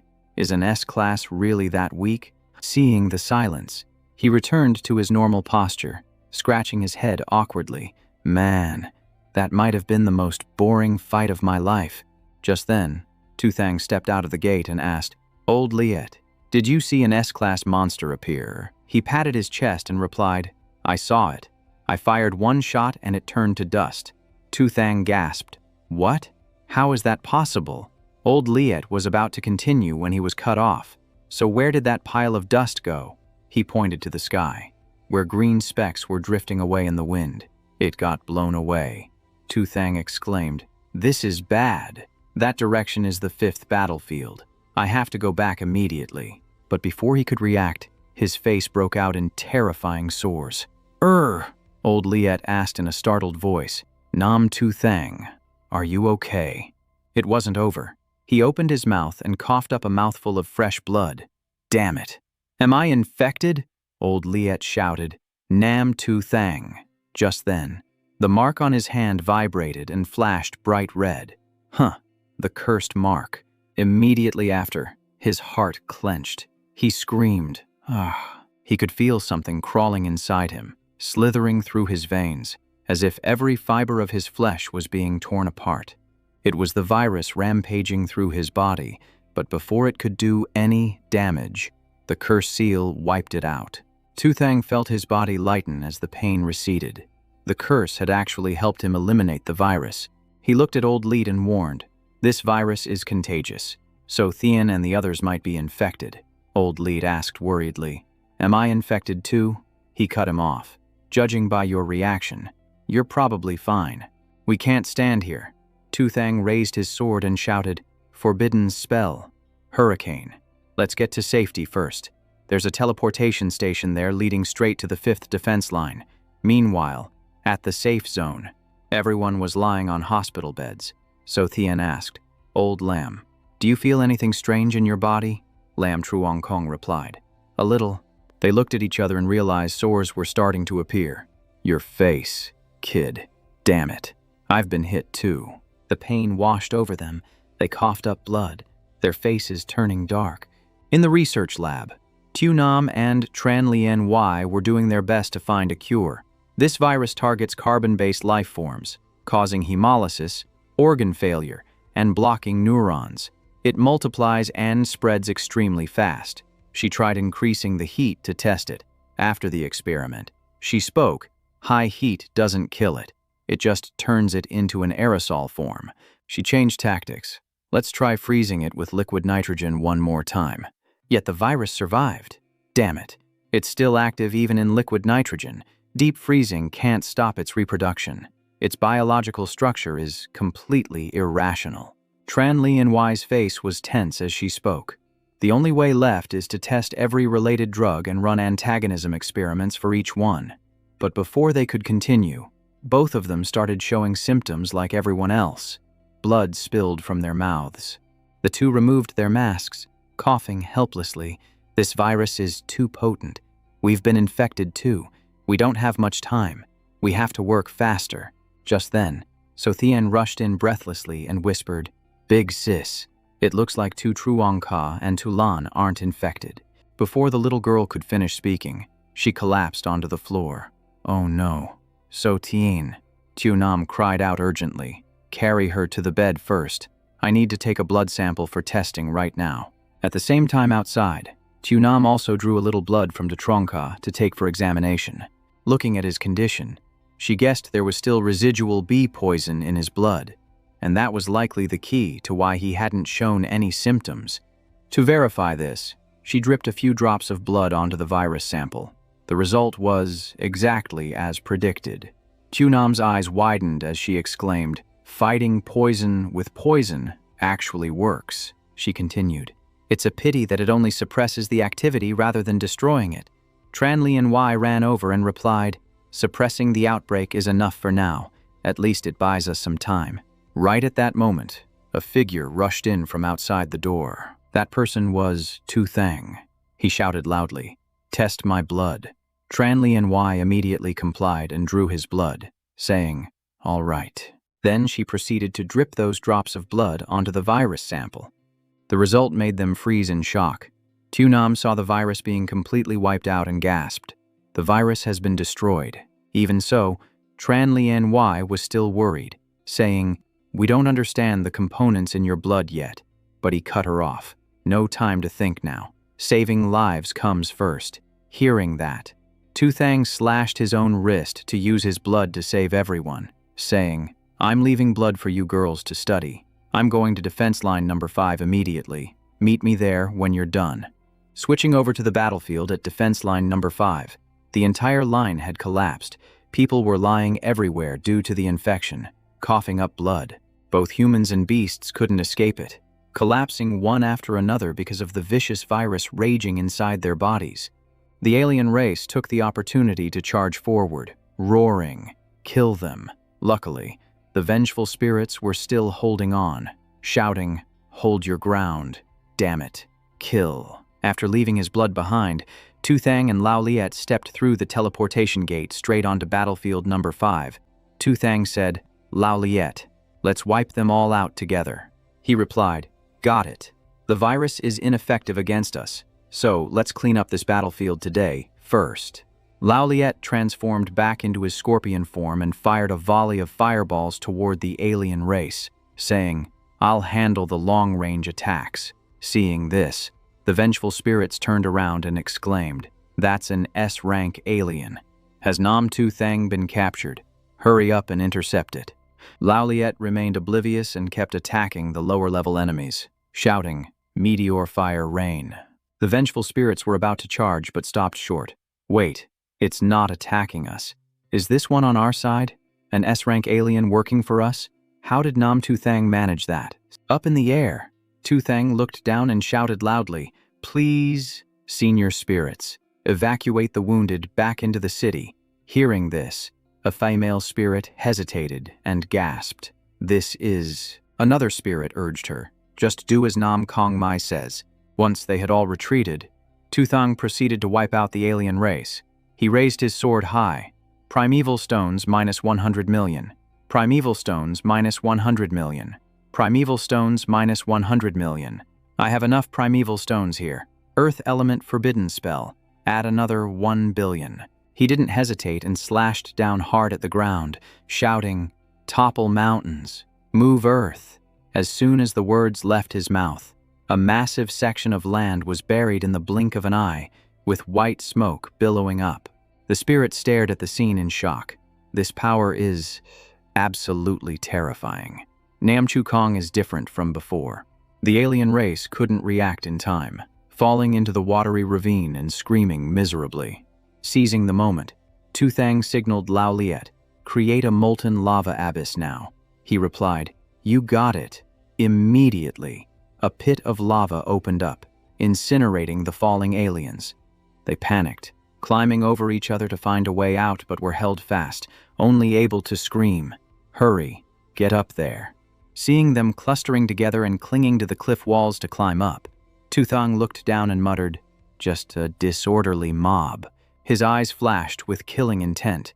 He raised his hand and shouted, "Overturn heaven and earth." As he finished speaking, the rock mountain exploded into fragments, dragging the entire swarm of aliens back down, leaving them no escape. They sank into the scorching lava and quickly turned to ash. Not stopping there, Tu Thang wanted them to learn a lesson. He pulled more rocks from above to rain down on them, shouting, "Keep pushing it down for me." A moment later, everything fell dead silent. The spirit stood high above, looking down in awe at the majestic yet terrifying sight. Another laughed loudly. "The battlefield is so clean. It's like we never even fought." Ha ha ha, so satisfying. After handling it, Tu Thang landed and let out a sigh of relief. Whew. Training through the void gate really increased the power of the forbidden spell. Lao Liet chimed in, "I don't see any difference.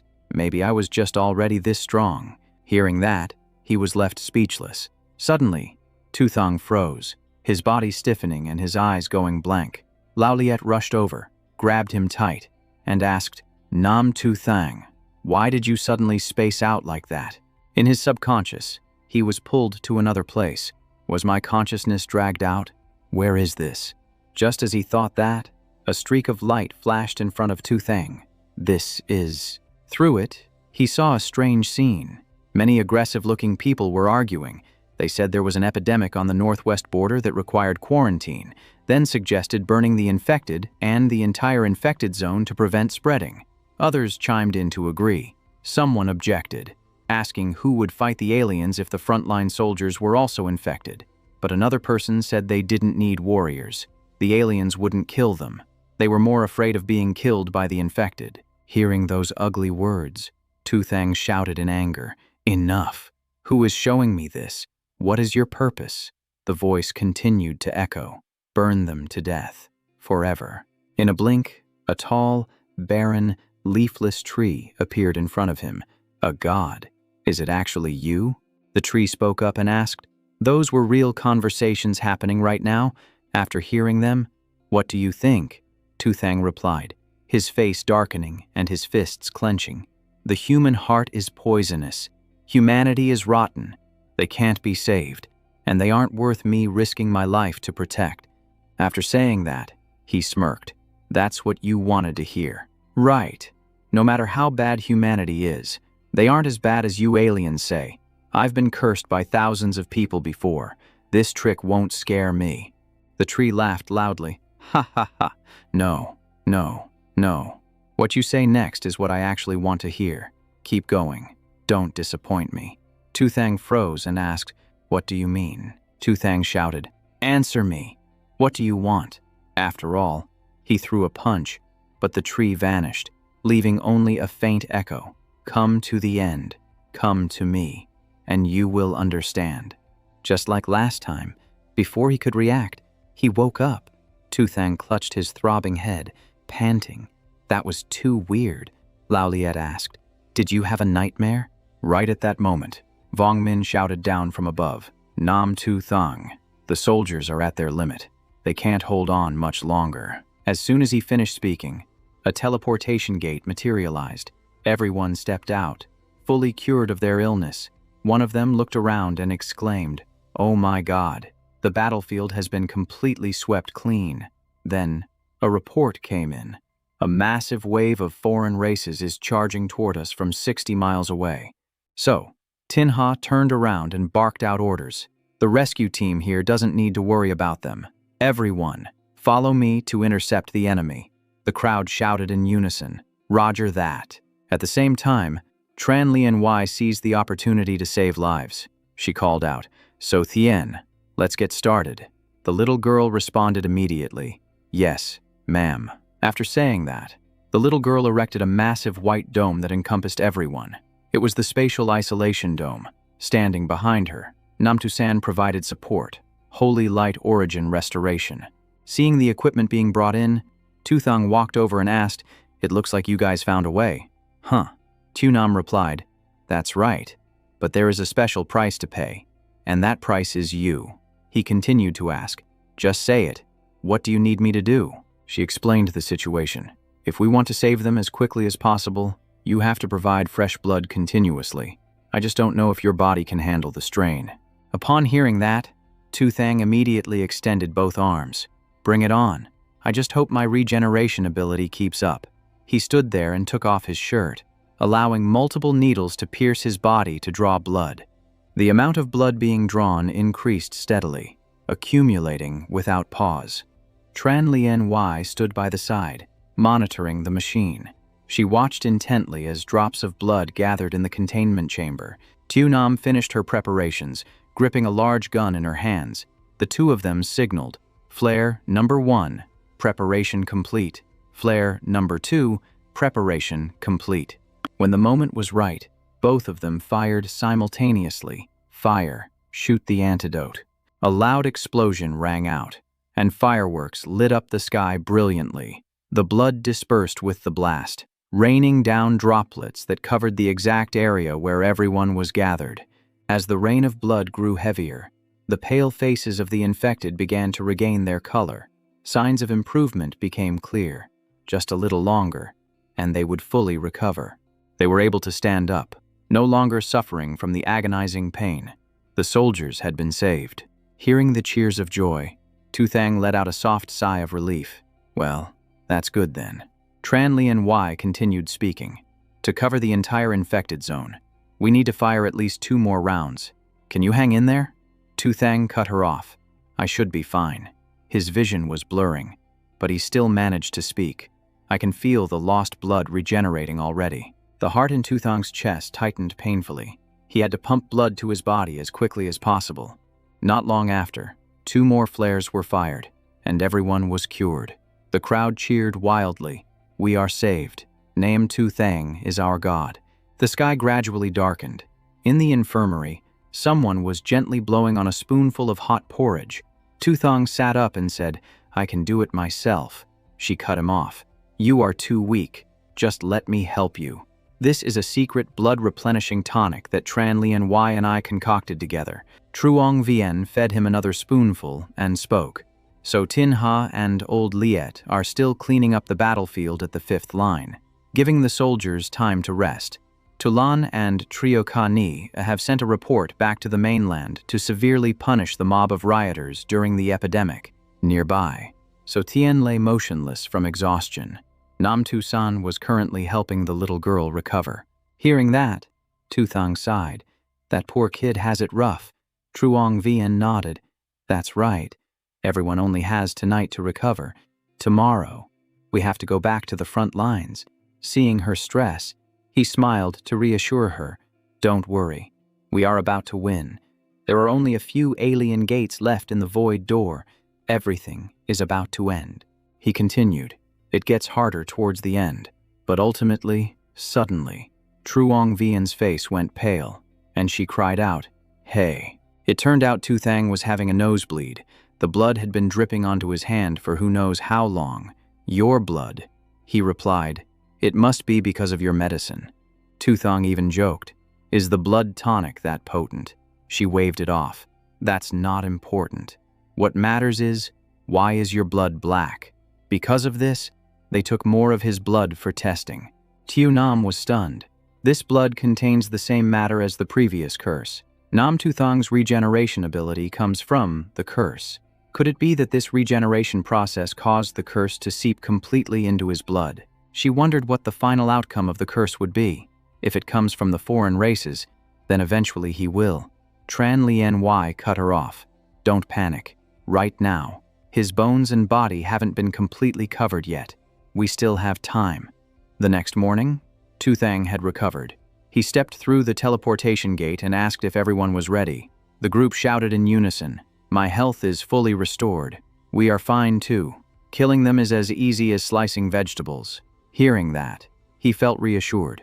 Today, Old Liet, Tan An, Tan Tue, Tulan, and Trio Ka Ni will guard the outside against the foreign races. The rest of you, follow me inside. Today, we might have to face. Roger that, Captain. Inside, only a few gates remained. These were the final 5 doors within the void. Judging by the colors and energy fields, the red, gold, blue, and silver ones all house SS rank foreign races. As for the final black gate, it likely holds the only SSS rank entity. Tu Thang stared intensely at the red gate. "We will enter the red gate first. So Tien, prepare to teleport." The little girl stood outside, raised her hand, and replied, "Yes, sir." And so, everyone advanced inside safely. The moment he saw the thing in front of him, Truong Ka blurted out, "Holy crap. What the hell is this thing?" "It's the Deep Abyss Gazer." He continued, "So the teleportation center isn't underground this time. Then what is that cloud hovering above it?" So Tin Ha looked up and said, "There's an eye drawn on the door. Could it be that it hasn't opened yet?" Tu Thang reassured them, "Don't be afraid. Use a probing move first." Truong Ka shot a wire toward the monster. "Let me go first." Heavenly demon thread. But the moment the wire touched it, it completely disintegrated. Is its surface covered in corrosive slime? We rarely encounter this type. Only So Thien and Nam Tu San can handle it. As soon as he finished speaking, the glowing red eye snapped open. It stared straight at Tu Thang's group. Foreign species confirmed. The entire team immediately went on high alert. The creature spoke again, initiating self-cleaning mode. Instantly, everyone's pupils turned blood red. Truong Ka looked bewildered. What on earth is happening? What kind of attack is this? It doesn't even hurt. Is this really an SS rank? So Tin Ha cut him off. I have an indescribable feeling of unease. To figure out what was going on, Tu Thang gripped his sword and charged forward. "Let me probe it again." Dragon breath blade. After speaking, he slashed out a series of illusory skull shadows that rushed toward the one-eyed monster. Asura hell slash. But before the attack could hit the target, So Tin-Ha rushed in and slashed the skulls to pieces. Tu-Thang was stunned and called out, "So, Tin-Ha." It was clear that he had lost control and all reason. He growled, "What do you think you're doing, Nam Tu-Thang?" Before Tu-Thang could figure it out, a slash came chopping down at him. "Today is the day you die."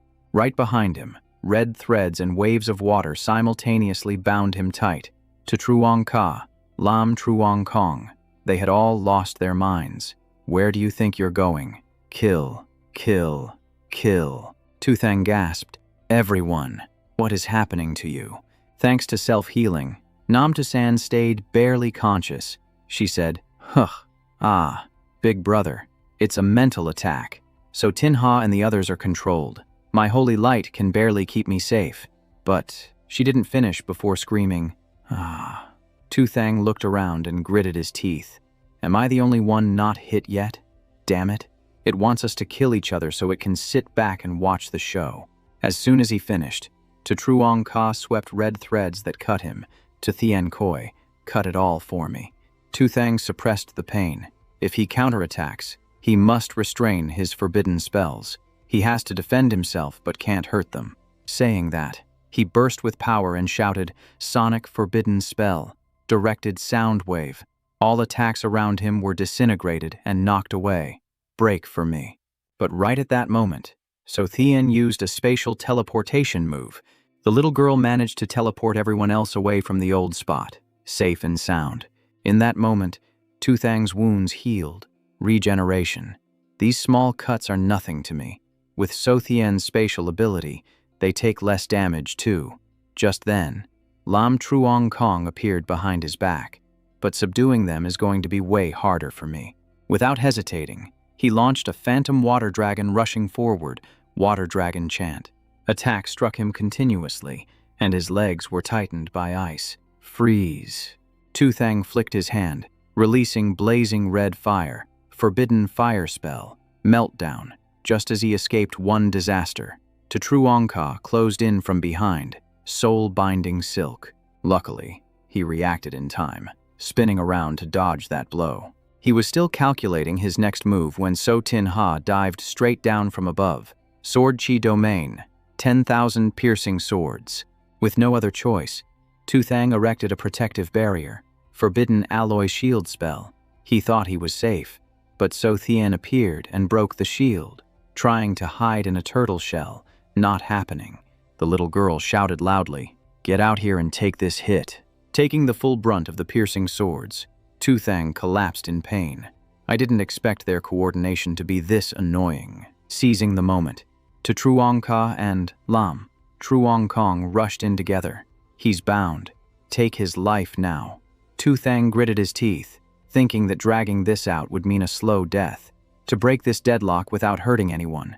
"Brothers, I'm sorry." With no way back, Tu-Thang started his move, Asura hell slash. The group coordinated tightly again. Inverse scale dragon breath. Space and time were delayed. His eyes suddenly locked onto the one-eyed monster. "A mere dragon eye wants to fool me." Saying that, he launched straight at the center of the eye. Forbidden spike spell, alloy. "Watch me blind you right here." Seeing the attack coming, the eye stared wide and said, "Analyzing tactics." Tentacles around its body immediately wrapped tight, deadlocking the attack. Struggle ineffective. Tu-Thang didn't give up. He pushed on. Forbidden fusion spell, magma meltdown. Then he followed up with another move, alloy bullet.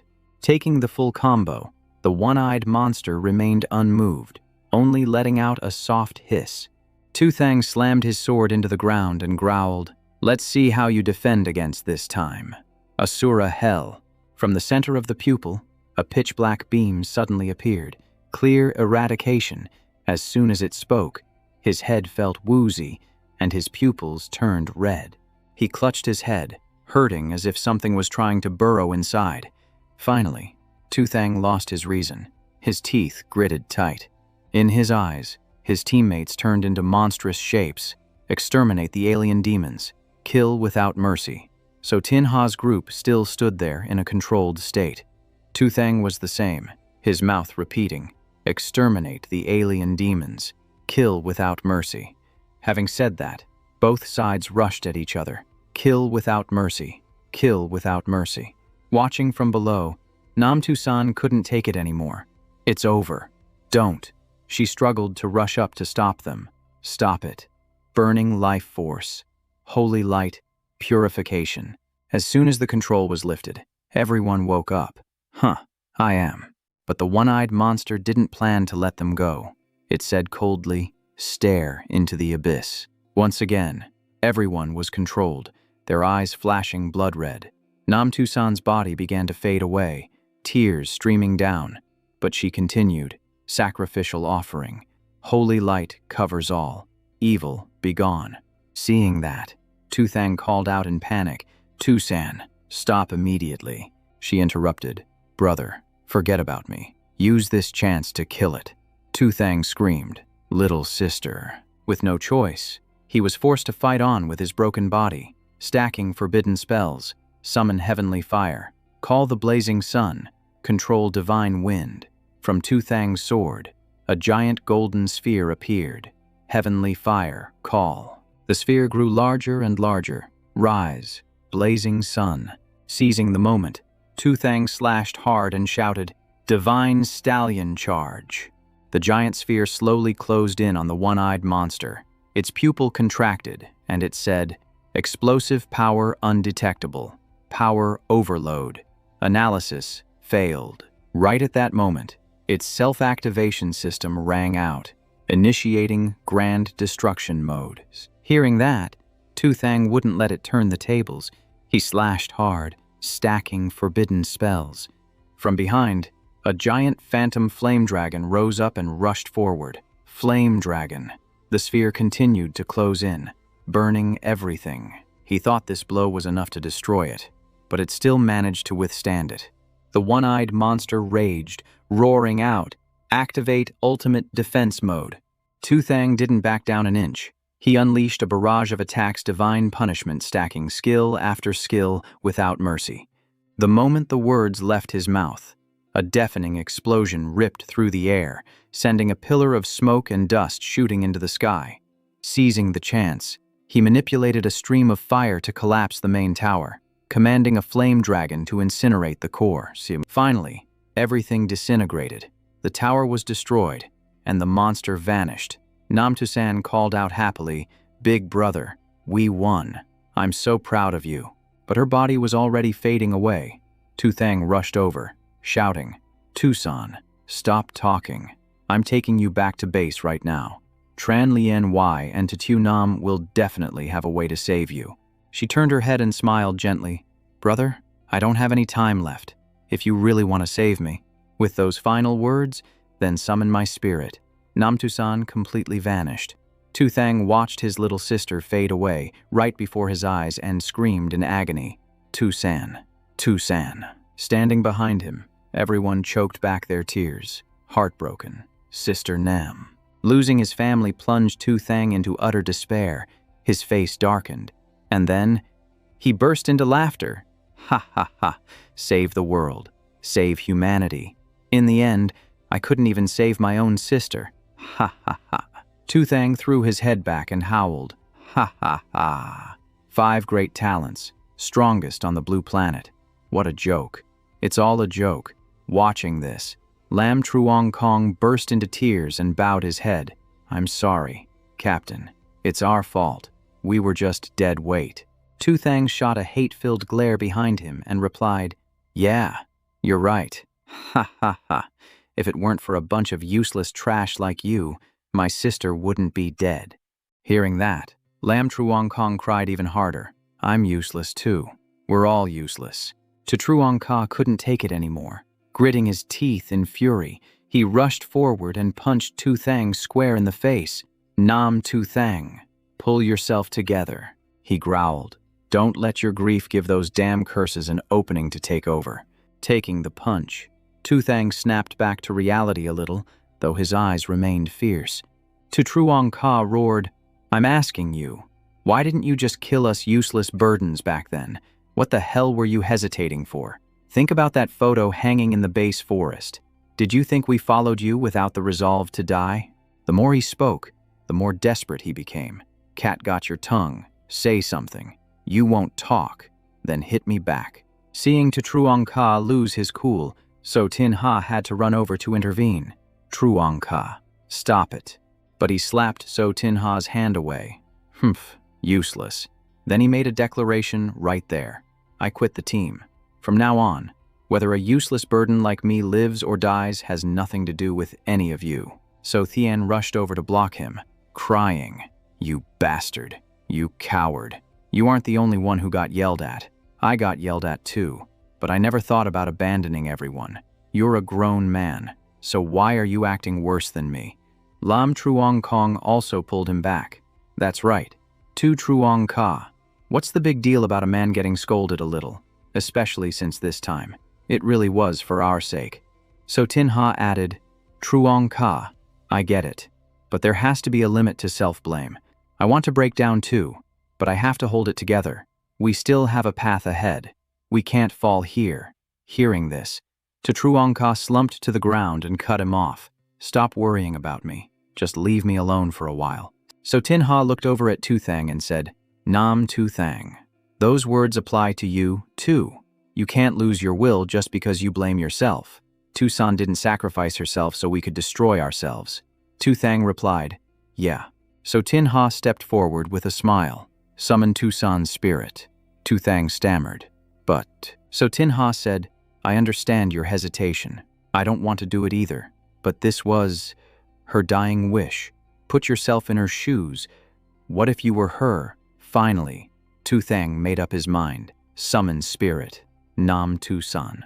As soon as the words were spoken, she appeared, but her appearance was completely different.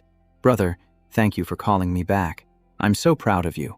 Seeing this, So Thien ran over and hugged her tight, sobbing loudly. Boo-hoo, Sister Tu San. She comforted him. You dummy. I'm back now.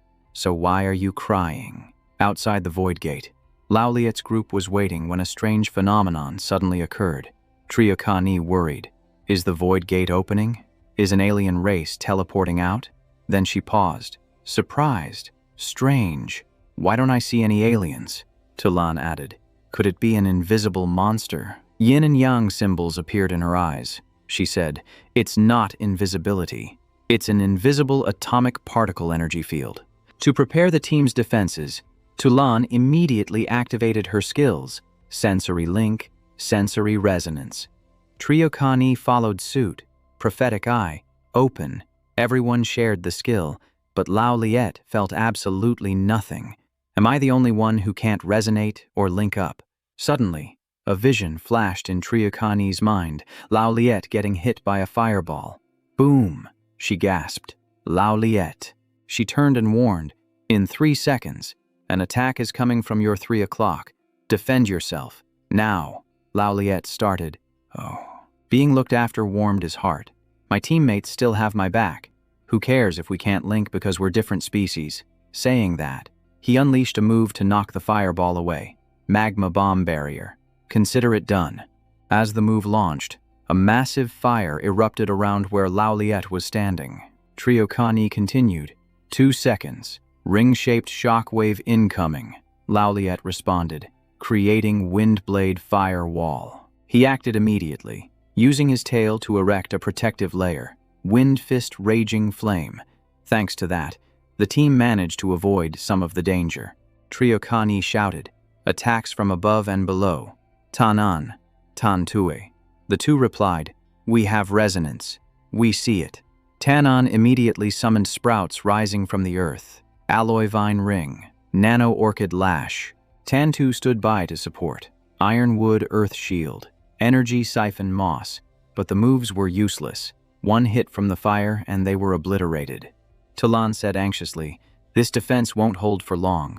We have to find its main body and figure out its attack patterns. Trio Kani suddenly foresaw another danger. She shouted, Not good. It's inside our defense too. But it was too late. The shot blasted the two brothers, knocking them back with injuries. Lao Liet hurriedly used his pincers to shield Tulan and Trio Kani inside. Tulan, Triakani, watch out."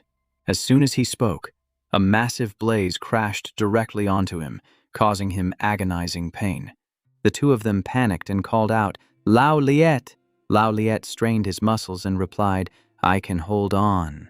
Thanks to that last hit, Talan noticed something. He said, "Before it exploded, I saw a light core about 3 millimeters wide flash by. That might be its true form." She continued, "When the energy gathers, it probably flashes for 1 second at a random location." She glanced around and said, "We have to temporarily cut off the resonance sensing. We need to focus all our power on tracking its location. That is the only way we can turn defeat into victory." Hearing that, Lao Liet decided to create armor for the whole team. He shouted, "I will cover everyone. You guys just focus on finding it." With that protective layer, Talan and Triokani felt more at ease. They began to activate their skills. Full prediction. Unleashed, 10 seconds. Full perception.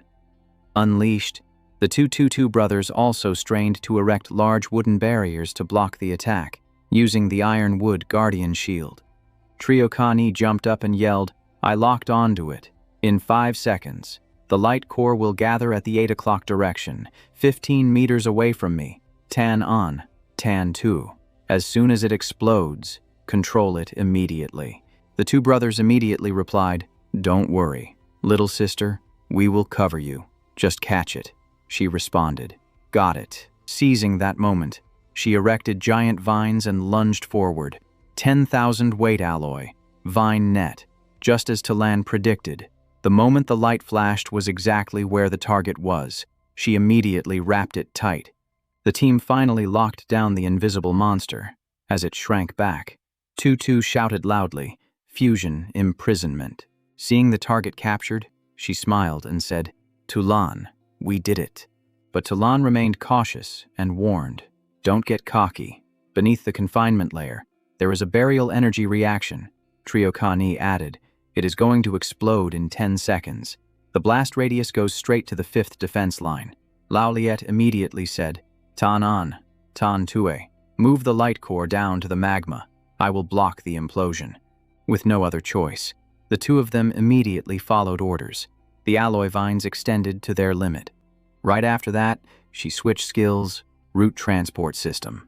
Below, Lao Liet had already opened a massive magma pit and was waiting. He dived down and roared, "Magma power, meltdown." A violent explosion rang out, volcanic shockwave, confinement released. Before anyone could react, rocks and earth began to collapse massively, burying everything. Lao Liet, his whole body turned blue, and he said in a low voice, "In the name of Scorpio, I sacrifice my crystal core. Eternal freeze." The snow seal flared up. Absolute zero. Absolute burial blockade. Seeing that scene, Triakani cried out in joy. It worked. Tanan immediately used his ability to pull Lao Liet back up. "Lao Liet, I am pulling you up." Everyone rushed over to praise him. "Good job. Lao Liet, I didn't know you were saving that move." He chuckled softly, then coughed up blood. "I can only use this move once in my entire life." Triokani called out in panic, "Lao Liet." Right at that moment, a spatial gate opened in the sky. Tuthang's team finally stepped out. "We have arrived." Seeing Nam Tusan appear, Talan was startled. Before she could ask anything, Tuthang spoke up. "It's a long story. First, we have to save Lao Liet." But by now, Lao Liet was clearly weakening. His voice was broken. "Wait, I can't hold on much longer. If you guys actually win in the end, can you take my descendants back home?" He immediately cut him off. "Shut up. You have to go back to your homeland yourself. In my team, there's no such thing as giving up. Everyone, figure out a way to save him." Nam Tu-san stepped forward and cast Holy Light Healing. Seeing this, Tanan cheered happily. "Look, Lao Liet's body isn't cracking anymore." Tutu added, "Sister Tusan can save him." But she immediately shook her head. "It's no good. His body structure is completely different from a human's. I can only buy a little time. Once my energy runs out, he'll still collapse." Tulan approached to observe. I sense the cause of the collapse lies in the core inside his brain. Tusan, try focusing your power there. Hearing that, Nam Tusan immediately did as told. The holy light intensified. The effect was better, but it could barely maintain him for a short while. Tu Truong Ka volunteered. Tulan, Trio Ka Ni, coordinate with me. Let me try using puppet threads to stitch his body back together. The two replied, got it. Sensory resonance. Clairvoyance active. As soon as he said it, he used his inner sight to reconstruct Lao Liet's body. The broken bones inside were gradually reconnected. The two siblings also joined in, using alloy vines to rebuild the destroyed outer shell. The younger sister replied, yes. Lam Truong Kong activated his water element. I'll freeze the leaks to slow down the energy loss. Tu Thang ordered, So Thien, teleport Tran Lien Y and Tu Nam here immediately. Bring all the equipment. She replied, Roger that. So Tin Ha ran after them, saying, let me go along just in case. She replied, okay. Seeing everyone so busy, Lao Liet cried in emotion, don't do this anymore. My core is already empty. It's just a waste of effort. Tu Thang shouted angrily, shut up. Hope or not, we have to try. He choked up and continued, even though we don't share the same blood, you guys are better to me than my own kind. If I actually survive, Nam Tusan gently stopped him. Lao Liet, talking just drains your energy faster. I'm almost out of power.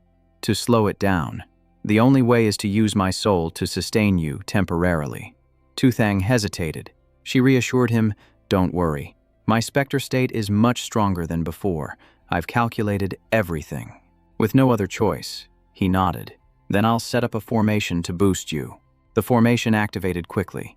Tu Thang shouted, undead formation, amplify 50 times. But Tulan was worried. Just draining energy like this isn't a solution. Suddenly, she had an idea. Wait, I have a reckless plan, Tu Thang asked. What is it? She mentioned the annihilation light core of the alien race that Lao Liet had once sealed. The energy nature is similar. With such high density, could we use it to fuse and sustain his core? Hearing that, Tu Thang immediately dashed toward the cliff. Whether it works or not, we have to try. I'll get the light core first. In front of him was a giant block of ice. He had to extract it without destroying the ice layer. Otherwise, it would trigger a fierce battle, and all previous efforts would be meaningless. Saying that, he plunged his sword into the ice to probe the frozen structure around it. At the same time, up above, Tran Lien Y and Tu Nam had arrived. Tu Lan spoke up. You two analyze Lao Liet's core first. Wait for Tu Thang to come back and see if it can be accepted. Tu Nam replied, got it, we're on it. She quickly analyzed. Death heat energy takes up 80%, wind energy 10%, seismic energy 10%. This is the energy source Mama created from tornadoes and earthquakes. A moment later, Tu Thang returned carrying the light core. I got it. Hurry and research the fusion compatibility. Tu Nam immediately took it. She reported, annihilation decay energy occupies the whole thing. The light core can fuse with the resonant core, but there will definitely be conflict. Forcing it is very dangerous. Lao Liet's core might get swallowed up. Tu Nam concluded, even if we save him, Lao Liet might mutate or end up crippled. Tu Thang looked at him and said, the choice is yours. He replied calmly, I'll listen to you then. If I mutate, just kill me. Don't hesitate. Being able to journey with everyone like this is enough. Being crippled doesn't matter to me. He laughed and cut him off. Don't worry. I won't hesitate. Tucson, get out of there. Lien Y, Tu Nam, prepare for surgery. Nam Tucson withdrew from Lao Liet's body, replying, okay. The scene shifted as Tu Thang activated a forbidden earth spell for protection. Everyone was blasted out of the tower. The tower exploded violently. Tulan said, I can feel Lao Liet's vitality recovering. The burst of energy is coming from his own body. Lion Y realized that means the transplant was successful, but we still have to see if he can control it. Tu Thang replied, the explosions are dying down. Did he manage to control it? Wait, I don't see his body. A silhouette appeared in the gray smoke. It was Lao Liet, reconstructing his body. Finally, he announced, I'm still alive. Lauliet opened his eyes in a human form. A strange sensation washed over him, like stepping out of a movie screen. The annihilation energy was still swirling. Mama's heart had gone out, but this power was even fiercer, more dangerous. Talon hid behind, stunned. Is this really him? Kaini added. This scene is so cool. So Thien blurted out, not just cool, but beautiful too. Truong Kong marveled. This surgery makes me want to try it myself. He smiled triumphantly. Captain, guys, I'm back. Talon blushed and quickly turned away. Why did you show up like this without wearing anything? That's too bold. In contrast, the others stared without blinking. Hey, you guys keep staring like that. Aren't you embarrassed? Connie and Tiu Nam turned bright red, while Lian Wai actually got a nosebleed. She scoffed, saying, so what? I have clairvoyance. Who hasn't seen it before? I'm just studying the specimen. I'm just an innocent little sister. But that crystal core on his chest looks seriously awesome. Truong Ka yanked his shirt over to cover him up, yelling, you possess absolutely no shame. See, it would be best if you put some clothes on first, and then come over here. Just then, Truong Ka tossed over a piece of cloth folded into a triangle that fit perfectly. What is this? He encouraged him, saying, good brother, nice craftsmanship. While Tin Ha assessed the situation, realizing that men know how to get jealous too. Tu Thang reminded everyone, that is enough noise. Him coming back to life and returning to us is a good thing. Suddenly, he dropped to his knees. Please accept this bow of gratitude from me. But Tu Thang hurriedly helped him up, saying, do not do that. Stand up right now. He was choked up with emotion, saying, Captain, please let me stay. If everyone hadn't risked their lives, I would have been gone forever. Connie calmed down from her anger. Looking at that management expression tells me everything. Tu Nam chimed in. You can change the skin, but not the bones. He is still as dumb as ever. Talon laughed. Isn't this fine, though? It is actually kind of cute. He kept sniffing and crying, saying even though my vortex body is gone, existing like this is okay too. Truong Kong frowned, asking, can I please beat him up just once? Truong Ka responded, the organization approves. Let's get him together. The two of them rushed in and threw a few punches. Why are you hitting me? While Truong Kong and Truong Ka took turns scolding him, because you are showing off. You got the benefits, but still keep complaining. Suddenly a hand reached out, and a beam of light shot straight forward. An explosion erupted right between Truong Kong and Truong Ka, causing Tu Thang to panic and call out their names. He was flustered, saying, I didn't mean to. I didn't think. I don't understand why that happened. Ina stepped forward to reassure him. Calm down. You might not have adapted yet, or cannot control it. Tu Thang added, this matter requires time for training. If you hurt a teammate next time, I will deal with you personally. Is that clear? He nodded. Understood, Captain. I would rather die than lose control of myself. Tu Thang asked, to Truong Ka and Old Lam, are you two okay? Truong Ka raised his hand. Small scratch. I'm fine. Truong Kong remained silent, thinking lucky he didn't use full force. That new move is even stronger than the previous magma strike. Tu Thang sighed. All right, everyone, let's return to the hideout first and then we'll talk. The scene shifts to the hideout as night falls. Truong Vian saw Tucson's form and immediately burst into tears. Oh, Tucson, my dear. But she reassured her. Sister Noan, I am fine. It is just that I can't eat your cooking anymore. Everything else is the same. I am even freer now. Truong Vian cried even louder, saying not eating my cooking is reason enough to cry my eyes out. Tucson held her. All right. I will always remember all those flavors. Let's stop talking about me. Look over there and see who that is. Truong Vian looked at the man walking over with suspicion, asking, who is this person? Is he new here? He pointed at himself. It is me. Truong Vian was stunned. What on earth happened? Tu Thang stepped forward, saying it is a very long story. Hearing that, Truong Vian invited everyone inside. Well, let's eat first. We can talk while we eat. The scene shifts to the Void Gate, where a strange power appeared, wrapping around and embracing a tree trunk. Scene shift. Tucson was sitting and looking up at the bright moon. She thought, the moon is still the same, but the meal in the small house is different. I wonder if everyone feels sad missing me at the table. But sitting there without eating would probably be even sadder. Even he acts like a normal person now, while I am lost and out of place. Just then, Tinha walked in and asked, Tucson, what are you thinking about? She turned around in surprise, calling his name. Why aren't you being good and staying inside to eat? Did you run out here just to tease me? He held a rice bowl and sat next to her. That is right. How did you know? I want you to understand. Even if you are different, it doesn't affect our meal. Just be comfortable. Eating with you. Tucson laughed and replied, you are always frighteningly smart. I will reluctantly accept it. Eat quickly before it gets cold. Tinha looked a bit sad, saying the moon tonight is really beautiful. Tucson asked, are you confessing your love to me? That is an old-fashioned way to say it, but I am happy. It is just a pity that it's impossible for us now. As you can see, I can't even touch you. Tinha smiled radiantly. There is nothing to regret. You just achieved freedom before me. I believe sooner or later we will become soul partners. Tucson laughed until she cried hearing that. She put her hand on his shoulder. What kind of twisted joke is that? It is scary. Normally you are so gentle and elegant. Who would have thought you could be like this? During the meal, Truong Ka spoke up. Did everyone hear that? He cracked a joke that made the girl laugh. Tu Thang nodded. Let's not make everything too heavy. The more forced it is, the more awkward it gets. Truong Kong raised his glass and continued. Exactly. Let's enjoy this moment. Overall, it is fine. Tucson is still here. Old Liet has been reborn.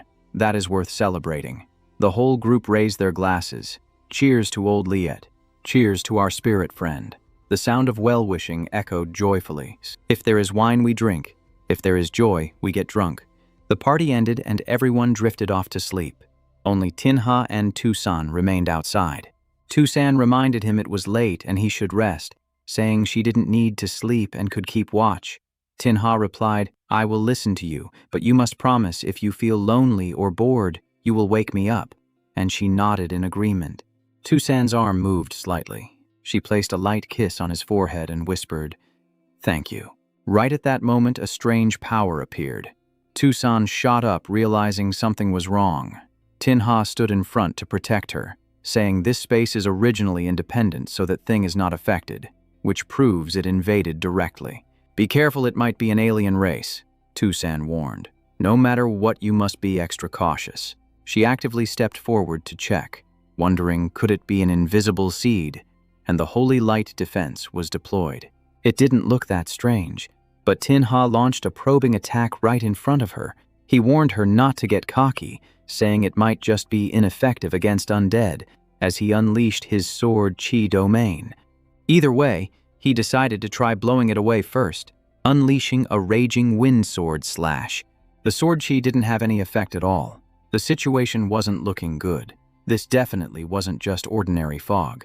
The stream of energy entered Tinha, making him dizzy and drowsy. He told her to call Nam Tu Thang before collapsing, leaving Tucson panic-stricken, shouting his name.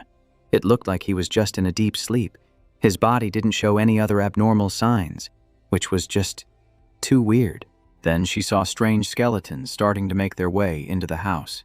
Tucson ran inside to wake everyone up, but she froze in her tracks. Every single one of them was fast asleep, and her heart sank. She shook Ledong and Tu Thang, even using the holy light spell, but it was useless. No one woke up. She hurriedly went to find Lao Liet. Logically, a non-human race shouldn't be affected by this. She called out to him repeatedly with no reaction. Since he had taken human form, he was affected, just like the rest of them. She thought of Tulan, who had sensory perception abilities, but her condition was the same as everyone else's. She wouldn't wake up no matter how much Tucson called. When she focused her senses, Tucson noticed Tulan had a reaction. She could still feel everything, but she just couldn't wake up yet. Inside, she was forcing her power to circulate. Time seemed to freeze. Tucson felt a chill at her fingertips, proving that she had truly awakened the ice ability. In the illusion, everyone was cheering and celebrating. They said she was no longer just weak logistics support, that she had finally awakened and could fight alongside them. The morale was sky high. A voice cut through, snapping Lan out of her fantasy. It kept calling for her to wake up. She looked around in confusion because the voice sounded so unfamiliar. Outside, Tusan was calling urgently. Lan clutched her head, crying out in pain. Connie and Lian. Why didn't hear a thing? And when she asked them, they just shook their heads. Lan frowned. Only she could hear it. Who on earth did this voice belong to? Realizing the danger, she immediately opened her full ancient divine sense. Tusan was calling anxiously from the outside, since this was their last hope. During her sensory scan, Lan saw her standing on the opposite side. The image of Tusan appeared familiar, but her memories were so blurry that it left her confused. She turned and told Connie to link their senses and share the yin-yang eyes, but Connie responded with hesitation. Lan found the reaction strange, because Connie was usually very straightforward. Just then, another source of power appeared. The alien race had teleported in again. Everyone rushed forward to attack and called for her to join them, their shouts urgent and rushing her. Lan felt something was off. The timing of the alien's appearance seemed designed to stop her. Her sensory perception kept clashing with that mysterious person, and the space nearby revealed a strange energy flow. Tusan screamed out, begging her to wake up. Lan analyzed the situation. The mysterious person called her by her right name and used a familiar address. It definitely had to be someone she knew. There was no way her senses would just forget someone. She vaguely realized she was stuck in a hazy state. Outside, Tusan was overjoyed to see Lan's hand move. But then, the next disaster struck. Her body began to age. Tusan looked over at the others and saw similar signs appearing on them too. It seemed that if they didn't wake up within a certain time limit, they would all age until they died. That couldn't happen. She had to wake Lan up fast and preserve everyone's bodies. Using holy light healing and enhancing her senses, Tusan pushed deep inside, making Lan feel a faint, familiar sensation. The image of Tusan became clearer in her eyes, and she finally recognized who it was. That's right. Everyone went to sleep after eating. I'm in a dream. Otherwise, how could I have awakened a new ability so smoothly? It hurt, but the pain was too intense. This wasn't a normal dream. It was a mental prison. She decided to break out, focusing her senses to transmit a message. Tusan, can you hear me? Invisible aliens broke in during the night, didn't they? Tusan replied, yes. I saw white fog flooding into the courtyard, and then everyone passed out. I can't wake them up no matter what I do, and the longer they're in a coma, the more their bodies age. My ability can only temporarily slow down the aging. If we want to wake everyone up, you're the key. Please, sis, you have to wake up fast. She replied, I understand. I'm trapped in a hyper-realistic dream. I can only break out if I find the anchor. The opponent is an invisible energy field, so the dreamscape is also an energy field. That means the anchor can't be a physical object. What should I do? This dream painted a scene where I awakened a god-tier ability, standing shoulder to shoulder with Nam Tuthang and the others. That is both my deepest desire and the root of my insecurity. Without that insecurity, this dream wouldn't exist. To exist, it needs a support point. That is the anchor. To break it, I have to overcome my insecurity and accept my real-life self. I want to be as strong as Nam Tuthang, but I'm not useless. I'm skilled too, and I've played a crucial role in many battles. I am not a burden to the team. Without me, things would fall apart. The illusion froze, and then slowly faded away. She trembled, feeling that her friends needed her right now. Then, her body began to change. Outside, Tusan called out happily, Sister Lan, you're finally awake. The healing speed skyrocketed. She sat up, gasping for air, and said, Tusan, you've worked hard. I'll use a holy light area heal to buy us some time. The waking up part is all you, sis. Tusan replied, you got it. Holy light illumination. Lan fully opened her spirit sense, letting it permeate everything.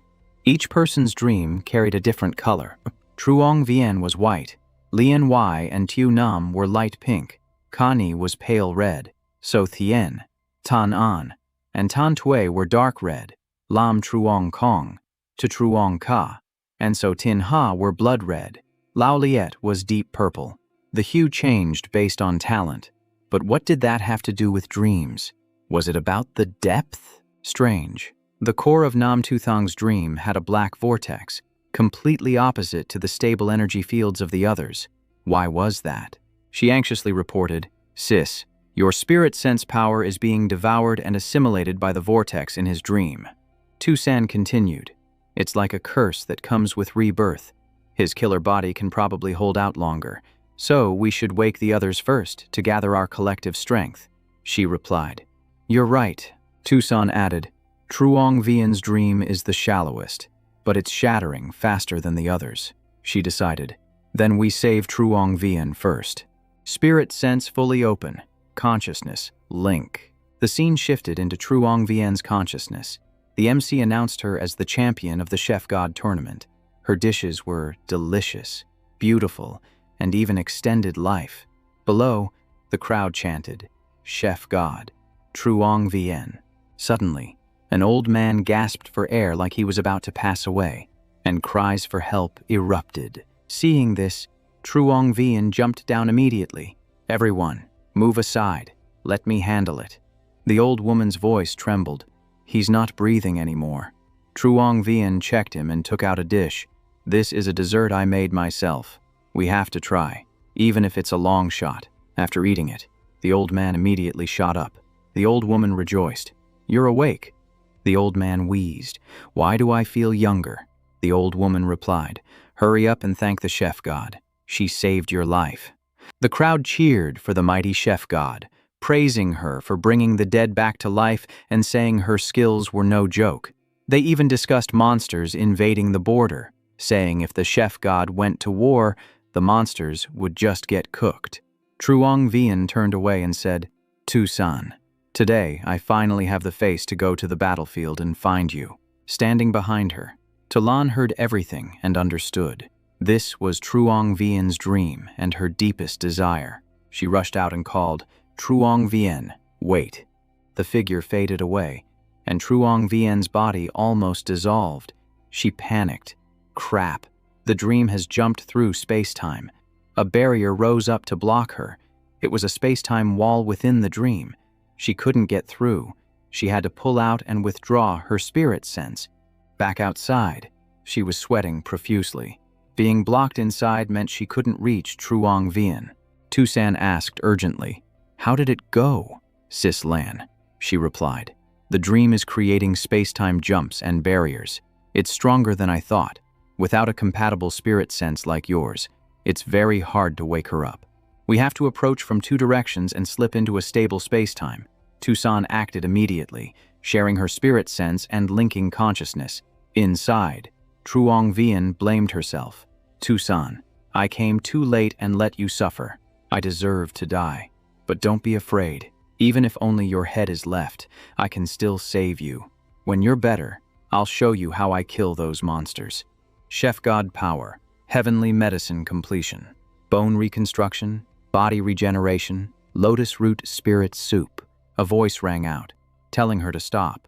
Truong Vien started and asked, "Who is it?" It was Tu Lan. She knocked the bowl of medicine from her hand and warned, "You can't eat this medicine." Truong Vien asked in confusion, "What are you doing?" Tu Lan shouted angrily, "Calm down and listen to me. Truong Vien, you are trapped in a dreamscape. If you actually manage to pull Tusan back in this dream, your wish will be fulfilled. But doing that won't save anyone in the real world, and it will cost you your own life." Truong Vien brushed it off. "What nonsense are you spouting? What kind of monster are you? Anyway, dodging attacks," she said. "If you don't recognize me, then words are useless. Sharing spirit sense wasn't enough. At this point, the only option was to take a gamble." After saying that, she dove deep into Truong Vien's consciousness, opening multi-layered spirit sense. She had never used this move before. She just hoped she wouldn't suffer a backlash. Truong Vien clutched her head and collapsed. A banquet table appeared, with acquaintances gathering and laughing. She burst into tears and asked, "Is this real? Or is it just helplessness coated in sugar? Crying, she turned back and whispered, "I'm sorry, Tucson. Even in despair and pain, I am not useless. I will not hide in a dreamscape, and I will not be a runaway. Break for me." The medicine pot shattered. Truong Vian started awake. Tucson cheered joyfully. "You're finally awake." She withdrew her spirit sense, her body stumbling. Tucson caught her and asked if she was okay. She tried to reassure everyone. "I'm fine. Save the others first. Backlash is inevitable when invading a dreamscape. Now is not the time to be weak." Tucson followed orders and started healing Truong Vian. But she stopped her. "Your spirit sense is limited, and your holy light is running low. Let me recover on my own. I remember the medicinal meals from the dream clearly. If I try making them in the real world, maybe it'll lighten the burden for everyone." Hearing that, Tucson nodded. "Okay, I trust you, sis." Changing scenes. Tuthang was tense within his own consciousness. He fought fiercely, unleashing forbidden spells. A flame dragon swept through, shaking the tree trunk violently. His opponent laughed coldly. "I granted you the power of regeneration, yet you are still too weak. Do it again. Kill me, then become me." Tuthang questioned the goal. "You manipulate everything but don't fight back. Do you really want me to kill you and turn into you?" The opponent replied coldly. "Heaven's secrets cannot be revealed. This is your trial and your destiny. Only when you kill me will you understand why I chose you." The scene shifted to Tu Nam and Lian Wai in their subconscious. The two of them were trying their hardest to heal Tucson. Lian Wai cheered. Success. Lian Wai hugged Tu Nam tight. "I told you alien materials would be effective." Tu Nam nodded happily. "The fusion is great. She looks even more complete than before." She appears and observes. Both of their dreams are identical, with obsessions revolving around their abilities and Tucson. She decides to take action, using multi-layered sensory intrusion. "Wake up right now." Overexerting herself causes her to cough up blood, and a sharp pain shoots straight up to her head. Tucson appears to treat her injuries, calling out her name with a voice full of worry. Lian Wai looks at the injuries and gets anxious. She won't last long at this rate. Tu Nam immediately extracts and analyzes the gray mist to craft an awakening potion, then mentions using the mental attack of the alien race as a catalyst. Lian Wai agrees, noting that the dream realm belongs to mental manipulation, but no one has brought back materials yet. So, who will go back to the Void Gate? Tucson speaks up to take the job, but Lian Wai hesitates because everyone needs her here. Tucson pauses, unsure of what to do. Truong Vian suddenly appears and says to leave this to her. She has already tested it. The medicinal cuisine in the real world isn't as magical as in the dream, but it is enough to control the aging process. Lian Wai is overjoyed. Truly, there is a blessing within the misfortune, and this dream was not in vain. Tucson feels reassured and sets off, handing over all the tasks. Lian Wai and Tu Nam tell her she must return safely, and she nods to reassure them. After she leaves, Lian Wai immediately enhances the potion. The awakening medicine helps boost the effectiveness of the medicinal cuisine. Truong Vian nods, and Tulan takes the bowl to drink. After drinking it, she clearly feels the effects, and her recovery ability visibly increases. Seeing that the medicine is useful, they give it to everyone, and the aging process is successfully brought under control.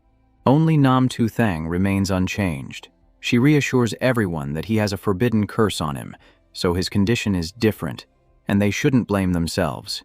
She says she will wake up Connie to look for clues. Inside Connie's consciousness, there is a brilliant, starry sky.